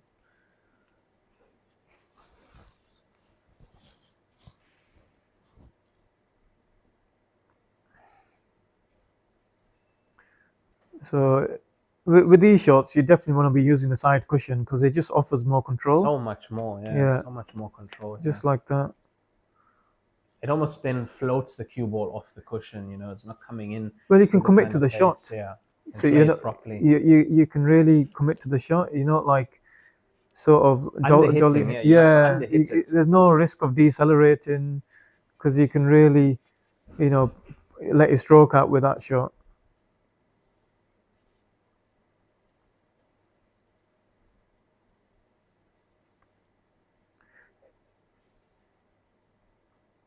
Yeah, I don't know if he's going to straighten this out just to avoid the 10 ball a little bit. Check it. Yeah, just played it with a trace of inside English just to straighten it up, avoid the 10 ball, and he's in perfect position now.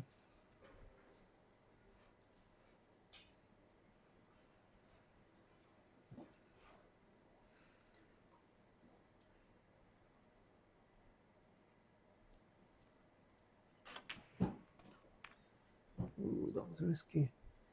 That was risky indeed, Yeah. coming around the back of the 10 ball there. Just got into the cue ball a bit too much. Now, what does he have available here? Bank, maybe? Oh, yeah, it's going to be a thin bank.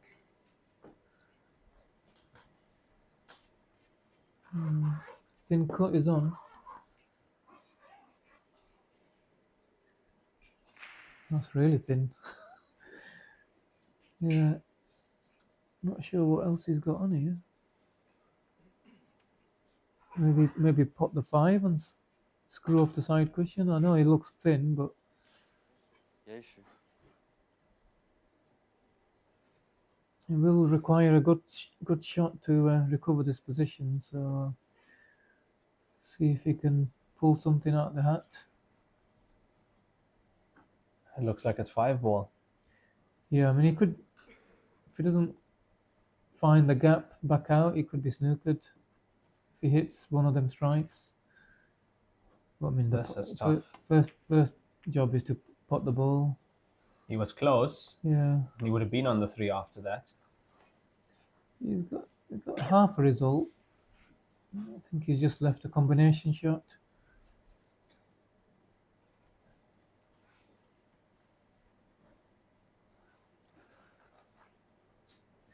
Wasn't a million miles away. It was a good effort.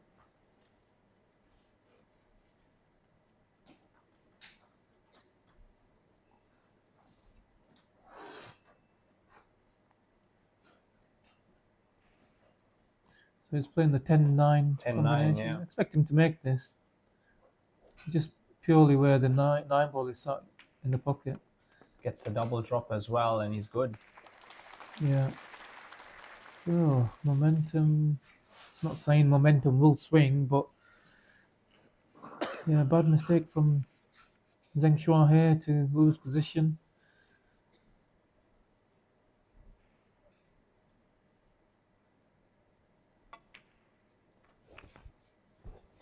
You made a good point earlier, Arfan. We forget sometimes that these players are human. Yeah, exactly. We see the scoreline and you expect this to continue right to 35, but we forget that there's a human element here. Yeah. And these players do make mistakes. It's very few and far between, of course, but it can happen, and that swings the game a lot. Makes a huge difference in what happens in the next few frames. Yeah, it's a sort of a backward compliment that you expect these players to almost be machine-like, but they are human. They make mistakes, just not as many as a lot of the other players. But these are high-pressure stakes now. We're getting to the crucial stages of the match, and both of these players have never won this event. Obviously, Zheng Shuahe is a lot younger, so he's never really been in this kind of position. But Kun Peng, he's twice a runner-up. Yeah, so twice a runner-up. He's maybe going to be slightly under more pressure because he's a bit older, and how many more chances is he going to have to be in this kind of position? You don't know. And all the 4 players remaining at the moment have never won this tournament. So Yeah. we will have a new winner. And yeah, we saw that Da Yong has made a final, lost to Chu Bingjie. And we've had Zhang Kompang in 2 finals. Yeah, he's lost to Gareth and then Zheng Jung Yubo. Yeah. And we saw those stats on Thomas Hill's Facebook page. Yeah. Yeah, shout out to you, Thomas Hill, for posting that. Thank you. It's a very interesting one. So Zhang Kompang, he knows what's at stake here as well. He knows it could be another final loading for him, yeah. And it's been a while that he's come this far. Yeah. It's been a while. What was The year. Yeah, I think I can check on that quickly. I think he lost to Gareth in 2017. What year did he lose to Yubo? I think he lost to Yubo 2017 and 2018. So he's made 2 finals back to back and lost them. Right. So that will have a. And I don't know if this is the furthest he's been since then. Since then, I'm not sure. Well, he's been successful with that break. Managed to make the ball into the middle. And what does the layout look like?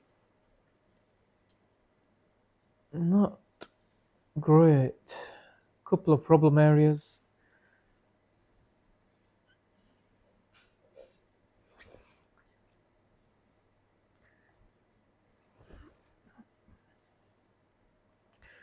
The only stripe you can put is the 15 ball, but it ideally doesn't want to put that without moving the stripe that's near it, that's tied up. That's the ball that he would want to break the 11 ball out with. So if he does put the 15 ball, that takes that option away. Wait, I think you've got to play spots because they look like the better set of balls. The 11, I can't see what stripe that's nearest to his cue. 13, I think. Yeah, that's potentially a ball that could free up the one over the right corner if he plays. Well, this is no good. Oof, what a place to land. Yeah, so we might see a bit of a tactical batter now. So he's just going to bump the 11 ball out, I guess. Yeah, it looks like the 13 ball. You could play that off the 12 ball.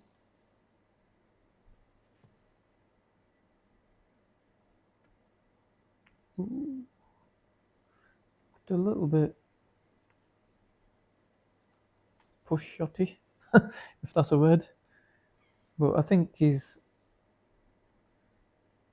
played into the side of the 10 ball. So if the cue ball and object ball are touching, you can play it. You can play it, but yeah. you can't run it through No, together. You can't I think play a he's push shot, played yeah. it like side on. I think we had a bit of controversy in a recent Matchroom event, didn't we? I remember that. Where I remember that. I think it was one of the Pongas, right? I can't remember which one it was. He's just literally played right through the cue ball. It caused a little bit of a stir, thinking what's he done there? But it was actually a legal shot according to the 9 ball rules. So in 9 ball, you can play a shot like Yeah, that. just like literally play through the cue ball. Yeah, you can't. No. Right? No, yeah, you can't. No.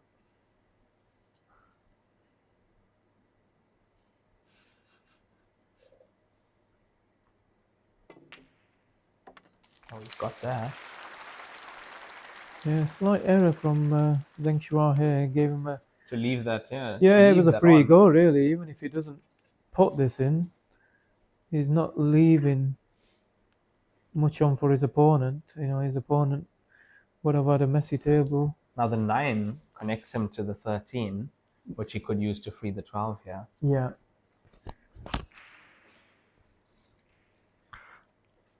And even after he frees the 12, he's on the 10 after the 13. This could be good for him. Yeah. The only thing he needs to be mindful with is where the 12 ball lands. So I probably would look to play that Harder. a little bit hard. Yeah, just a to, bit of pace. Yeah, just to force it out of that corner pocket area.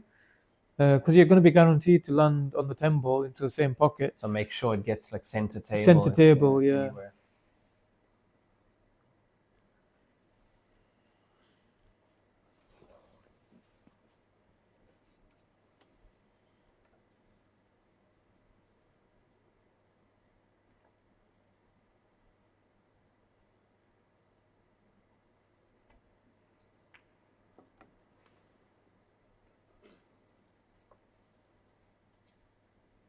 Yeah, that's the key shot now. 13 onto that 12 ball.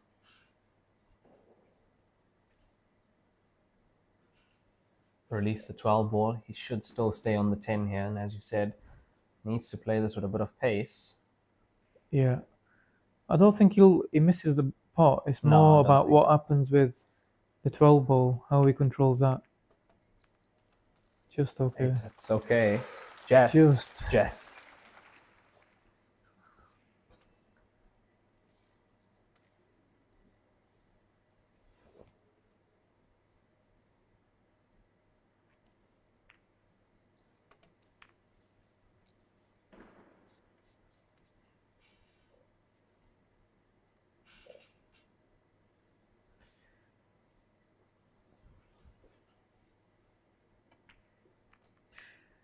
So, are we seeing another momentum shift again? It's amazing how these matches go.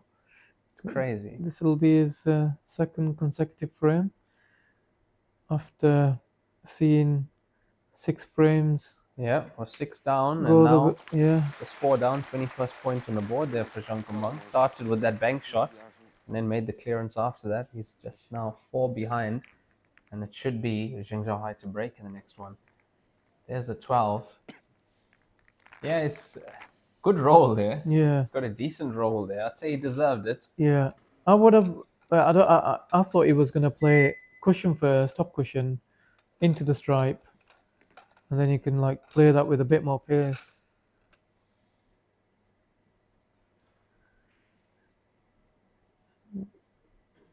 So Zheng Zhaohai starts 12 off his own break. Decent. Not Decent. bad. That's almost 50% break and run. Yeah, off the racks that he's won. Yeah, almost 50%. So scoreline on the other table looking like 26-13 on table 9. Chen Chenyi is running away with that match at the moment. Yeah. He's 13 up, 9 away from the finish line. Yeah, it'll take a massive effort from Da Young now. Hard to see it. He hasn't started off well. He makes a 6-4 here. Good break. How's the layout looking? Stripes, I think, as long as he can put one into the top right pocket. His breaks are always massive as well. Yeah. Breaking very well. They both break. I mean, most of the Chinese break big anyway. You know, the control they possess, the power they possess on their breaks. But between these two, I would say the break slightly favoring Zheng Zhaohai. Just slightly. At this stage of the match, you're probably right. But there was a period where Kumpeng was getting into it. So it just depends really. Ebbs and flows, yeah. Yeah. So he's looks like he's going to play the long 12 ball. Stripes will be his choice. It's up off the shot. Back down. So this full commitment. Yeah. Is he going to track back up the table and get rid of the balls in the bulk area? Or... Watch the cue ball. Wow, that was close. But fortunate the hand goes up there. Yeah, he did try to... Look, I feel he was playing with a trace of inside. Inside, just to straighten you up. But how many people would play that distance? Trace of inside. Yeah. On nap cloth. My word. Because that shot is much easier playing with outside. Yeah. To throw it in. Yeah, exactly. Playing that with inside. I think because he was trying to get back up the table, if you played it with like the other side, you know, you're not going to be tracking towards them 3 balls.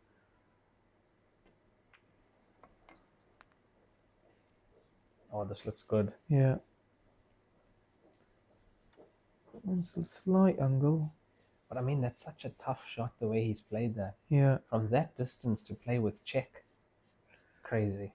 He might choose to go forward here, and depending on the angle he's got on the 10 ball, he could play to land on the 14 ball into the left middle, which is what he's looking at now. Yeah, it looks like he's looking at that. He might even, like, if he's not got enough angle, he could play the 10 ball into the cushion first. Off the one. Yeah. Just to create the angle to land right behind the 14 ball. If it's too straight. He's got a bit of angle. Just enough. Yeah, that's okay.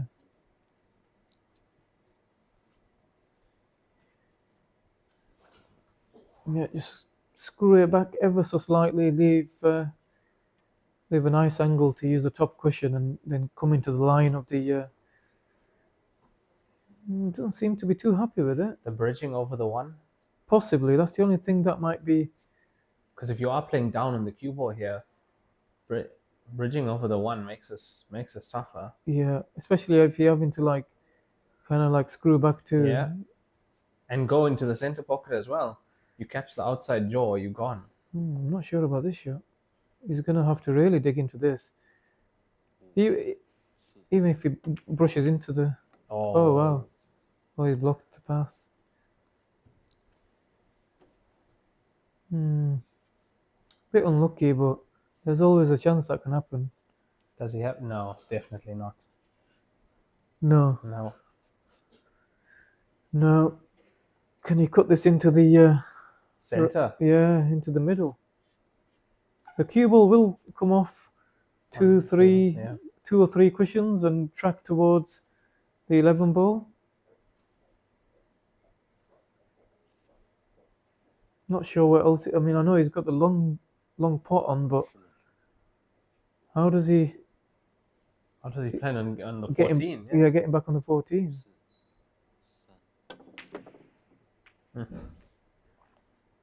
Yeah, not quite sure. That was a tough pot as well. Yeah, we don't know how thin the 14 looked.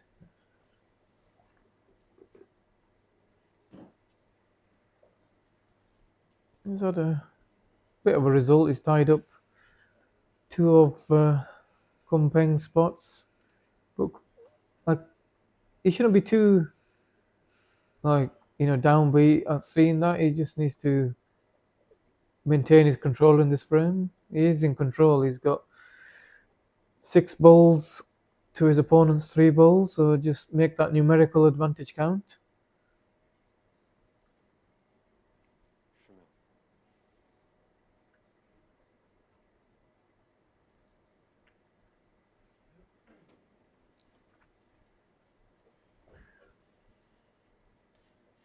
That's a bit of a slack shot. He's given Zheng Shuahe an opportunity to move the 14 ball from this problem area, so he needed to block that off. So he forces him to move. That's a good shot, especially if that stays over the bucket. What a result that is. Yeah, it was a slack shot really. He just didn't give that much thought. He if he had blocked off the path to the 14 ball, he would have forced play down. he would have forced him to break out one of them 2 balls for him. But now, and now the 14 rolling to there, bottom right corner. Yeah.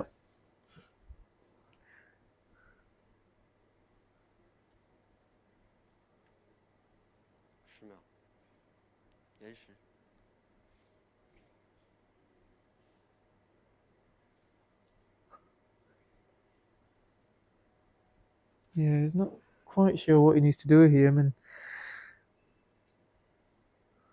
it could maybe mess up the stripe that's near the red and put another ball right on top of it, like proper trap it. Again, that's a bit of a slack shot. You could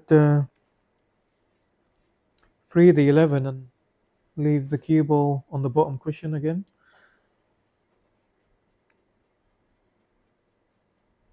Just needs to be careful that it doesn't. Oh, jump cue. He's okay. That's interesting. He's going to try and. Is he going to try and break everything out here? 13.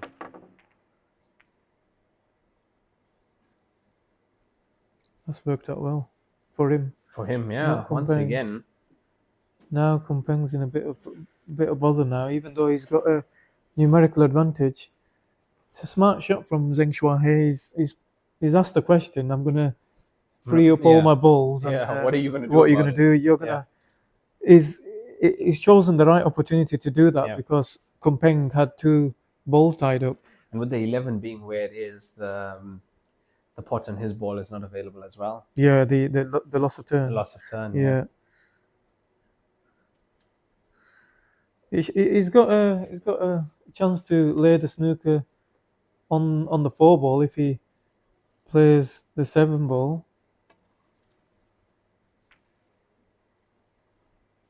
It's a pretty smart shot. That's not bad. Very good. Only problem is he's kind of put the 4 ball on the cushion.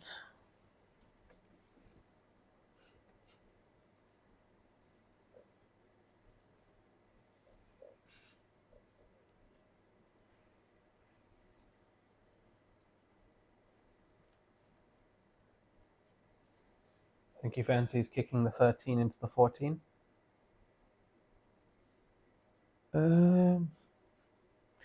If he Yeah, I'm plays not that quite shot, sure about that shot.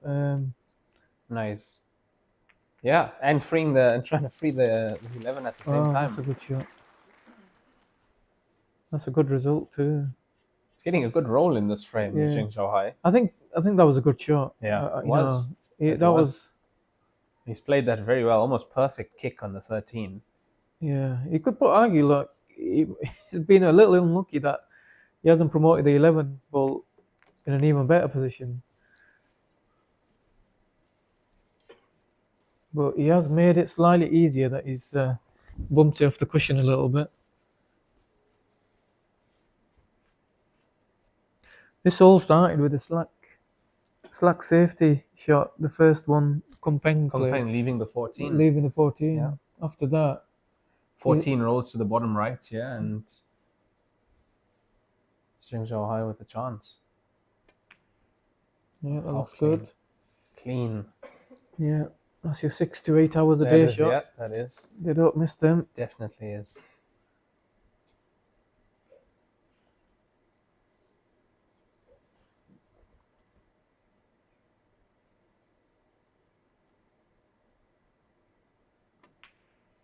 And that is 26th frame on the board for Zheng Zhaohai. He leads 26-21 now. Race to 35. Yeah. Assuming that young lady is his partner. She'll be probably more nervous than him, I guess. Yeah, that's how it goes. Yeah. Filling up on this side, Arfan. Have a look at the stands here on this Yeah, side. it's getting bigger and bigger, the crowd is. Still walking in. Nice to see that here. They're here for the ending of this match, the semi-final match here. Day 16 at the 14th Joy Cup and Liber Win Grandmasters Finals. We are live from Qinhuangdao in the Hebei province in China.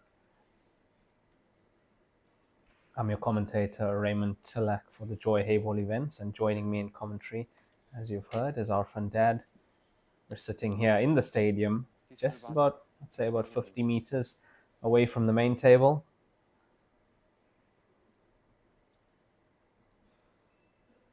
Glad to have you guys on the stream and joining us for this.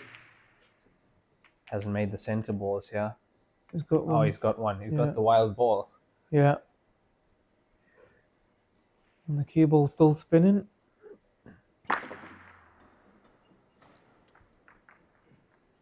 Yeah, 13, massive kick off the cue ball and into the bottom left.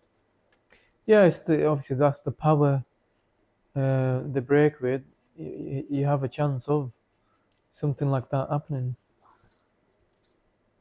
They have, a higher percentage chance of making balls, not just reliant on them. On the centers, on the center balls. The velocity, the sheer velocity. A stat that would be nice, and I think we could get it, hopefully soon. I'll actually speak to the Joy team. Is the speed of the cue ball on the break? They could get that. I'm sure they can get that. Yeah, they'd have to get a speed gun, right? Yeah, they can get that. They can get that for us, that information, because then you can see which Chinese players, how hard they're breaking. Yeah. So there is room to land on the 5 ball into the bottom left corner pocket. It's just a case of which ball he chooses to transition down into that position.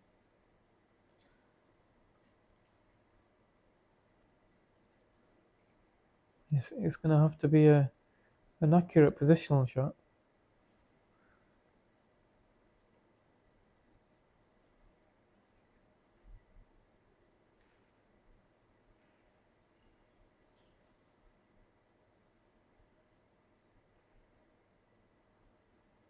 Might be doing it from this ball. He's looking to break it out. Looks target. Good. Yeah, look at very that. good. What a shot that is from Zhang Kompang. Applause in the crowd, well worthy of that. Look at this again. 2 cushions inside of the 15. My word. That's a beautiful shot. Beautiful. That is a He just beautiful shot. he saw the angle he had on the 7, and he knew he was going to be going close. Even though he's played breaky out, he just trusted his line. Trusted it, yeah. Yeah, he saw the line. Pinpoint. Yeah. Pinpoint like that. And more importantly, he needed it. If that shot went wrong, he didn't land on that ball. No, it was end of visit. Trouble, yeah. Yeah. Now he's looking good to pull a frame back, get within 4. That's what I respect a lot about these players as well. In crunch time, they'll play a shot like that. Yeah. There's no fear. There's no fear for the shot or for the result. They play the shot that they feel they need to play when they need to play it. He'll play a shot like that in a decider. Yeah. Yeah. Well, we saw him play one yesterday, the cross double. Cross double against Gareth. You know, they don't back down, do they? He probably didn't really have much other option, but that doesn't go in, he's lost. Yeah. Yeah. Exactly. This looks good. This is prime Zhang Kompang at the moment. This is what he does so well all the time.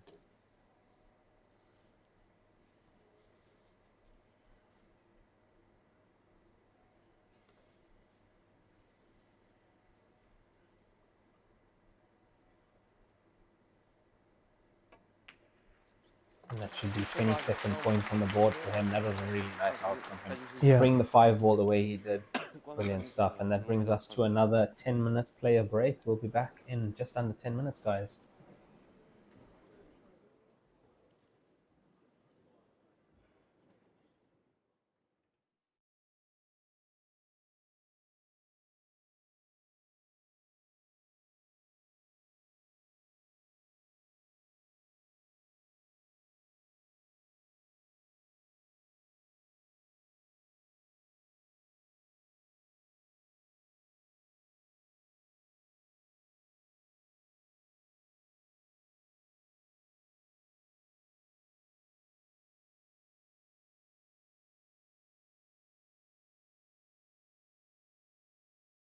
乔氏金腿比赛专用，提醒您：精彩比赛，乔氏金腿比赛专用，提醒您：精彩比赛马上开始。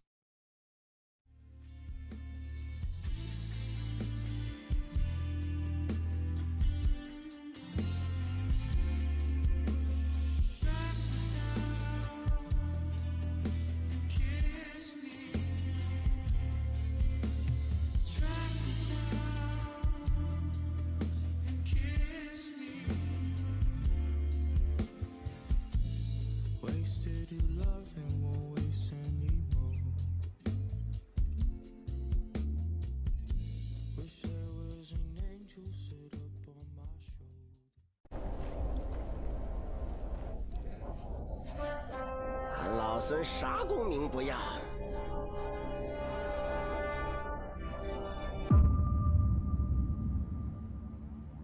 只求回到这花果山中了，过逍遥日子。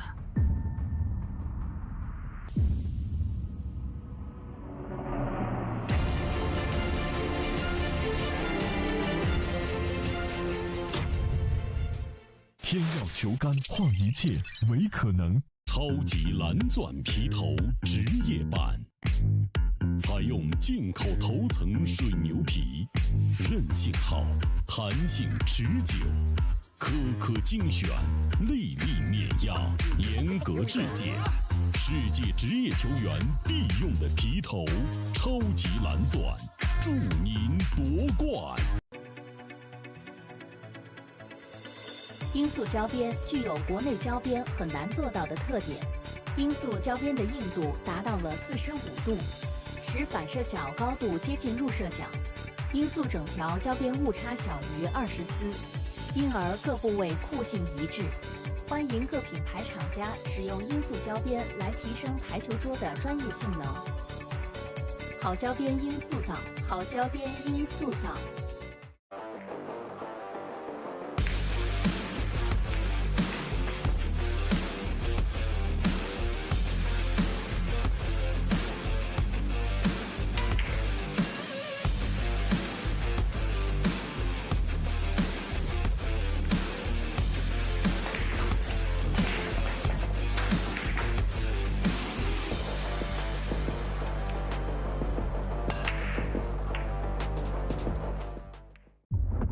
级蓝钻皮头，黄金版、白金版，采用进口头层水牛皮，颗颗精选，严格质检，韧性好，弹性持久，世界职业球员必用的皮头，超级蓝钻，一专业，缔造不凡。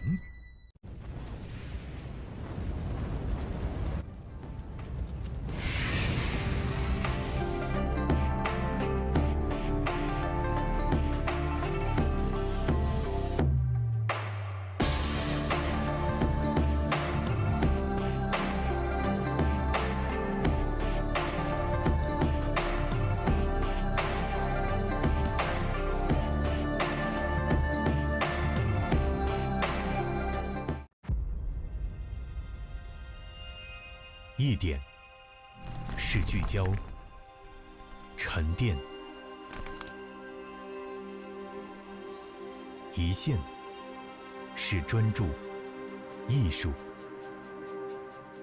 一面是缜密、智慧。方寸间雕刻，毫厘间镶嵌。成木质之美，雕琢洞天；遇腾龙之势，巧思匠心。以点线面，以小线大，步步为营，丝丝入扣。毫厘间不失方寸，握度间尽长天地。龙跃而起，潮流之势，包罗万象。读之珠，匠心之作。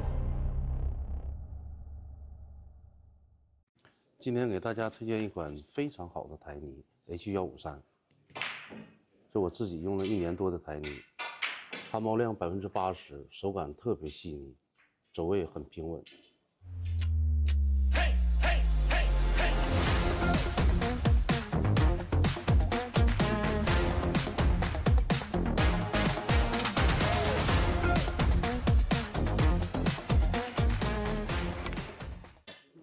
根据我自己用了1年多的这个台泥，这个 H153特别适合我们球房用，一些中小型比赛也特别适合它用。如果你的球房想用一款非常好的台泥，我推荐 H153。H153走球更到位。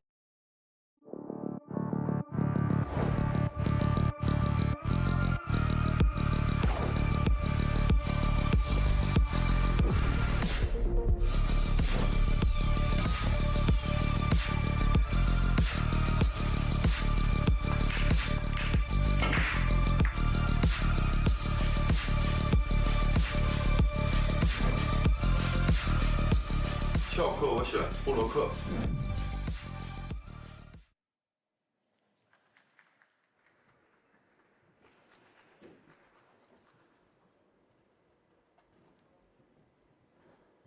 下技术别49局，这样快开球。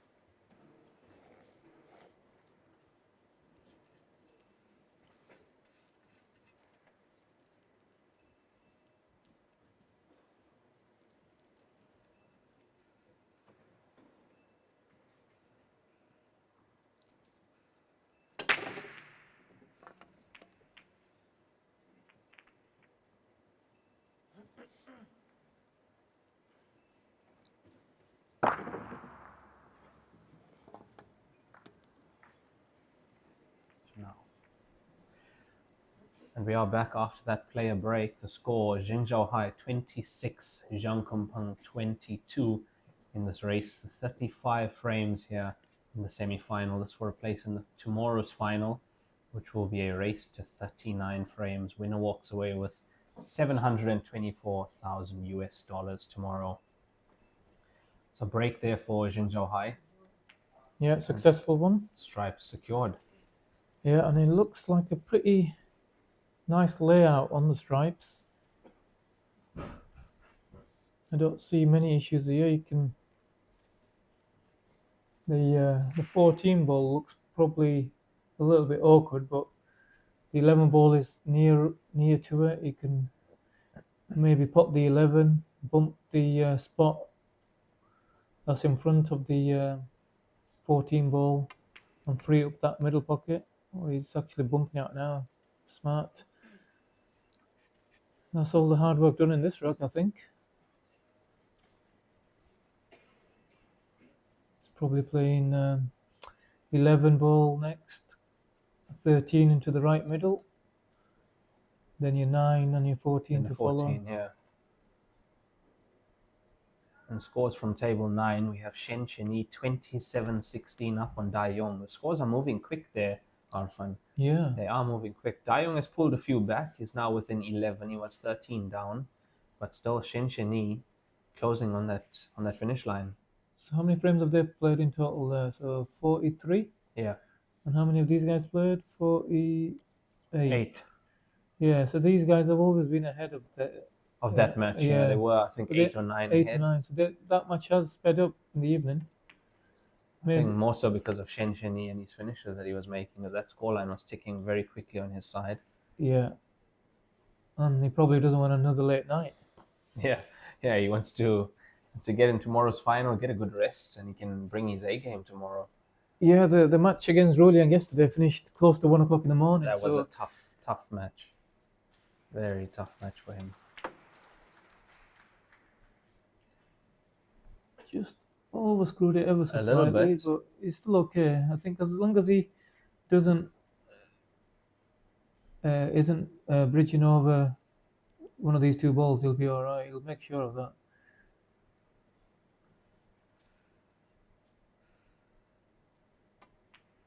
Yeah, make sure of it just by leaving a slightly more difficult black. He made sure he's not hampered by any of those balls there. Yeah. There's a fan walking in the stands while Jing Zhao Hai is going to be on this black ball. Looks like a member of staff that does. He had a we had a player. The necklace. Yeah, player pass or a staff pass. Oh wow, that's a bad miss. I didn't expect him to miss that one.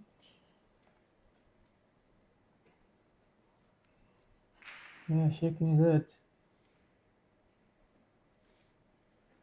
And people might be wondering why he hit it so hard, but that is the way these guys play. That's how they play the ball. They actually prefer to hit it that hard to commit to the stroke properly. They don't like to play that shot slowly because they feel like if they do that, they don't. It's an unnatural way for them to play that shot. They feel they're not getting through the cue ball. Exactly. Whereas, again, you know, if I was playing that shot, I'd play it in a similar way, but not as hard. Yeah, not as hard. Just the way we've been brought up, playing different cue sports. I think if you were to play that shot, you're timing it more. Yeah, I'm not to say that I'm gonna pour it all the time, but I would play it differently. Is what I'm trying to say, because obviously we all miss balls. I've missed many a black. I just wanted to, if people were wondering why is he hitting it so hard, I just wanted to, explain from their point of view why they do that.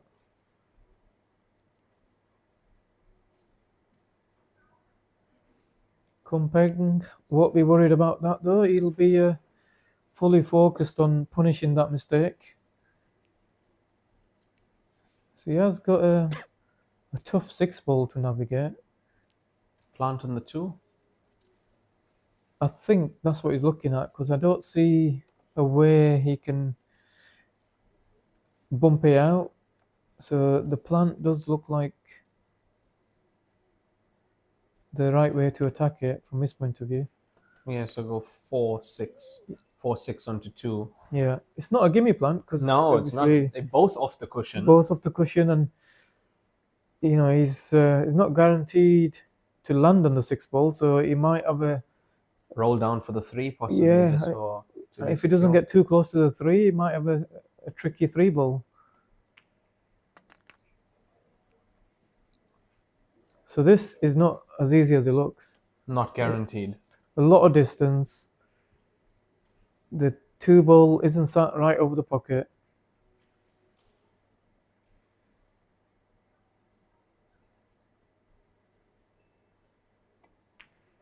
Shot. Shot.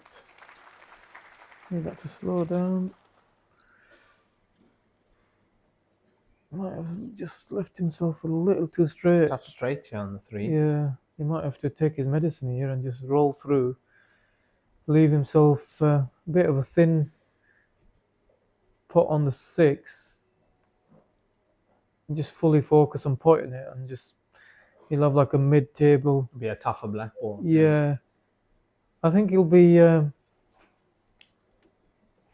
tougher pot might be the 6 ball. Yeah, that is. He's got very little angle. That is if very anything. straight, yeah. Yeah. I Yeah, think that you couldn't even screw that backward reverse side. You were heading for the jaw on the other side. Oof, this is not easy. Like he's gonna have a really stinky 8 ball. Depending on how slow he plays it. If he plays it like really slow, he might be okay on the 8 ball, but it makes the pot missable. This is tough. This is tough. Yeah, these are smelly shots. Cue ball as well, close to this bottom cushion here on our side. And it's a shot. Like again, they're not familiar. You know, it's not natural to them playing shots at Rolling, almost dead weight. Yeah, rolling it like that. But he's gonna have a stinky 8 ball. Look at that. Yeah. This is way tougher than the shot that Zheng Zhaohai missed. Yeah. Way tougher. Blind pocket, almost full length of the table. Has to commit to this. Find your line and strike. Fancy him to get this one. This is your 6 to 8 hour shot. Yes, 6 to 8 hours again here. Yeah. Will that pay dividend? No. Oh, he's left it too. It's gonna land. Yeah. No, it's gonna have a bounce. It's gonna be slightly thin. Slightly thin. Is it cuttable? I think it is, Arfan. I think it can go. Could have left it a bit easier, but from Zheng Zhaohai's point of view, he'll be glad that he's back at the table. He will, definitely. I mean, this is not easy. Is it? Can he like play it plain ball and avoid the in-off into the middle and the in-off into the top right well, yeah. might be close. Into middle, into top right. Unless he can manipulate the cue ball. Yeah, he's taking his extension as well here. Now he's playing low cue ball here. Is he playing? It looks like he's going low on this. It looks like he's playing it. Yeah, Shot. that's good. What Sure. a shot that is. Wasn't sure where he was striking on the 8 ball He's there. played it with some side as well. Yeah, cue just ball. to manipulate the cue ball away from the shot. Potential enough into the middle. 27 point on the board for Zheng Zhaohai, leading 27-22 now. Zhang Kumpang to break in the next frame. Closing in. In a strange way, I know he's missed the 8 ball and he wouldn't have been feeling great, but he'll be feeling probably better now that he's won the frame in that manner than what he would have done if he just potted the 8 ball first time around. Yeah, all these little mental battles that are going huge. on. Massive. Massive. The mental aspect of this game. Yeah, Kumpang was slightly unlucky. Like, you know, he's played a good plant and he couldn't have landed any worse on that three. He just landed himself. He couldn't even. He didn't even have an angle where he could like use the side cushion, screw back off the side cushion, and back towards the other side cushion to get on the 6 ball. He had a slight angle, but it would have been screwing back straight into the jaws of the pocket. Yeah, it was into the jaw there. So, yeah, was nothing in the center. The 7 ball and the cue ball. The balls do not forgive. Did see a comment on the YouTube stream, Arfan, about carbon fiber cues. Why don't we see more of them being used here? I think from what I've never used one. Point, yeah, I've never used one personally, but from what I've heard from players, especially the cushion shots, the carbon fiber cues are no good at all in terms of the accuracy you need. There's not many players that use carbon fiber shafts. It also takes away the feel. Yeah. Yeah. So much carbon does have a lot of power in it. None of the Chinese players use. None of, yeah. So I mean, there are some international players that use carbon fiber. I think Jason Theron uses one. Q-Lees, yeah. Uses a Q-Lees carbon fiber. I think some one or two. Shivam Arora as well. Yeah, one or two of the New Zealand players. Ali Pordell, I think, as well. Yeah, but if I was gonna use a 9-ball cue, I'd be really looking at what these boys are using. They're using a wooden shaft, and they taper the ferrule. Yeah. So the ferrule gets thinner at the top, so they're making the tip size smaller. You've got to go with, what's working for these boys. I know they obviously play the game great too, but the equipment, they'll have studied the equipment quite a lot. They will have worked out the right equipment to use for this game if you're going to use American style cues. I agree. So There's times you have to copy. Yeah, you have to copy what they do. There's no shame. There's no shame in that. You can't. It's no use reinventing the wheel when something is already working for these players. Yeah, I mean, you're not copying everything. You're just basically copying equipment.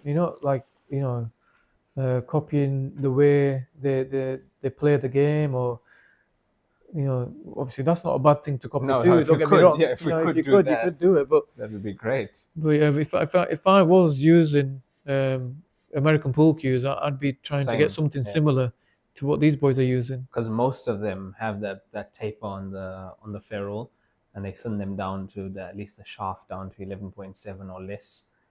Yeah. Add to that the tapered ferrule. That's what these players are using. Yeah. I don't know if the cameraman could zoom in on the actual ferrule of both players. I mean, looking at Zheng Shuahe's, his looks like pretty conventional to me. His one doesn't look too down. Yeah, it doesn't look. Chu Bingzhe's is quite a lot. Zhu Liang's is quite a lot as well. Yeah. Yeah. There's a bit of a loose positional shot, that one. He's landed himself in an awkward position here.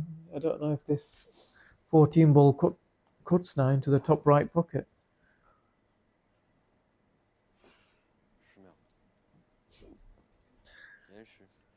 And I would say also for people who want to play this game and are looking for equipment, they should look at what the Chinese players are using. If you look at the 9-ball cues they are using, you've seen what makes do we see? We see Perry, Q-Lees, Q-Rock, Archbends, Fury as well, Shenzhenese Fury. Yeah. Shot. Yeah. Oh, he's gone in off there. System to be unlucky. Yeah, thin cut, a bit unlucky to... Tough to control. There's hardly any control after that. Yeah. On the cue ball there. So. The mistake wasn't that particular shot. It was the positional shot before.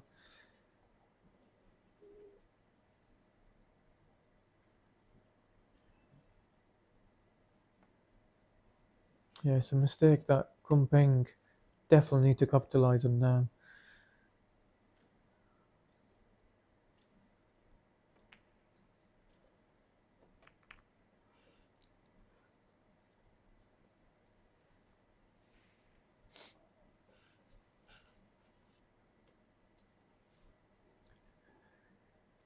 Yeah, Kumpeng's got the sparkly shoes on the sparkly waistcoat. I've got a question here. Who's the defending champion of the tournament? Defending champion was Niu Zhang, won that last year in Chengdu. Previous to that, Chu Bingzhe last year in 2024 in Qinhuandao. And both of them all defending champions are actually out of the tournament. Yeah. Unfortunately. Niu Zhang lost to... trying to remember now who he got beat by. He was in control of that match. I know who he got beat, yeah, I know. But he let it slip towards the end. That's cheating, Raymond. No looking. Let's let our memories do the work here. We know who he lost to. Let's just think about it. Hu He Hong. Oh, that's right. Yeah. And Zhao Liang beat him in the previous round before yesterday. Yeah, that was a close match. But Hu He-young? Yeah. I'm not. No, Did I say that right? Yeah, I think so. Look, I'm not too sure on that one's pronunciation. Yeah, if you're not sure, I've got no chance. Hu He Hong. Yeah, so he was only a frame away from, I think it was 15-14 to Ru Liang, and he had a chance for 15-all, race to 19. So that could have been a match that could have gone all the way, but he just made some mistakes at the back end of the match. Did the fella Hu He-young? Look at the spin, doing all the work there. Shot. Yeah, just got the angle going the other way, so you might need to either play this around the back of the 9, or two a or lot three, of side of lot the, of the side of one cushion, cushion. I think he's doing the latter here. Yeah.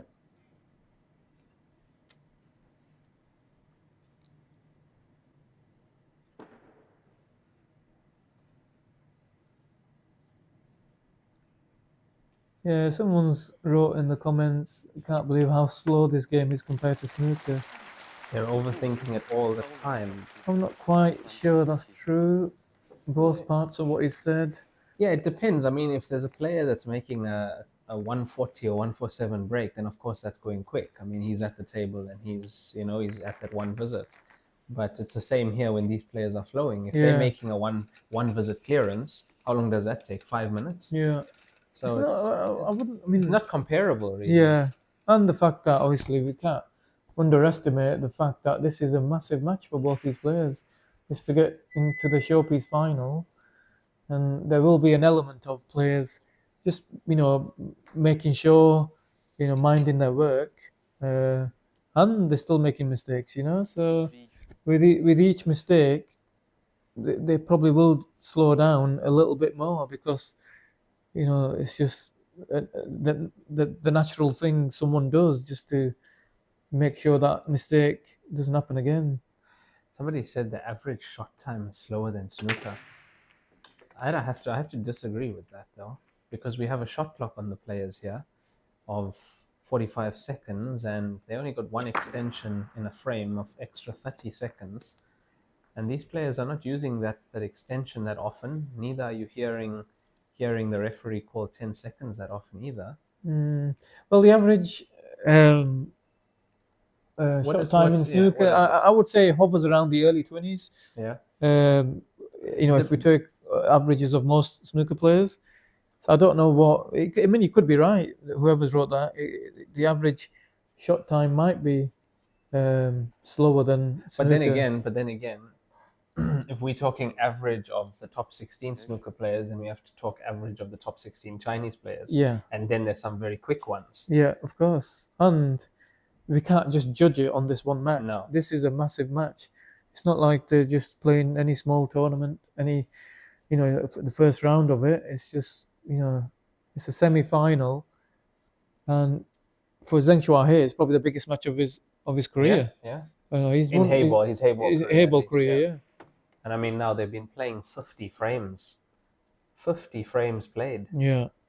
50 frames. They've been playing for 6 hours. They started this match this morning. They've had a 4-hour or 3-hour break, and they're back in the evening session. Yeah. They've had a tough day yesterday as well. Exactly. You just have to put it into context too. Yeah, it's all about context. Yeah. Catch these players playing a friendly or playing a first round match when they're fresh. I'm sure the shot time goes down, average shot time by about 10 seconds at least. But yeah, you can see the weight of every shot. Yeah. Also, being so evenly matched, they know one error can cost you so many frames. It's not just one frame. And we've seen that 2 or 3 times in this match already.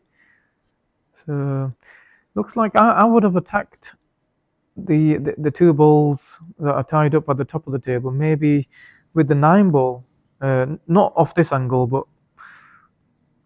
this is a more tougher pot. Yeah, this is not a given. Yeah, has he got it? No.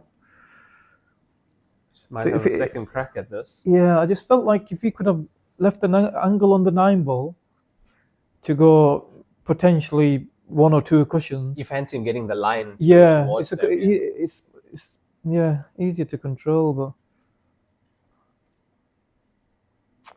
no, it's interesting what he decides to do here. He could easily, you know, there's a good case of like, you know, pulling out here and maybe leaving the cue ball either at the bottom of the table, or you could leave it behind the 5 ball.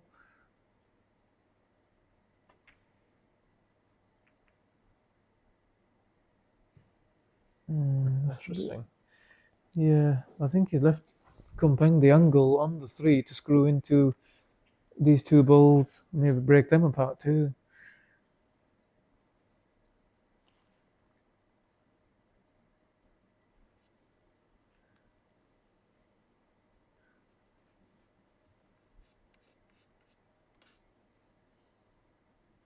No, maybe he hasn't. He's going to play a safety shot here. Needs to be a good one. Behind the black ball? No, not quite. Not quite.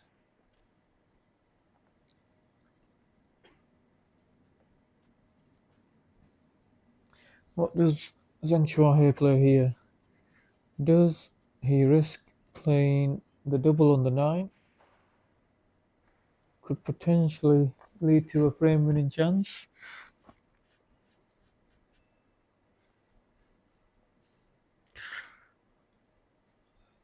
He could play the loss of turn on the 2 ball. Kumpeng could play the loss of turn shot back. Pot is 11. Let's see what he decides.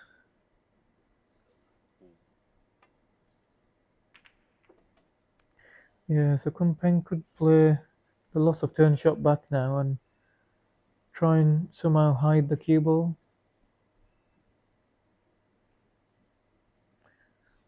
I don't know if he's got enough angle to make the loss of turn and hide the cue ball. So it might have been a good shot there from. If he doesn't hide the cue ball and leave the pot on, he's lost the frame. He has. There'll be another one down here.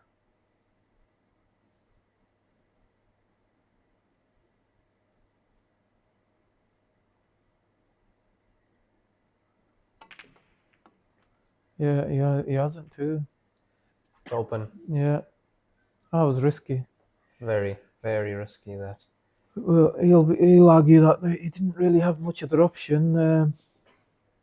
In that scenario, obviously, you know, you could play like a negative shot by just blocking, you know, putting a ball on top of your opponent's ball. So you could have, like, without playing the loss of turn, maybe look to just put his spot right on top of the stripe, you know, just to block the pass to it, make your opponent break you out again.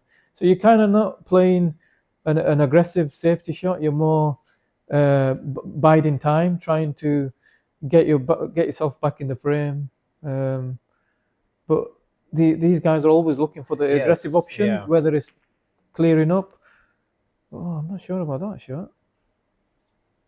Wow, what's he done there? He's left himself so thin.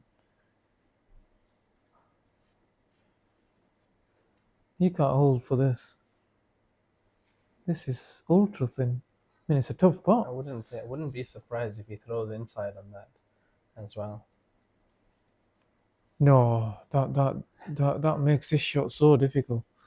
It's the kind of shots we've seen him play. I wouldn't be surprised, but I don't think he'd do it from here. Not on a shot like this. If he like plays it with the natural side and really widens the angle off the top cushion. Yeah, widens it a lot. Look at what he was trying to do there. Yeah, I mean, I don't blame him because it was so thin. I actually prefer that shot. Yeah, fully commit to the pot. Play it the natural way. I didn't understand the previous one. But obviously, we didn't really concentrate on where the balls were. I mean, he played it with the rest. He might not be the best player with the rest. Like myself, I try and avoid using that's the why rest. you've got the long extension now in your LPQ. That was a special request I made. We saw that. I told him, like, I need some I need some help with a bigger extension. You actually used it against Jake. Oh, I So, used it yeah. many times. Yeah, saw that. If I can use that instead of the rest, I'm using that all day long. I just feel like I can't. I don't know why I don't see the potting angle that well when it comes to using the rest. It's just I've never been a good player with it. You know, obviously the easy thing to do is to try and practice more with it, but yeah, it's just not something that comes naturally to me. Maybe that was the case with Zheng Shuahe there.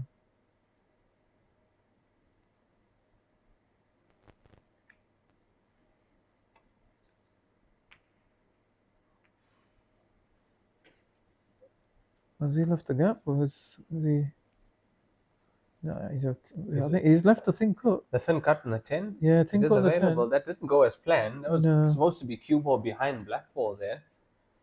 Yeah, and he's gonna have to like just hit this fairly hard too to try and swing the cue ball somehow over to the right hand side of the pocket, or maybe get a bit of luck, find a line. line through find it. a line that he can see the 12 Because ball. there's a few balls blocking the got pass to traffic, the pass to the 12 ball, but wow, It's rolling up on it. what What has he has hit it? happened there? No. Yeah, the referee's gonna pick up the cue ball. He's obviously that must have obviously rolled off. There's no way he's and he did roll off towards the left. And what did we talk about earlier? That on the left hand side, the balls are hugging the cushion, so that would explain why it's rolled off to the left hand side. So maybe there is a slight leveling issue with the table. And what it has done is given Kumpeng a really good chance. Ball in hand, I would say first order of business here, get the 1 out. Yeah, he's just going to screw into it and still be on the 5 ball into the left middle.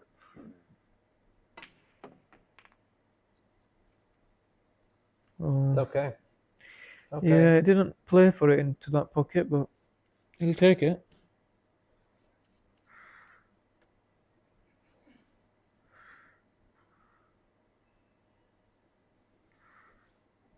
But every shot now has pressure on it. You can see it in their faces. Like Yeah, you can. this, if you saw these guys play in the earlier matches, there wasn't really, you didn't really see this kind of worried look on their faces. Yeah, it is a worried look at the Yeah. moment. It is there. That's a good shot.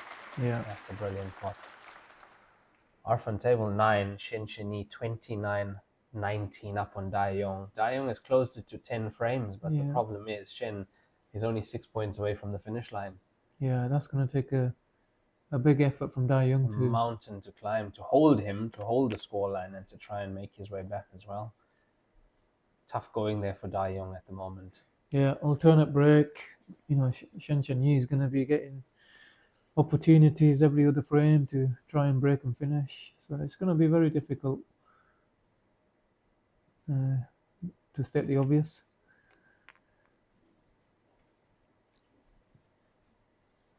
Zheng Shuahe has missed the boat here in the last couple of frames. He's should have won both the last couple, and Kumpeng will look to pounce on these errors. And looks like he's doing that now. Yeah, and not just that, he needs to, if he can start winning the frames on his own break without, you know, his opponent having a chance, then that'll be an extra worry for Zheng Shuahe. And he does have the next break, does Kumpeng. I tell you what, the stands are looking quite full on this side now. Yeah. Definitely quite full on this side. They're here for finale or the ending of this match. Have you noticed in all the pool clubs in China they have these seating? Yeah, Have you noticed that? you never see these in Never. in clubs in Don't have them in South UK. Africa either. Yeah, they'd be they wouldn't last, would they? I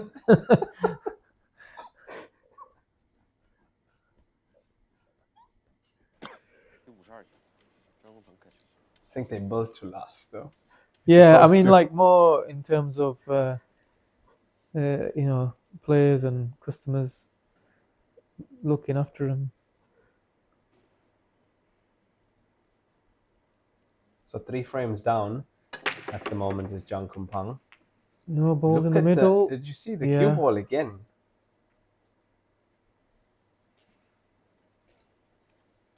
Dry break, but Where's the replay? Look at the action on the cue ball. yeah, quite a bit of top spin My there. word. And if it wasn't kissed, that would have like had a lot of momentum. He's getting that with his break cue. Yeah, and he's not. I don't think he wants. No, that to happen, but not at all. because it's not. It kind of takes away the power going through, you know, the triangle. Looks like the spot's are his choice. If the 15 ball goes past the 6, everything has a pocket.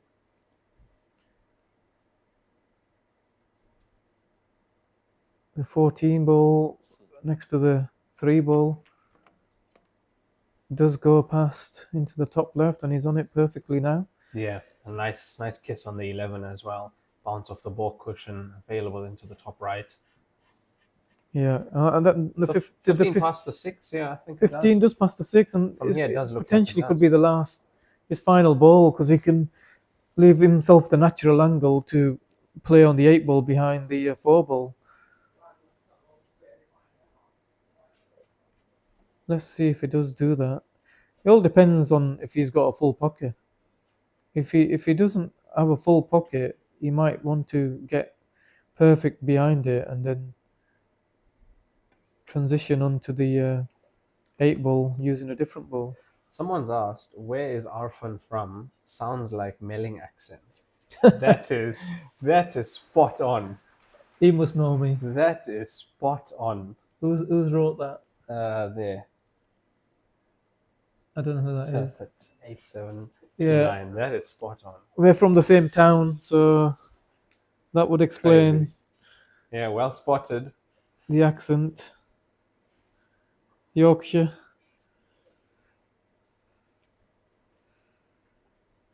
So he doesn't have a full pocket past the 6 ball, which is why he's played short side for the 15. Yeah, he's landed short though. It does go. He just needs to. Yeah, we did see the camera. Yeah, behind it. it does go. But it's the kind of shot you don't want to be playing at with much of an angle. You want to Yeah. be able to see the pocket that Exactly. you're playing into. Yeah. Just his demeanor's changed a little bit to me. You know, that confident demeanor is slowly ebbing away. You know, with each mistake. Needs to find that again. That, you know, the Where is this cue ball going? yeah, he's doing a lot of mileage with the cue. He's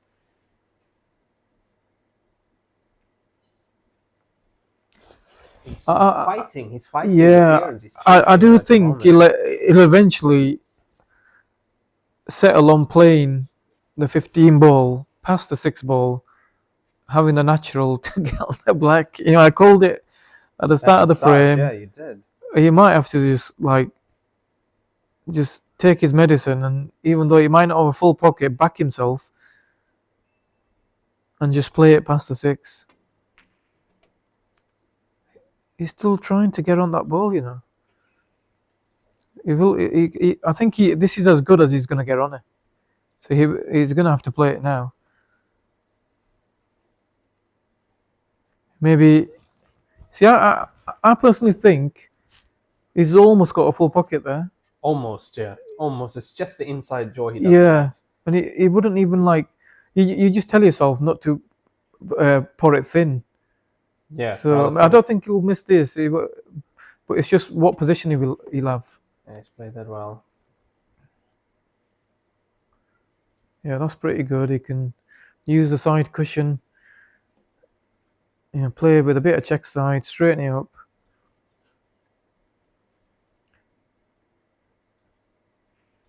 He'll want to be as straight as possible. It wouldn't want to be having too much angle on this. Yeah, that's why he's put himself right on that side cushion. Yeah, even if he has the distance, he'd rather be straighter than be closer and have a tougher angle on this black ball to the bottom left. So let's see. So the way they play, I mean, you'd think that this needs to be like played pocket way. No, he's going to stun this in. This is smashed. Smashed. Look at that. Look at that. Look at the pace of that. My word. If you've never seen these guys play or never seen shots played like that down the cushion, they'll be thinking, why don't you just dolly it over the pocket and just make sure of it? Not a chance. It's not how to put them balls down the cushion, believe it or not. 28 point for Jing Zhaohui is 28-24 up in this race to 35 semi-final here. It's got 12 break-in runs, 6 rack-in runs. Zhang Kunpeng 8 break-in runs and 7 rack-in runs. Score from table 9 at the moment. The other semi-final on at the moment. Shen Chenyi 29-20 up on Dai Yong at the moment. Shen with 9 break-in runs, 9 rack-in runs, and Dai Yong 6 break-in runs, 7 rack-in runs. If you have just joined us, this is the live broadcast of the 14th Liber Win and Joy Cup Grandmasters Finals. A major Joy tournament that happens once a year. At the end of the Joy pool year, after we've played 4 station events, comes the Grandmasters Finals. We are live, the home of Joy, the home of Heyball, Qinhuangdao in the Hebei province in China. Dry break from Deng Chua here. What has he left? I know there's a little cluster around the black.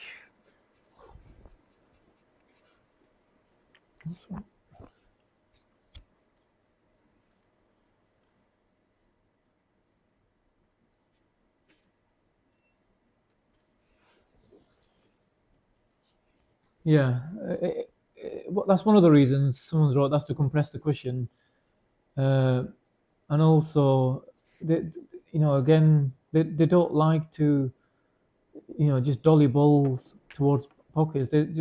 The Chinese players they play most shots with speed.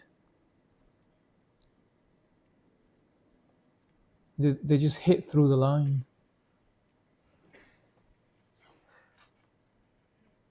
But also they figured that, especially on the steel block, that the ball takes like that. Outside jaw, inside jaw, in. Yeah. It sucks in. Sucks it in, yeah. The sound it actually makes when it goes in. Yeah.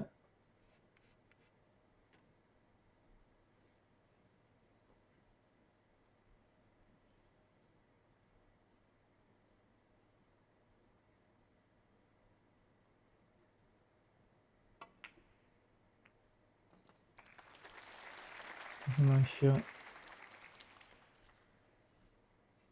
A 15 ball, don't think it goes at the moment, but he might be able to break it out from the 10 ball. He's going to pot next.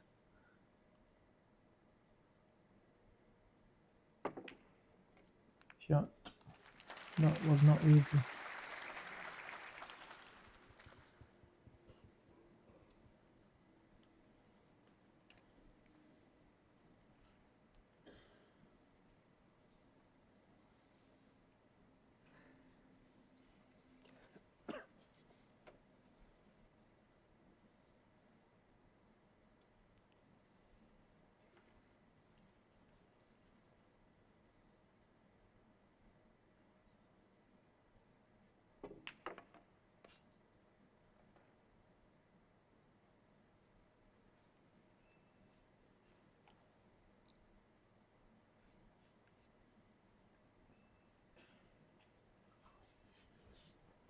So he's just going to screw back.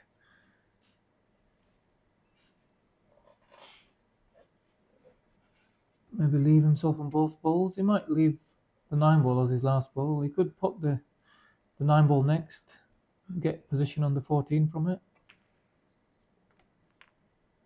No, he's going to... Going 14 first, yeah. Maybe not. He's looking at them. No, he's going 14 first. He could go either way, really. There's no... think he'll probably play 2 cushions.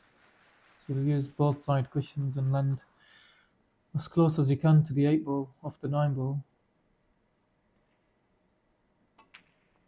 Yeah, the angle he's going to leave himself. Yeah, perfect for sort of across, like a zigzag shot.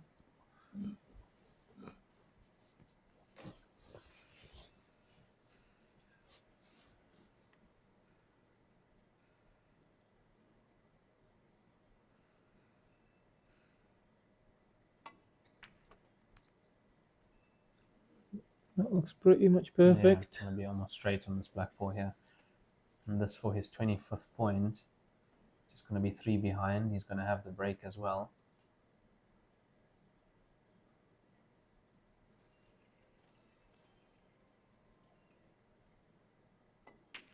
And it's their point on the board for him. Good clearance, good out from Jung Kumpang there. Yeah. Noticed he closed his eyes before he played that shot, and then he closed his eyes again after he played that shot. Yeah.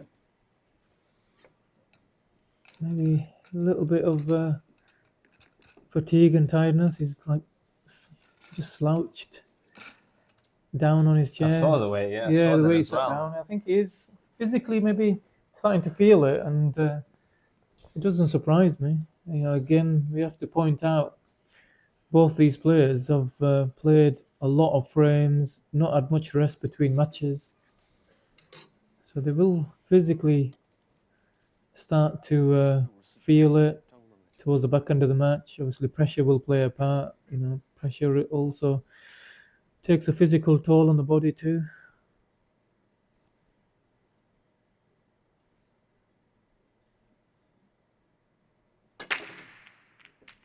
It doesn't affect the power they can generate on the break.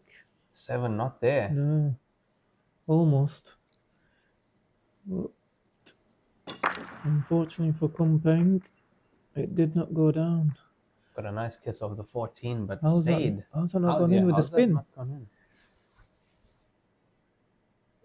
seen the cue ball hit more of the jaw and go in before that. Yeah. So there is obviously the 1 ball is an issue, but I think if he leaves himself on the 5 ball on the right hand side of the table, that'll be the way he'd want to attack the 1 ball, break it out. Still have a shot on either the 5 ball that will be sat over the pocket or the 3 ball.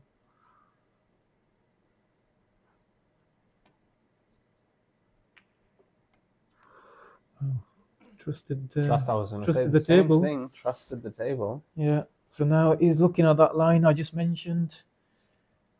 Maybe just could have done them with a hair more angle, just so you could get up near like the blue spot line. If you could have got closer to it, it'll still look at that. It's like crossed his fingers. Yeah, the cameraman noticed it as well. Yeah, so he's left himself that natural angle now. He doesn't need to hit this too hard. Yeah, the 9's going to move naturally. Away from the 9's ball. going to move naturally away. So he just wants to play this medium pace. Let the natural angle take the cue ball into it. You know, keep the cue ball there as well. Yeah. 5 shoots it over the pocket. Yeah. I don't know if he's on the 5. There's a 3 go past. Might have to cheat the pocket. He might not have a full pocket for the 3. If it does go, it's body language suggests that it's very tight. I think the 3. Look from here, it looks like it could go. 3 goes past. Just off the right hand side, Joe. And then he could do 1-5 out for the 4. Oh, if the 3 ball goes past, he's out. Yeah.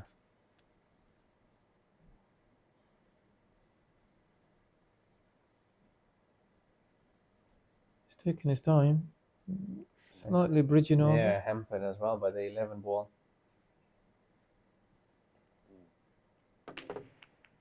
What? Wow, that jumped back out. Yeah, it spat it out. That was in. We have to see a replay of that. That was in. That was in. Not sure what happened there. Oh No. no. Jaws kept it out.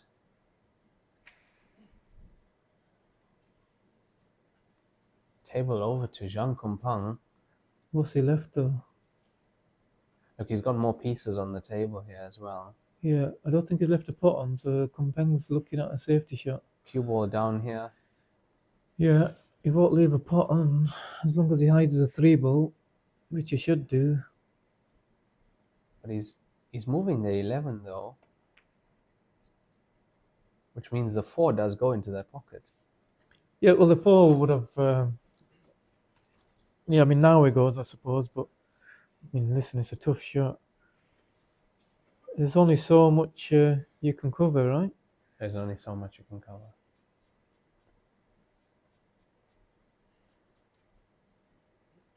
I think the main objective there for him was to cover the 3 at least. Yeah. At least from this point of where the cue ball is. He actually tried to use the 11 too, just to, make sure. Yeah, but just maybe played it a little bit too hard.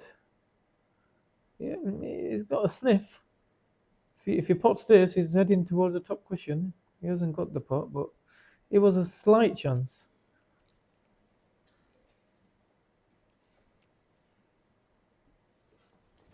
Yeah, so Kumpang's in complete control now.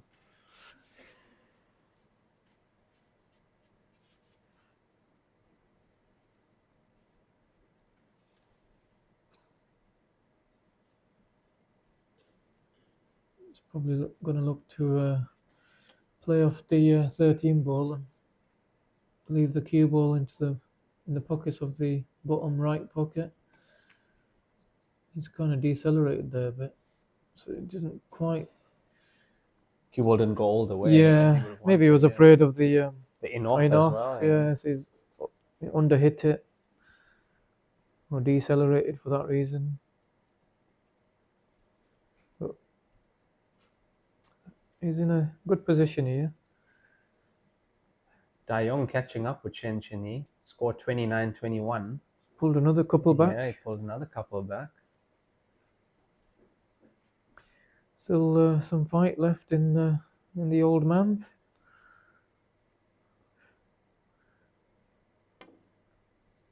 Five ball.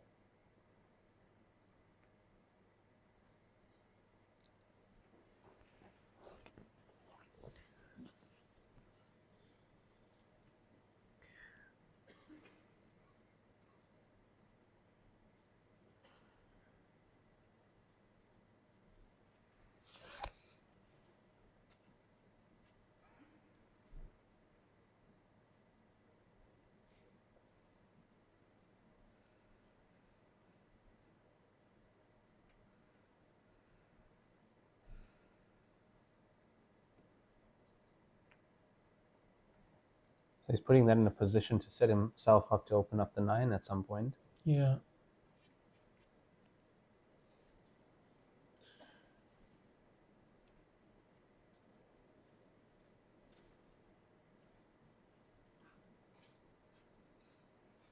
I had play on the TV table, and when I saw his safety or tactical play, he thinks about 10 shots ahead. Darren Appleton. Yeah. That was crazy. Yeah, he's one of the unbelievable. Yeah, masters of I could tactical not play. believe it. How many shots ahead he's planning his tactical shots. Yeah, no, it was unbelievable. In the old world rules, yeah. Even the old EPA rules that we used to play in English pool, he is one of the masters at the tactical side. You wouldn't want to get into many tactical battles with Darren or even Mick. They're both very efficient at that part of the game. So pretty much you can't let them come to the table. You let them come to the table. Obviously, they're gonna. It all depends on the balls. Yeah. If you're ahead, you can. As long as you're playing the right shots, maintain that advantage. But there is an intimidation factor there too, because he might not want to get into a long drawn out tactical battle against the likes of Darren or Mick, because they are so effective at that side of the game. So as we saw Kumpeng take the aggressive option there. Very aggressive. It looks like he's opened everything up. Just a question of the 13 ball. Yeah, getting on the 13 there. Where does that? Obviously, I mean, You might have to play it down. Yeah, does it go into the left center? Something on the cue ball there. Kang Peng has spotted.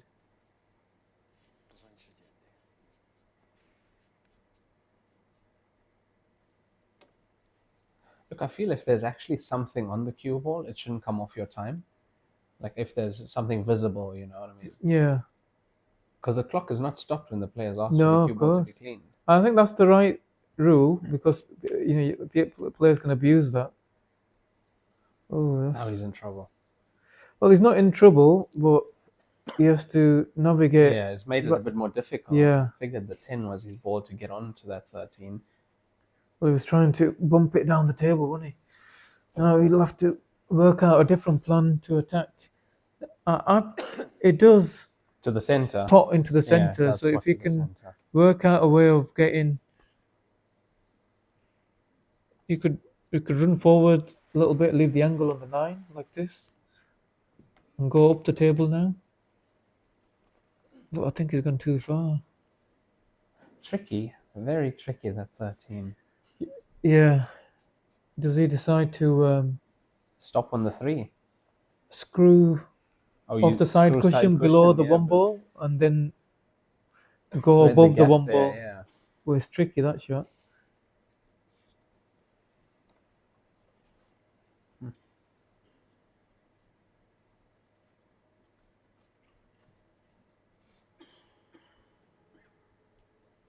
So he's looking at landing short on it just to guarantee himself a pot, and just whatever he'll happily accept any pot on the 12 ball because it's After like that, sat yeah. over the Yeah, pocket. he will. So yeah, I don't mind that at this stage of the match. Guarantee yourself a shot.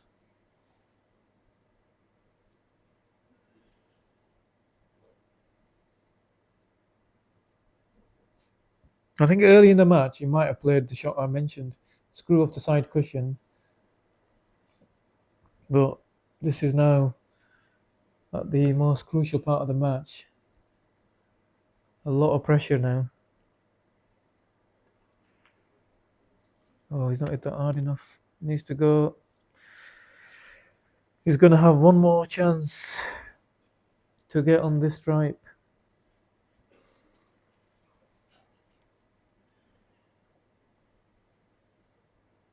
Just has to make sure he times this well because he doesn't want the cue ball to like trap on the cushion if he puts too much topspin on it. I think it should just be okay. It's more about pace control.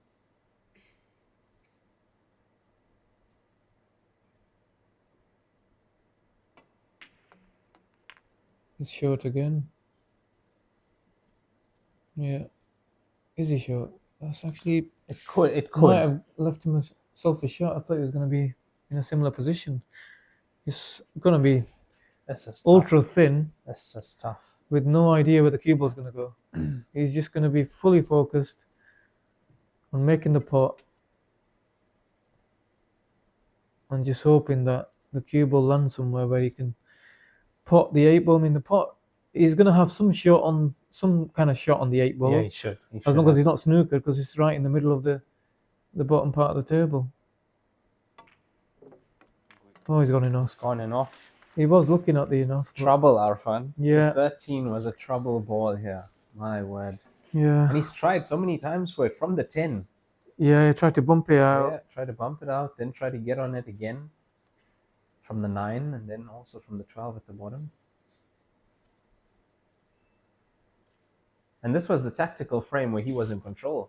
Yeah. He chose to break Chose them to break up. him It out. worked well. Yeah. Looked like it worked well for him. Yeah, just one awkward ball. It was hard to access.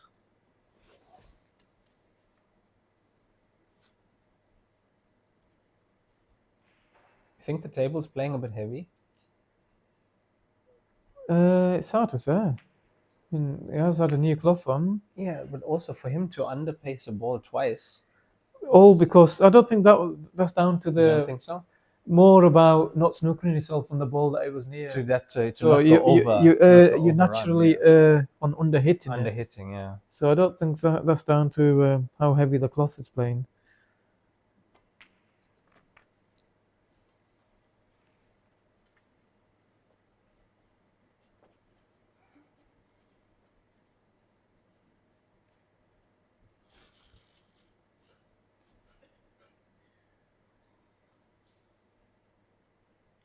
I feel like this chance has come at the right time for Zheng Shua here. He was looking a little bit shaky, shall we say. He'd made some questionable decisions and one or two misses.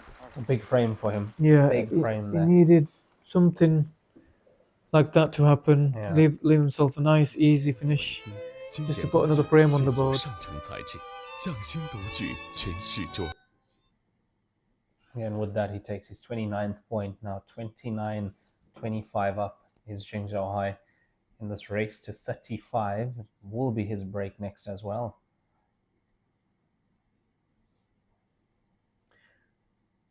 Yeah, that's that frame's come at the right time for him. Which is a silly thing to say when someone's leading, but just how, the last few visits, he was looking, a little bit ropey, shall we say.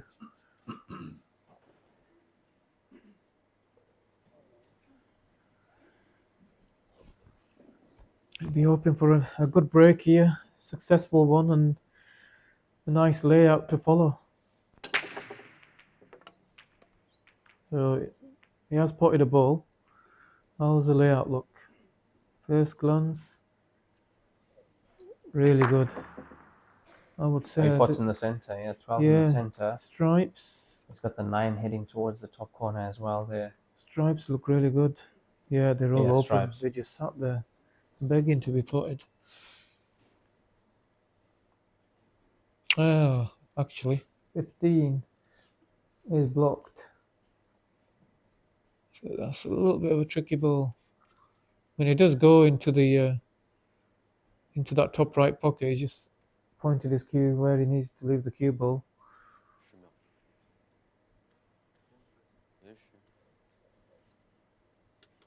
I think he needs to pot these 3 balls here, the 10, 13, 15, then transition up the table to potentially land on the 15. Leave the 11 down here. Doesn't need to. I mean, the black's literally. Yeah, black balls are in a very good position. It doesn't really need a transitional ball, but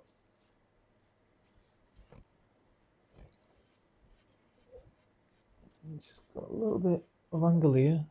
Can he screw into the yellow?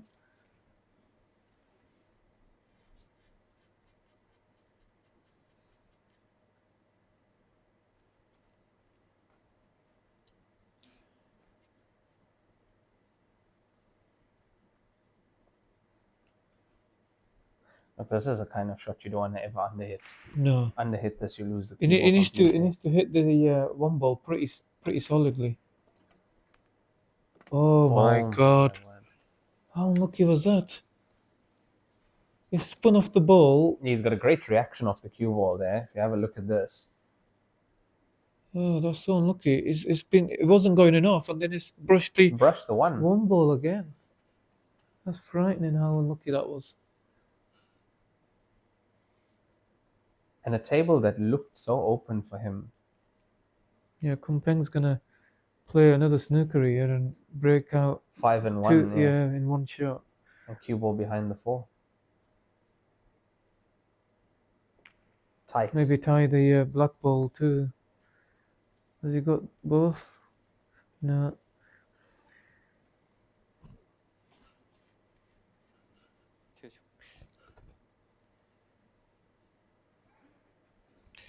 He doesn't want to be moving the 9 ball. Definitely not, yeah. Now he said that. He's got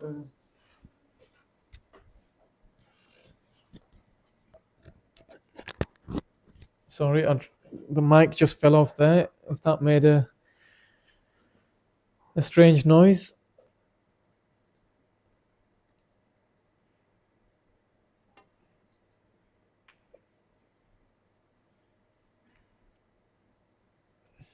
Yeah, I mean, Kumpeng's got the 4 ball's a good ball to knock the 6 ball out. The 2 ball, even the 7 isn't too bad. But he's looked at the 2 ball. I like trying to break it out from above. Then it's not really gonna go towards the 9. Yeah, it's gonna come center of the table. Yeah. To the center pocket at least.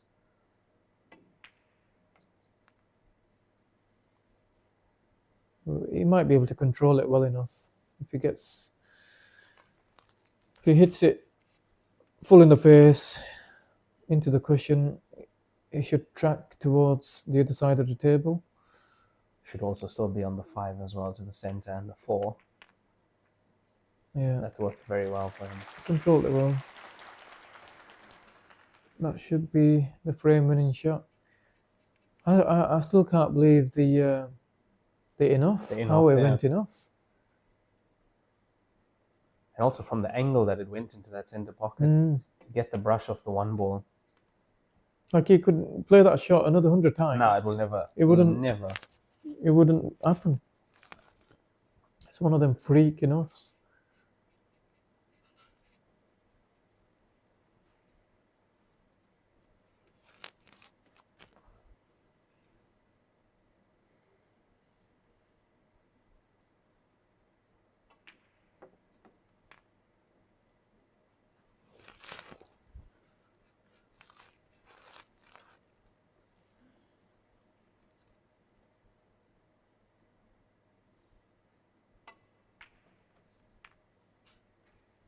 So Kang Peng's tried to stick with him, yeah. Hasn't let the gap grow again after being 9 down and bringing it back to 19 all. That's the last time, that's the first and last time we were all square here at 19 all. Yeah. But he's made sure that he's been right there, you know, he's never let it go too far. He's going to bring it back now to be within 3 if he gets this black ball down, which I expect him to get.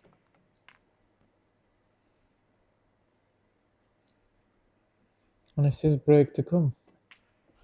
Yeah, 29-26 in favor of Jin Zhaohai. 26 points on the board there for Zhang Kumpeng. His break to come, as you said, Arfan. And on the other side, Shen Chenyi on the hill. No, my mistake. 32, yeah, 33 is yesterday's yesterday, race. Yeah, so it's 3 more. But 10 up against Da Yong, 32-22. You see a way back for Da Yong? No. No? No. I don't see a way back for anyone in that match. Whoever was trailing 32-22. Just way too much work. You've got to win, what, 13-2?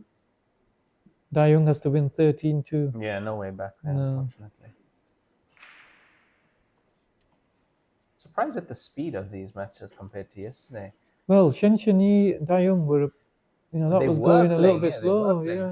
Obviously, he's pulled away, hasn't he? So that's helped. 6 hours 50 on that match. Yesterday when we finished, we were at about almost 10 hours of play. Yeah, it's a bit strange how that's played out. Maybe sped up in the last session. Yeah, maybe they've learned from the speed of yesterday's matches not to get bogged down because you know, someone's still got to play the final. Right, quarter the 7 into the center there. That's a brilliant break.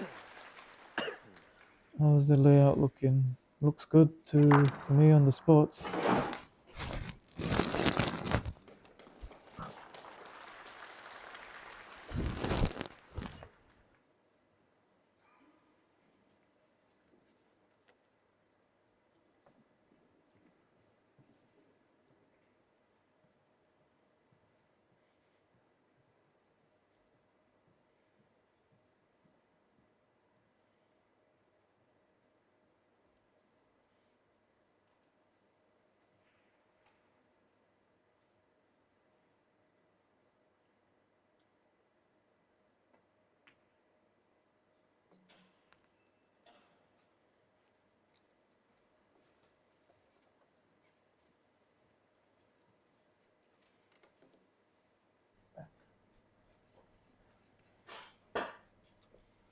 So Kumpeng's got really good chance now to get within a couple of frames. I feel like this is the only pot that could potentially go wrong, and I don't think he'll be missing this. But see how he's queued up aggressively after the shot? Yeah. He's feeling it. He hasn't hit that hard enough. He's trying to make sure of the shot so much that he's underhit the position by at least 3 inches, 2 or 3 inches. But he's still okay. He can get back on the 4 ball from the 5 ball. A little bit worrying that he's starting to get a bit tighter. Still, again, if I was gonna play that shot, I would have erred on overhitting it too, because I knew, you know, the position on the 3 ball was always going to be there. Yeah. If you underhit it, you might not have like had a good shot. I don't know if the 4 ball goes. No, it doesn't go in the bottom. So yeah, he did play it the right way. Guaranteed himself a shot on a ball. But you're also seeing emotions from these players you don't see in the early rounds. No, because you never see it. They're starting to feel it.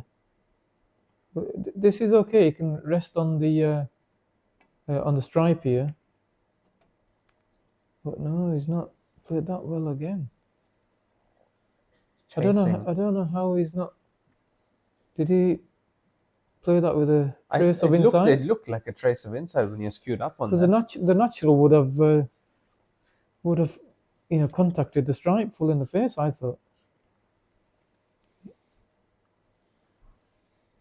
He's not very pleased with himself at the moment, is Zhang Kumpeng. He's still okay, believe it or not. He can spin this 2 ball in. It's not a shot they're familiar with. Because they like to play the stun off 2 cushions. They don't like the spin. This is a feel. It's a feel shot. They have to shape the ball onto the 2 ball. It is possible to comfortably hold for the 4 ball, but I don't know how comfortable he is playing it at this stage of the match when he's not comfortable playing the shot. You know, it's not really part of his arsenal. Zheng Zhaohai plays that shot quite often. I would expect him to shape the cue ball better, because he likes to always throw a bit of side on the cue ball. But usually it's like more inside, isn't it? This is like playing it with outside, the natural side, which is right hand side. You're spinning it off 2 cushions. Yeah, like that. So he's managed to do it. So he did hold comfortably. Yeah, that was a very good shot he's playing. Yeah.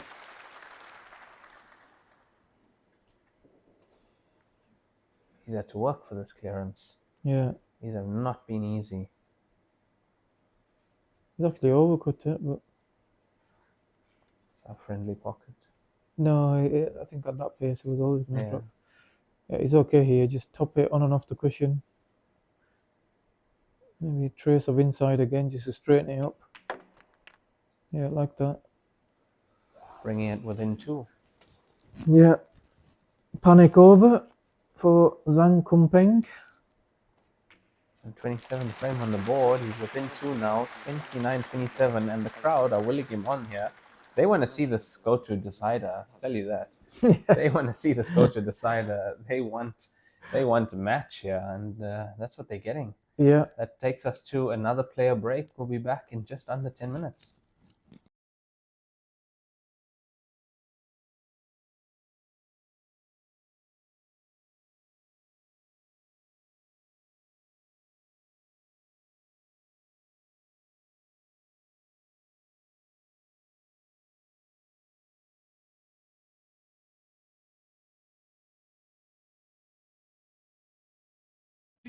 文台迷，高档羊毛皂，一线赛事指定台名：丁俊晖、奥沙利文、郑宇博、楚秉杰等不例外一线球星代言，100文全球销量第1。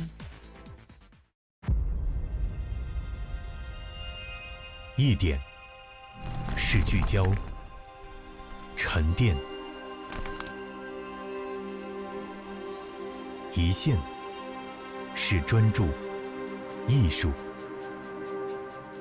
；1面是缜密、智慧，方寸间雕刻，毫厘间镶嵌。成木质之美，雕琢洞天，遇腾龙之势，巧思匠心，以点线面，以小现大，步步为营，丝丝入扣，毫厘间不失方寸，握度间尽长天地。龙晕而起，潮流之势，包罗万象，独蜘蛛，匠心之作。我是代言人赵卫国，星星暴走，年轻自由。我是代言人雨龙海，星星暴走，年轻自由。我是代言人楚秉杰，星星暴走，年轻自由。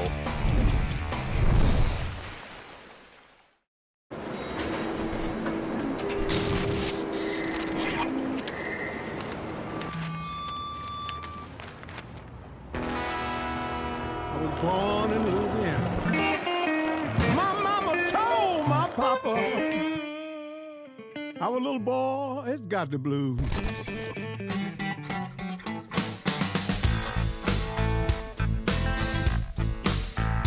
You better watch what you do to me.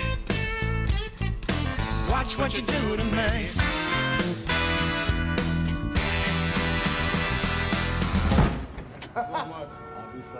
That's for no question.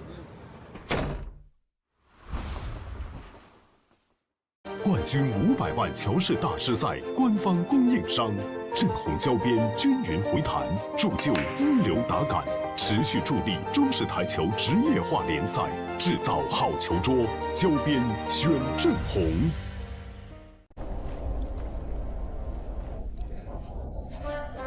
俺老孙啥功名不要。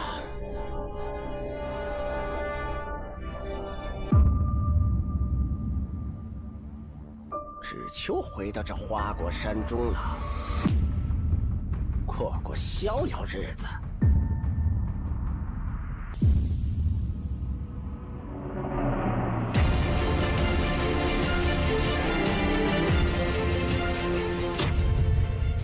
天要球杆，换一切为可能。中式八球，俗称黑八，是一项原创于中国的运动，在乔氏的推动下，已走进全球96个国家。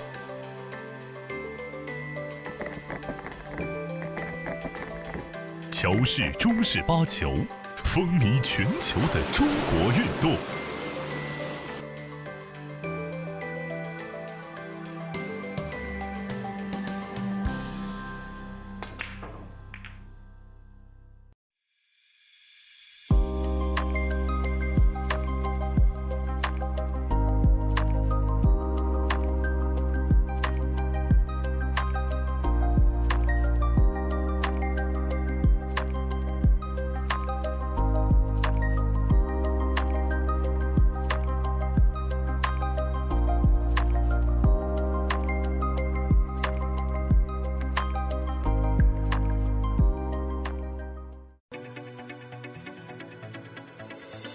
罂粟胶边具有国内胶边很难做到的特点，罂粟胶边的硬度达到了45度，使反射角高度接近入射角。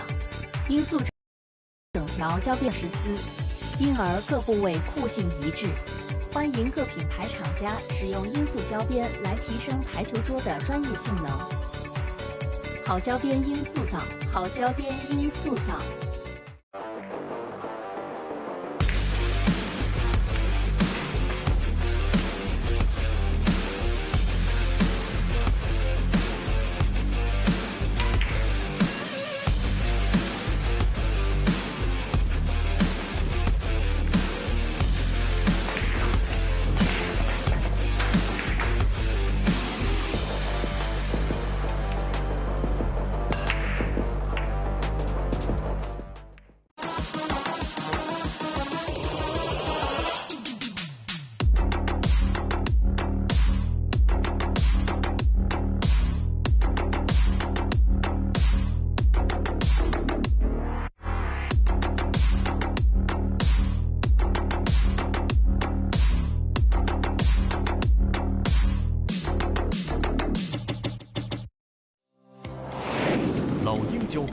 乔氏官方合作伙伴，冠军品质，成就梦想。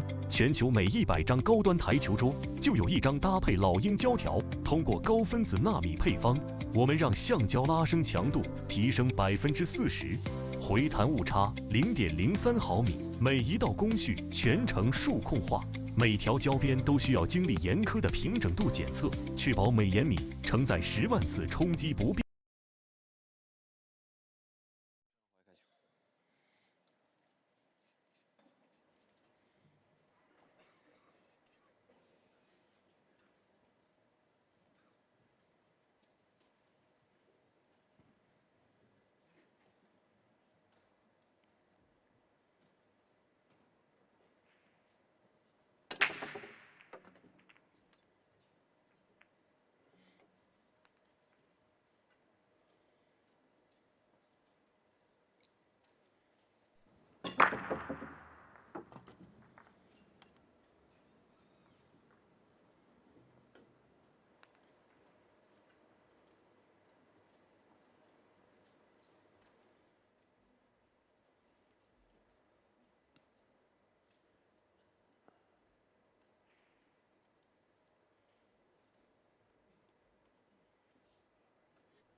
Okay, I'm putting us here.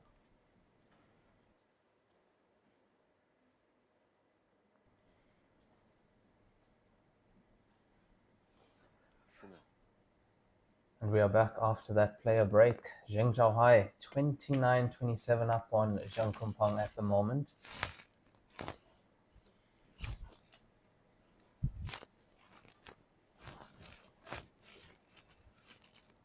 In this race to 35, this is the semi-final of this tournament. These players fighting to get into the final tomorrow. That grand final winner gets $724,000 US.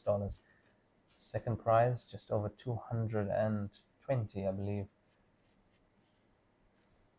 Yeah, it's going to be a big fight tomorrow in that match. Prize money difference being that. Yeah, prize difference about 500,000. Yeah, not just the prize money, like the rewards that will come off the table too. Massive. You recognize them as one of those elite players that have won this tournament. Yeah, definitely. So he has got a problem ball, which is the 6 ball. You can't attack it with the 7 ball. It will have to be either the 2 or the 5 ball. If the 7 does go past into the bottom left pocket, you could attack it with the 7 ball.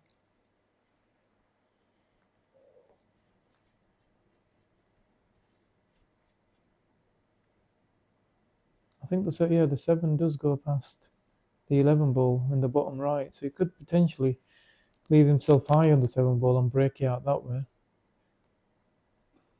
But you don't think he wants to go from the 2? No, of course, that's the ideal way. That's the idea, yeah. But if he doesn't quite get there, then he has got a second bite at it.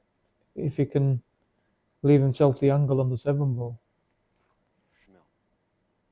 Look, what he has done is, for the entire match, he's made sure he's not let Zhang Kunpeng get ahead. No. Never let him ahead. Yeah. The closest they came was 19 all, but he's never let him. Kunpeng did have that chance though, didn't he? To get what, and he missed. Or he made a mistake. I can't remember what the exact mistake it was. And after that, Zheng Zhaohai pulled away quickly. He did. Yeah, he went 5 or 6 clear. He's always kept him in the rear view. So this is tricky. So it looks like he's got the angle to attack it from behind using the cushion. First, What he doesn't want to do is push it on top of this the 7 ball. He won't have a shot on then. This looks good. Wow, what a shot that is. The control. That is one of the best cannons I've seen. Yeah, he just knew the angle that he had was absolutely perfect. And it was just all about pace control. Because that can go wrong in so many ways. Yeah. You can glance off the 6 with the cue ball. Yeah. Catch it thin. The cue ball gets sent down to the bottom pocket. No, that was judged to perfection. This is such a well-timed clinical clearance for Zheng Zhaohai. this will make him feel real good for the rest of the match, in my have his opinion. tail up now. Yeah. Because he should have won the last frame. Or was it the last frame or the frame? I can't remember. It was the last frame. Kumpeng broke and cleared, I think. The last frame that he had on his own serve, I would say. He made a mistake. And this for 30th point here for Zhengzhou Hai. And it's there, extending the lead once again by 3 points now. Zhengzhou Hai 30, Zheng Kumpeng 27. He's 5 away from the finish line. Yeah, got his poor girlfriend or wife, I don't know if they're married. She's looking well nervous. Sat More behind stressed him. than he is, yeah? That's how it goes, yeah? Yeah, it's always more stressful for their loved ones. I actually like that the spectators have waited for that frame to be over before re-entering. Yeah. Yeah. It's probably security doing their job, I think. Yeah. It's good that they've done that. Yeah.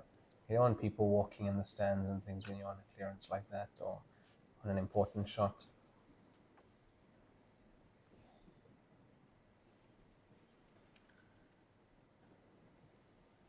Anything else coming through from the comments? I haven't really seen anything. Not been paying attention to the comments for a while, have we? No, this match has had our full undivided attention. Now it's just people debating about the game. Corner pockets. Unfriendly corner pockets. Wow, look at the movement he got on the pack of balls there. Yeah, this is a classic case of putting too many balls off the break and not leaving many options. Not leaving. He has obviously got. He has got a put on. Where are the solids gone? Wait, where are the solids? They've all disappeared. How many solids are left on the table here? 4. There's 4 left. 4 left. And He's how put many 3 stripes? solids in one One stripe. stripe, yeah. Four balls he's put in there. Yeah, Mad. but he's left with a real bad layout on both set of balls. I think you've got to go stripes You have here to go stripes, yeah. just to maintain the numerical advantage. See, I would be taking my set of balls and then playing a tactical shot.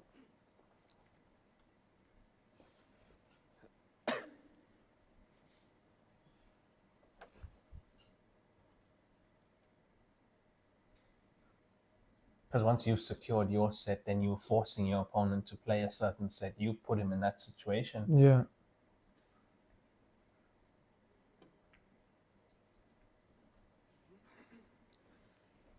So we've got a bit of a cat and mouse battle here just to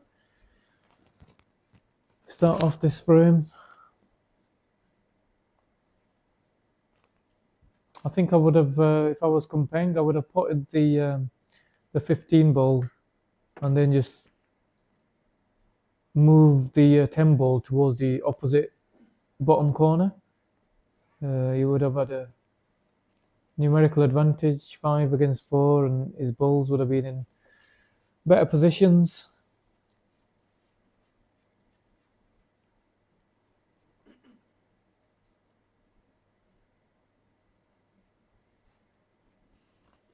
I think Zheng Shuai is looking at this thin cut. It's a potential big pocket too with the 6 ball there. He can play off the 6 ball. The finish is there if you can kick the 15 ball out.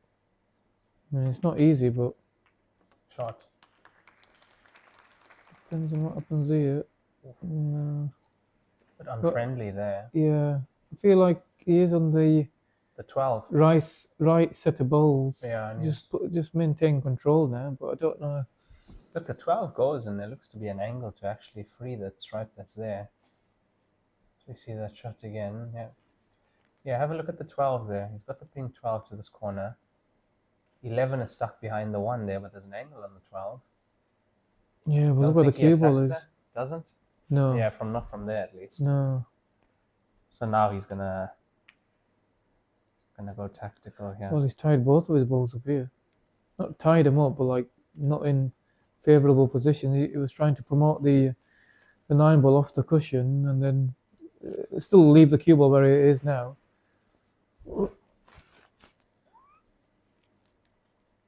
Yeah, he didn't quite get the 9-ball moving off the cushion.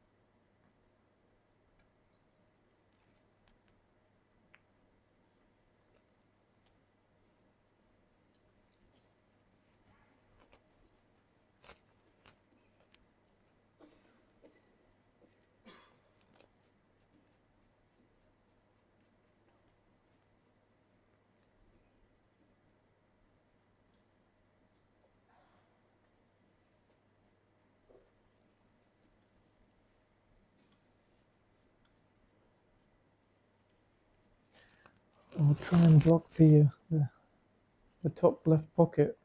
I mean, without putting the 9-ball right over the pocket. Just put it on the top cushion.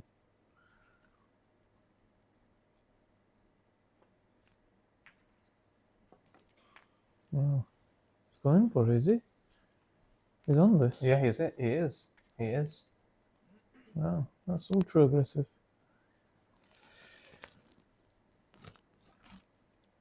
Does he feel he can? Look, he's about to lose the numerical advantage as well now. Mm. When if this goes in, but he's already they both got 4 balls on the table here now. Yeah. Stripes had the advantage, as you said earlier. He might be able to brush into the 15 here, or top it off the cushion. What a shot he's got to play there. No, he's gonna screw behind the 15 ball off the 14 ball. How good was that shot? No, that was only unbelievable. people know how difficult that shot was. From where the cue ball was to play it like that. Yeah. No, that's an unbelievable pot. Or was he looking to get an angle on this 12 ball to screw in to the 15 ball whilst maintaining position on the 14? On the 14. Yeah, it's not bad. You screw into it full ball. Yeah. You're on the 14. The 15 goes to the corner. Well, the 15 goes into the left center too. So if you get behind if you get behind it, there's a big margin for error of.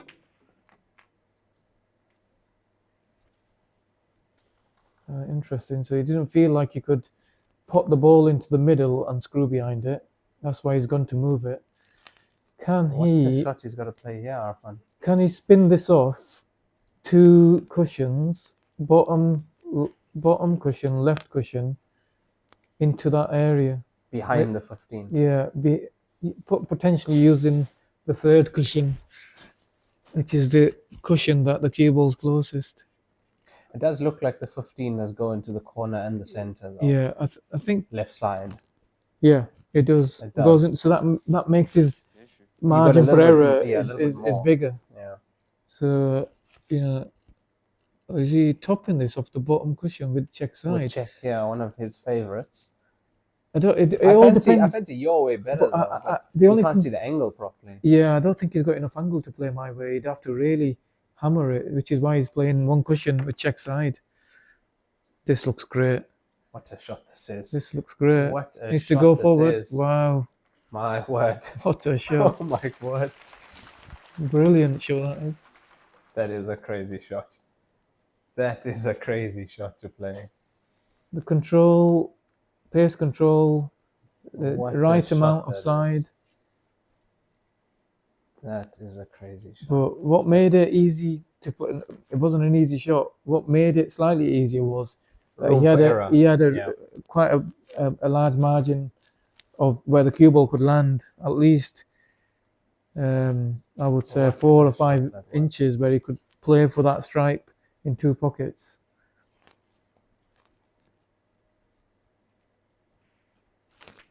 No, that's an unbelievable. That is probably one of the finishes of the match. Yeah, we've seen every frame. Not just that finish, how he's finish them off, just at such a crucial juncture of the match, to take out a finish, to even go for it, because the finish started off with a really tough 9-ball down the cushion. Yeah, he started off with a 9. Yeah. Where we expected him to possibly just leave it there, but he's gone for it. He's played the tough 11 next. Yeah, these What boys finished. They don't like to get into prolonged safety battles. Yeah, see a comment here, life-changing shot. Very likely. Depending if that's a shot that makes him win this match. Still 4 frames away. He's not counting his chickens yet.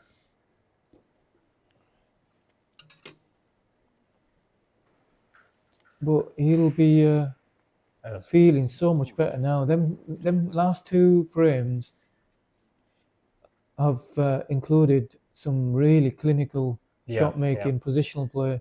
Look, for me, that's one of the shots. That's one of the finishes of the week or of the last 2 weeks for me on the TV table. Yeah, definitely. And it's come at such a... Oh, look at the cue ball. Look at what the cue ball has done after getting kicked. It stopped dead. Yeah, and he's been done. rewarded with a Have a look at the fairly cue ball, decent break. I think the 10 ball might still put in the center. Yeah, looks pretty open. Oh no, the 2 ball's coming from to the 10 ball. So there's a problem there. What else have we got?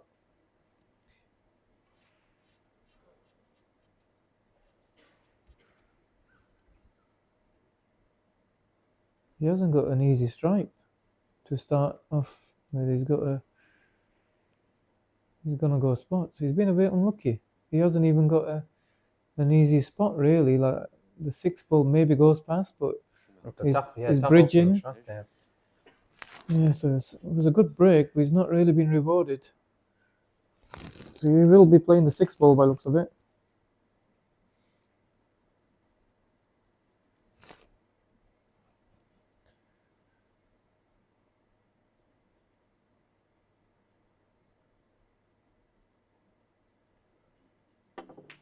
Oh, how well has he played that? Yeah. How well has he played that? It wasn't just about the pot, it was getting the cue ball also closer to the side of the table, off the cushion.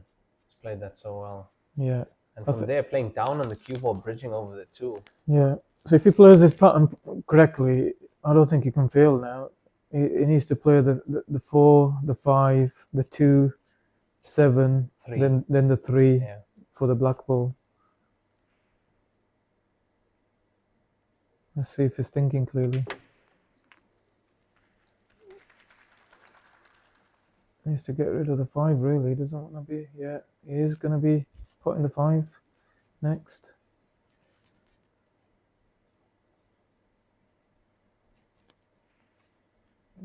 My horse is coming on strong at the finishing line.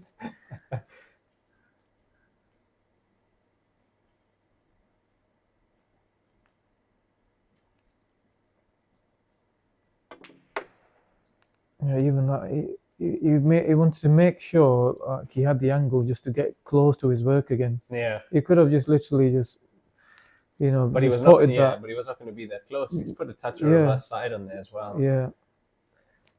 With the bridging over the cushion. Yeah. Now he wants to be like flat on the cushion really, and just screw out. Yeah, so he can get back Get out. close to the 3 ball. Yeah. Not quite, but he's still got a little bit of angle. He's just gonna screw above the line of the 3, or even just slightly below it, and you can use the side cushion, top it through off the side cushion, and get right behind the 8 ball. So as long as he's not dead straight, he's all right here.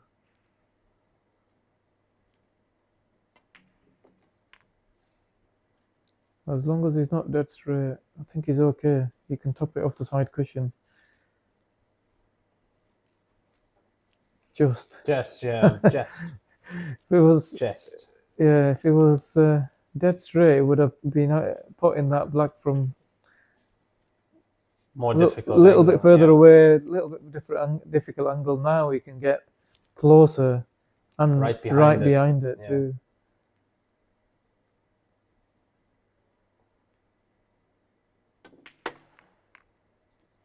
Oh, Slow down. Why hit you so hard, man? What What has he done there, Arfan? I don't know. I don't know why He's is it played so the hard. pattern exactly, and this doesn't go. No, no, It doesn't go. no. He can only get a thin contact on the 8 ball. He might. The best he can do is maybe promote it over the pocket. I don't even know if he can do that. What has he done there? I don't know why is it so hard.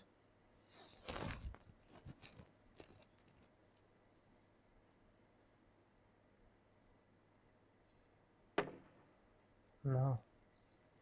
Yeah, and he's left a big pocket. See, Kompeng will use the 10 ball. Yeah, Kompeng will get on the 10 ball. What was that, Arfan? Lapse in concentration? Well, after the interval, the last interval they've just come back from, he's just been so clinical. And I don't know what's happened there. Because he's taken that finish perfectly. Everything was perfect. To me, I feel like the only reason he felt like he needed to hit that hard was he didn't have as much angle as he would have liked.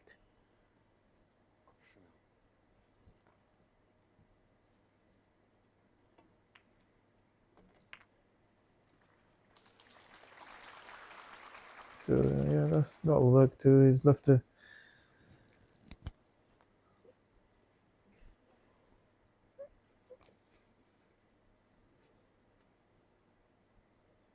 I don't think the 9 ball goes past the 8. He might just go past the 8, but you can put the 10 ball past the 8 and play on them 2 balls into the bottom left. Looks fairly straight on this one. Yeah, I mean, yeah, back to that shot. I think if he just landed with a little bit more angle on the 3 ball, then he wouldn't have needed to play off the cushion that hard. It felt like he needed to sort of play like a stun run through instead of just topping it normally. Yeah. So he's tried to punch it a bit. Punch it in, yeah, punch it in. because of the lack of angle.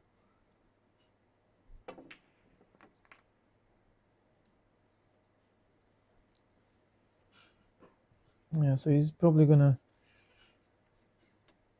use the big pocket here.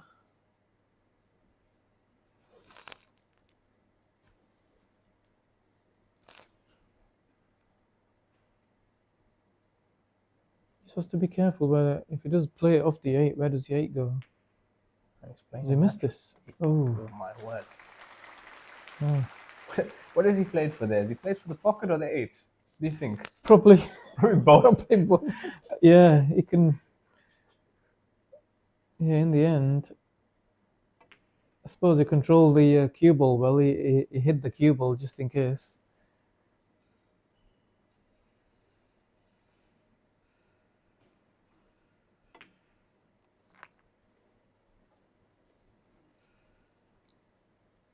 Wow, what a point this is. What a point this is. 29 points on the board for Zhang Kunpeng. A frame where he thought he was never coming to the table there. Yeah. Because he saw the pattern as well. He would have known. Yeah. As soon as he got on the 3, he should have thought there's his 10 ball again. Outside jaw by a lot. Yeah.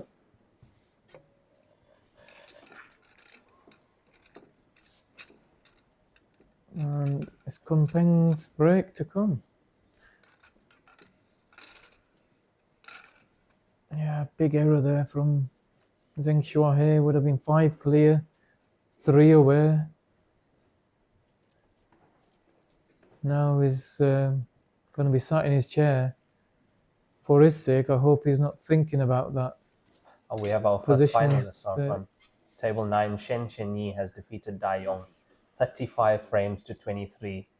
And we have our first finalist. So Shen Chenyi will be in that final tomorrow, played at 11 a.m. local time in China. And now he waits for the winner of this match. Yeah, well done to him. He has looked really strong in this event. Oh, yes. Double fist in. Oh, he's getting a clap now and putting a ball on the break. You know what that means? The crowd is behind him here. Well, it's like with anything. I mean, he probably is more of the popular player between these two anyway. But and they also want him to come back. Come back, and You want to see an exciting finish.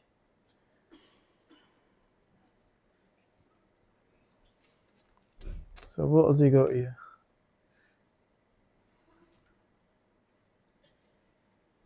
Is he gonna go stripes and maybe play on the other two stripes into the left middle? I don't think they go into the top right pocket.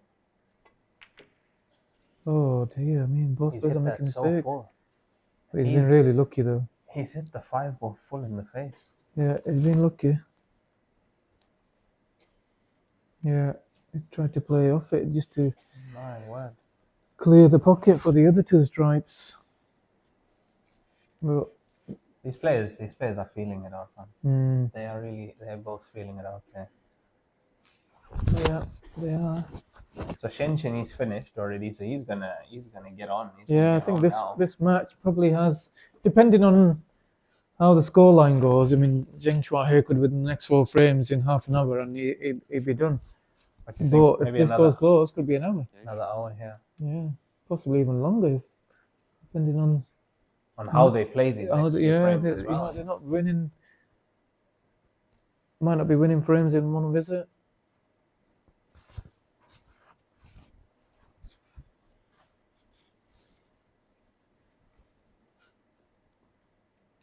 Does he go for this finish? I thought he's missed that. Yeah, how does he attack the 9-ball? We're going to see that again. Inside jaw here. Yeah, just about.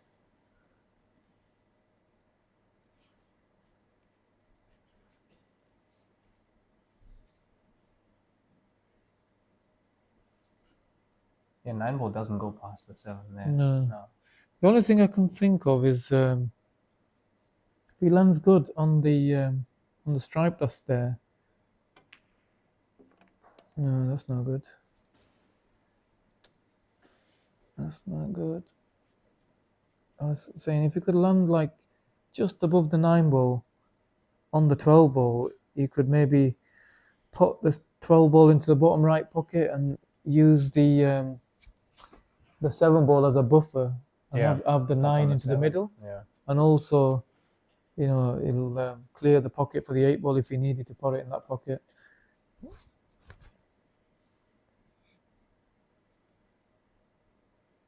Okay, so he's pulling back, which is probably the right thing to do now in this situation.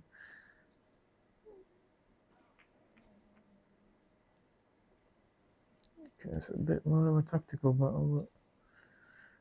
Kumpeng has all his pieces on the board. 7 against 4, so he should really make this advantage count.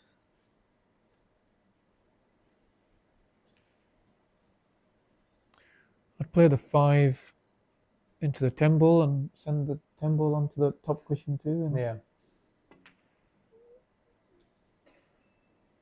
Oh, he could be in trouble here. That will work. Actually, he's left a pass. Yeah, he has left a pass to the. He hasn't played that, has he? He hasn't played for the 5 to come back and lock up the cue ball. No, possibly not. Maybe. I feel he's played for the 5 onto the 14, possibly there. And then, so strange shot choice, and there looks like there's a path here to the 12. 12 goes. 12 goes, and can he get into the 14? Oh, what a shot that'll be! I think the 4-ball's in the way.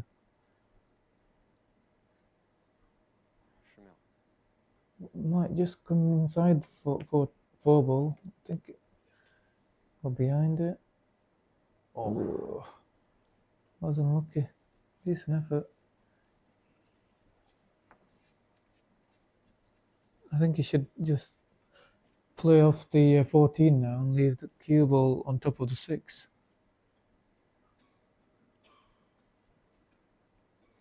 There's no value really in doing anything with the 10 ball. Yeah, this is the right shot. Just leave the cue ball right on top of the 6. Yeah, but he just wanted the 14 to come off the cushion. Yeah, It come kind off of into double kissed, didn't it? to a potable position. Yeah, just to put a bit of pressure on Kunpeng. And he just caught too much of the 14. We could have made a half ball contact on it.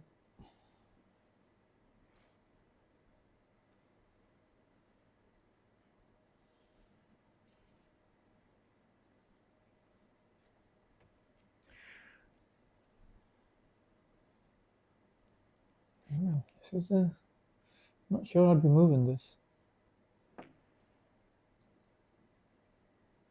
Okay, if he's tying the block up. That's smart.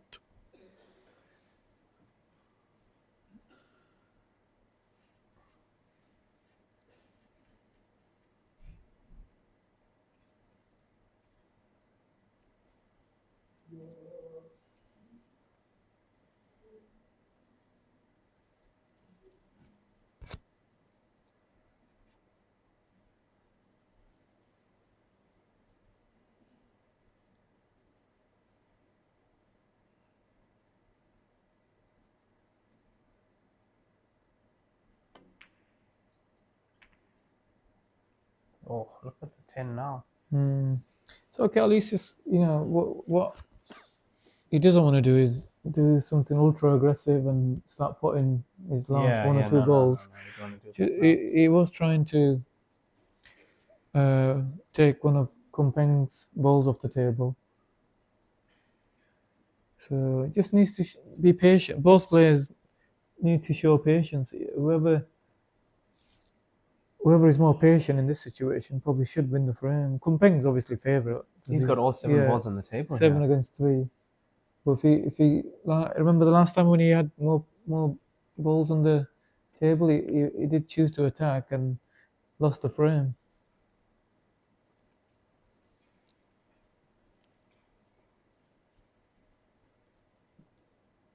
So he's, I don't know if he's dangled a carrot here, hasn't he? Surely he's not looking at the potting angle on the 9. I don't mind him attacking this now. He's Kunpeng's dangled the carrot. He's trying to make him blast all these balls out. Dangle the carrot. And he's probably done that on purpose, knowing that his opponent, that's his style of play. And he's helped open the whole table up. Yeah.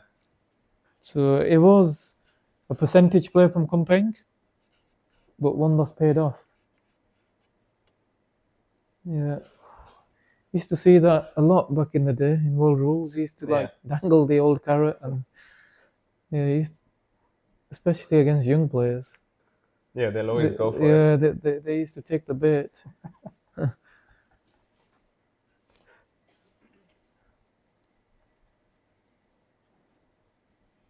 Yeah, he's massive favourite now here, isn't he? I wonder if he can put double the 10 ball over the top left pocket and put the 3 ball.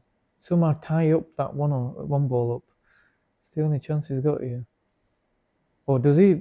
He might go all out for the double. He might and spin the cue ball onto the top cushion. Yeah, that's what he tried.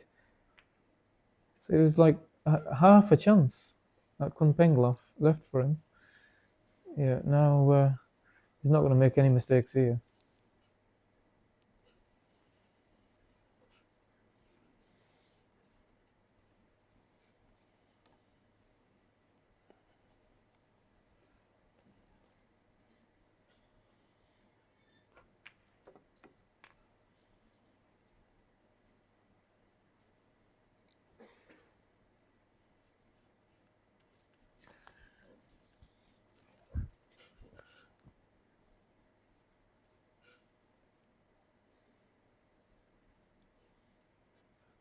We're approaching almost 4 hours in this last session here. Yeah. Yeah, in the second session of the day.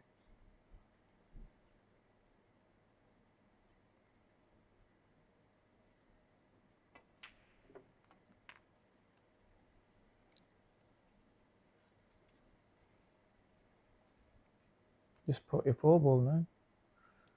It's a clever shot that from Jang Kumpang to dangle the carrot, as you say. Yeah. Yeah. Now, I don't know if that was his intention, but if it out was well. intention, it was perfect because Yeah. he left the angle. Okay, it was a tough pot, but he also left the angle to break everything up. Yeah. So it's something straight away you saw Zheng Zhaohai saw. He came around, he looked at the potting angle. He fancied himself to get that and to break everything up. Well, I mean, the pot was hard enough, and then for the other balls to come out nice, and then it to was eventually really find your slim. way to So the it's just a 14, case. yeah, He has it's tough. played, enticed him into going for that. Then, for him to force the breakage of them balls that were on the bottom cushion, then it was probably the right percentage play with a little bit of risk around it, because we have seen crazy things happen in pool.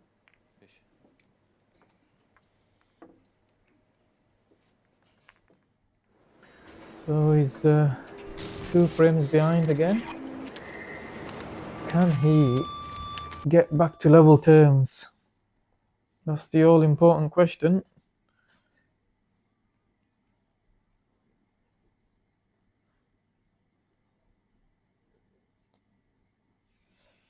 Yeah, especially now at this time in the match. One of these players, I mean, both of them, they're feeling it out there. Mm. Who is going to get that burst of adrenaline to get them over the line here? Now, Zheng Zhaohai is closer to the finish line, but it's going to be tough. These last few frames of this session, tough for both these players. Yeah. You got to feel for them out there playing a race to 35, Arfan. Yeah, feel well, for them. It's tough. Yeah, as a player, you'd want to be in that position still. Yeah, no, of course you. But Yeah, the format hasn't been kind. I know that. It's rough. The format Rough is on the tough. players. Very rough on the players. Wow, he's hit them so well. Deserves the ball, but he's not going to get one. And look at the layout he's left on the spots. I think at first glance they look to be fairly open. Let's have a look at the replay. Yeah, everything opens up nicely in the bottom right. Yeah, look at them. That's not what he wanted at this stage of the match. All he needed was a ball off the break, and these spots would be his. Big chance for Kun Peng to get within 1 frame.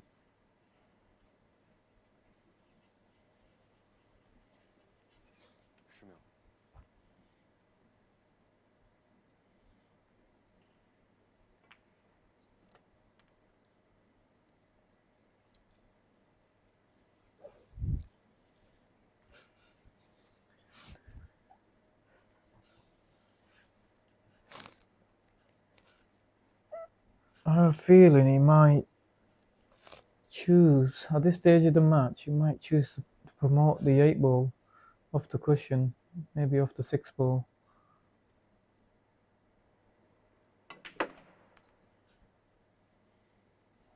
Yeah, maybe put the 3 ball now, leave your angle on the 6 ball, bump the 8 ball off the cushion. I think that's what he'll be looking at.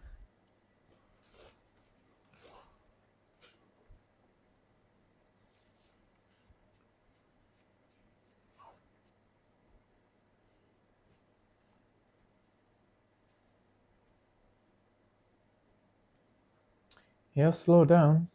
Both players, I think. Yeah, both players have They're definitely just taking a little bit more time. extra few seconds at the table. Yeah.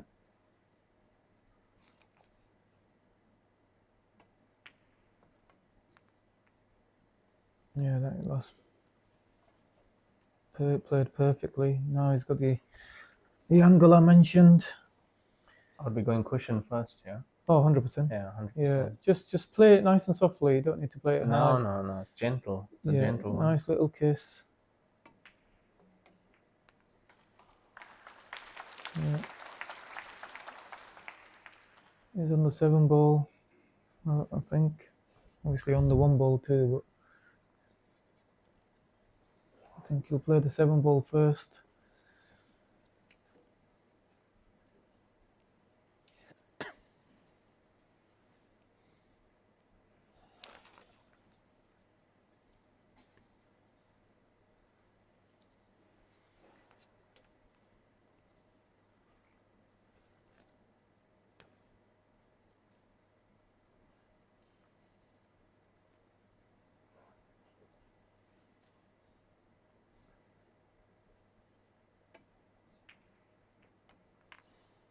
Oh dear.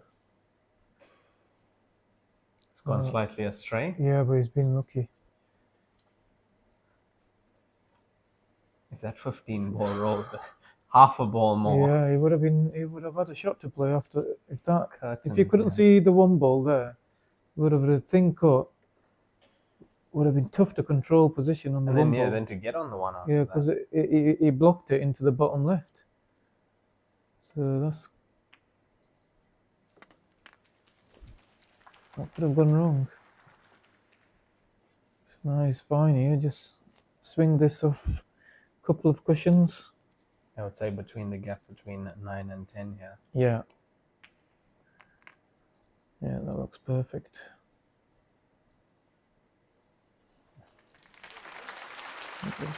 And this was 30th point. It's there, 30th point on the board for Zhang Kumpang. Score 31-30 now in this race to 35. If they do have another player break, it'll be at 64 frames played, I believe, 32-32. Yeah. Yeah, that's when they had the break yesterday, Hill. Yeah, Hill break. But this match is a race to 35. It's tight now. Yeah, I got a feel for Zheng Shuai here. He deserved better on that last break. He hit them so well. good. Yeah, hit them really Controlled well. the cue ball perfectly. Just came up dry. So I see in the comment section that some people are saying Zhao Hai will win this year. Shen Chenyi can't match. And then Kingsley has said, you people are lying. Shen is going to take this match. Take this. No, Shen Chenyi has beaten, if you were looking at odds, outright odds, he's beaten the two favourites in my opinion. He has. In Bingji and Zhao Ruliang.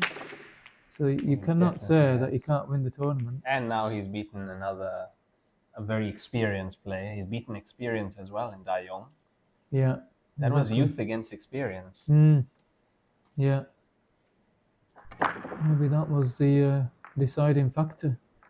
The youth of Shen Chenyi had more energy in a tough schedule. Oh, this is a touchy shot, isn't it? Look at the difference in layouts here. I mean, the layout isn't too bad if he had a good starting pot. He's got a really touchy two ball or a couple of long balls that are mega tough.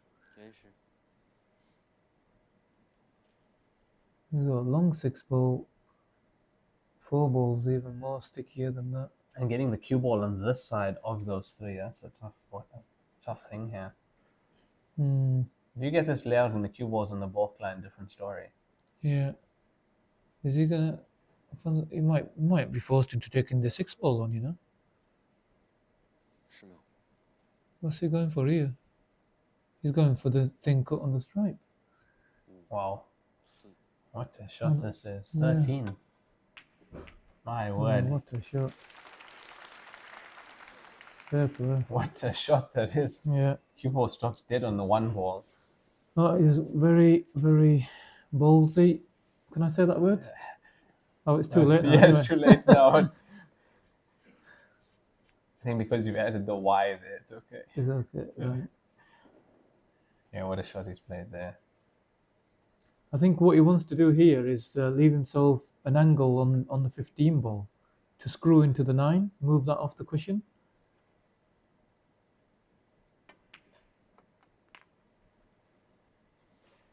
Or can he move it off here?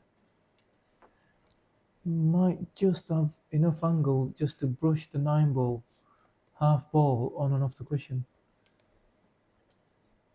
On the 12 ball, that is. If he does that, that's the frame. That is the frame, yeah.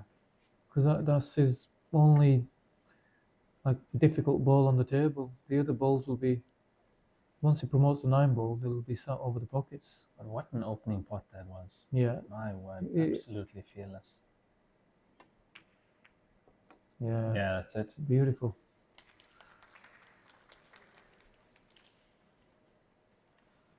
What a fight this is between these two players. He'll probably choose to stop this dead, or does he decide to just screw back and play the 9 into the same pocket? Just depends. Yeah, it looks like he's screwing back. No, let's play the stop shot.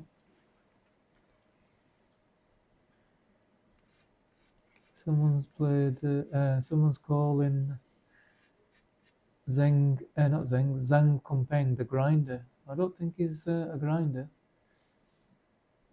He still plays quite aggressive. Grinder is someone that just constantly grinds for every single frame. Yeah, just plays, methodically and a lot of safety play.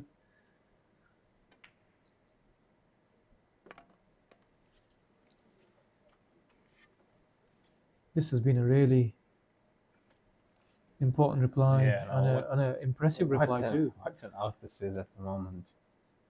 Yeah, I shouldn't get carried away and say it's already done, because we've seen some big mistakes when you least expect them. Yes. But I think I'm going to give him this one. But very impressive. Yeah. The opening pot as well, the 13 ball. Fully committed. Yeah. Yeah, he certainly has got nerves of steel. Perfect pace control, leaving himself the simplest of 8 balls. 32nd point loading here for Jingzhou Hai. And it's there, extends the lead once again, 32-30 in favor of Jingzhou Hai. And he will be breaking the next frame as well.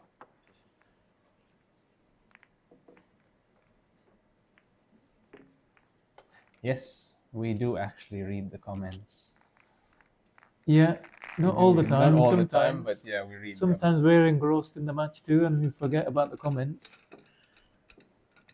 But I think at this stage of the match, we want to be hearing from the people watching, see what they're thinking of the match and who's going to win.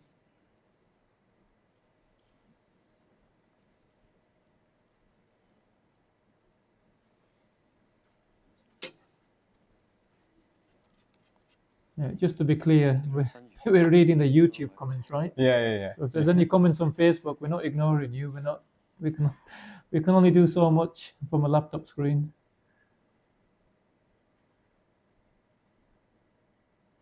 Here on Facebook, they're busy talking about Dai Yong and Chen Chenyi. Right. Ball potted, 2 balls potted. He's got the 2 second balls in the middles. This was the break he deserved in the previous frame, or his previous break. Yeah. He did them so well again. How's his layout? Spots look okay. I think the 3 ball is still potable.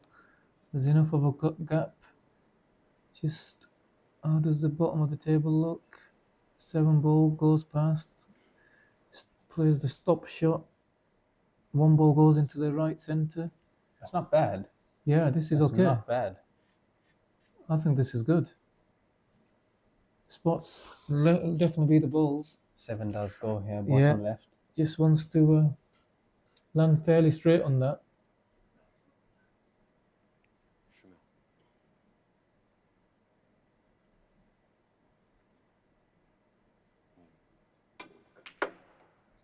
Too hard. Too hard.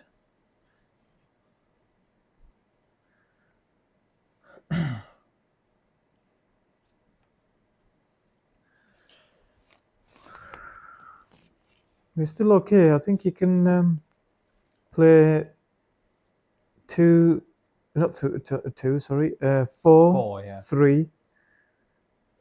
Maybe get on the 5 in the middle. I think there's enough of a. You can get the 5 into the middle and just kind of like stun over a little bit to play on the 7 ball.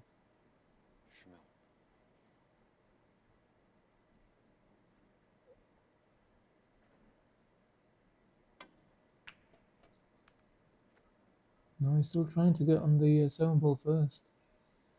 Trying to clear that part of the table up, which, yeah, it's not too bad. Can he straighten this cue ball off the bottom cushion? because I think the angle he's got, you're sold for it. It's got a big margin for error because it does go into the bottom right corner and the right centre. Yeah, and the centre as well. So just do not take your eye off the pot because the 12 ball is in his eye line. Yeah. So you can easily send the 7 ball right into the 12. Looks good. Looks good. Has it hard enough? Yeah. As long as it's not enough, he's okay. If the natural is going enough, he might have to dig into this. Makes it a lot tougher, that. Yeah.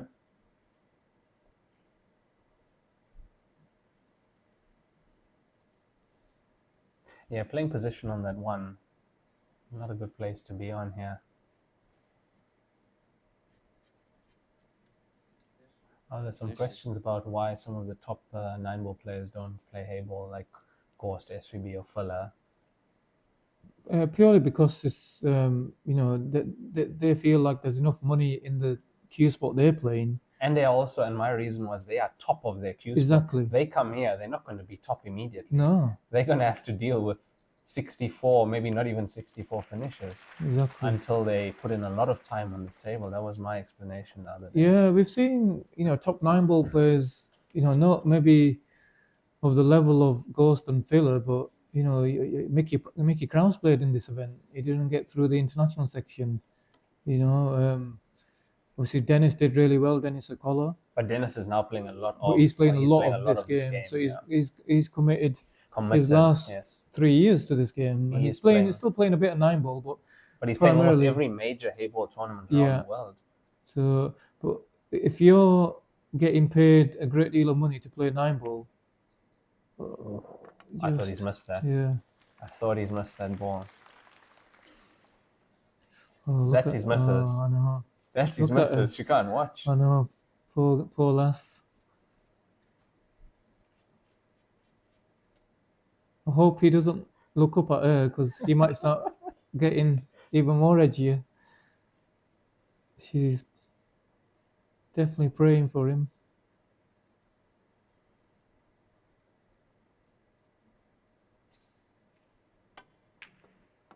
This looks good. Oh, look at how well he's hit that. My word. Yeah. That looked absolutely effortless, the way he's played that. You can look up now. This frame's done. This has been a brilliant response.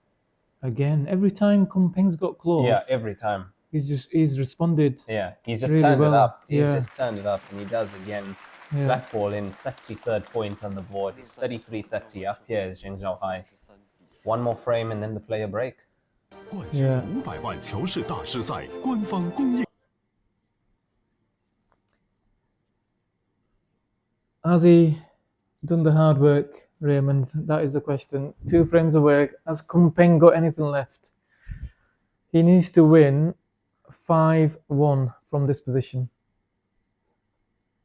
Can he do that? Very tough. Look, does he have in the tank to still get the best out of himself? Yeah. To still put it all out there. I think all he'll be thinking about is now keeping Zheng Shuahe off the hill for as long as he can.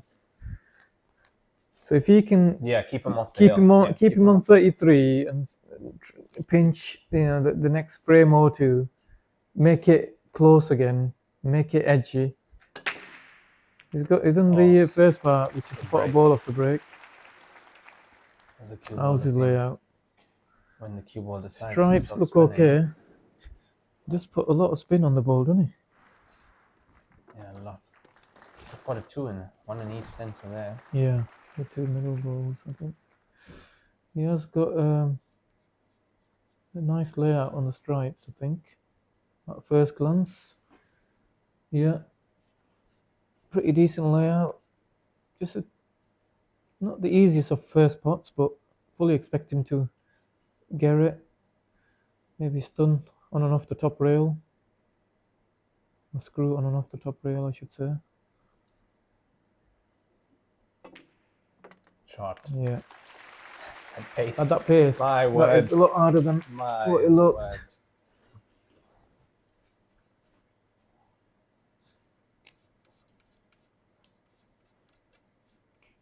There's a comment there saying, I think Chinese snooker players like Wu Yizhi would excel in this competition. Wu Yizi? Yeah, but it's pronounced Yizhi. No, you're just showing off now. No, but it's true, man. Is it? It is. The Z-E but is all the Zhi. snooker commentators are Wu yes, Yizi. and they're wrong. All the snooker commentators are wrong. Yeah? Yes, Wu Yizi is wrong. Wu Yizi, I'm going to call him that, right? Say Zhi. No. Say it. Call him by his right name. Wu what? Wu Yizhi. Wu Yizhi. I'll say, let's just call him Wu then. Just to keep things simple. He's, at the moment, I would say a top 8 snooker player. Yeah. There's absolutely no reason No for him reason. to, even dabble with this game. Why would he, disrupt his snooker schedule and, does playing this game affect his snooker? Probably a little bit. Why would you do that when you're one of the best snooker players in the world at the moment? He actually did play one event. He did? Yeah. Which one? In which city was One it of the in? World Championships? No, one of the Masters. I can't remember which city. It was in 2024. When did it reopen again? After COVID. Yeah, which year? 2023? 23.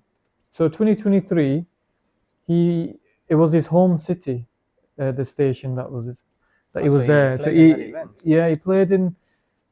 I don't know if he played in the Division 1 or the Super Tour station, but he was also playing snooker away from playing Chinese 8-ball. So I actually got to watch him practice snooker in a private room in the same club. Because when it first reopened, the Masters events were in snooker clubs. I remember that. Pool clubs. Yeah, I remember that. Oh the my 10 ball has God. stayed out. That is a bad miss. Zhang Kumpang. Yeah, and it was a miss. He's played that too thin. He's brushed the bottom cushion, I think. Yeah, just before. That was a bad miss. 33-30. Yeah, it's not the easiest of finishes for Zheng Shua here. He's got a ball on the cushion. Oh, look at the position he had on the 15 here. Yeah, I think he was out. Yeah, he's going to look to move that 6 ball using the 5 ball, I think. So if he lands low on the 5 ball, he can use the top cushion, and knock it out. Still be on the 1 ball, or the 4 ball. That's going to be on the pocket. There. So he needs to get on that 5 ball correctly right now.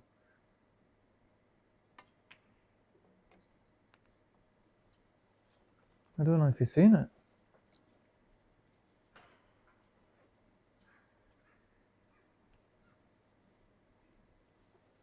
I don't think he saw the shot. Maybe he fancies just playing it long.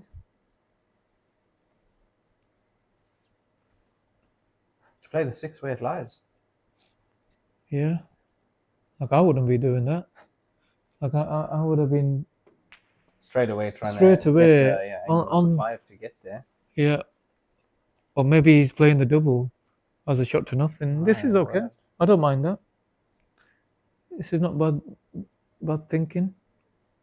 Leave the cue ball. As you say, shot to nothing. Shot to nothing. You get the double, you win the frame. If you don't get it, you leave him on just a 10 ball, which you can't do much with.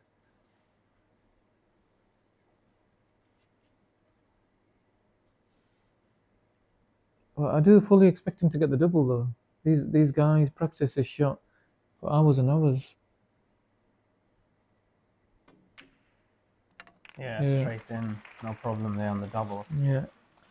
Don't mind that. Good thinking. He's played to his strengths there. Now after this frame, we will have another player break. Yeah, it will give Zheng Shua here to think about the finishing line, which could be a good thing or a bad thing. Really, oh dear. So down. He'll have it long now. Oh my word, what a place to land. That's neither here or you can't really do much with this now, can he? Does he have to? What are you doing here in this scenario? It's a tricky one. You know, the really. tough shot is to play it down and off 1, 2, 3 cushions, the top few cushions, and around for the 7. That's tough. Yeah. And if you're playing the 5 at pace to the bottom, you risk missing and moving the 10 even. He's going to play this thin. Yeah, Thin. playing a thin here. Let's see. How's he going to control the cue ball? Oh well, that's a good shot. I didn't think he could miss. Wow. The 7 ball. Yeah, I also thought he was going to hit the 7 there. Yeah. In the end, he's played it a bit too soft. Like this, it does go past. It skims, yeah. But It's just the 15 is in his eye line. And it looks like he thinks the natural is maybe heading towards the center pocket. Yeah. This is tough.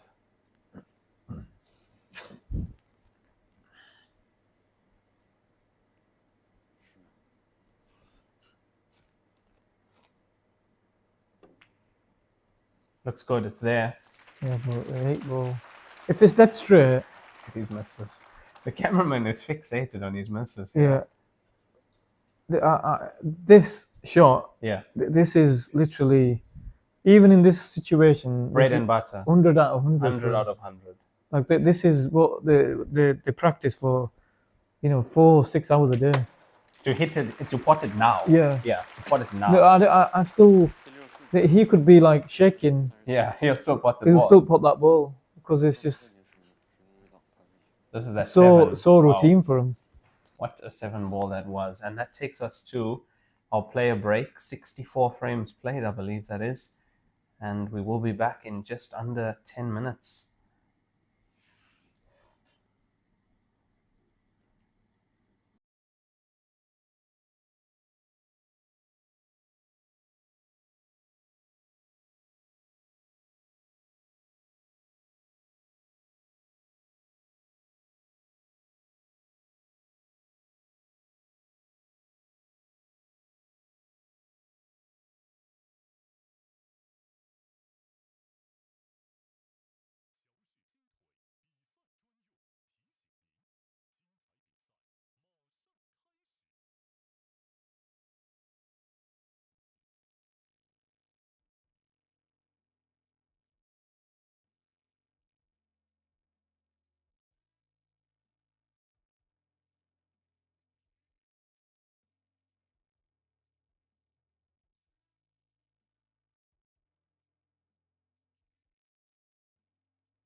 And we are back from that player break, and that will be the last player break for this match. We won't be having another one now. 34-30, Jing Zhaohai is on the hill here in the semi-final against Zhang Kunpeng. Final will be played tomorrow, 11 a.m. local time. Shen Shenyi already through to that final after defeating Dai Yong. Now Jing Zhaohai to break. 6 ball in the center. Made a ball on this side as well. So he got stripes, sorry. He's got a stripe in the middle. I think the one that was on the center of the top cushion, it hasn't been tied up. It was near a spot. I think there's enough. Yeah, he can pot that still. These are all there for him. So it's your 10, 12, is it? Top left. Yeah, 12, yeah. And this, everything else is there. This is a glorious chance. Just has to hold himself together. Potentially, this is his trickiest shot. The rest of the shots should be, as long as he gets good position, fairly simple. It's almost like they connect here, actually. Exactly. So he'll leave himself a good angle just to track down the table for the stripe next to the 4 ball. Yeah, these are all there for him. Yeah, these are. Wow. I'm not even going to jinx him. Imagine you have to hold yourself together here. Yeah. Especially as a player, he comes to the table, he sees them, he sees that it's there. Yeah. In the back of your head, you know you should make this. Yeah, he's doing everything good so far. He's put a good 10 ball. Left himself. That's the miss from the previous frame. They showed the miss from the previous frame there. Yeah, is potentially his last shot of the match. So he's got the perfect angle here just to put this naturally drift down. Looks absolutely perfect.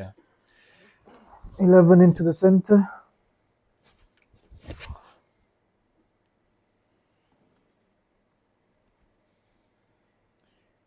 I feel for Kunpeng, Arfan. To Mm. make it to 2 finals in this tournament. Yeah. Yeah. And he's always a player who's there, he's always right there. What Yeah. do you put him? Top 10? In China, the Chinese? yeah? Top 5. Top 5. Yeah, I'd say. Because he's consistent. Yeah, as very well. consistent. Always consistent. I'd have both these in the top 5. Bingji Ruliang. Niu Zhang? No. No. No, not Tai, quite. I would put Tai. Tai, there's top Kong 10. and Tai and Kong. They're both there. There's so many. Yeah, I The problem know. is there's Shen too Shen many. Yi. It's too many to put in the 5. You rather Oh. make here a list of 10. Yeah. Especially with the names we mentioned. But definitely, as you say, Kunpeng, top 5. Yeah, top 5, top 6, Consistency-wise. definitely. Yeah, this boy is really consistent. I expect Kunpeng to wake up out of his chair here. Yeah, There we go. It's there. And that Yeah. is it. Yeah. 35-30 for Jing Zhaohai. He has won the semi-final here. What a win that is. His missus can now smile. Smile, finally She relax. can smile. She It'll can relax start for now. Yeah, for now. Yeah. Tomorrow it'll start all over again. It'll start at 11 a.m. tomorrow for her. And wow, yeah, he's going to get home quick and try and get some rest Yeah. as we play the final tomorrow. So that's the semi-finals done. Jing Zhaohai, your winner of the semi-final on the TV table against Zhang Kunpeng, 35-30. And our other finalist, Shen Shenyi. So we have the final, Shen Shenyi against Jing Zhaohai. I'm backing my horse. You're backing your horse. Race to 39 tomorrow, starting at 11 a.m. Shen Shenyi defeated Dai Yong 35-23. Thank you, Arfan, for joining me in commentary. That was a brilliant session. It's been a pleasure. I've enjoyed that. It was really good. The viewers have also enjoyed having you here as well. Thanks for your insight into the game and from a player's perspective as well. It's great having you here. Yeah, no problem. Yeah, My it was pleasure. really fun. Yeah. Do this again, definitely. Yeah, I've got to start packing now. Yeah, I've got safe a travels to you, early man, bus to catch tomorrow. All the best in your next tournament. I believe Malaysia. Yeah, for the Asian Open, Heyball Open Championship and the and Asian Open. Championships. Yeah, So all the best 2 for events that. there. Yeah, cheers. We'll be watching, and I'll most probably be doing commentary on that one as well. So Yeah, I'll be no keeping an eye problem. on you and your scores. All the best in the future. Thank you guys for joining us. We'll be back tomorrow, 11 a.m. local time here in China for the start of that final race to 39 between Zheng Zhaohai and Shen Shenyi to see who takes away that top prize of $724,000 US. Thank you guys for being on the stream. Thank you for joining us. I'll see you guys in a bit.